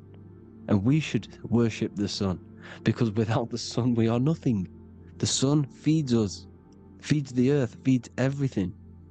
Without the sun we are nothing. It's been reversed, and now we're worshipping man. When we're worshipping a man called Jesus, was never real. It's all about the sun, the most high, the most powerful, potent, celestial body in the sky, the orb that feeds us every day. It dies for our sins and rises every day. It's the sun. Now on the Holy Communion Day, it's the worship of the sun. They give out mini suns. Here's Jesus holding a sun. And they raise the sun on Sunday, because they go to worship their sun god on Sunday.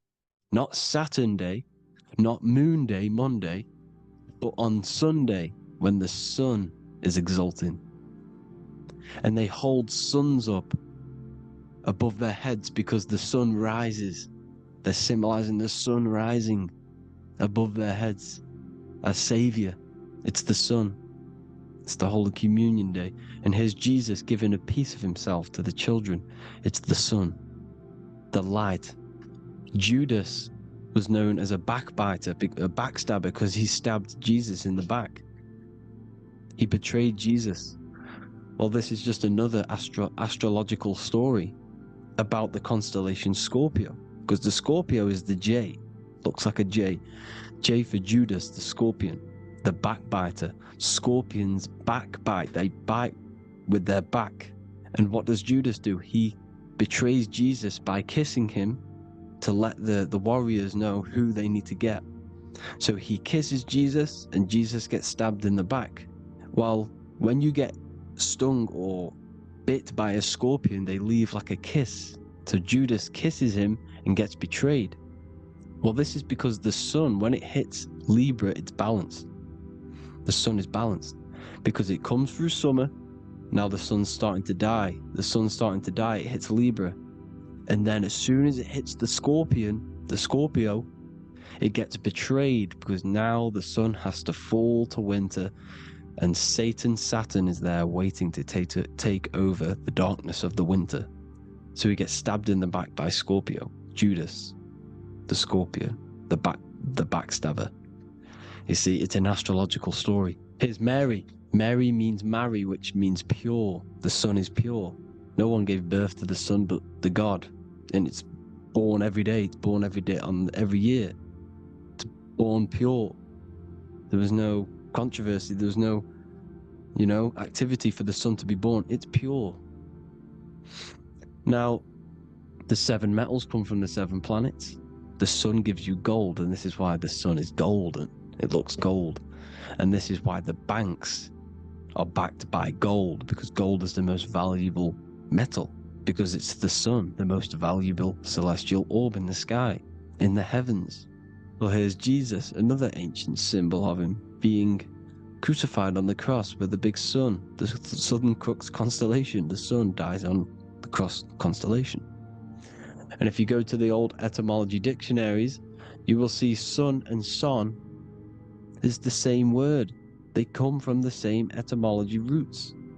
You can use them for no matter what, but they've been confused today. But if you go back to the old dictionaries of etymology, they are interchangeable. You can use them. Son, sun, sol, it's all the same thing. The 12 disciples, 12 brothers of Joseph, 12 tribes of Israel, 12 breastplates on the stones, because it's all the 12 astrological signs. They could have used any other number, but there's 12. Because 12 is the mind, which is God. 7 is the number of matter, which is man. 7 energy centers in the body. 12 cranial nerves in the brain, because it's the mind. 12 is the 12ness. The zodiac is literally the mind of God, the signs of God. Now here we see here, Job 38, 31 to 33. Can you lead forth a constellation in the season? He's asking you, can you read the sky? Can you read the heavens? Canst thou bring forth the Mazzaroth in its season? Mazzaroth means 12 signs, the zodiac. Why did they translated every single Hebrew word in the Bible into English, but they decided to leave out Mazzaroth? Why? It's because if that said zodiac, Christians would have a different view on the Bible, but they leave that out. But Mazzaroth actually means the 12 signs, the zodiac, and the stars means sign. The word stars means sign because the stars are signs, things to come, which is off in Hebrew, which means sign, things to come. You see a sign on the road, it's something coming. But God is saying, no, what does he say? To qualify as a director, a judge of man's life on earth, one must be able to govern the heavenly bodies that rule the earth. It's telling you to read the heavens. We need to read the heavens. Astrology, the 12 zodiac signs, the mind of God. It's telling you, read the Mazzaroth, read the zodiac, because they are things to come in your life. They are signs. It's not satanic, it's made by God. God said, let there be lights in the firmament of the heavens to divide the day from the night, and let them be for signs. Signs are things to come. The 12 zodiac signs. It's all about astrology. Here's Mary holding the sun. His son, her son. It's the sun in the sky. The one and only, the most high. The soul, the solo because it's on its own. The most powerful, Ra, radiance. Here's the Pope holding the sun. All 3 popes holding the sun, because they're sun worshippers and they know the true meaning and origins behind Christianity. Sun worship. Here's the Vatican is a sundial. Yes, this is literally a clock. Your watch is a sundial. It's got 12 sections on it for the 12 zodiac signs. 12 hours, 12 Horuses. Now here you see Jesus walking on water. Well, it's the sun, and here's the beard of the sun. Here's the pyramid of the sun, the illuminated one, the all-seeing eye, the sun. Here's the Ankh. The sun creates these symbols. The ancients knew this. Now when you see these headdresses, these are actually the days of precession of the sun. Aries, Cancer, Libra. It's all about the sun. Here's some more sun worship going back to Egypt. Ra, Horus, Osiris, and Set. Jesus and Satan is Horus and Set. The sun and Saturn. Saturn rules the winter, Satan. Jesus, the sun, the light of the world, rules the summer, rules the day. Satan's the night, Saturn's the night, the sun is the day. The evil brother, Satan. Well, Horus comes, this is where we get the word hours from. There are 12 Horuses. The sun moves in 12 Horuses. 12 hours. Where's Horus? What hour is it? Where's Horus? His Ra, 12 noon, Ra, radiates, powerful, the most high sun. That's why he has a sun on the top of his head.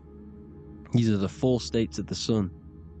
Set, sunset. This is why we say sunset, because the sun is setting. His sunset, his Horus, horizon, the Horus is rising, Ra radiating, and the sunset. Then midnight is Osiris. Here's another ancient symbol for the sun, the scarab. Ra, the sun, scarab. It's got the word Ra in it because it's the sun. And here's the sun on top of the scarab with the wings. Because scarabs roll dung up hills, and then they'll let it fall down the hill to gain more matter. To gain more, bigger, like a snowball effect. And this is, the ancients saw this as a process of the sun, because the sun climbs up the hill and then it falls. So they used the scarab to symbolize the process of the sun. The sun climbs and falls. Here's an ancient Egyptian cat cutting off the head of the serpent. Well, the cat is cutting off the head of the serpent, symbolizes the sun cutting off the nighttime. When the sun rises, it cuts off the nighttime. It cuts off the serpent. The serpents represent darkness or evil. Oh, there's some more symbology of the sun and the heavens, the arch, the royal arch, the firmament, the sun inside the firmament. These are all ancient churches, and they all depict the firmament, but the sun inside is the ancient cosmology. You see, because it's all about the sun. Everything's about the sun, because the sun is our orb, made for us to sustain life in this, inside of this creation, inside of this firmament, the royal arch of heaven. Here's the Freemasons depicting it. Here's the Masonic royal arch, but you can even see the zodiac signs. Here's Cancer, the checkered board. It's the royal arch of the firmament. Obviously, they don't want to tell you that. You live in space, apparently.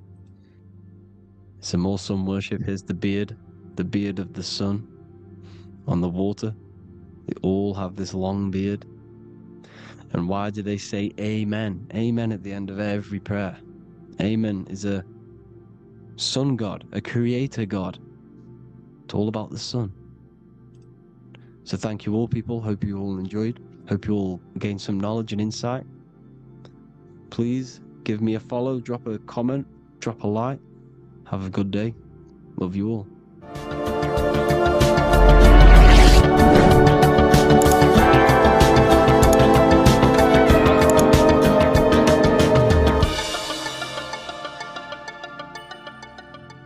Neo is plugged in on the back of the neck, which is the reptilian brain stem. The reptilian brain is all to do with survival mode, survival state. It's always scanning the environment for safety, whether that's physically, emotionally, or mentally. It does not think. It is instant. For example, do I smack the guy or run off? If something happens to you, like a car's coming really quick to you, you do not think about this. The reptilian brain is the animal instinct that will instantly move your body on the instant reactions. Hence why it's the closest brain to the rest of the body. It has instant access to the electrical nervous system to control the body at instant reactions. Now, Neo is plugged in on the back of the neck, which is the reptilian brain. Therefore, the matrix is the body itself. It is the lowest state of consciousness. This is what it represents. The word matrix means womb. It translates to womb because your body is a womb. Your body is a vessel for universal consciousness, for God consciousness. And the body is also a womb where you can be born again outside of this body by raising your consciousness, by awakening the neocortex. This is why Neo is called Neo, because it represents the neocortex. This is the higher aspect of our brain. This is all to do with new things, higher reasoning, higher thinking, new learning. You see, the brain is a receiver for universal consciousness. Now, what do I mean? It is a radio receiver. Think of it like this. You have a radio tower which emits frequencies, and each little frequency, 00.1, 00.2, 00.3, each 00 point is a different person. We are all the same universal consciousness encapsulated inside of a different vessel. This is why our body is the temple of God inside of the Bible. Your body is a sacred temple of the divine essence of the universe. However, consciousness is controlling this physical body. And I'll show you this diagram here. Consciousness consists of imagination, emotions, thought, and memory. All of these things are not physical. They're not made out of atoms. You cannot think with atoms. If I split open your brain while you are thinking of a cheesecake, I would not see a cheesecake. It's because these things exist metaphysically within consciousness. They are not physical. The body is physical. It's part of matter. It's part of time. You see the Leonardo da Vinci, the circle and the square. The square represents limitation, beginning and end, because when you draw a square, there is a beginning and end. It represents the body, the mortal self, the ego, the echo. Then you have the spirit raised above, which represents spirit over matter, mind over matter. Invisible forces create physical forces. Everything physical exists in non-physical. This is also the Freemasonic square and compass, why the square is below the compass, because the compass creates the circle, which is spirit or mind. Then you have the square, which is matter. Mind and matter are the same substance. Mind creates matter through thought. Everything in this physical universe manifested through thought. Everything began as thought. So you are spirit and matter. You have a material body and a spiritual body. And you are right in the middle. This is why humans are very, very important. Because we have an animal nature, the reptilian brain, and a higher consciousness, the neocortex. And we must awaken out of the matrix, which means womb, which is the body. And neo is waken up from the lower self, the reptilian brain, and moves into the neocortex. Because the brain is a radio receiver for consciousness. Now, what do I mean? I went over this before. Your consciousness is controlling the brain. The brain is a computer. And when our consciousness, our imagination, our emotion, our thoughts, and our memories are all contributing towards just survival things, food, safety, fear, all of these things, and our consciousness is locked into a survival state, we are using the reptilian brain. We're no longer thinking. You don't think with the brain, but the consciousness is thinking, which activates the different parts of the brain. When we think for higher reasoning, we use the neocortex. It stimulates the neocortex. When we think about survival, we're using the reptilian brain. So therefore, when Neo wakes up, he wakes up to the higher aspects of consciousness, which is only utilized by the neocortex, by learning new things and expansion of the mind and expansions of consciousness. Okay? So the whole matrix is to keep you designed, well, the whole matrix is designed to keep you in a survival state, in the three-dimensional awareness. They want you constantly scanning for safety, scanning for food, scanning for emotional safety in relationships, in other people. You see, they do not want you to think. They want you stuck in that reptile, that animal state, that beastly state that most people are in. Most people, all they do is eat, listen to music, consume, have sex, lust, desire. This is all the reptilian brain. So when we say the world's being ran by reptilians, It's symbolic. There is no physical reptilian humanoid beings controlling, manipulating human consciousness. We are all the same consciousness. However, there is a corrupted state of consciousness running this world. And this consciousness worships the physical plane. And they control the physical plane. So by doing that, they keep you stuck in a reptilian way of thinking, the animal state, to keep you stuck in the lowest state of consciousness. Now this is the god Osiris, which represents the reptilian brain. None of the Egyptian gods ever existed. They are all symbolic for the brain and anatomy of the human body. Osiris represents the reptilian brain. As you can see, this anatomy compare to the brain stem and Osiris statue found in Egypt. And we also see an ancient artwork of Osiris with green skin and two reptile crocodile alligators next to him, which also symbolizes the reptilian survival state of human consciousness and the activation of the reptilian brain. This is what it symbolizes. Now, this is what the Matrix is all talking about. It's talking about the awakening, the expansion of consciousness. The word divine is dive in because you connect with the divine by diving inward. There is no man in the sky going to save you. You must connect with the self. Know thyself. Truth comes from within. All of these things I'm telling you comes from within you. I'm just pointing it out. All of this is self-realization. A lot of people say, well, what are my sources? My sources is knowing thyself, observing thyself, using the neocortex of critically thinking, sitting down and thinking about yourself and having deep realization of yourself. You can realize that your thoughts are not of this physical world. It's quite simple. The brain does not think. The brain does not imagine. The brain does not hold memory. All of these things exist in consciousness, the one consciousness, but we are all fractal, infinite parts of. This is the eye on the triangle, consciousness being given down to the rest. This is separate. Consciousness is separate from the rest of the pyramid. The pyramid is your body. Neo is the one consciousness. This is the Egyptians symbolizing the one consciousness giving Ankh, which is life, to all the different life forms. However, you can see that the central sphere is giving a big Ankh to the humans, because humans, like I said, possess the advanced consciousness, an advanced brain that allows us to turn above our reptilian animal self.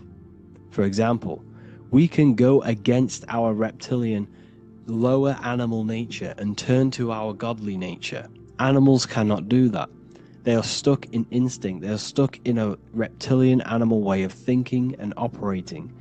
Everything they create is to survive. We can turn against our lower nature and create for amazing things like buildings, architecture, technology.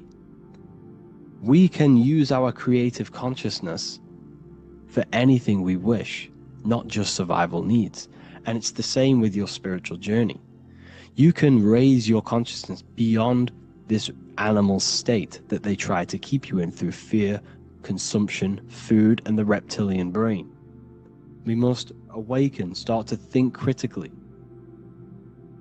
and awaken to our divinity, because the mind, the consciousness within you has infinite potential to expand. There are infinite fields of knowledge that you can explore. The mind can never be filled. It can never ever be full of knowledge. It always expands, and that's why you are alive. That's why you are part of this universe. That's why the science always says the universe is always expanding, because the universe exists in your mind, and the mind is always expanding into new fields of thought, new fields of knowledge and information. And that is your whole sole purpose, of expansion of mind and expansion of consciousness, and the exploration of the mind of God. We are living in the mind of God. You are a thought in the mind of God. You must awaken out of this body. This is why Jesus says you must be born again to see the kingdom of God. You must be born again. You must raise your consciousness beyond physical limitation and awaken to your divinity. And this is pretty much it for this video. I hope you all understand this, that this is all symbolic for consciousness.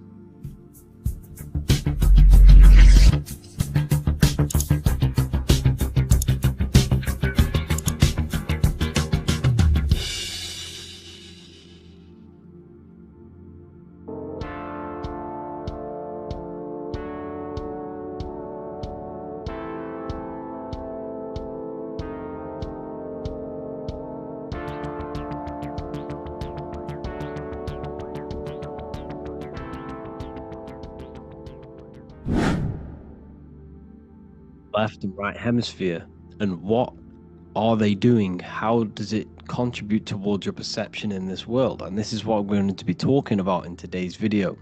We're going to be breaking down the two hemispheres of the brain and how they function in your life. So first we have the left hemisphere. This is the logical hemisphere. This is the analytical, divided, scientific, or verbal hemisphere.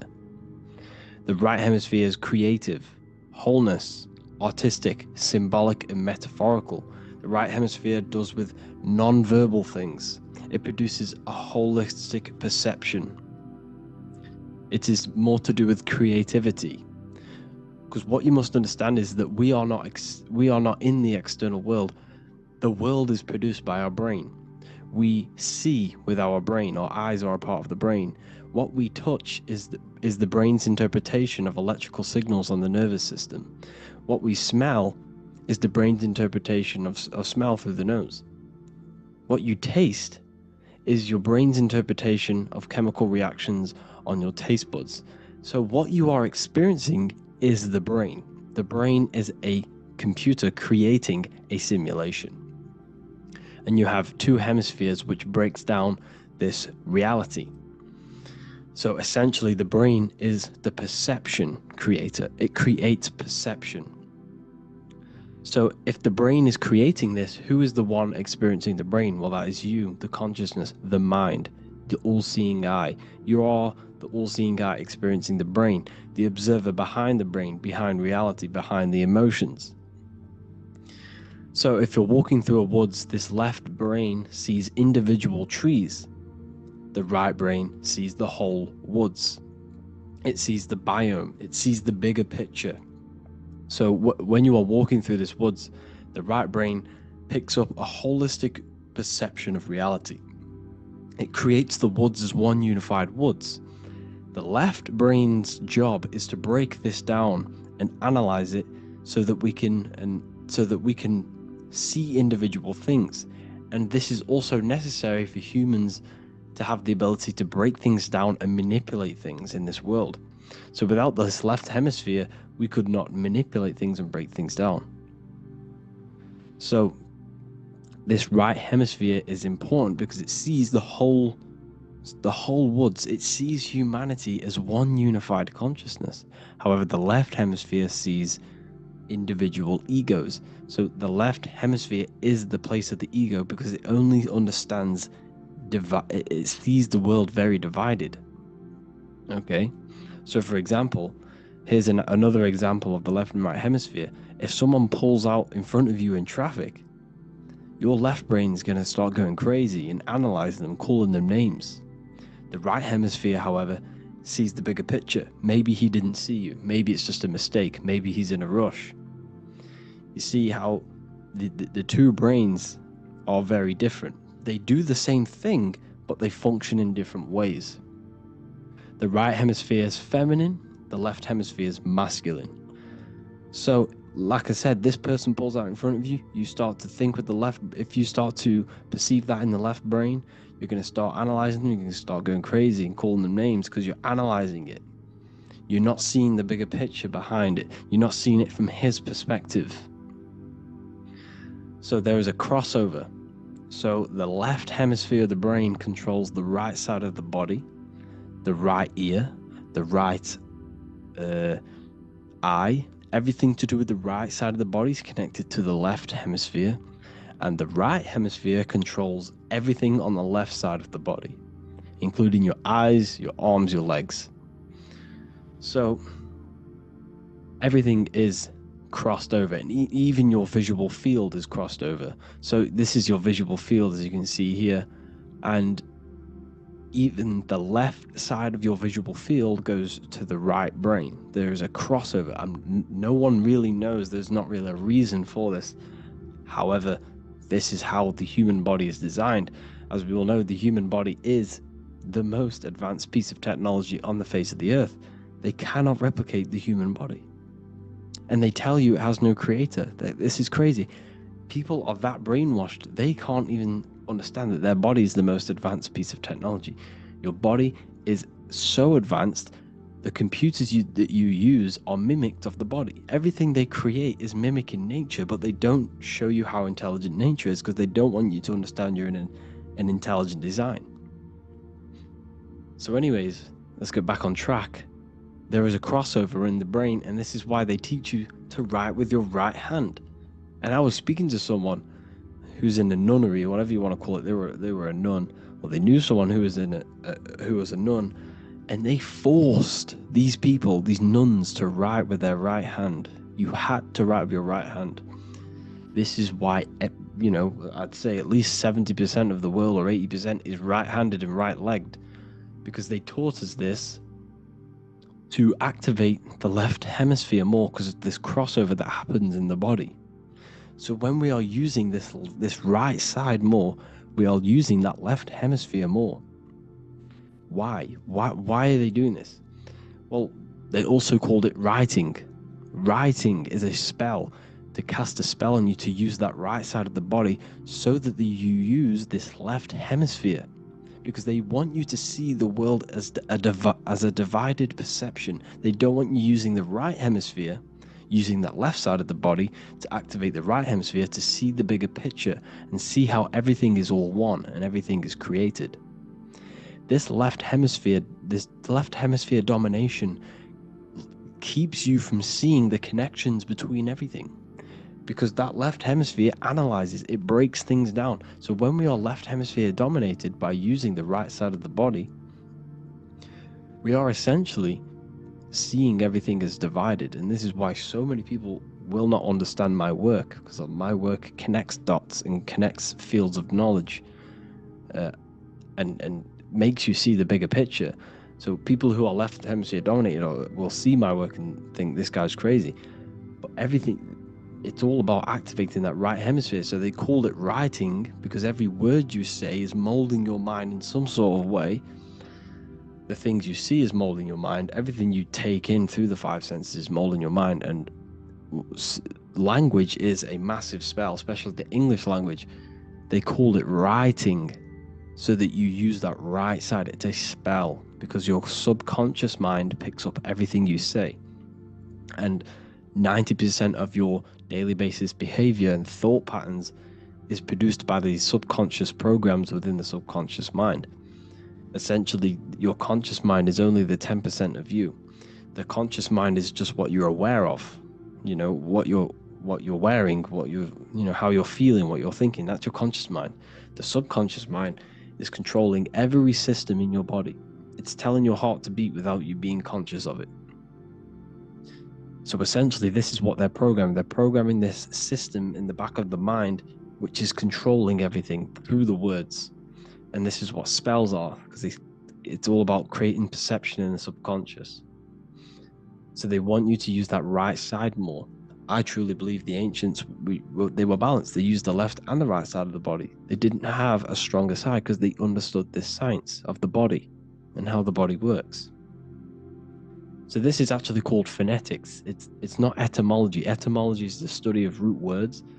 Phonetics is the study of how words sound similar, the way words are spoken. So phonetics, phone, this is why we call them a phone, because you speak into a phone. So this is write and writing, to use that right side to activate the left hemisphere more. So your hands are a manifestation of your brain. The left hand is the right brain, The right hand is the left brain. And as a child, we were always taught that when you place your hands together like this is the size of your brain, which is true because your hands are a part of your brain. They're an extension of your brain. Every part of your body other than your brain is an extension of the brain. Everything's working and feeding back information to the brain because you're experiencing the brain. So another trick that you can do, or another exercise, is looking in the mirror and closing one eye at a time. If you close your right eye, if you take your top off, for example, you'll analyze your body if you close your right eye, because you're using that left hemisphere. Sorry, other way around. If you look at yourself through your right eye, you'll use that left hemisphere, which will analyze yourself. You'll see individual body parts. If you close the right eye and use the left eye, you'll see your body as a whole. You won't really analyze it. This is how you can analyze yourself using these two hemispheres. So this whole system is created to keep you thinking logically and to restrict you from creating and restrict you from understanding symbolism, allegories, metaphors, and teamwork.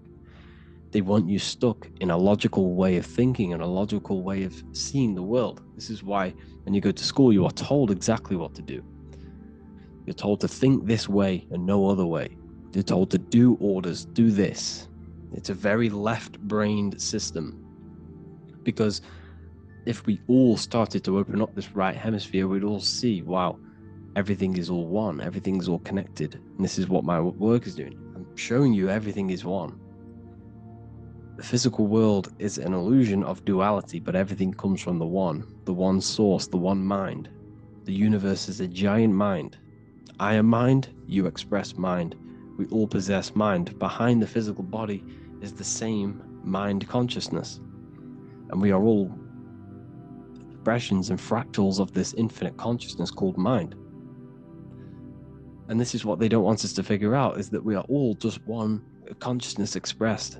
It's an infinite consciousness. It's even in the squirrel, it's in the dog. All of these different animals, they're just different bodies, but behind the bodies is the same consciousness, which is mind. That's what the pineal gland is. The pineal gland is not the mind, and it's not the third eye. The third eye is your mind. If you have a closed third eye, it just means you have a closed mind. If you have an open third eye, it just means your mind has expanded from beyond physical things through astral projection and mystical experiences. This is how you gain an open third eye. It's just an open mind. A mind that has astral travel, has explored the realities within the mind. So everything they do is to keep us in a divided state. Divide and conquer, right? That's their motto. All to keep you thinking how everything is divided. Everything they've done is division. Postcodes, countries, everything is divided. Like football teams and all this stuff. It's also a natural process when you grow up, because as you grow up, your brain is constantly analyzing the world. So this is sort of a natural process of how you become more left hemisphere dominated, because your brain is always analyzing.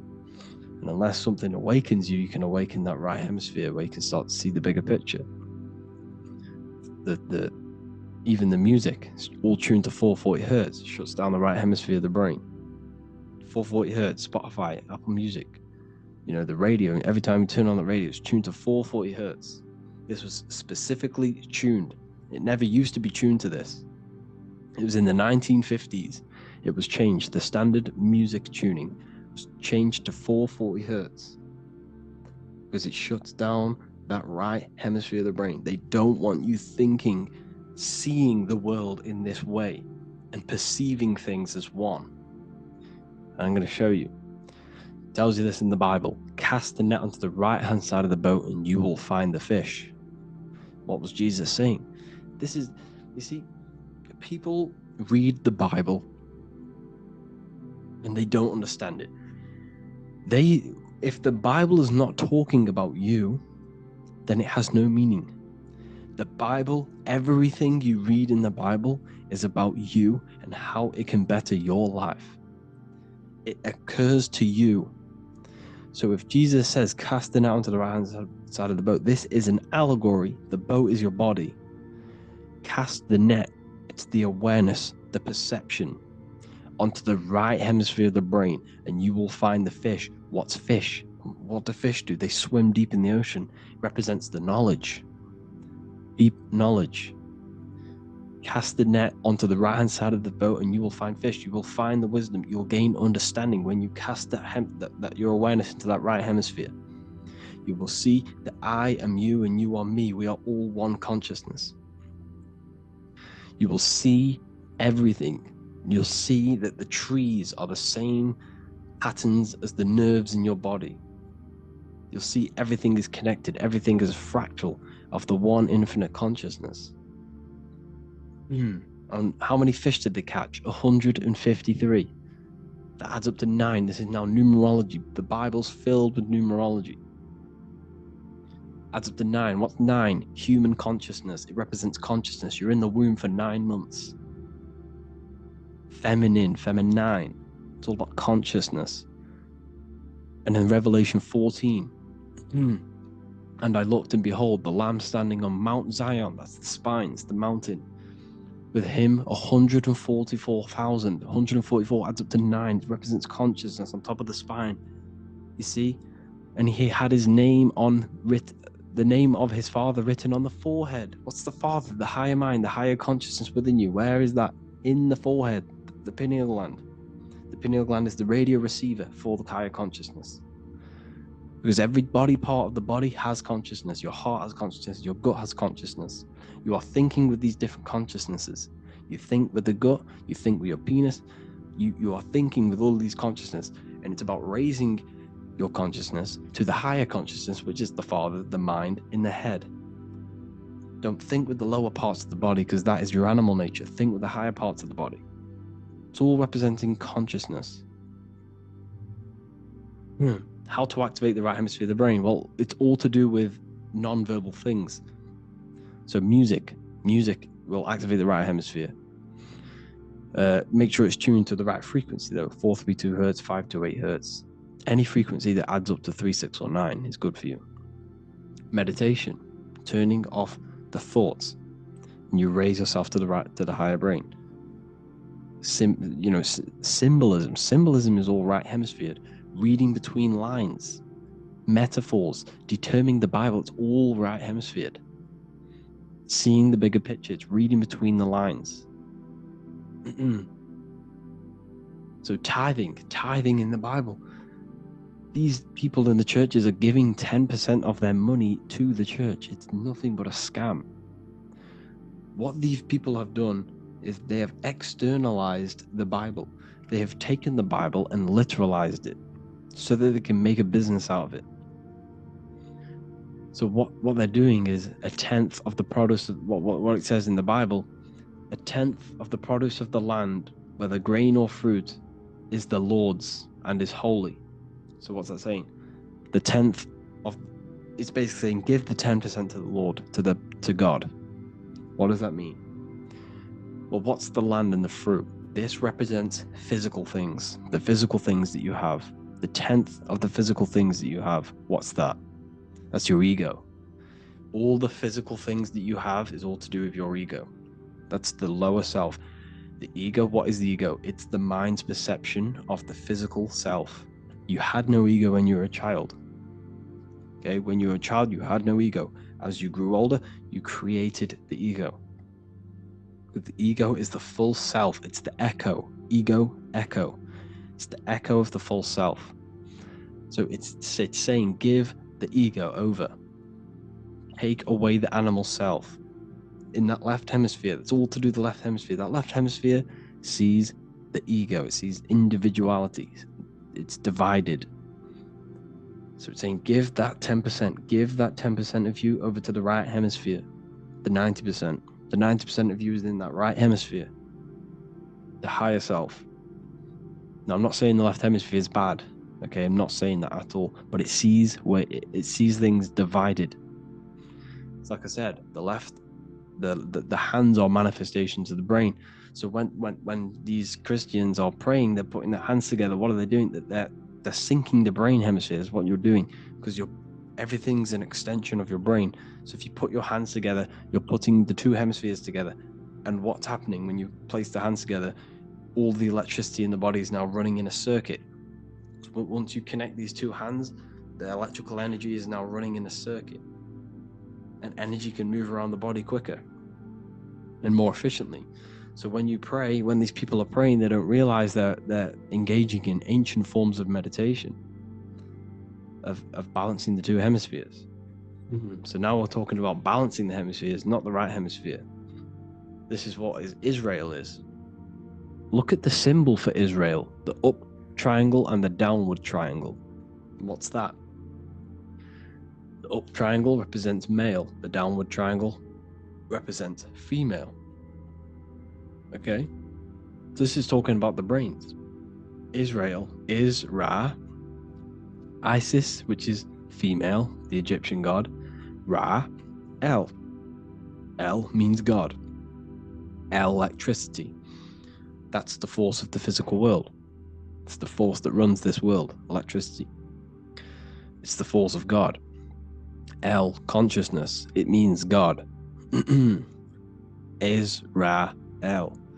Isis, Ra, and El. It's the two hemispheres of the brain, the holy land of Israel. It's the holy land, it's the brain. Once these two hemispheres are synced, this is how you unlock your consciousness. This is the easiest way of astral projecting. Hemisphering, I forgot the word for it. Hemisphere syncretization, something like that. It's about syncing the hemispheres. This is how you unlock your consciousness. Once the brain is running as one electrical system, this is how you balance the two masculine and male opposing energies. Once these opposing energies are no longer in war with each other, the brain, they come together to work as one. You unlock your consciousness. You are born again. What happens when a male and female have sex? It creates a new child. It becomes one. You are born again. Once the two hemispheres of the brain, you are born again. You can then have an out-of-body experiences.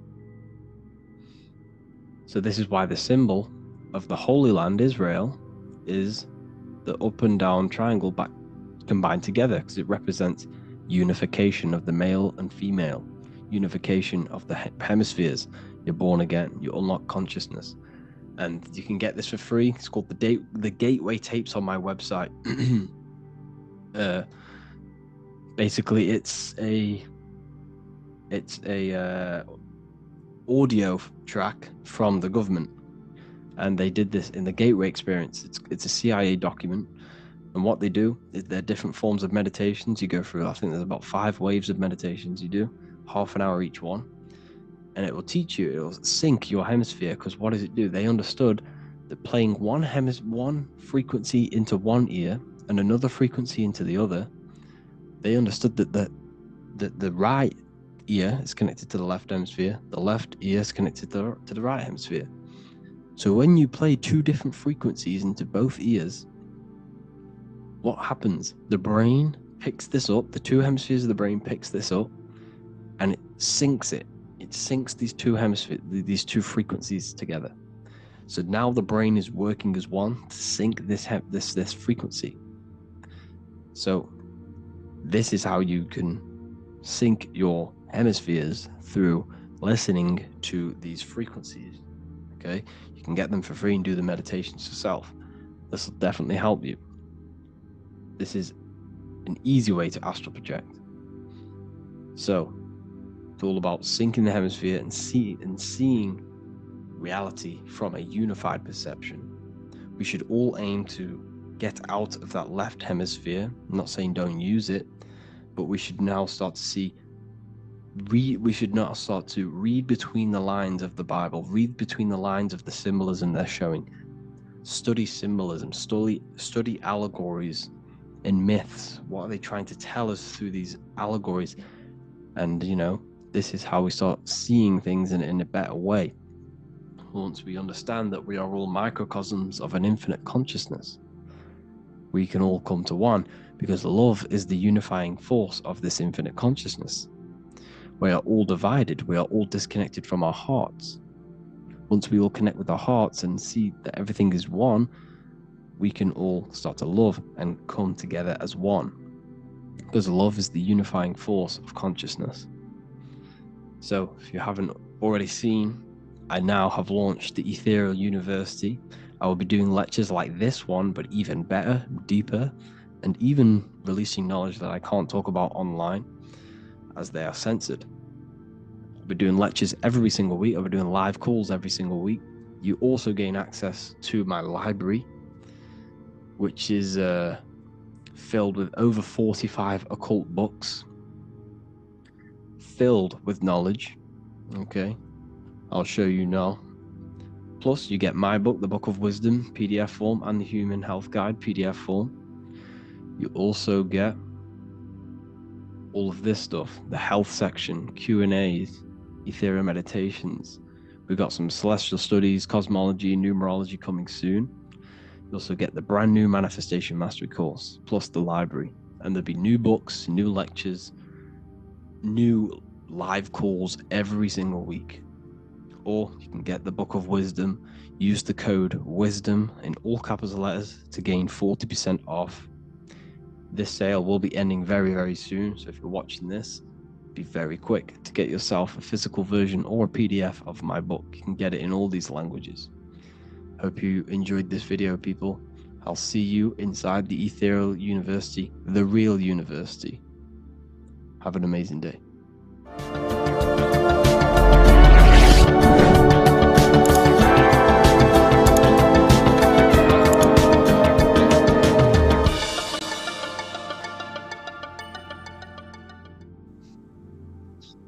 Matthew 21:1, Jesus went into the temple of God. Corinthians 3:16, do you not know that you are the temple of God? Now what is this telling you? That God is within you. Hence why in Luke 21:12 it tells you the kingdom of God is within you. And the side of your head region is called a temple for a reason. Because the brain encapsulates the mind. The brain is a physical manifestation of the mind. The heart is a physical manifestation of emotion. So we have these different layers of our consciousness. We have an intellectual, communicative aspect of our consciousness, which we would call the mind.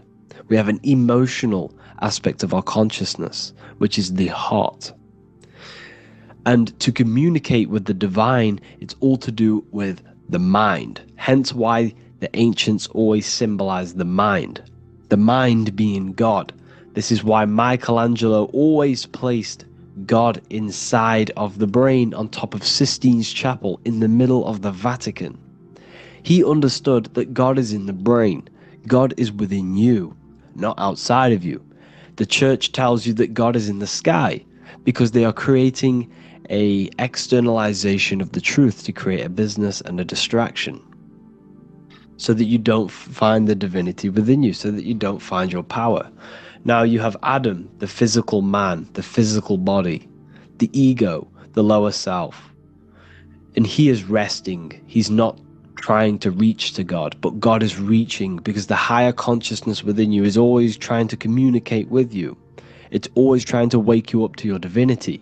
But the lower mind, the lower self, Adam, the physical self, is always in ignorance of truth, always in ignorance, and stays in a materialistic way of thinking, which is the lower animal self.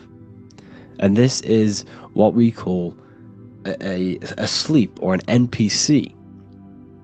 This is the lower mind of man. But all you have to do is to move your finger to touch God. You have to look within yourself, within the brain, meditate, and you can find God. This is why in the Bible we see many references to the human body and anatomy to truly connect with God. Kings 6:8, the door to the middle chamber was in the right side of the house, which is the right hemisphere of the brain. The middle chamber is the pineal gland, where the seat of your consciousness is, where the seat of your higher consciousness is, the mind. And they went up the winding stairs, which is your spinal column, into the middle chamber, and out of the middle chamber into the third. So they went up the winding stairs. This represents raising your consciousness up the winding stairs. Your spinal column acts as a stairway of consciousness. Depending on what sort of consciousness you are operating in, depends on what part of the spinal column you are using. Because the spinal column ascends and descends consciousness. What do I mean? If you are in a reproductive way of thinking and you're always thinking about sex, you're jerking off all the time and you're always eating, all of your brain's power and your mind's power is being descended into the lower aspects of the spinal column, which represents hell, the physical state of man, Adam, the ignorant state.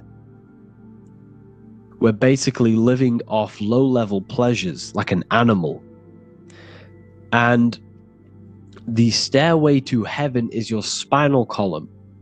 They went up the winding stairs into the middle chamber, which is your mind, your pineal gland, and out of the middle into the third stage of consciousness, physical, etheric, astral. When you meditate and you start to raise your consciousness during meditation, you enter the astral plane when you turn off thought. But this is the middle chamber inside of the brain. Here we see another painting inside of Sistine's chapel of God inside of the brain. This is the brainstem. This is the brain. This is the frontal lobe. This is the back lobe. This is the back lobe. This is the cerebellum. Here's the reptilian brainstem. Here's the claustrum. This is what we are seeing here. Anatomy. Here is another one in Sistine's chapel in the middle of the Vatican. This is depicting the brainstem. God's neck looks exactly like the brainstem. Here we see a real brain compared to God's neck, because the neck is just below the brainstem. And this is what they are symbolizing, because they knew that God is within you. God is a part of the human body. God is inside of the body, because the body is a vessel for consciousness, for universal consciousness. Inside of you, inside of me, is the same spark of consciousness. And this same consciousness is spread out into every living essence, because everything comes from the one source, the one God, the one consciousness. Matthew 6:22-23. The light of the body is the eye. If therefore thine eye be single, thy whole body shall be full of light. Practicing the single eye. What is this? This is meditation. This is entering within yourself. So the Bible's telling you to practice the single eye. But if thine eye be evil, thy whole body shall be full of darkness. What does this mean? If your consciousness is in an evil way of thinking, if your mind is filled with an evil, negative mind space, then your body shall be filled with darkness, with evil, with negativity. Because negative thoughts destruct the body. Positive thoughts heal and regenerate the body. So he tells you to be, the light of the body is the eye, your consciousness, the inner eye of consciousness, the eye that lets you see. And what do I mean? You look with your two physical eyes, but you see with the inner eye. What you see is perception. You look with the two eyes, and what you see is perception. You are seeing, you are understanding, and that's what consciousness, the mind, gives you. Consciousness, or the mind, is the force that allows you to be a human being, that allows you to understand things and interact with things and make decisions. It's an infinite intelligence. See, the mind is not the brain. This is a big confusion with people. Hence why the eye on top of the pyramid is separate from the bottom half of the pyramid, because the consciousness is separate from the body, the eye, the all-seeing eye. It represents the observer, the eye that sees into this body, into this world, into this. You are the perceiver. You are the invisible spirit within the body. Theologians 4:17. After that, we are still alive, and our left will be caught up together with them in the clouds to meet the Lord in the air. You don't meet the Lord in the physical air. Okay? This symbolism of the ancient Christian artwork is showing you this is symbolic. These things never happened. There's no man in the sky. Moses didn't go on a mountain to meet with God. The air represents the mind. This is why you say you're an airhead when someone's very stupid. Earth is your body. Water is your emotions. Fire is your spirit. Air is your mind. The invisible mind. So Anton Mengs, an ancient Christian art worker, is showing you anatomy of God in the clouds. But this is the anatomy of the human body.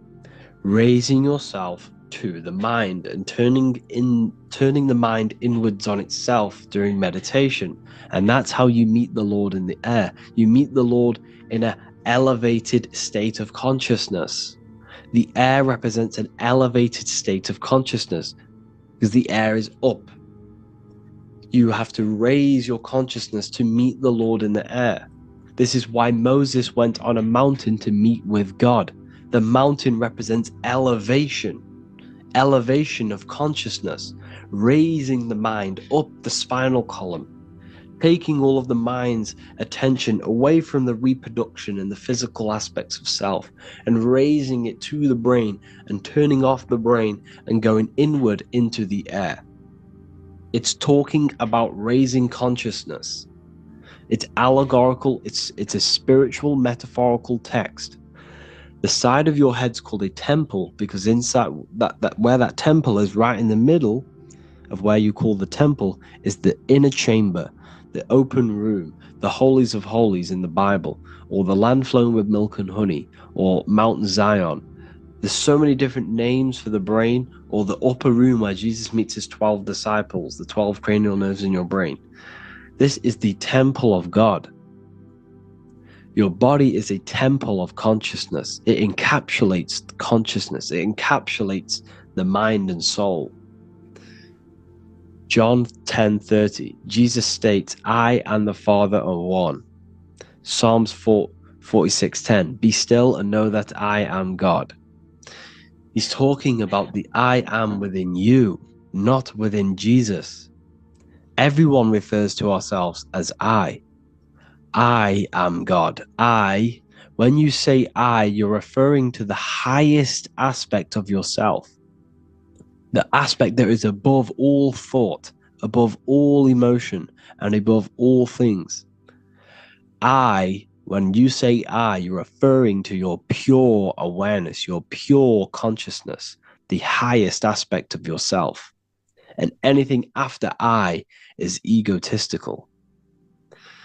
I is God. The letter I is the Roman numerals for one, because there is one God, one consciousness. The letter I is one line, just like the number 1. Matthew 6:3-4, take no thought. Therefore take no thought. Take no thought. He says this 5 times because you must turn off the 5 senses and take no thought to connect with God. Be still. This is telling you to meditate and know that I am God. The I am within you. I and the Father are one. I and God are one. You, who you think you are, is a completely wrong. The body is matter. Your name isn't you. Your job isn't you. Your reputation, your trauma, your memories, your friends, family, worries, bills, interests, dislikes, goals, passions. Anything to do with the thinking mind is not you. Who you think you are is a part of your thinking aspect of consciousness. But once you remove thought, you are no longer your name, you are no longer your body, you're no longer your reputation. You are the I. You are pure awareness, pure consciousness. Pure consciousness. And this pure consciousness has latched on to this name, this job, the body, and your traumas. Your pure consciousness has attached itself to this character who you're playing in the physical world. And this is essentially who you think you are. But you are not. You are the I. You are the self. You are pure awareness. So, in order for you to detach from these things, you must learn how to detach from your name, your job, your reputation. And you do this through meditation, by turning off the thinking mind. Turning off the thinking mind allows other aspects of your consciousness to open up. What do I mean? Your whole life you've been thinking, and all of these thoughts has attached you to this physical body. You haven't allowed your consciousness to open up. And you can only do this by taking no thought. That's why Jesus tells you, take no thought. When you turn off the thinking mind, other aspects of your consciousness starts to open up. Other aspects of your being can open up. And this is how you astral project. This is how you do all these mystical things and things to do with consciousness. It's taking no thought. Imagination, emotions, thought, and memory are all to do with consciousness. These things are not physical. You can't touch thought. You can't touch emotions. You can't touch these things because they are not a physical thing. So you must turn off these things for other aspects of your consciousness to open up. Okay? So essentially, the Bible is a metaphorical, astrological, numerological, metaphysical, spiritual, encoded text that talks about human anatomy, spirituality, and the true nature of the human experience. Everything they teach you in school is to make you think that you are this body. Everything they teach you in church is the externalization of the true teachings of Jesus. Jesus was telling you to meditate. Jesus was telling you to practice the single eye. Jesus was telling you to look within yourself and find God. He wasn't telling you to pray to him. Mark 16:19, he was taken up to heaven and sat at the right hand of God, the right hemisphere of your brain. John 21:6, cast the net onto the right hand side of the boat and ye shall find fish. Fish is understanding. The boat is your body, your brain. Cast your awareness into the right side of your brain and you will find understanding, because the right side of your brain is all to do with the creative aspect and the intuition and the spiritual sides of your consciousness. This is why God is here. This is why Michelangelo depicted God in the right hemisphere of your brain, because this is all human anatomy. And I speak about all of this in the brand new Book of Wisdom, Volume 2, which is now available. The start of the revolution has begun. This book is truly going to change the way people see the world. It's got so many more topics than the last one. It's truly a revolution. It's written in so much detail. It's very practical. I cannot wait to share this one with you. I just want to say thank you for the opportunity for me to create this book, because without you, I couldn't have created this. And I just love sharing my work with you. And I thank every single one of you for the support, the watch, like the views and the likes, everything. Especially the people who have joined the university and stuff like that. And for people who have joined the university, you do get a free Book of Wisdom paperback if you just go to the general chat and follow the description, follow what the instructions that I gave you in the chat, and you'll be able to order a free Book of Wisdom if you are inside of the university. Plus you get all of my other books, 2 books, and over 45 occult books on occult and esoteric things. You get lectures, live calls, a community, a manifestation mastery course, and a whole library and reoccurring updates every month, every week. So yeah, I hope you all enjoyed this video. Thank you all. Please leave a comment to help the algorithm, and leave a comment on what videos I should make. And yeah, I'll get to uploading on the YouTube a lot more now the second book is now released. I have a lot more time on my hands. No longer using my energy to create the book. I'm now going to redirect this mental energy into the YouTube. So there will be a lot more content coming. So I need some content ideas. So feel free to comment some ideas, some YouTube videos that I can create. Thank you all, people. Have an amazing day.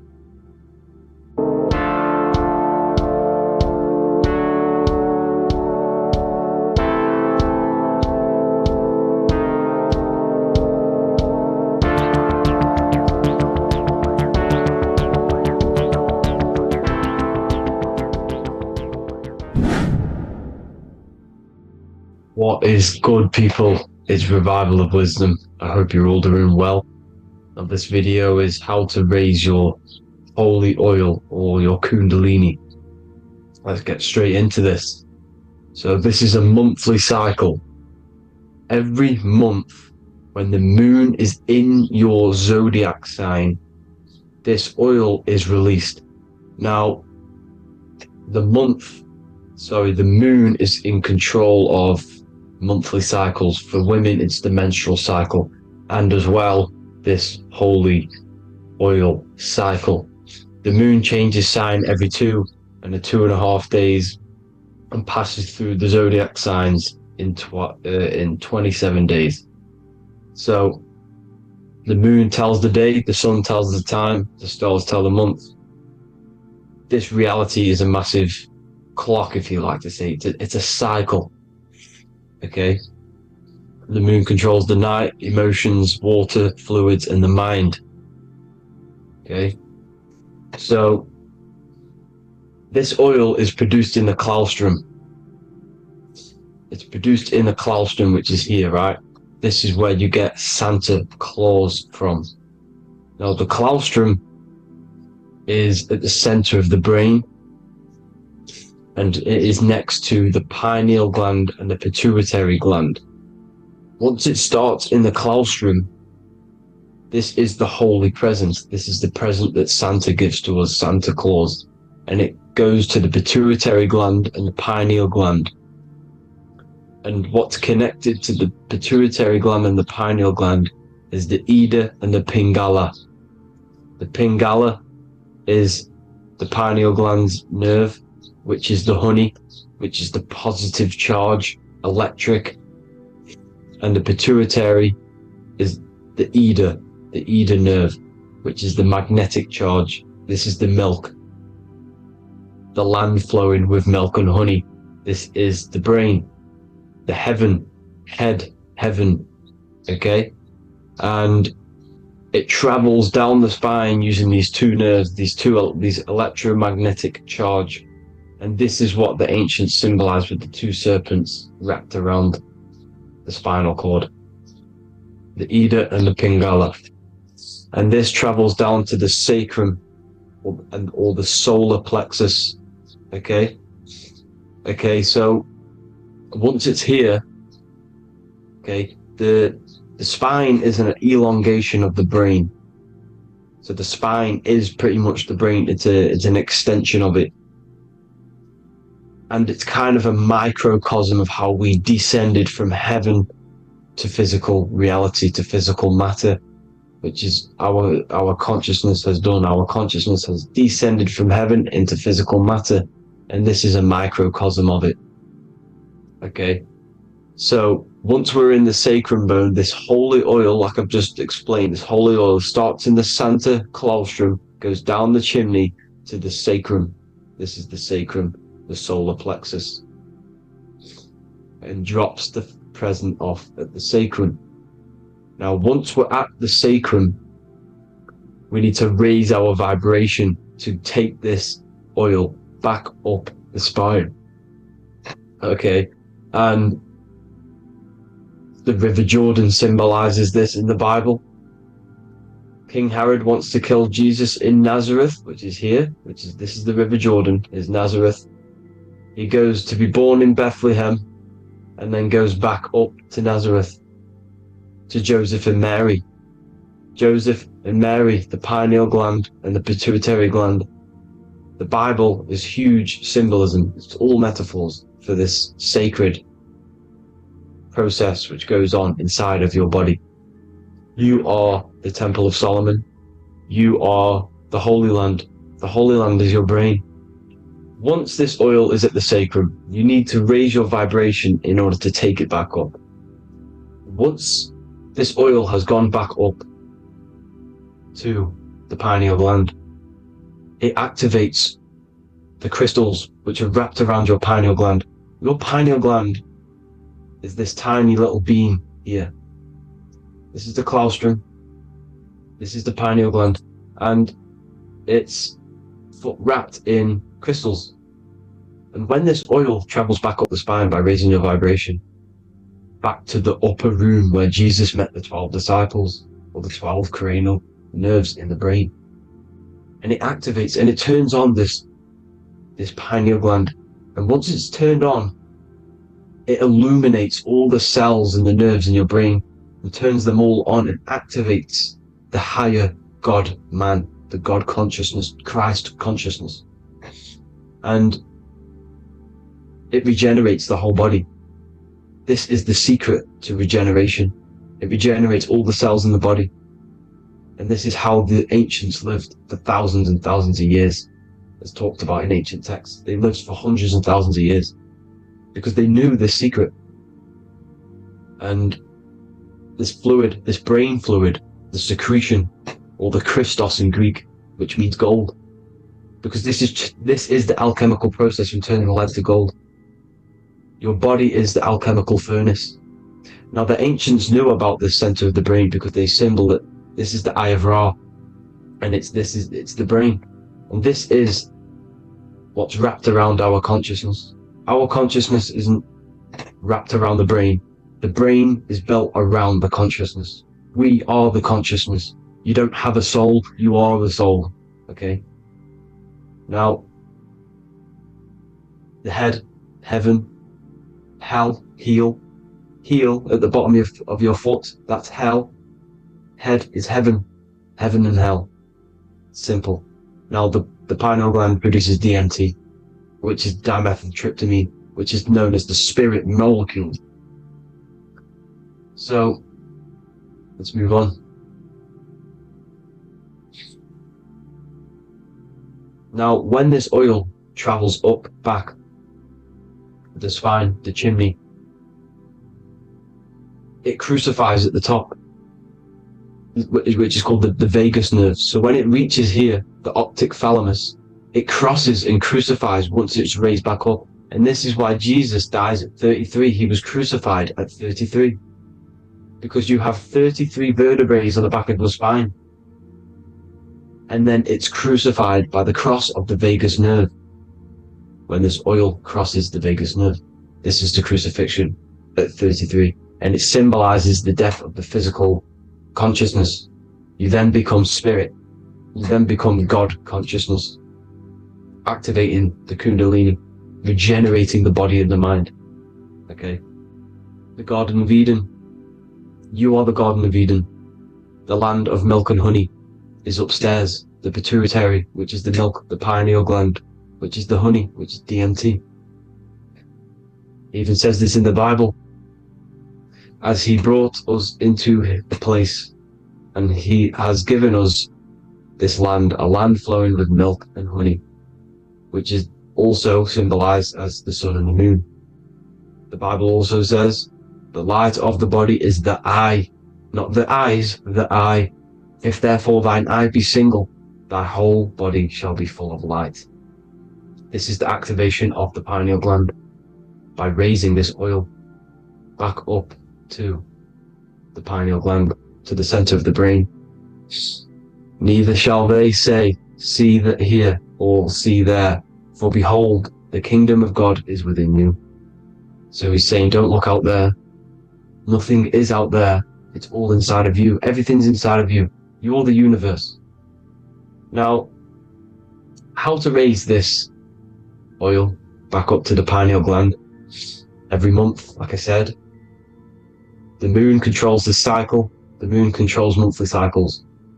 When the moon is going into your zodiac sign every month, this oil goes down the spine, and you must raise your frequency to get it back up.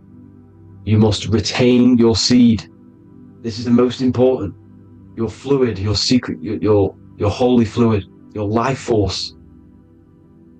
You can't let that go. That life force is the reason you're alive. This holy oil is the reason you're alive, because it feeds all of the systems in your body. It feeds all the systems in your body. You have to retain your seed, alkaline diet, positive thinking, and meditation. Okay? When you retain your seed, you will live longer. The moment you release it, you're killing yourself. You're killing a piece of yourself every time you release your seed. Every single time. You're killing a part of yourself. Okay? Now, this could be why this could be the illumination, the single eye on the Illuminati's symbol, the Freemasonic symbol, the illuminated eye, the triangle, which could symbolize the body, mind, and spirit, but the eye illuminated. Now, in the Bible, it talks about the two trees, the tree of knowledge and the tree of life. The tree of knowledge is the tree of good and evil, which is the most important system in your body, which is the nervous system. The nervous system, the most important. The tree of good and evil. And the tree of life, which is the cardiovascular system.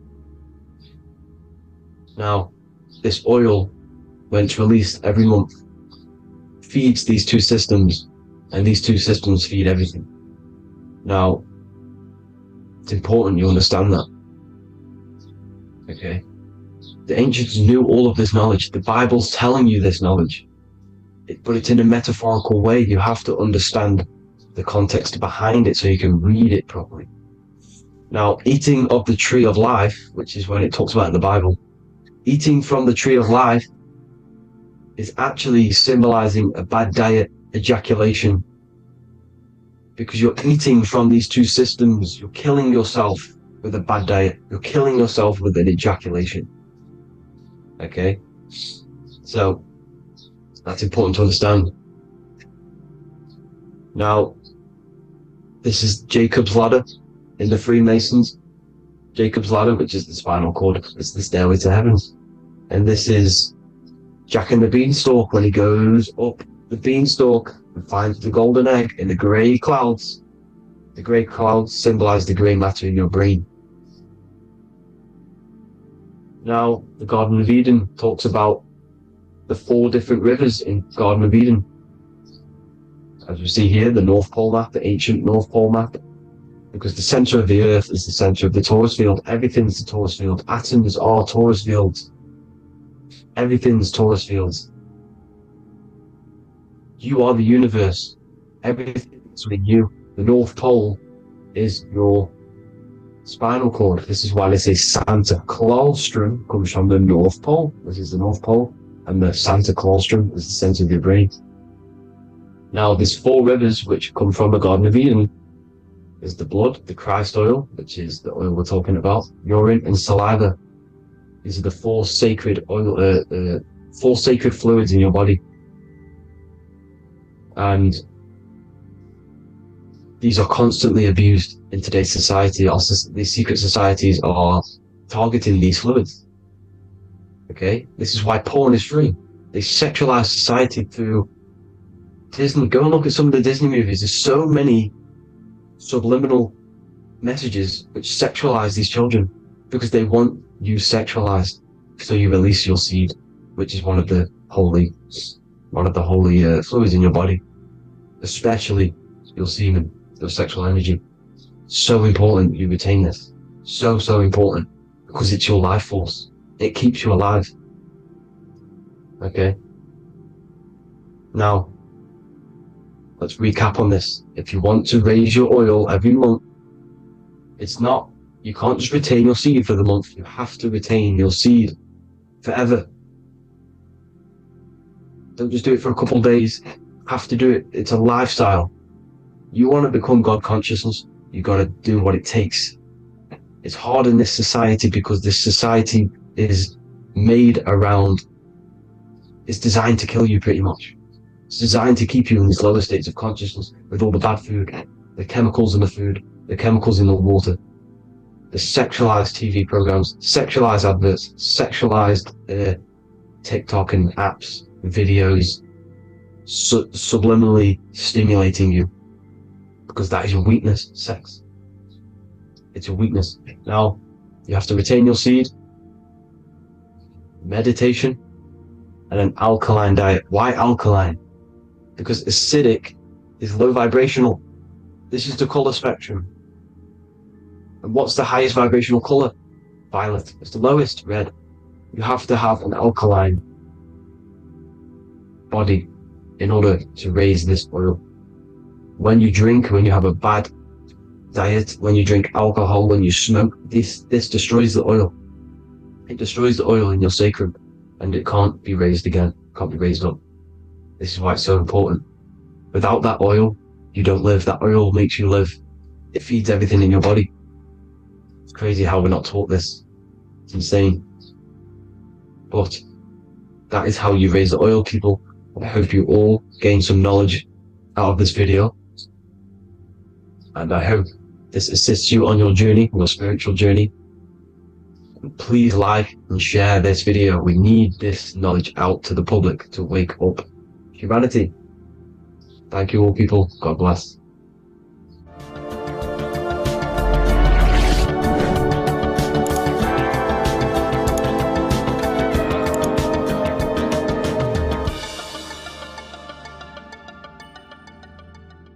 Geometry.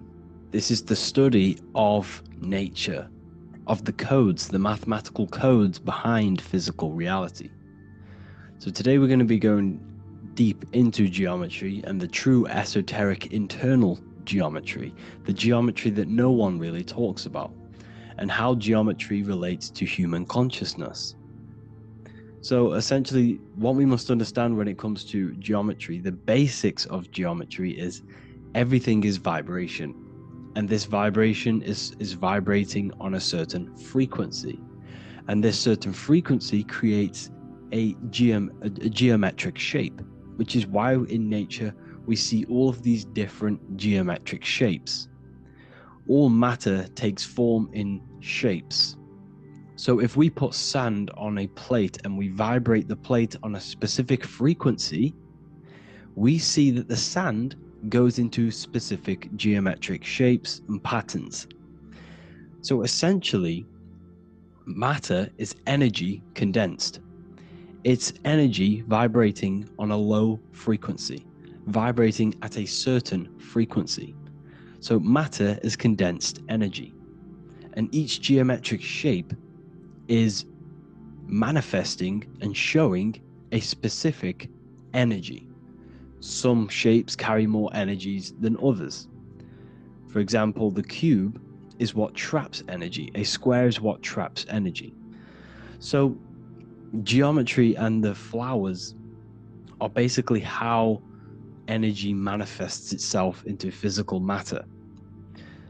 We are in a world made out of energy or light. Light is energy. So everything is vibration, everything is frequency, and everything is energy. Even the words, each atom in our body, everything. So everything in nature has these mathematical, energetic codes. So geometry is basically the study of nature and the shapes that are in nature and their energetic principles. Because like I said, matter is energy. So this is what we call cymatics, when we place water in a petri dish and we shine light on top and we vibrate the water. And we can capture, this creates certain patterns. Each frequency, like you see here, has its own pattern. So what we are seeing here in the physical plane is essentially energy condensed into physical reality. We see it in the turtle. We see it in every single form in nature. Now, external geometry and normal geometry, we normally get taught that this is God's way of creating physical reality, which is essentially true. However, it's far more deeper than that. Far, far, far more deeper. Okay, so what geometry truly is, it's not God's codes to reality. What we must understand is is what the brain truly is. And what we must understand is that we are not in the world. We are not in the universe. The universe is us ourselves, and the world is produced by our brain itself. Okay? So the way you must understand how the brain works, so what you visually see, so geometry is to do with what we visually see. And what we visually see is heavily connected with our eyes, which are an extension of the brain. The eyes are the brain. And essentially how we see is energy enters the eyes, and each eye goes to the optic nerve, and this energy is transferred into electricity, which travels to the back of the brain, to the visual cortex of our brain. And this is where the image is produced, what we see. Therefore, the world outside of us is truly inside of us. It's a projection from within the brain. The brain is an energy condenser, a decelerator, an energy decelerator. Everything outside of us is basically formless energy. It is formless energy vibrating at a certain frequency. So what the brain is, it's sucking in this energy, this light, and turning that frequency, that code, that light code, into a physical reality. It's condensing the energy and turning it into a visual image inside of the brain. Therefore, everything outside of you is not what it looks like. Everything outside of you is basically energy, infinite energy. And our brain is condensing this into a physical reality and projecting it outwardly, which you experience your visual field. Okay? And the ancients knew this. So this is basically called the sigil of Lucifer. Lucifer is known as the light bringer. Lucifer in Latin means to bring the light. This is the sigil of Lucifer, which shows the visual field and the brain. We also see this in the Google Play symbol. It's a powerful symbol showing you the visual field, which is basically a symbol that tells you that reality is inside of the brain. The brain is what produces reality, but consciousness is not produced in the brain. The brain is essentially a consciousness downloader. It's a computer, and it's a reality simulator. The body is a simulation of physical reality. You are inside of the body experiencing the body simulation. The body produces this reality. It's a piece of technology. So Lucifer is to bring the light. Lucifer is the light being produced in our brains.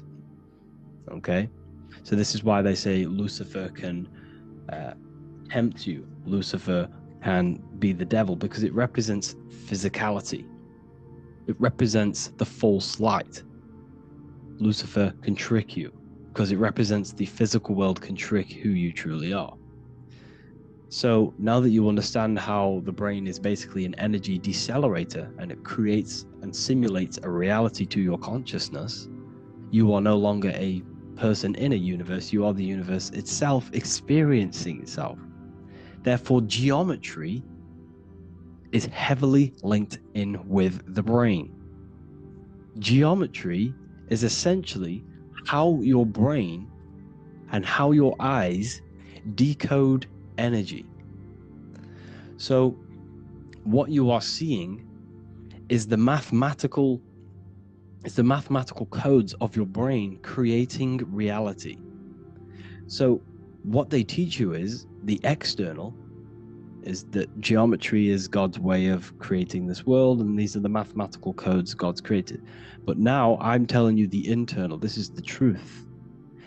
Geometry is how your brain mathematically condenses energy and light into a physical reality. So therefore, your brain is a computer program. So now geometry is nothing outside of you. Geometry is not something created by something else. It's created by your brain. Your brain produces these patterns through mathematical codes by breaking down energy into physical reality. And this is why you see geometry in everything around you. This completely changes your view on geometry. It's in your ear, it's in your face, it's in everything. Geometry is everything. Okay? So now that you understand this, now, as we were talking about the visual field earlier, the ancients knew about this. The ancient Egyptians knew about this. We can see this symbolism inside of the casket, the Egyptian casket. See, this crossover represents the visual field. This represents the back of the brain. This is the left hemisphere, the right hemisphere. And now some of the most simplest teachings in geometry is that straight lines are masculine and curved lines are feminine. And we even see this in the human body. The feminine human body is curvy and the masculine human body is liney. And even with the genital reproductive area, we have a line and a curve, 0 and 1, the binary code of all creation, 0 and 1, because that's basically all that exists. Nothingness and one, nothingness and God, nothingness and consciousness, that's all that exists. Now that I've told you that, the basics of geometry and the line and the curve and the feminine and the masculine, what do we have here? You see this stick here? This is a curve. And what's the right hemisphere? The right hemisphere is the feminine, the feminine energy, the feminine aspect of our brain. Then we have a straight line. This is straight lines. Now this represents the left brain. So the Egyptians are showing you the left masculine brain and the right feminine brain because of the curve and the straight line. And this is the visual field, the crossover. So there's a crossover in the brain. The left eye is connected to the right brain. The right eye is connected to the left brain. Okay, so the left eye is connected to the right brain. The right eye is connected to the left brain. The solar and the lunar. So, like I said, everything outside of you is basically energy.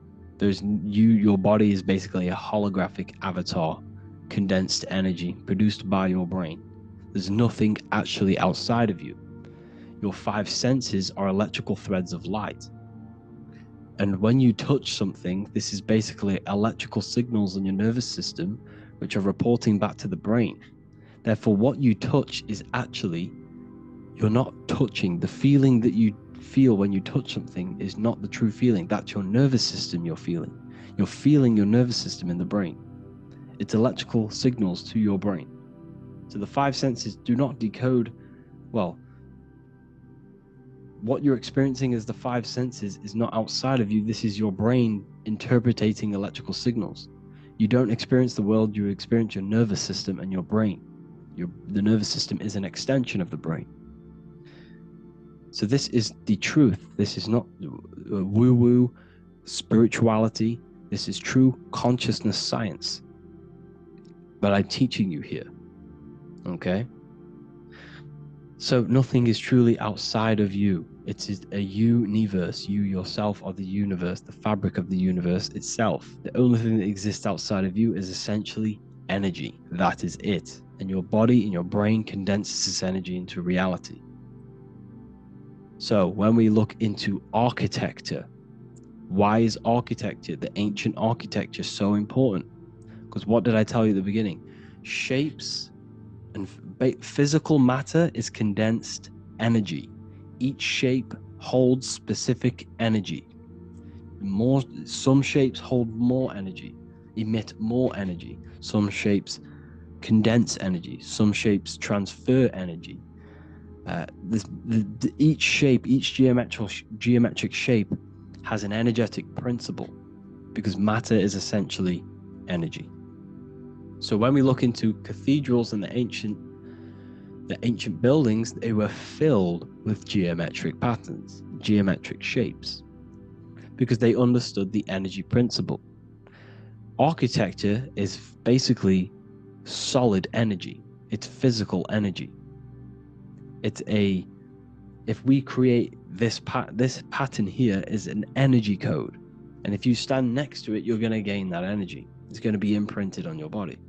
So essentially they filled their buildings with high energy geometric shapes. Points, triangles, pyramids are very, very energetic. This is why you have crystal pyramids made Organite pyramids. They're always in pyramid shapes. That's why the Egyptians built in pyramids, because pyramids hold high energy. They emit high energy. So this is why you see all these different geometric patterns. Okay? So in the real reality, in the energetic plane, this building would basically look like this. Lines and grids of energy. Okay, this is what it would look like in the energetic plane. A blueprint of the energy body.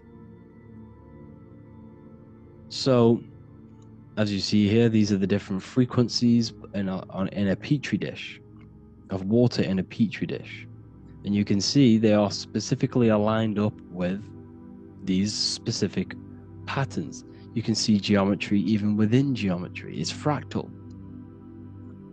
So essentially, when you would stand inside of these buildings, they would imprint the energy of the building in your body, because your body is healed through energy. You have an electromagnetic field around your body. So by creating buildings with geometric patterns, we are essentially increasing the energy of the building, because the building itself is energy. Okay? So when we fill it with geometric patterns, we're increasing the energy. We're giving it a certain energetic imprint. So when you stand inside of that building, you're being imprinted with that energy. Okay? So especially with these windows, these stained glass windows. Well, why are they stained glass? Well, color is frequency. So when you have all of these different colors, and not only were they just painted, some of these colors are specific gemstones, crystals, natural stones, which all hold energetic principles. Each crystal is vibrating on a certain frequency. Wood has its own frequency. Metal has its own frequency. What you must understand is that everything in nature is not just a piece of matter. It's vibrating. The atoms of wood are vibrating on a certain level, which give it a certain energetic principle.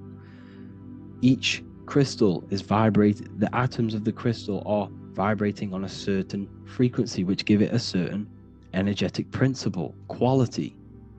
So each thing, this is why the ancients were obsessed with natural stones, natural things, crystals, natural metals, and they wore different metals, different things like copper on their bodies, because they understood the atoms of these natural things are vibrating, which give certain qualities to you if you wear them. So you're not wearing it, you're basically putting that frequency onto your body, because they understood this is energy. If I put copper on my body, I'm not putting copper on the body, I'm putting the frequency and the energy of the atoms onto my skin, and that frequency of them atoms are going to vibrate my skin with that frequency and heal my body. So this is why this is so important. So each building is an energetic code. Okay, so when you stand in these buildings, it can heal your body. This is why when people walk into these ancient churches, they feel like they've met God. They feel a certain way. They feel so amazing when they enter these churches. They feel holy, for example. It's not because God's there. It's not because these man in the sky dwells in these holy places. It's because the energy of these buildings affect our consciousness. They increase your energy. They raise your vibration. They heal your body, they heal your cells, they imprint the water in your body, especially with these stained glass windows.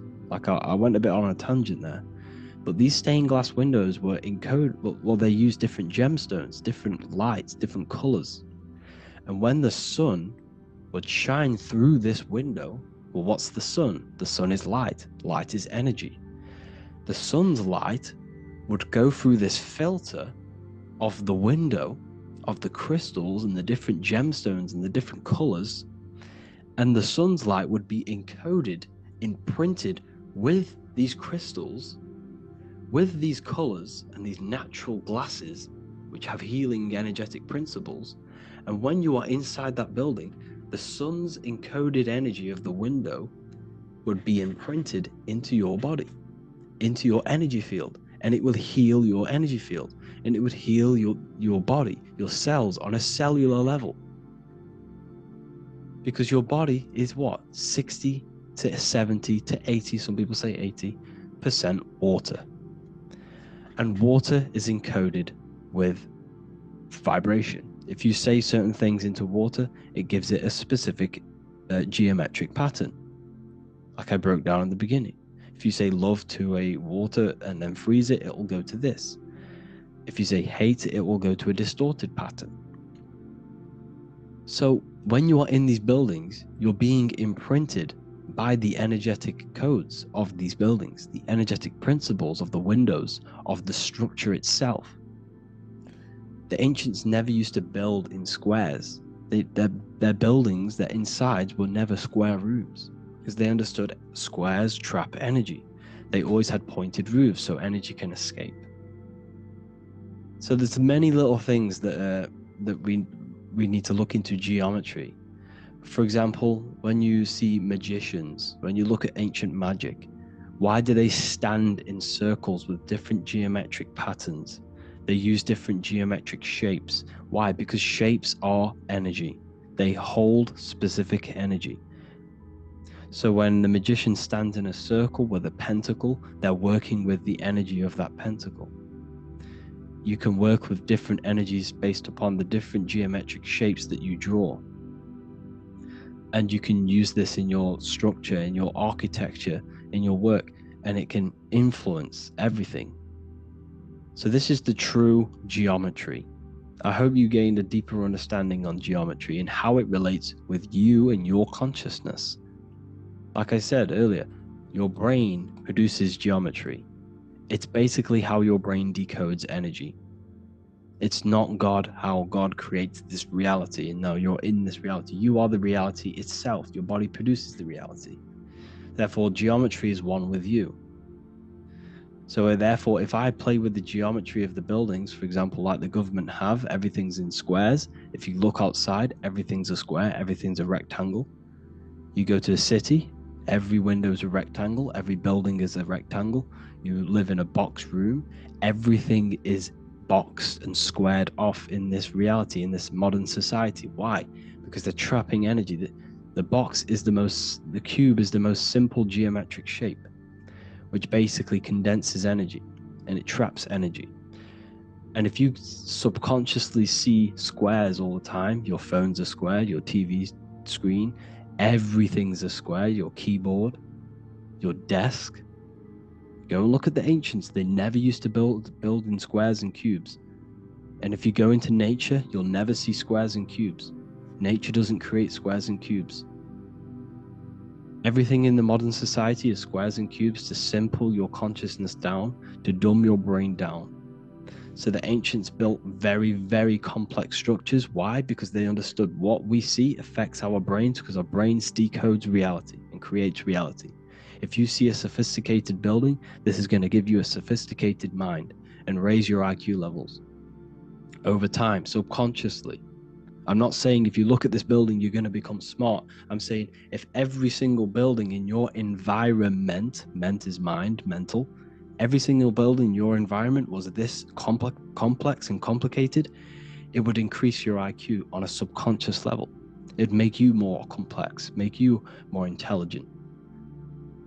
So they've dumbed everything down. They've dulled everything down. Look at everything is being dulled down. So anyways, I hope you all gained a better understanding on this. If you want to gain more occult knowledge and esoteric knowledge, make sure to read the Book of Wisdom Volume 2. If you're inside the university, you can get this book for free. Go to the general chat area and follow the instructions and you can order yours for free. Truly life-changing stuff. Because the issue is with the world is that no one really understands who they are, what they are, and why we are here. That is the issue for people's depression, for people's wrongdoings. They don't understand who they are, what their emotions are, what their mind is, what their body is, what reality is. This book gives you that. This book gives you the sense of understanding, the sense of well-being that will give you a better life because you understand life and what life is. And if you truly want to take your studies to the next level, we have the Ethereal University. This is the place for truth seekers where you can connect with like-minded people so you don't have to feel insane, because not many people think this way. I've been there when people when you wake up and not many people around you are thinking the same way, and you start to feel a bit insane, and you can't really talk to people about these things. That's why I created this, so you can connect with people and learn at the same time and become the best version of yourself by understanding truth and knowledge. If you join, you'll gain access to free live calls every single week, every single Saturday morning. We do live calls. You can ask me questions and all sorts. So make sure to leave a like and a comment, and thank you all for tapping in.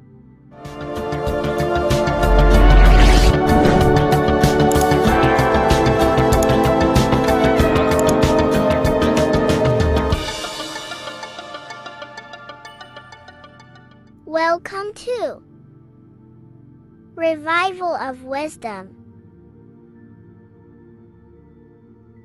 Today we're going to be breaking down Saturn worship and how the occult are linked in with Saturn. Okay, so first of all, let's start with the celebrities. All these celebrities are doing 666. Okay, covering the one eye, which also symbolizes the all-seeing eye, which is another occult symbol. But we're focusing on the 666, the 6 with the 3 fingers. Also, we have CERN with the 666 within their logo. Also Disney, okay, as you can see here, 666 within their logo. Pepsi, Coca-Cola, and even Cadbury's. Monster Energy with the 666 in Hebrew numerals. Unleash the beast. So what is 666 to do with Saturn? Because on Saturn, on their north pole of Saturn, there is a 6-sided hexagon, okay? So Saturday is named after Saturn Day, the 6th planet. It is also the 6th day of the week, and has a 6-sided polygon on its north pole, 666. Not only that, when you create a star out of the hexagon, you will create a 6-pointed star, okay? With 6 triangles within the star, and a 6-sided hexagon, which all adds up to 666.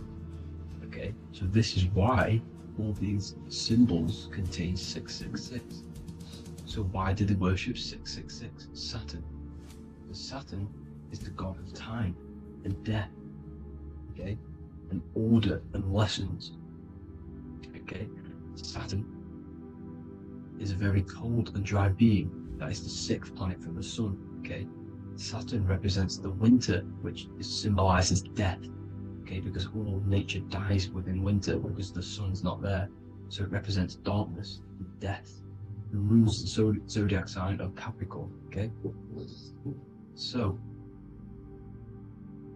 in the celestial cycle, Saturn is always opposite the sun. So it's the opposite of the sun. So they're worshipping this energy which is death-like, okay? This god which is death and does not bring life, okay? Also is the god of time, okay? Also in the Roman and in Greek it's called Chronos, okay, which is just a translation for time. It's also known as the Father Time, aka the Grim Reaper, okay? The Grim Reaper, keep that in mind, we'll come back to this. Here are some more logos with Saturn, okay? NAC, Internet, Wi-Fi, okay? All these occult logos all worship Saturn. They are satanic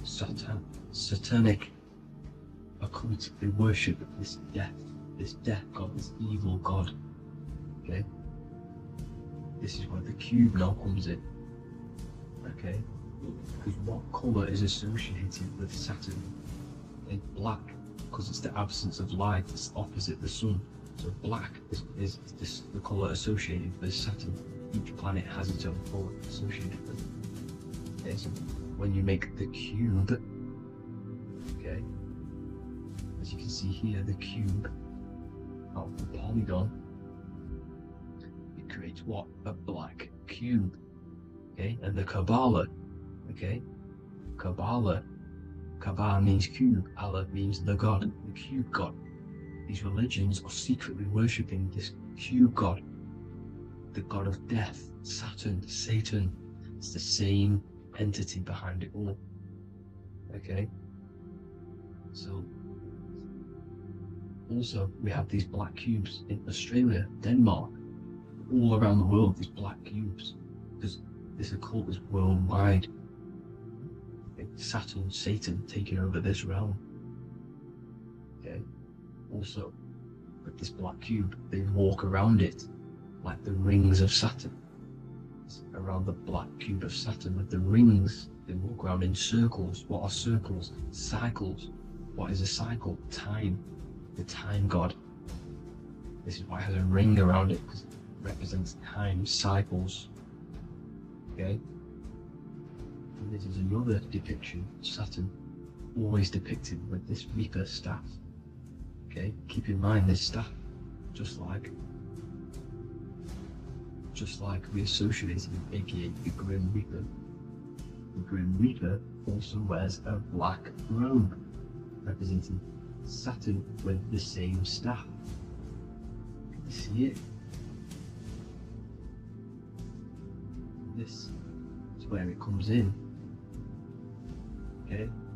The same thing, look, the same staff with the black robe, black representing Saturn, the god of death. Okay? The Grim Reaper, Satan. Okay? Also, when you graduate from university, what do? You wear a cube on your head, a black cube with a black robe. This is Saturn worship. See, this is how Saturn, Satan, has tricked the world into worshipping him, not God, the sun, which represents God. So what is a corona? Because a corona is a crown, a circle, okay? A set of concentric circles of light seen around a luminous body. So Saturn, so this is why they used to worship Saturn by wearing crowns in ancient days, and we still do to this day. The king or queen has a crown, a corona. Also, corona, the drink. Corona adds up to 666, just like Saturn is 666. But like you see in the corona, you see the staff. You see this staff, just like the staff of Saturn, the Saturn god, like the Grim Reaper, with the black robe and the staff, just like the Saturn god. What is the Grim Reaper? It's a killer. It represents death, just like Saturn, the god of death and time. So all these occults and secret societies all worship the 666 god, which is Saturn, Satan. All of our energy is being put into Saturn. Okay, and Saturn, Satan, is harnessing all of this energy. So gradually, this is what the mark of the beast is. Like it says in the Bible, the mark of the beast, or the name of the beast. Here is wisdom, let him know that he hath understand and count the number of the beast, for it is 6. It is the number 6 of a man, and is 600 and 66, 666. So this is what the mark of the beast is. They are going to eventually put green chips, just like Neuralink, which is what Elon Musk is pushing. Okay, so this chip is the mark of the beast, and it's going to be implanted to our hands or brains. Okay, and they will manipulate our consciousness, and it will manipulate our DNA, and it will directly connect us to AI, and AI is linked in with Saturn, Satan, as the demons and the people who rule this world are in love with AI. They want to connect humans to AI, and this will control our consciousness completely and give all of our energy back to Saturn, Satan, this deity that they all worship. Just like when you get married, you wear a wedding ring, the rings of Saturn, over the finger, which represents the sun. So you're basically seeing Saturn over the sun. The sun is the son of God. It represents the sun, represents God. So you are putting Saturn over the sun. So thank thank you guys all for tuning in. I'm going to leave you guys here. Please leave a like, comment some topics that you want me to talk about, and please subscribe for more amazing content. God bless.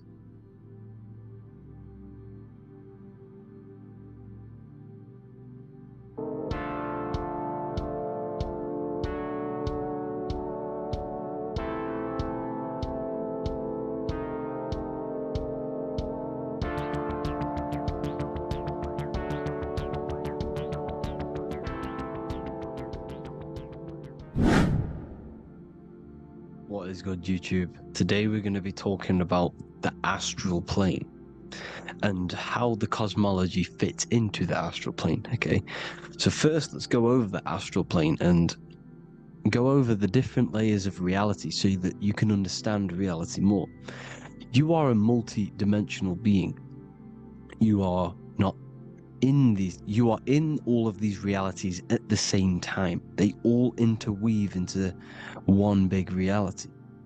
But there are different planes, they are different vibrational dimensions, there are different dimensions of reality. The mind is the root cause of reality. We're living in the mind of God. Everything is being thought into existence from the root cause, from the universal mind. This is why the ancient Egyptians said, all is mind. We're living in the mind of God. And we are a microcosm of this mind. This is why we all have the same mind. This mind is the world of thoughts. Now, this world of thoughts is just the thought alone. For example, it is the thought of a chair. But then when you start to imagine this chair and you start to mentally see the chair, you're now manifesting the thought, the singular thought, into some sort of form. So now you're imagining the chair. You're imagining the form of this chair, which is then manifesting into the astral plane. The astral plane is the world of thought forms manifesting. So when you are imagining something, you are seeing into the astral plane. Okay? Your third eye, it is an eye because it sees the astral plane. It is seeing the other side through imagination, through dreaming. Well, we'll go over dreaming later.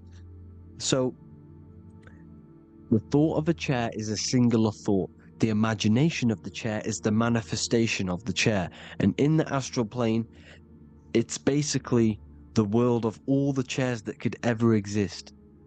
So you're thinking of the chair as a singular thought, which is the mental plane. The astral plane is the imagination of that chair, is the thought, the manifestation of it.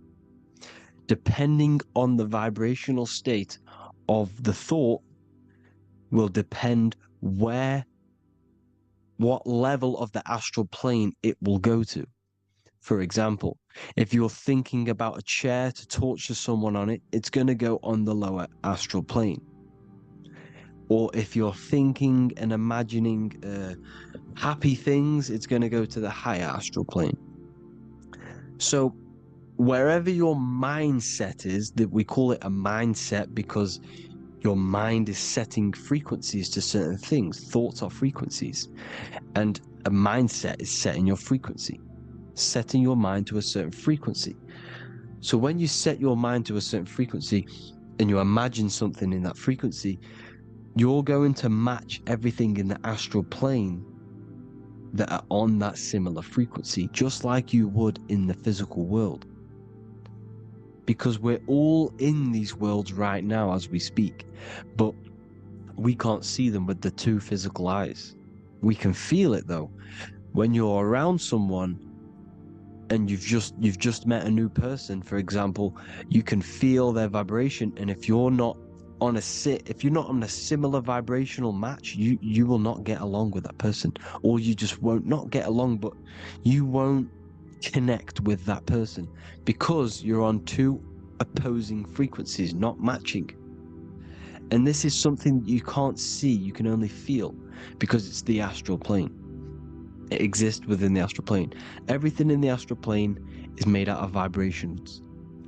So if you do astral project, and if you already know how to astral project, you will see beings and people and things that are on the same frequency as you. This is why before you astral project, you need to sort your vibration out before you astral project, because you are projecting your consciousness into this. It's the mind. The mind is the bridge. It can move between realities. You are a observer. You are a observing soul which observes different realities. And the mind is the bridge between all of these different realities. The mind can choose. If you want to project into the astral, you set your mind to it, you can. Okay? So let's not get off track. The lower astral plane is where demons are. The higher astral plane is where heavenly beings are. Heaven and hell are kind of a real thing. The etheric plane is a powerful substance, the ether, the fifth element that they don't tell us about. If you type in on Google the 5 elements, they will try to remove it with wood or metal, because they don't want you knowing about the ether. Ether is the energy double behind all physical objects. So the ether is very important. It is the 5th element. It is part of the physical world, but it's also part of the astral world. It is on either side. You see how they're showing you the truth in the language? Ether and either are the same word. The ether has 1 foot in the astral and 1 foot in the physical world. It's a substance that connects the physical to the astral world. It is the either.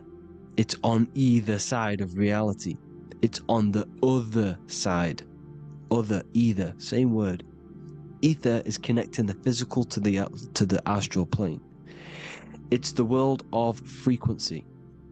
Frequencies, EMFs, torus fields are in the etheric plane. It is the energy plane. It's where energy moves through the ether. Okay? So then you have the physical world, the world of effect. Everything you see in the physical world is the effect of the higher planes. Each plane is a product of the plane above. So, and it melts into each plane. The physical plane is the lowest plane, it's the most densest, and the highest is the most fluid. This is the most fluid, this is the most dense. This is where we get the saying, as above, so below from. As above, so below comes from the different planes of reality. And magicians understand this. This is why magicians always say as above, so below. Because they understand if you manipulate the higher planes of reality, you manipulate the lower planes. Because the astral plane is a direct copy of the physical world, but in the astral plane. It is mirrored. The physical world is mirrored in the astral plane. They are both the same world, but just different vibrational states of the world. Kind of. It's hard to put this in words, people. So just try and understand. The astral plane is the double. It is whatever happens in the astral plane happens in the physical plane. This is why magic works. This is why demons work. This is why spirit communication works. Because if you manipulate the higher planes, you manipulate the lower planes. As above in the astral, so below. Leonardo da Vinci showing you to look up, pointing up. You gotta look up. He's telling you to change the mind, you change the physical world. You change your emotions, you're on the astral plane, you change the physical world. You change your reality by changing the higher planes. This is the Masonic 11. The 2 pillars. This is the 11 also symbolizing the 2 hemispheres of the brain here. But the 11 symbolizes the 2 mirrors. 11. 11. 9, 11. 9, 11 adds to 11. 9 plus 1 plus 1 equals 11. The Twin Towers were an 11. Flight 11 was hijacked. because it's a mass ritual within the astral plane. Now, we're going to go deep into that later, and I'll show you these rituals they do in order to manipulate the astral plane. So this is what the 11 is. It's the mirroring of reality. If you contact spirits and conjure spirits, you can either summon or attract demons and spirits. Summoning is creating a spirit. You create demons. Okay? Like I said here, the mind is the root cause of reality.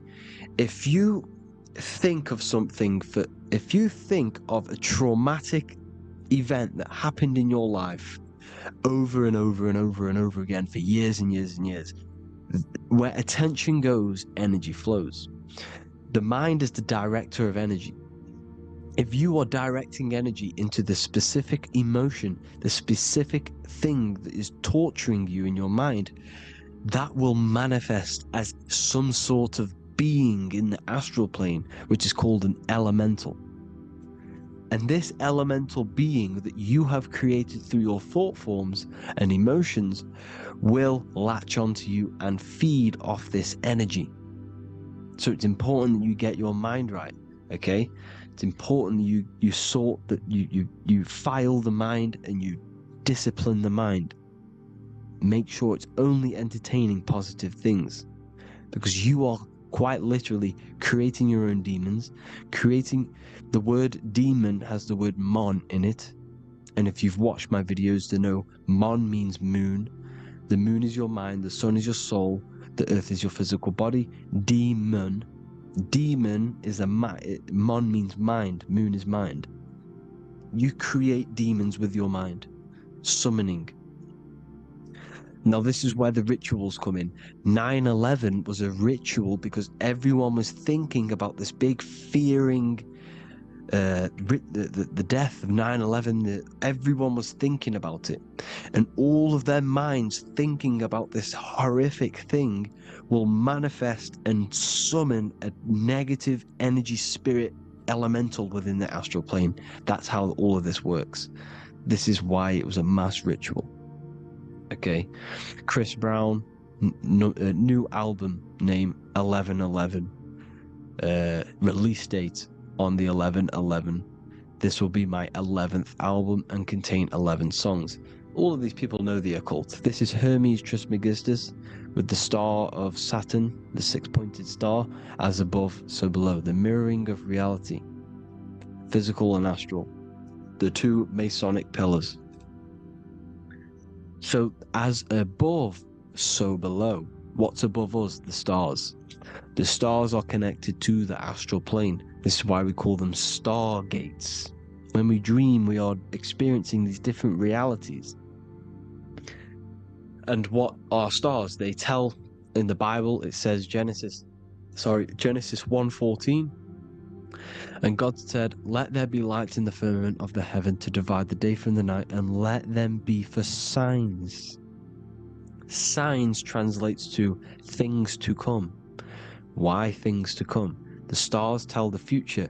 Why? And why do we say as above, so below? As above us is the astral plane and the etheric plane. As above, so below. Whatever happens in the stars happens on Earth. The stars are connected to the astral plane. Above us is the astral plane. We are a star in a physical body. This is why we say Mr., Sister, stir equals star. The E and the A are interchangeable. We are stars, and the stars are the start of our incarnation. We start in the stars, same root word, and we descend through the 7 energies, which are our 7 chakras. Then we enter the heart of the soul system. The heart rearranged spells Earth. And this is the true cosmology. Here's the Masonic cosmology. This is Masonic now. Here's the firmament. Let there be a firmament in the midst of the waters to divide the waters from above from the waters that below. Genesis 1:6. The firmament, firmament comes from the word firma, Latin, I'm pretty sure, which means firm. When something is firm, meaning it's stable, it does not move, it is firm. The firmament is firm. So, is the firmament Genesis 1:6? What does he say? Genesis 1:3, sorry. Let there be light. This is before the sun and the moon was created. Let there be light. Before the sun and the moon was created, light was appeared. So what's that tell you? This is a holographic projection from some sort of light being, some sort of projector. And that projector is the all-seeing eye you see in the Masonic cosmology. This is the all-seeing eye projecting the light beams. Let there be light. Everything is made out of light. The universe is created out of light waves. The torus field is one unit of light. The light projecting this reality is Polaris. Okay, the famous all-seeing eye. Now, what else? Then we have after let there be light in Genesis 1:16, and God made the two great lights. This is the sun and the moon, electric, magnetic, male and female. Then we have the Masonic checkerboard, the black and white symbolizing dualities within the dualistic reality we're in, spirit and matter, light and matter, rest and motion, positive and negative, good and evil. Everything's dualistic here. Okay? And it's a dance. The universe is a dance between flickering of white and black light, which is the torus field. We're not going to go over that, but this is all connected to the astral plane. This is the true cosmology. The astral plane cannot work on a spinning monkey ball in the middle of space. Does not work. Cannot work. It's impossible. Okay? Impossible. So, even in the Quran, it says, Allah has made the earth for you as a carpet, flat. Quran 15:19. And the earth we have spread out like a carpet, set there on mountains, firm and immovable. It is immovable. In the Quran, it also says 65:12, it is Allah who has created the seven heavens of the earth. The seven heavens meaning the seven layers of heaven, the seven planets. And Psalms 104:5, he set the earth on its foundations and it can never be moved. Never. So here you see in Isaiah 40:22, he sits enthroned above the circle of the earth and its people are like grasshoppers. He stretches out the heavens like a canopy and spreads them out like a tent to live in. We live in a tent. This is the tent. The projection of light. Here you see an ancient picture here. Here you see the ethereal barrier, meaning the firmament, the etheric barrier. And here you see his head popping out. Why is his head popping out? Because your head is heaven. Your heel is hell. Your head has access to the astral plane. This is why your head is heaven. The pineal gland, when stimulated, has access to project itself, project consciousness into the astral plane. Here you see another ancient picture here with the Masonic Royal Arch, with the zodiac here, the zodiac on the top, arching, because there's a firmament above us. Here's God in the brain. Consciousness is God. Here you see the Masonic Royal Arch, symbolizing the firmament. George Washington above the Masonic Royal Arch. These are the stars. This is Polaris projecting reality. Here's ancient churches with the dome. Polaris projecting reality with Jesus. Disney World is under the dome. The seven layers of heaven, ancient paintings, all depict if you go and look at the ancient paintings, they'll all depict the firmament, the arch above us. This is where we get interesting. The Masonic Royal Arch has the 6-9, which is Cancer. The constellation Cancer, which is 6-9 is associated with portals, because CERN is the 6-9. Okay, CERN is opening portals. They're trying to create a portal to the other side. Cancer has the word CERN within it. So there is a link between Cancer and the opening, the firmament opening above us to Ascension. Here you see the Masonic art with the Royal Arch and the light and the opening. Here you see the light and the opening. This is the opening of the firmament. Here's the Hebrew cosmology with Sheol, the underworld, and the opening. So Cancer is definitely some sort of portal in and out of this reality. I'm just connecting dots here. Now, we're going to go change a bit now. These celebrities that you are seeing they have not sold their soul to Satan, okay? They have not sold their soul to Satan. Satan is a demonic, low vibrational energy that has been summoned over the thousands and thousands and thousands of years of evil occult arts. So since Babylon was summoning this demonic energy, and this demonic energy in the astral plane will grow and grow and grow. It has no form. It has no physical form. Okay? But you can see it in the rappers. If your third eye is open, you can see clearly that these people are demonic. You can sense the energy that they're manifesting. Selling your soul is not what you've been told. It is gaining, because your soul is pure love, okay? Your soul does not want to do anything bad. So when you sell your soul, you're gaining physical gain. You're gaining physical wealth, for example. Like for these rappers, they will be given millions of pounds because the people in control of the music industry, which is the dark occultists trying to brainwash the masses, the people in charge, they're dark occultists. They understand Satan and the energy. They are satanic energy, which has been summoned in the astral plane. They see that they have influence over the masses, so they will go to them and say, "I'll give you this amount of money forever if you manifest this satanic, demonic energy through the music and through social media to blind the masses, to brainwash the masses into this demonic energy." Because when you listen to music is frequency. Whatever you listen to, you become that frequency. So if you're listening to these people, they're throwing energy, this demonic, satanic energy that they sold out to. Soul, same word. When you sold something, you've got your soul involved. They have exchanged money, physical gain, so that they manifest this satanic energy within the astral plane and through the music, through the videos, through social media, to keep us in this vibrational frequency, in this low state of consciousness.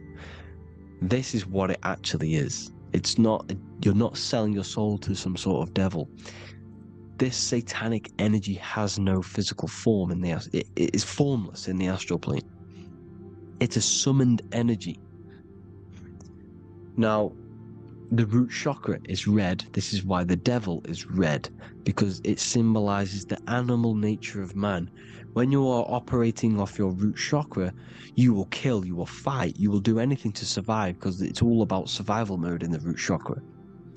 They want you keeping in that fighting mode, that surviving mode, so that you are manifesting this low vibrational frequency, this satanic energy, this demonic red energy. This is why the devil is red. And the devil has a tail with the red arrow pointing down, because it symbolizes your light body. This is your Merkaba. Your Merkaba is your light body. Mer equals light, Ka equals spirit, Ba equals body. Merkaba, this is the devil's tail pointing down, the descension, your heel, up to your heel, hell. Ascension to heaven, head. You see, This is the all-seeing eye with the illumination coming off it. Your head, when you're illuminated. The Merkaba is your celestial sphere to portray different planes of reality. It is the vehicle of ascension.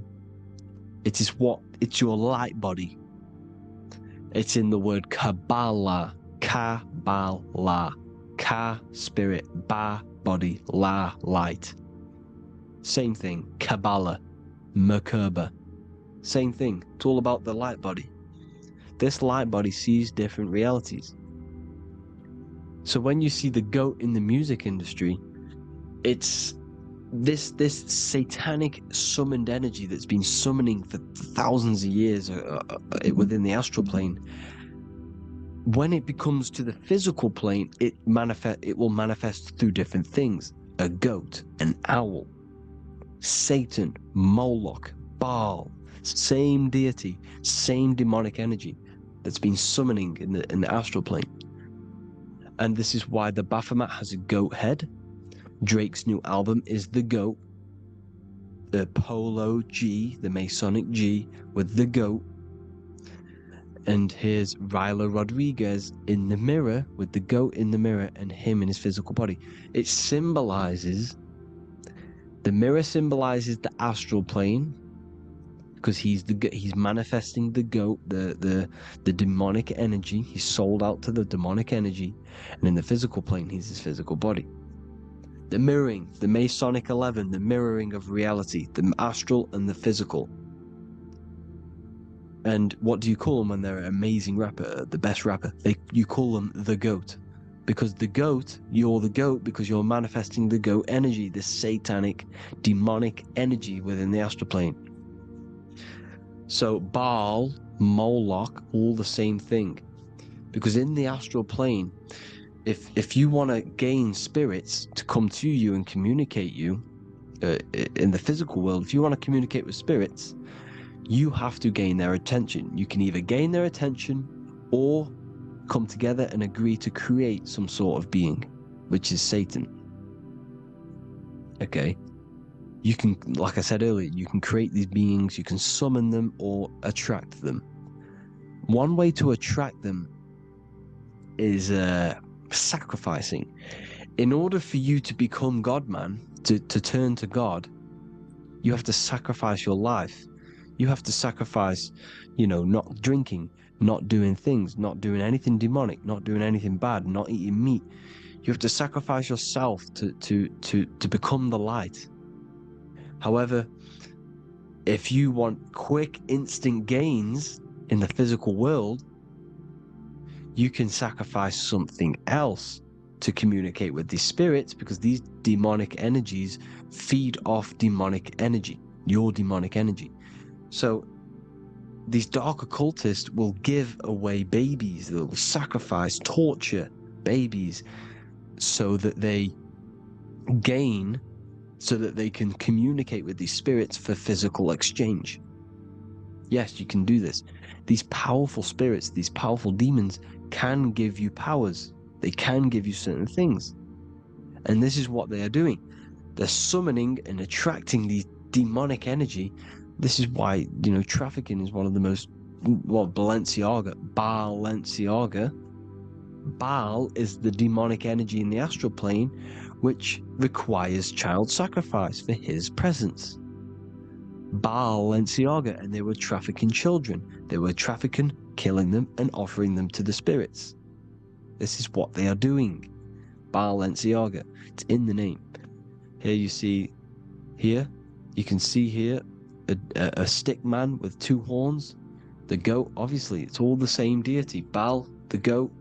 Moloch, here's Moloch, the owl, the Egyptian owl, because it comes from the owl of Moloch, which is Baal, which is Satan, all the same demonic energy. And it's on the dollar bill, a tiny dollar bill, tiny, on the $1 bill. All the same thing. Bohemian Grove, they worship the big owl, Moloch. It's all the same thing. It's all one big demonic energy which has been summoning in the astral plane. And it's trying to take over Earth, the physical plane. That's what it's doing. So I hope you all gained a deeper understanding of the astral plane and what's actually going on in the world. Please leave a comment if you can to help the algorithm. Drop a like if you like this content. And hope you all learned something today. And God bless you all. Thank you all.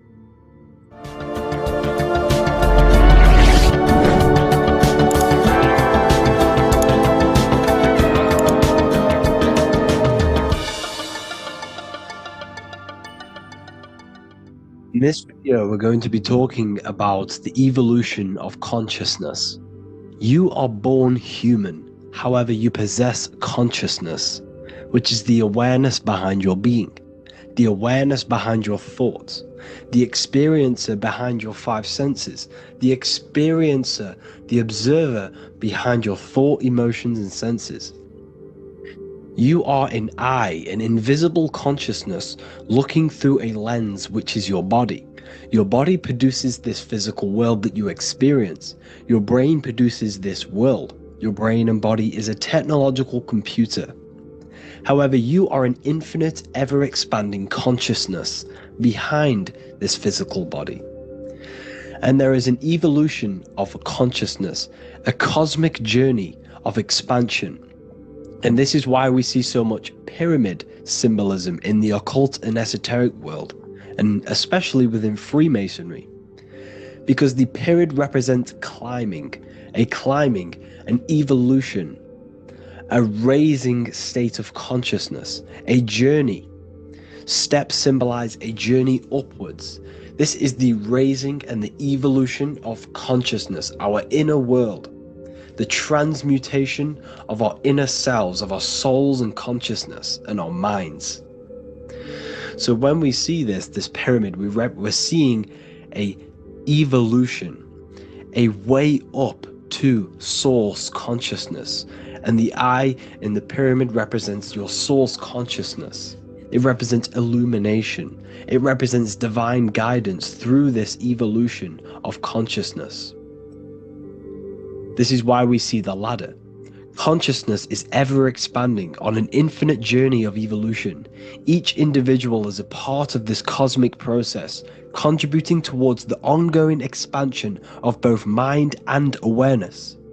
As we evolve, we collectively explore deeper levels of existence, expanding the boundaries of thought and consciousness. The mind has the ability to expand infinitely into new realms of thought, into new dimensions of mind. The mind cannot be filled up. It is not a physical substance.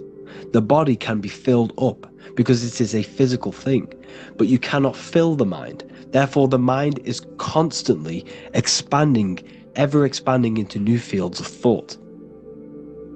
So what we see in Freemasonry, the ladder, is again a journey, an elevation of consciousness.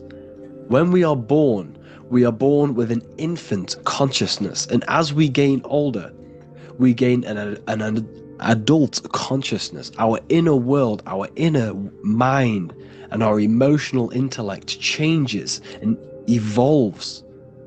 We are significantly different from when we were very young as an infant. It's because our consciousness evolutes, it changes, it alters like water. So just like this evolution of your own consciousness as growing up, there is consciousness of beings existing in cycles beyond our own. And their consciousness is unimaginably different from ours. They operate on a higher level of understanding and knowing, experiencing reality in ways that transcend our current comprehension. Our minds right now cannot comprehend the highest states of consciousness. There are entities, there are beings beyond our own, existing in higher dimensions of consciousness that we cannot comprehend because they have expanded. They are on a further way up the ladder of consciousness. However, we are all on the same journey. None of us can take the same journey. There is one ultimate goal, reaching source consciousness. However, this is always ever expanding. However, we are all on a different journey. There is one truth, one source, one goal. However, there are billions in different ways of reaching it, and we are all on these different paths to source consciousness, to this ladder, this evolution of universal evolution. Okay? Their awareness is attuned to new dimensions of existence, reflecting a more advanced stage in the cosmic journey of consciousness evolution. So when you take DMT, you are shot into these higher realms of consciousness where you meet these beings who look similar to these images. They are not speaking to you physically. They don't speak to you three-dimensionally through vibration and words. They speak to you mentally. If you have done DMT, then you know this. And if you have met these beings, then you know this. You might have even met some of these types of beings on mushrooms or any psychedelic drugs. Because ultimately, when you take these mind-altering substances, it's altering your consciousness. It's merging your consciousness with the spirit of that substance. And you are essentially attuning your mind to higher dimensions of consciousness. That's why we say we're getting high when we take these substances. Therefore, when you meet these beings on DMT, you are essentially meeting beings who are attuned to higher dimensions of consciousness, and they speak to you mentally. They speak to you telepathically through thought, because the universe is mental. Everything exists within the mind. The way you are now, your physical existence, is a state of mind. Mind, thought creates matter. Spirit and matter are two opposing ways of thinking. If we have a very spiritual mind, we have an expanded mind, we are a spiritual person through the mind. However, if we have a very low state of consciousness where we think about food, sex, lust, and all physical things, then we have a physical consciousness. Matter and spirit are two opposing forces, two ways of thinking. The mind attunes itself to different levels of understanding in different dimensions. So, essentially, this is what we're looking at. The body is a vessel for the fluidic, formless consciousness, a temple that houses the essence of our awareness. While the five senses are limited to perceiving only the physical plane, the mind transcends these limitations, capable of perceiving the full scope of reality. It is through the mind that we access deeper truths beyond the material, tapping into boundless nature of existence. Physical existence is a thin band, a thin layer of reality. It's like 0.001% of reality. And your five senses are only tuned into this layer of reality. But the five senses are, by design, only allowed to perceive physicality. But the mind has the power to expand beyond this physical five sense state. The mind has the power to expand and evolute. It is a conscious decision whether you want to take this path or not. You can stay in a three-dimensional way of thinking, or you can expand your consciousness from within. It's not an external journey. There is no God going to save you. You must save yourself. Therefore, behind every single one of these eyes is the same source consciousness. However, we are all different cells in a different journey. The organs in your body, the cells in your body are all alive. They all possess same consciousness, universal consciousness. However, we are all on a different journey of evolution. As above, so below. As the baby is in the mother's womb, when the baby becomes conscious, there is a world outside of its mother. What does it do? It presses and seeks a way out to be born in the other world outside of its mother. It is the same with your consciousness, your mind. When your mind becomes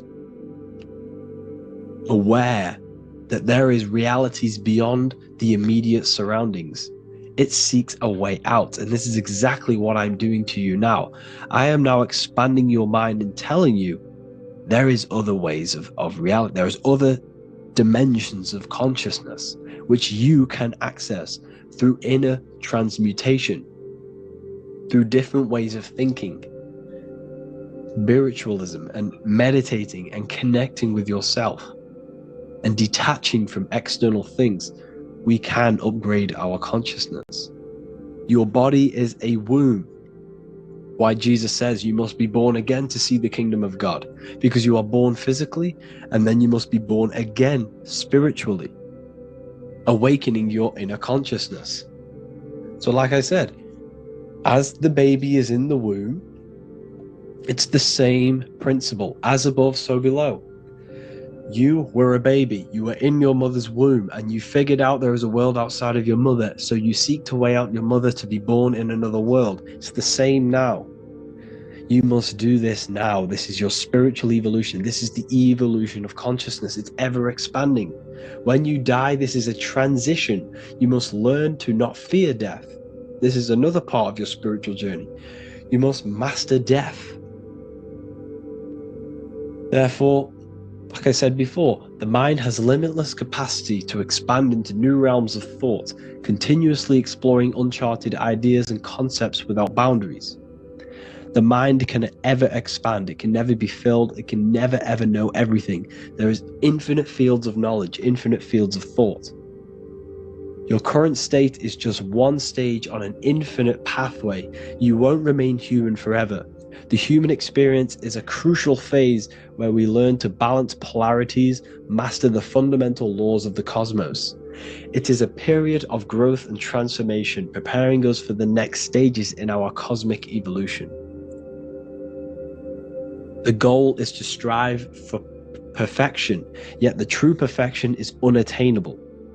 It's like a tunnel, and there is a light at the end of the tunnel. And as you walk through this tunnel, the light is ever moving backwards. You should forever seek to meet that light, but you will never meet that light because consciousness is ever expanding.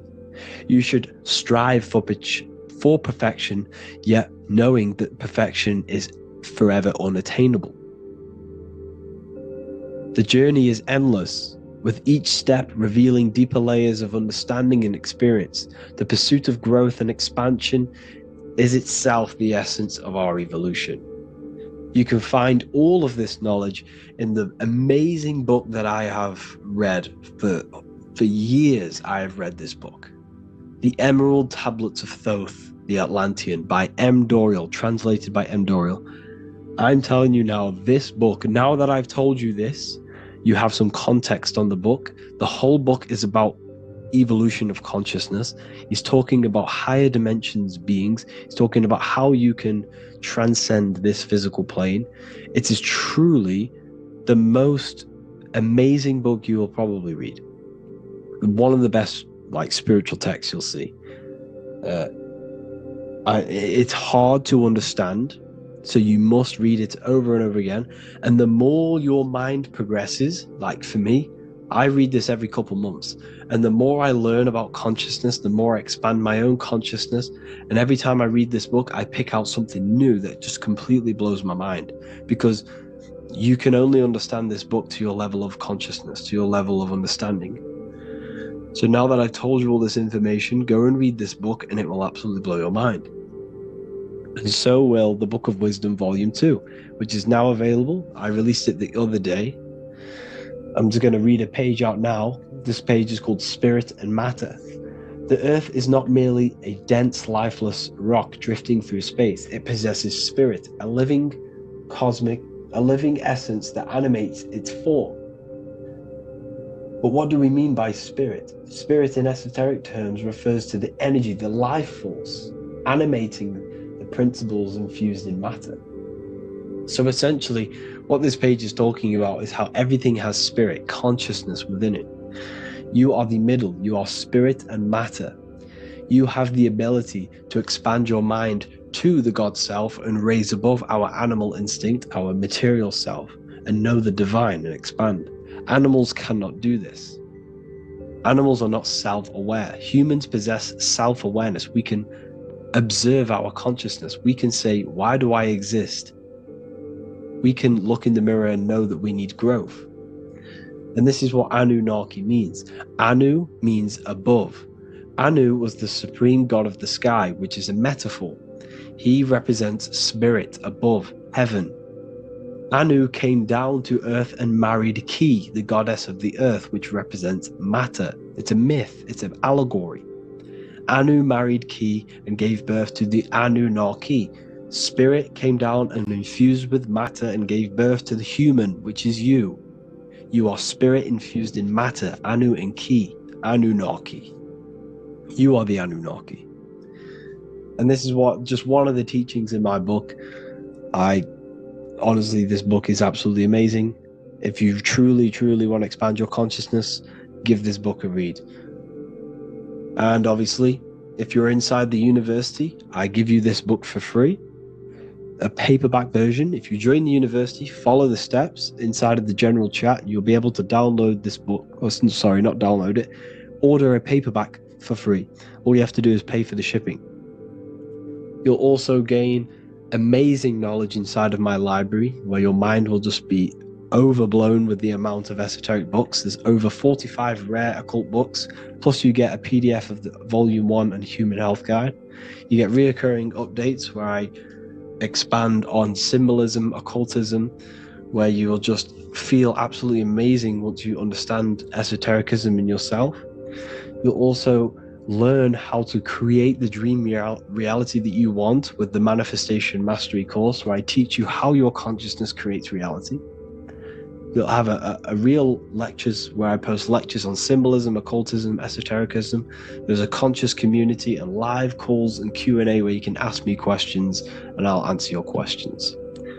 I just want to say thank you to everyone who has joined the university. Thank you for even liking and watching this video.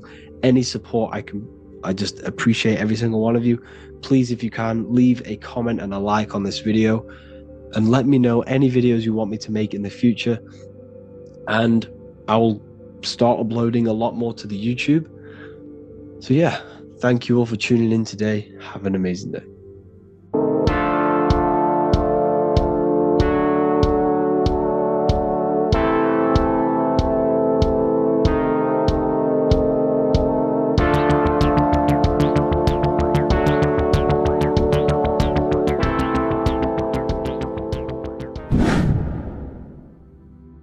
What is good, people? We're back with another video, and today we're talking about the chakras. Let's jump straight into this because I know there's been a lot of requests for this video. So let's jump straight into this. So you have 7 chakras, right? 7 chakras, and these chakras are feeding off your electromagnetic field, known as your aura. This is both positive and a negative pole, male and female, right? This electromagnetic field is made out of electric and magnetism, and together they come as electromagnetic. Now, your chakras, the word chakra just means wheel, spinning wheel, because that's what they are. They are spinning wheels of energy. They do not exist on this physical plane. They exist on the etheric plane. Okay. Now, these energy centers are known to regulate your emotions, and each energy center controls the organs and cells in that particular area of the body. So, for example, your sacral chakra will control the cells and organs of your sexual reproduction area. Okay, the navel chakra or solar plexus will control the digestion in your body. Same with the heart, same with the throat, right? So they are like mini brains for each center of your body. They run along up the spine, but notice the crown chakra exists outside the body. It's just above the head. Now, this process of the chakras is obviously the 7 colors of the rainbow, starting from red, which is the lowest vibrational color, all the way to violet, which is the highest vibrational color. This, like I said, these energy centers are feeding off your electromagnetic field. So if these chakras are unbalanced, they are taking too much energy from your electromagnetic field, making it weaker. Now, this is the North Pole. As you all know, the Earth is flat, and we live inside of a giant torus field, and the North Pole is the Earth's heart chakra. And this is why the aurora borealis, or the northern lights, whatever you want to call them, that's why they are green, and they are being emitted from this center point of the earth, because it's symbolizing the heart chakra, which is green, right? Now, you do work your way up to these. However, this is a torus field. You are a torus field. You have different layers of this torus field, right? And you need to balance all of these chakras, but you can't move up these chakras until you open the one below it. So it's like a stairway. You can't go to your solar plexus without going through your sacral. You see? So you have to work up these. However, you have to work up these and then live from the heart, because the heart is the center of the torus field. It's the balance between male and female poles, positive and negative poles. So you have to balance all of these chakras and then bring them all into one, which is the heart chakra. Now, they exist on the etheric plane. They exist on the etheric plane, and the etheric plane is a layer of the material plane. It's the one higher than the material plane, and then after the etheric plane, it melts into the astral plane. So they exist just between the physical and the astral aspect.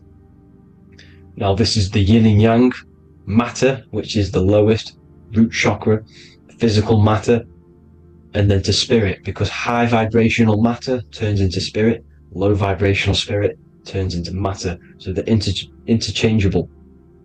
This is the yin and yang. Now, when you see ancient paintings with the halos, you see this is like a toroidal field coming out the top of his head, you see, with a halo. This was symbolizing in the old days, in the ancient days, that they've aligned their chakra, they've reached Christ consciousness, which is God consciousness, right?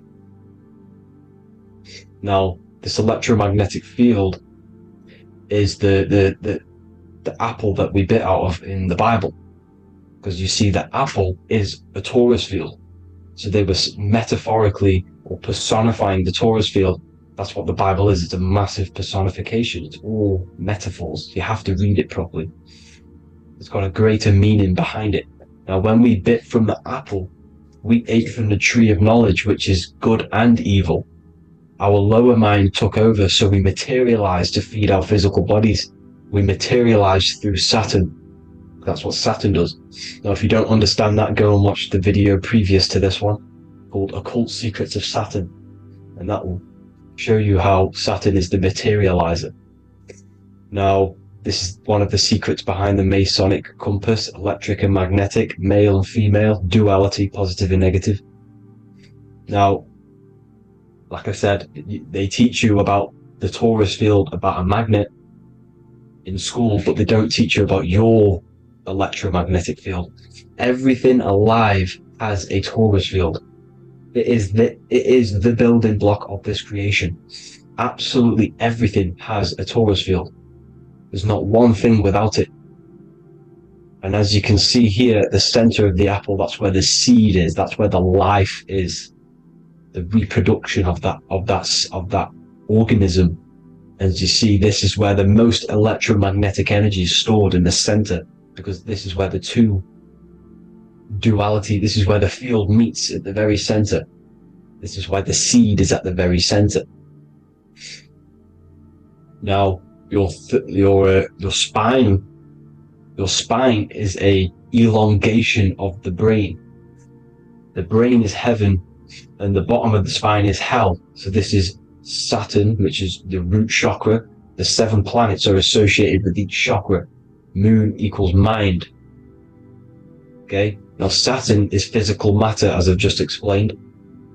This is the lowest vibrational color, and they want you trapped down here, which is your hell state, your animal nature, your physical nature. They want you to identify as the physical body. They don't want you to reach these higher states of consciousness. Okay? Now, in the brain, you have 12 convolutions. Now, this is what they were symbolizing in the Bible with the 12 disciples. And obviously in the Bible, it says the upper room where Jesus met with his disciples. This is heaven, the brain, the higher states of consciousness. Now, this is your North Pole. This is Jacob's ladder. Okay, this is why you have 33 levels of Freemasonry, because it's symbolizing the 33 vertebrae, which are these little things here on the back of your spine. Because once the Kundalini energy from the bottom of your spine rises to the top, this is when you get enlightenment and opens your third eye. Spiritual enlightenment. As you can see here, this is Jacob's ladder. This is the Kundalini symbol, right? And they're even showing you this in the medical symbol. They're putting it in your face. But the serpents are wrapped around the spine. Now, the serpents symbolize how the energy moves around the spine, because it's a torus field, you see? At the center of the torus field, it wraps around the center pole. It wraps around it, and this is how the energy moves up. So they're symbolizing it with the serpents. Okay? Now, every religion has a sacred river. For the Egyptians, it's the River Nile. For Christianity, it's the Jordan River, right? This river is the canal, the energy canal at the center of your spine, all the way leading to heaven, to the Holy Land. This is the chamber which the energy rises up, right? Now, they used to say the gods descended from heaven to man. This is just heaven. This is the mind state. And they said the gods were connected by a rainbow bridge. That's the chakra system, the rainbow bridge. Okay, now the ancients called this place Midgard, Earth, where both evil and good live, right? Midgard. But you can go to heaven, which is a pure mind state, because once you're in heaven, nothing negative can ever bother you. That's completeness, pure Christ consciousness. Now, this is why Jesus dies at 33. He didn't actually die, but it's symbolizing the death of the physical body. Not the death of the physical body, but his consciousness rising above the physical body to, as I said here, matter to spirit. Matter died off and he came spirit consciousness. This is symbolized by the 33 vertebrae, which is obviously the 33 levels of Freemasonry. And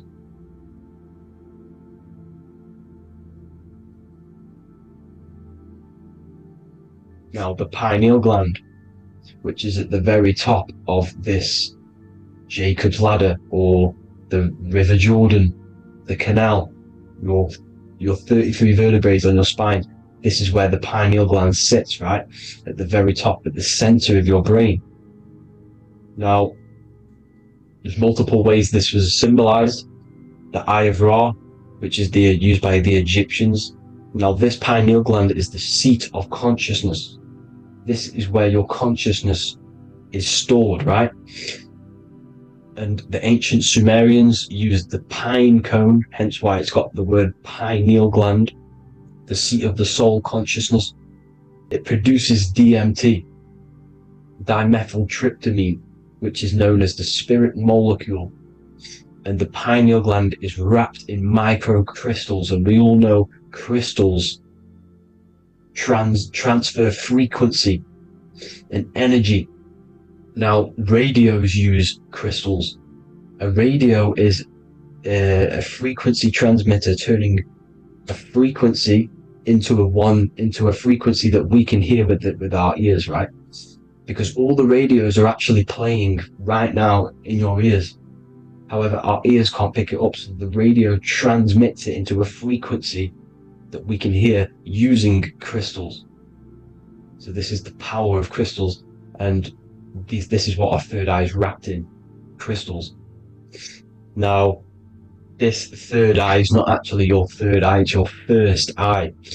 When you're being materialized in your mother's womb, this is the first gland that is produced, and everything's built around it, because it is the consciousness. It is your consciousness. Your consciousness never dies, ever. It's an eternal essence. It lives forever. You never actually die. Only the mortal body dies. Now that's what we call life. Life is abided by time, and time is change, and change is what we call life, because everything's constantly moving and transforming into different things, right? Now let's not get off track. The pine cone is obviously, this is in the Vatican here. The pine cone is symbolized as the pineal gland, pine, and this is the opened pine cone. The opened pine cone means, or symbolizes, the awakened man, the awakened third eye. But the ones here, which the Sumerian gods are holding, these are shut pine cones, symbolizing the unawakened man. But let's not get confused, people. These gods were not gods. They are human beings just like you. They reached Christ consciousness. They are nothing more special than you. They just had the ability to reach Christ consciousness. And obviously their knowledge was far more intelligent than ours, far more advanced than ours. They knew the truth about this reality to the depths. Now, the ancient Hindus had a goddess called Kundalini, which is said that she descended by the means of a ladder or a cord from heaven, which is symbolizing the spinal cord. Now, this is what Hickory Hickory Dock, the mouse went up the clock and came back down. This is all these stories, like Santa as well. Santa comes up and then down the chimney. This is symbolizing the Christ oil. There's an oil which is produced in your pineal gland, right? And this oil travels down the spine. And once it's down on the spine, you must have to raise your consciousness, just like I said with the chakras. You have to raise your consciousness, raise your vibration to heat up this oil and turn it into a gas.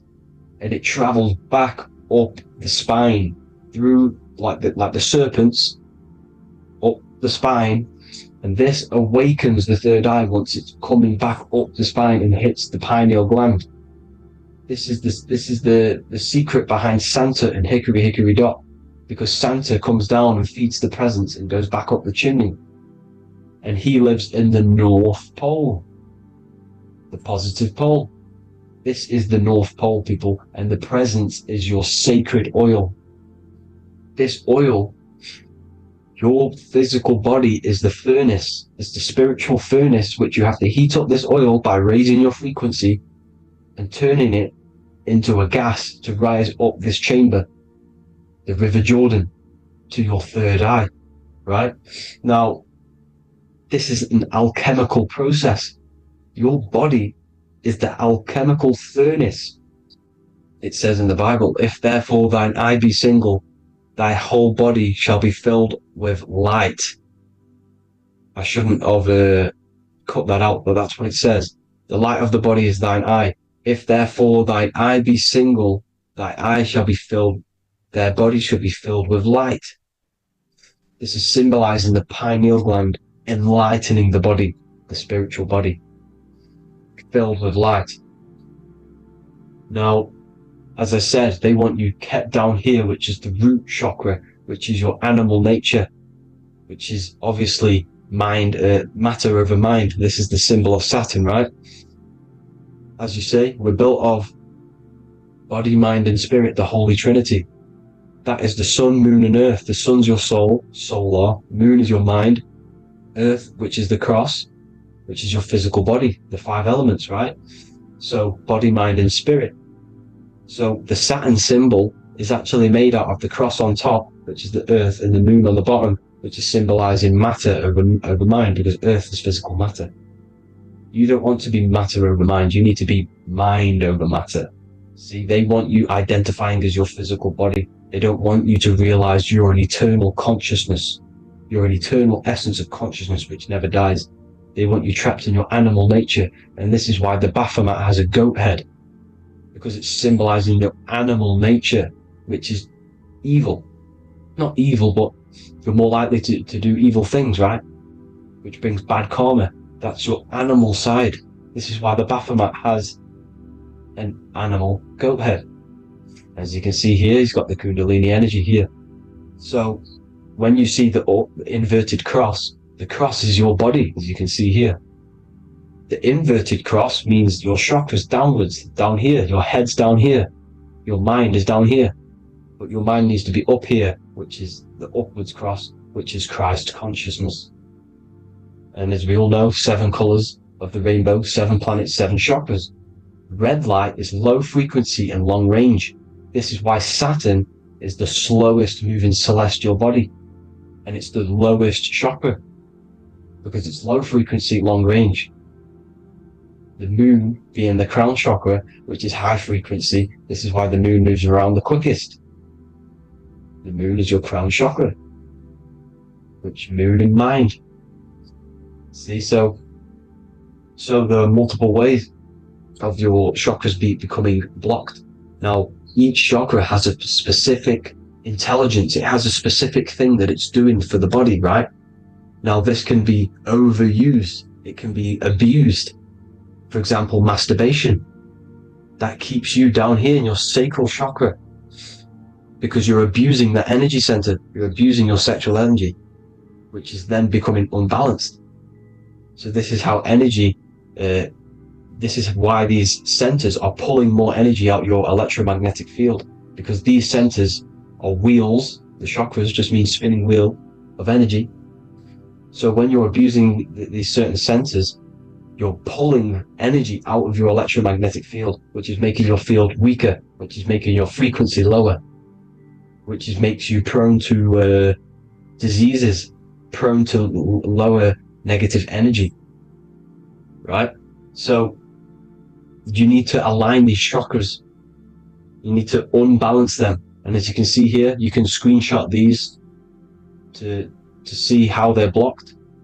I'm not going to go over each one because it'll take me forever, but have a little read yourself. This is why they're blocked. Now, the ancients used to say Aum when they meditated. Now, these are the 7 vowels. There's not 5 vowels, there's actually 7. Now, when they say Aum, they're aligning all their chakras by saying this when meditating. This is where the Aum originated from. Now, emotion is energy in motion. So if you're feeling a certain way, that's the energy you've put in motion. It's a reflection. We live in a mirror reality. Everything's mirrored. Everything's mirrored. As within, so without, as above, so below. Everything's a reflection of some sort. So whatever you're feeling, you're doing something wrong. It's telling you you're doing something wrong from the root cause. Because your energies are the effect. You're feeling the effect of something you've caused. The law of cause and effect. Nothing escapes it. Now, the Jehovah's Witness believe that exactly 144,000 faithful Christians go to heaven or be resurrected, right? This is not true. This is symbolic. 144,000 go to heaven. Now, the petals on the chakras, this is the root chakra, this is the crown chakra. Now, if you add up the first 5 chakras, the petals, add up the petals on the first 5 chakras, you get 48. And then you get to the third eye, which has 2 petals. 48 times 2 equals 96. 96 plus 48, which you got from here, equals 144. The last chakra has 1,000 petals. Times 144 times 1,000, you get 144,000. This is a frequency. This frequency is the frequency of the ascension up your chakras. This frequency is a high frequency, which turns that oil into gas, which rises up the spine, activating your third eye. Right? So this is all the religions are all symbolic for this sacred secret of Christ consciousness. As it says in the Bible, the kingdom of God is within. It's not out there, people. You must look within yourself. You are God. You are a spark of His consciousness. infinite consciousness, right?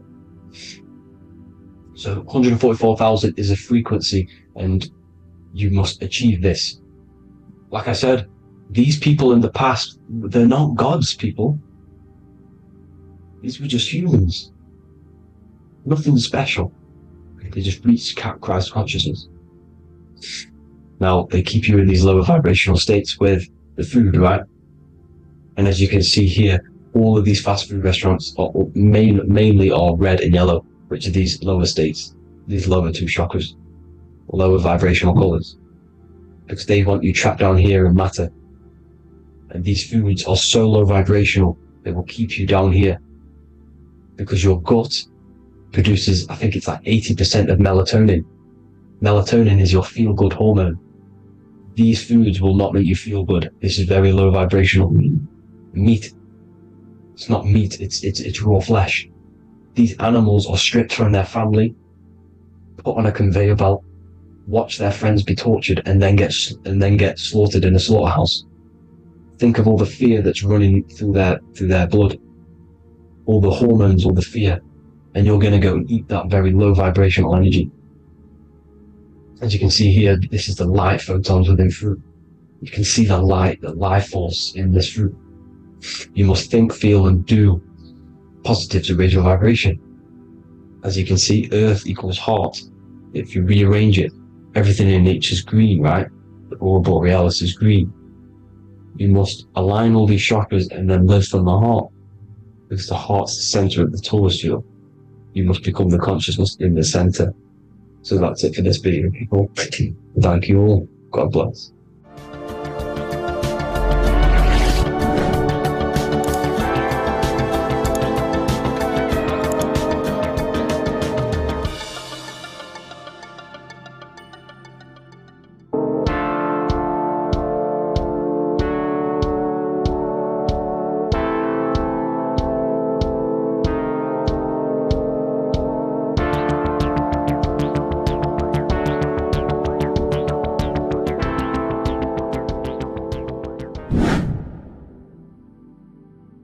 What's good, people? We're back with another video.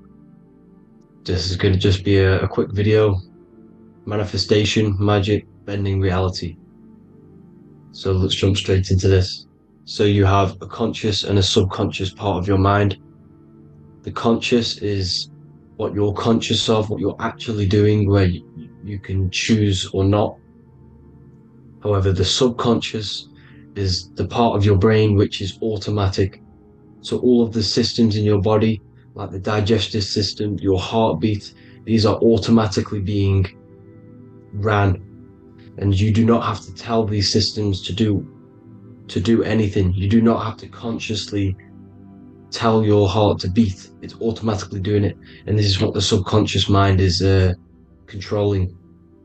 It's like the dark aspect of your brain or your mind. It is the way bigger aspect of your mind. Okay, it controls all the systems in your body. Okay, and this is where all of your programs are. So when you're in it, from your childhood, what you've learned in school, all of these things are being kept in your subconscious. Maybe traumas and stuff like that. So the subconscious is the female aspect, and the conscious is the male aspect, because the male is all about action and doing, and the female is more about creation, creativity, intuition. So you have a right and a left hemisphere of your brain, and these are obviously male and female. The right side of your brain is your female. It's to do with creativity, imagination, intuition, insight. Okay, and this is one of the most important sides of the brain. This side of the brain is the most attacked by the elites, whatever you want to call them. This side is one of the most important, because obviously your intuition is a massive part of reality. And if you don't have intuition, then you lose track of the things around you. You can't consciously feel if things are wrong or right.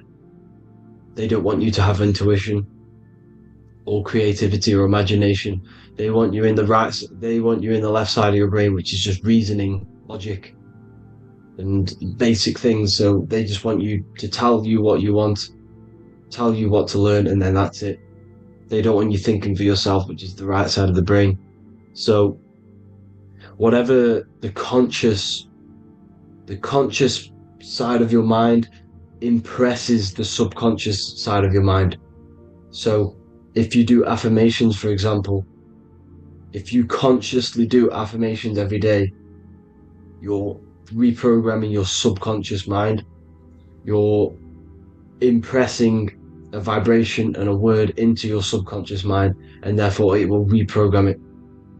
So the male and female aspect are symbolized by the Star of David as well. The male being the upside triangle, the female being the downside, connected all in one, because we both have male and female energy. So every thoughts are electric, which is the male aspect. Emotions are magnetic, which is the female. Each thought creates a wave of vibration in all directions. So think of it like a water drop in a pool, but it going out in every single direction. It's not just flat. And these thoughts have a certain frequency, has a certain vibration. That vibration has a certain frequency. And this affects your aura. Every thought, every emotion directly impacts your aura and the strength of your aura. So if you're angry all the time, your aura in the astral plane will look red. However, if you're happy, it'll be more like blue and green. So it's very important. Your electromagnetic field is created out of your emotions and thoughts, and that affects reality, because you're 60% water, and frequency and vibration create certain patterns and has a certain effect on water. We'll get into that after this slide. So each thought that people are thinking around you, you are actually subconsciously picking up these thoughts, because it's emitting this vibration in all directions. So this is why you can pick up thoughts of other people on the odd occasion. However, when you're more in tune with your intuition, your right side of your brain, you can start to pick up on vibrations, thoughts, and other people's auras. You can pick up on the energy once your third eye is open, and you know whether you should be in that environment or not. This is what we call an atmosphere. When we go into a room and you can feel the tension, if someone's been arguing, for example, this is the atmosphere, this is the vibrations, these are people's auras emitting these certain frequencies and vibrations. Okay, so our aura is contained of multiple layers. Obviously we have the physical body. This is the electromagnetic layer. However, you have the different planes of existence: the spirit, mental, astral, etheric, and then physical. The physical is the lowest plane of existence, and the physical plane is a product of all of the planes above. So the mental impresses on the astral impresses into the etheric, and then the etheric creates the physical object. So the mind is the root cause of reality. The mind is the cause of everything. Your consciousness is pure cause. There's no effect. Everything you see in this reality is the effect. Everything that you experience is the effect, because the root cause was the mind. The decisions you made you experience that certain experience. And that decision was created on the mental plane. And this is just pure thoughts. And thoughts are things. If it exists in your mind, it is a thing. It's a certain frequency. So if you have a certain level of thoughts, if you're thinking positive, for example, you're going to have a strong aura, you're going to have a higher vibration, and that attracts like. Like attracts like when it comes to thoughts and vibrations and electromagnetism. So if you're thinking positive all the time, speaking positive, doing positive, you're then creating a higher vibration, and that's going to attract people on that similar frequency to you. Everything is electromagnetism, frequency and vibration. Everything. You see, so this is why, for example, if I put my hand to a TV screen, if my finger was the same vibration as the TV screen, it would go straight through it. However, the particles in my hand and the particles on the TV screen are two separate vibrations, and this is what causes the friction to stop, and not my finger to go straight through it. So like I said, when you don't feel the vibe of someone, when you don't feel right, you don't really get along with someone, this is a vibration. Your vibrations are not matching, they're not similar, they're two complete different vibrations, and they're not aligning properly. So music has a massive part on this. Music is a massive, massive tool for the elites because music is frequency. And in 1975, the musical instrument are all tuned to 440 hertz. So Spotify, Apple Music, most of the music on YouTube is all set to 440 hertz. And 440 hertz is not divisible by 3, 6, or 9. And when you can't divide a frequency by 3, 6, or 9, it's not a natural frequency. As you can see here, this is 432 hertz. This makes a nice geometric pattern. However, 440 hertz is a distorted pattern. So when you listen to this, this actually shuts off the whole right side of your brain. Like I said at the start, this is the most attacked side of your brain. It's to do with creativity, imagination, intuition. When you listen to 440 hertz, it shuts off the whole right side of your brain. And obviously shutting off all of these forms of your brain. Music is a very, very powerful tool for the elites because it's the only thing which can enter your soul or your ears without consent, your body without consent.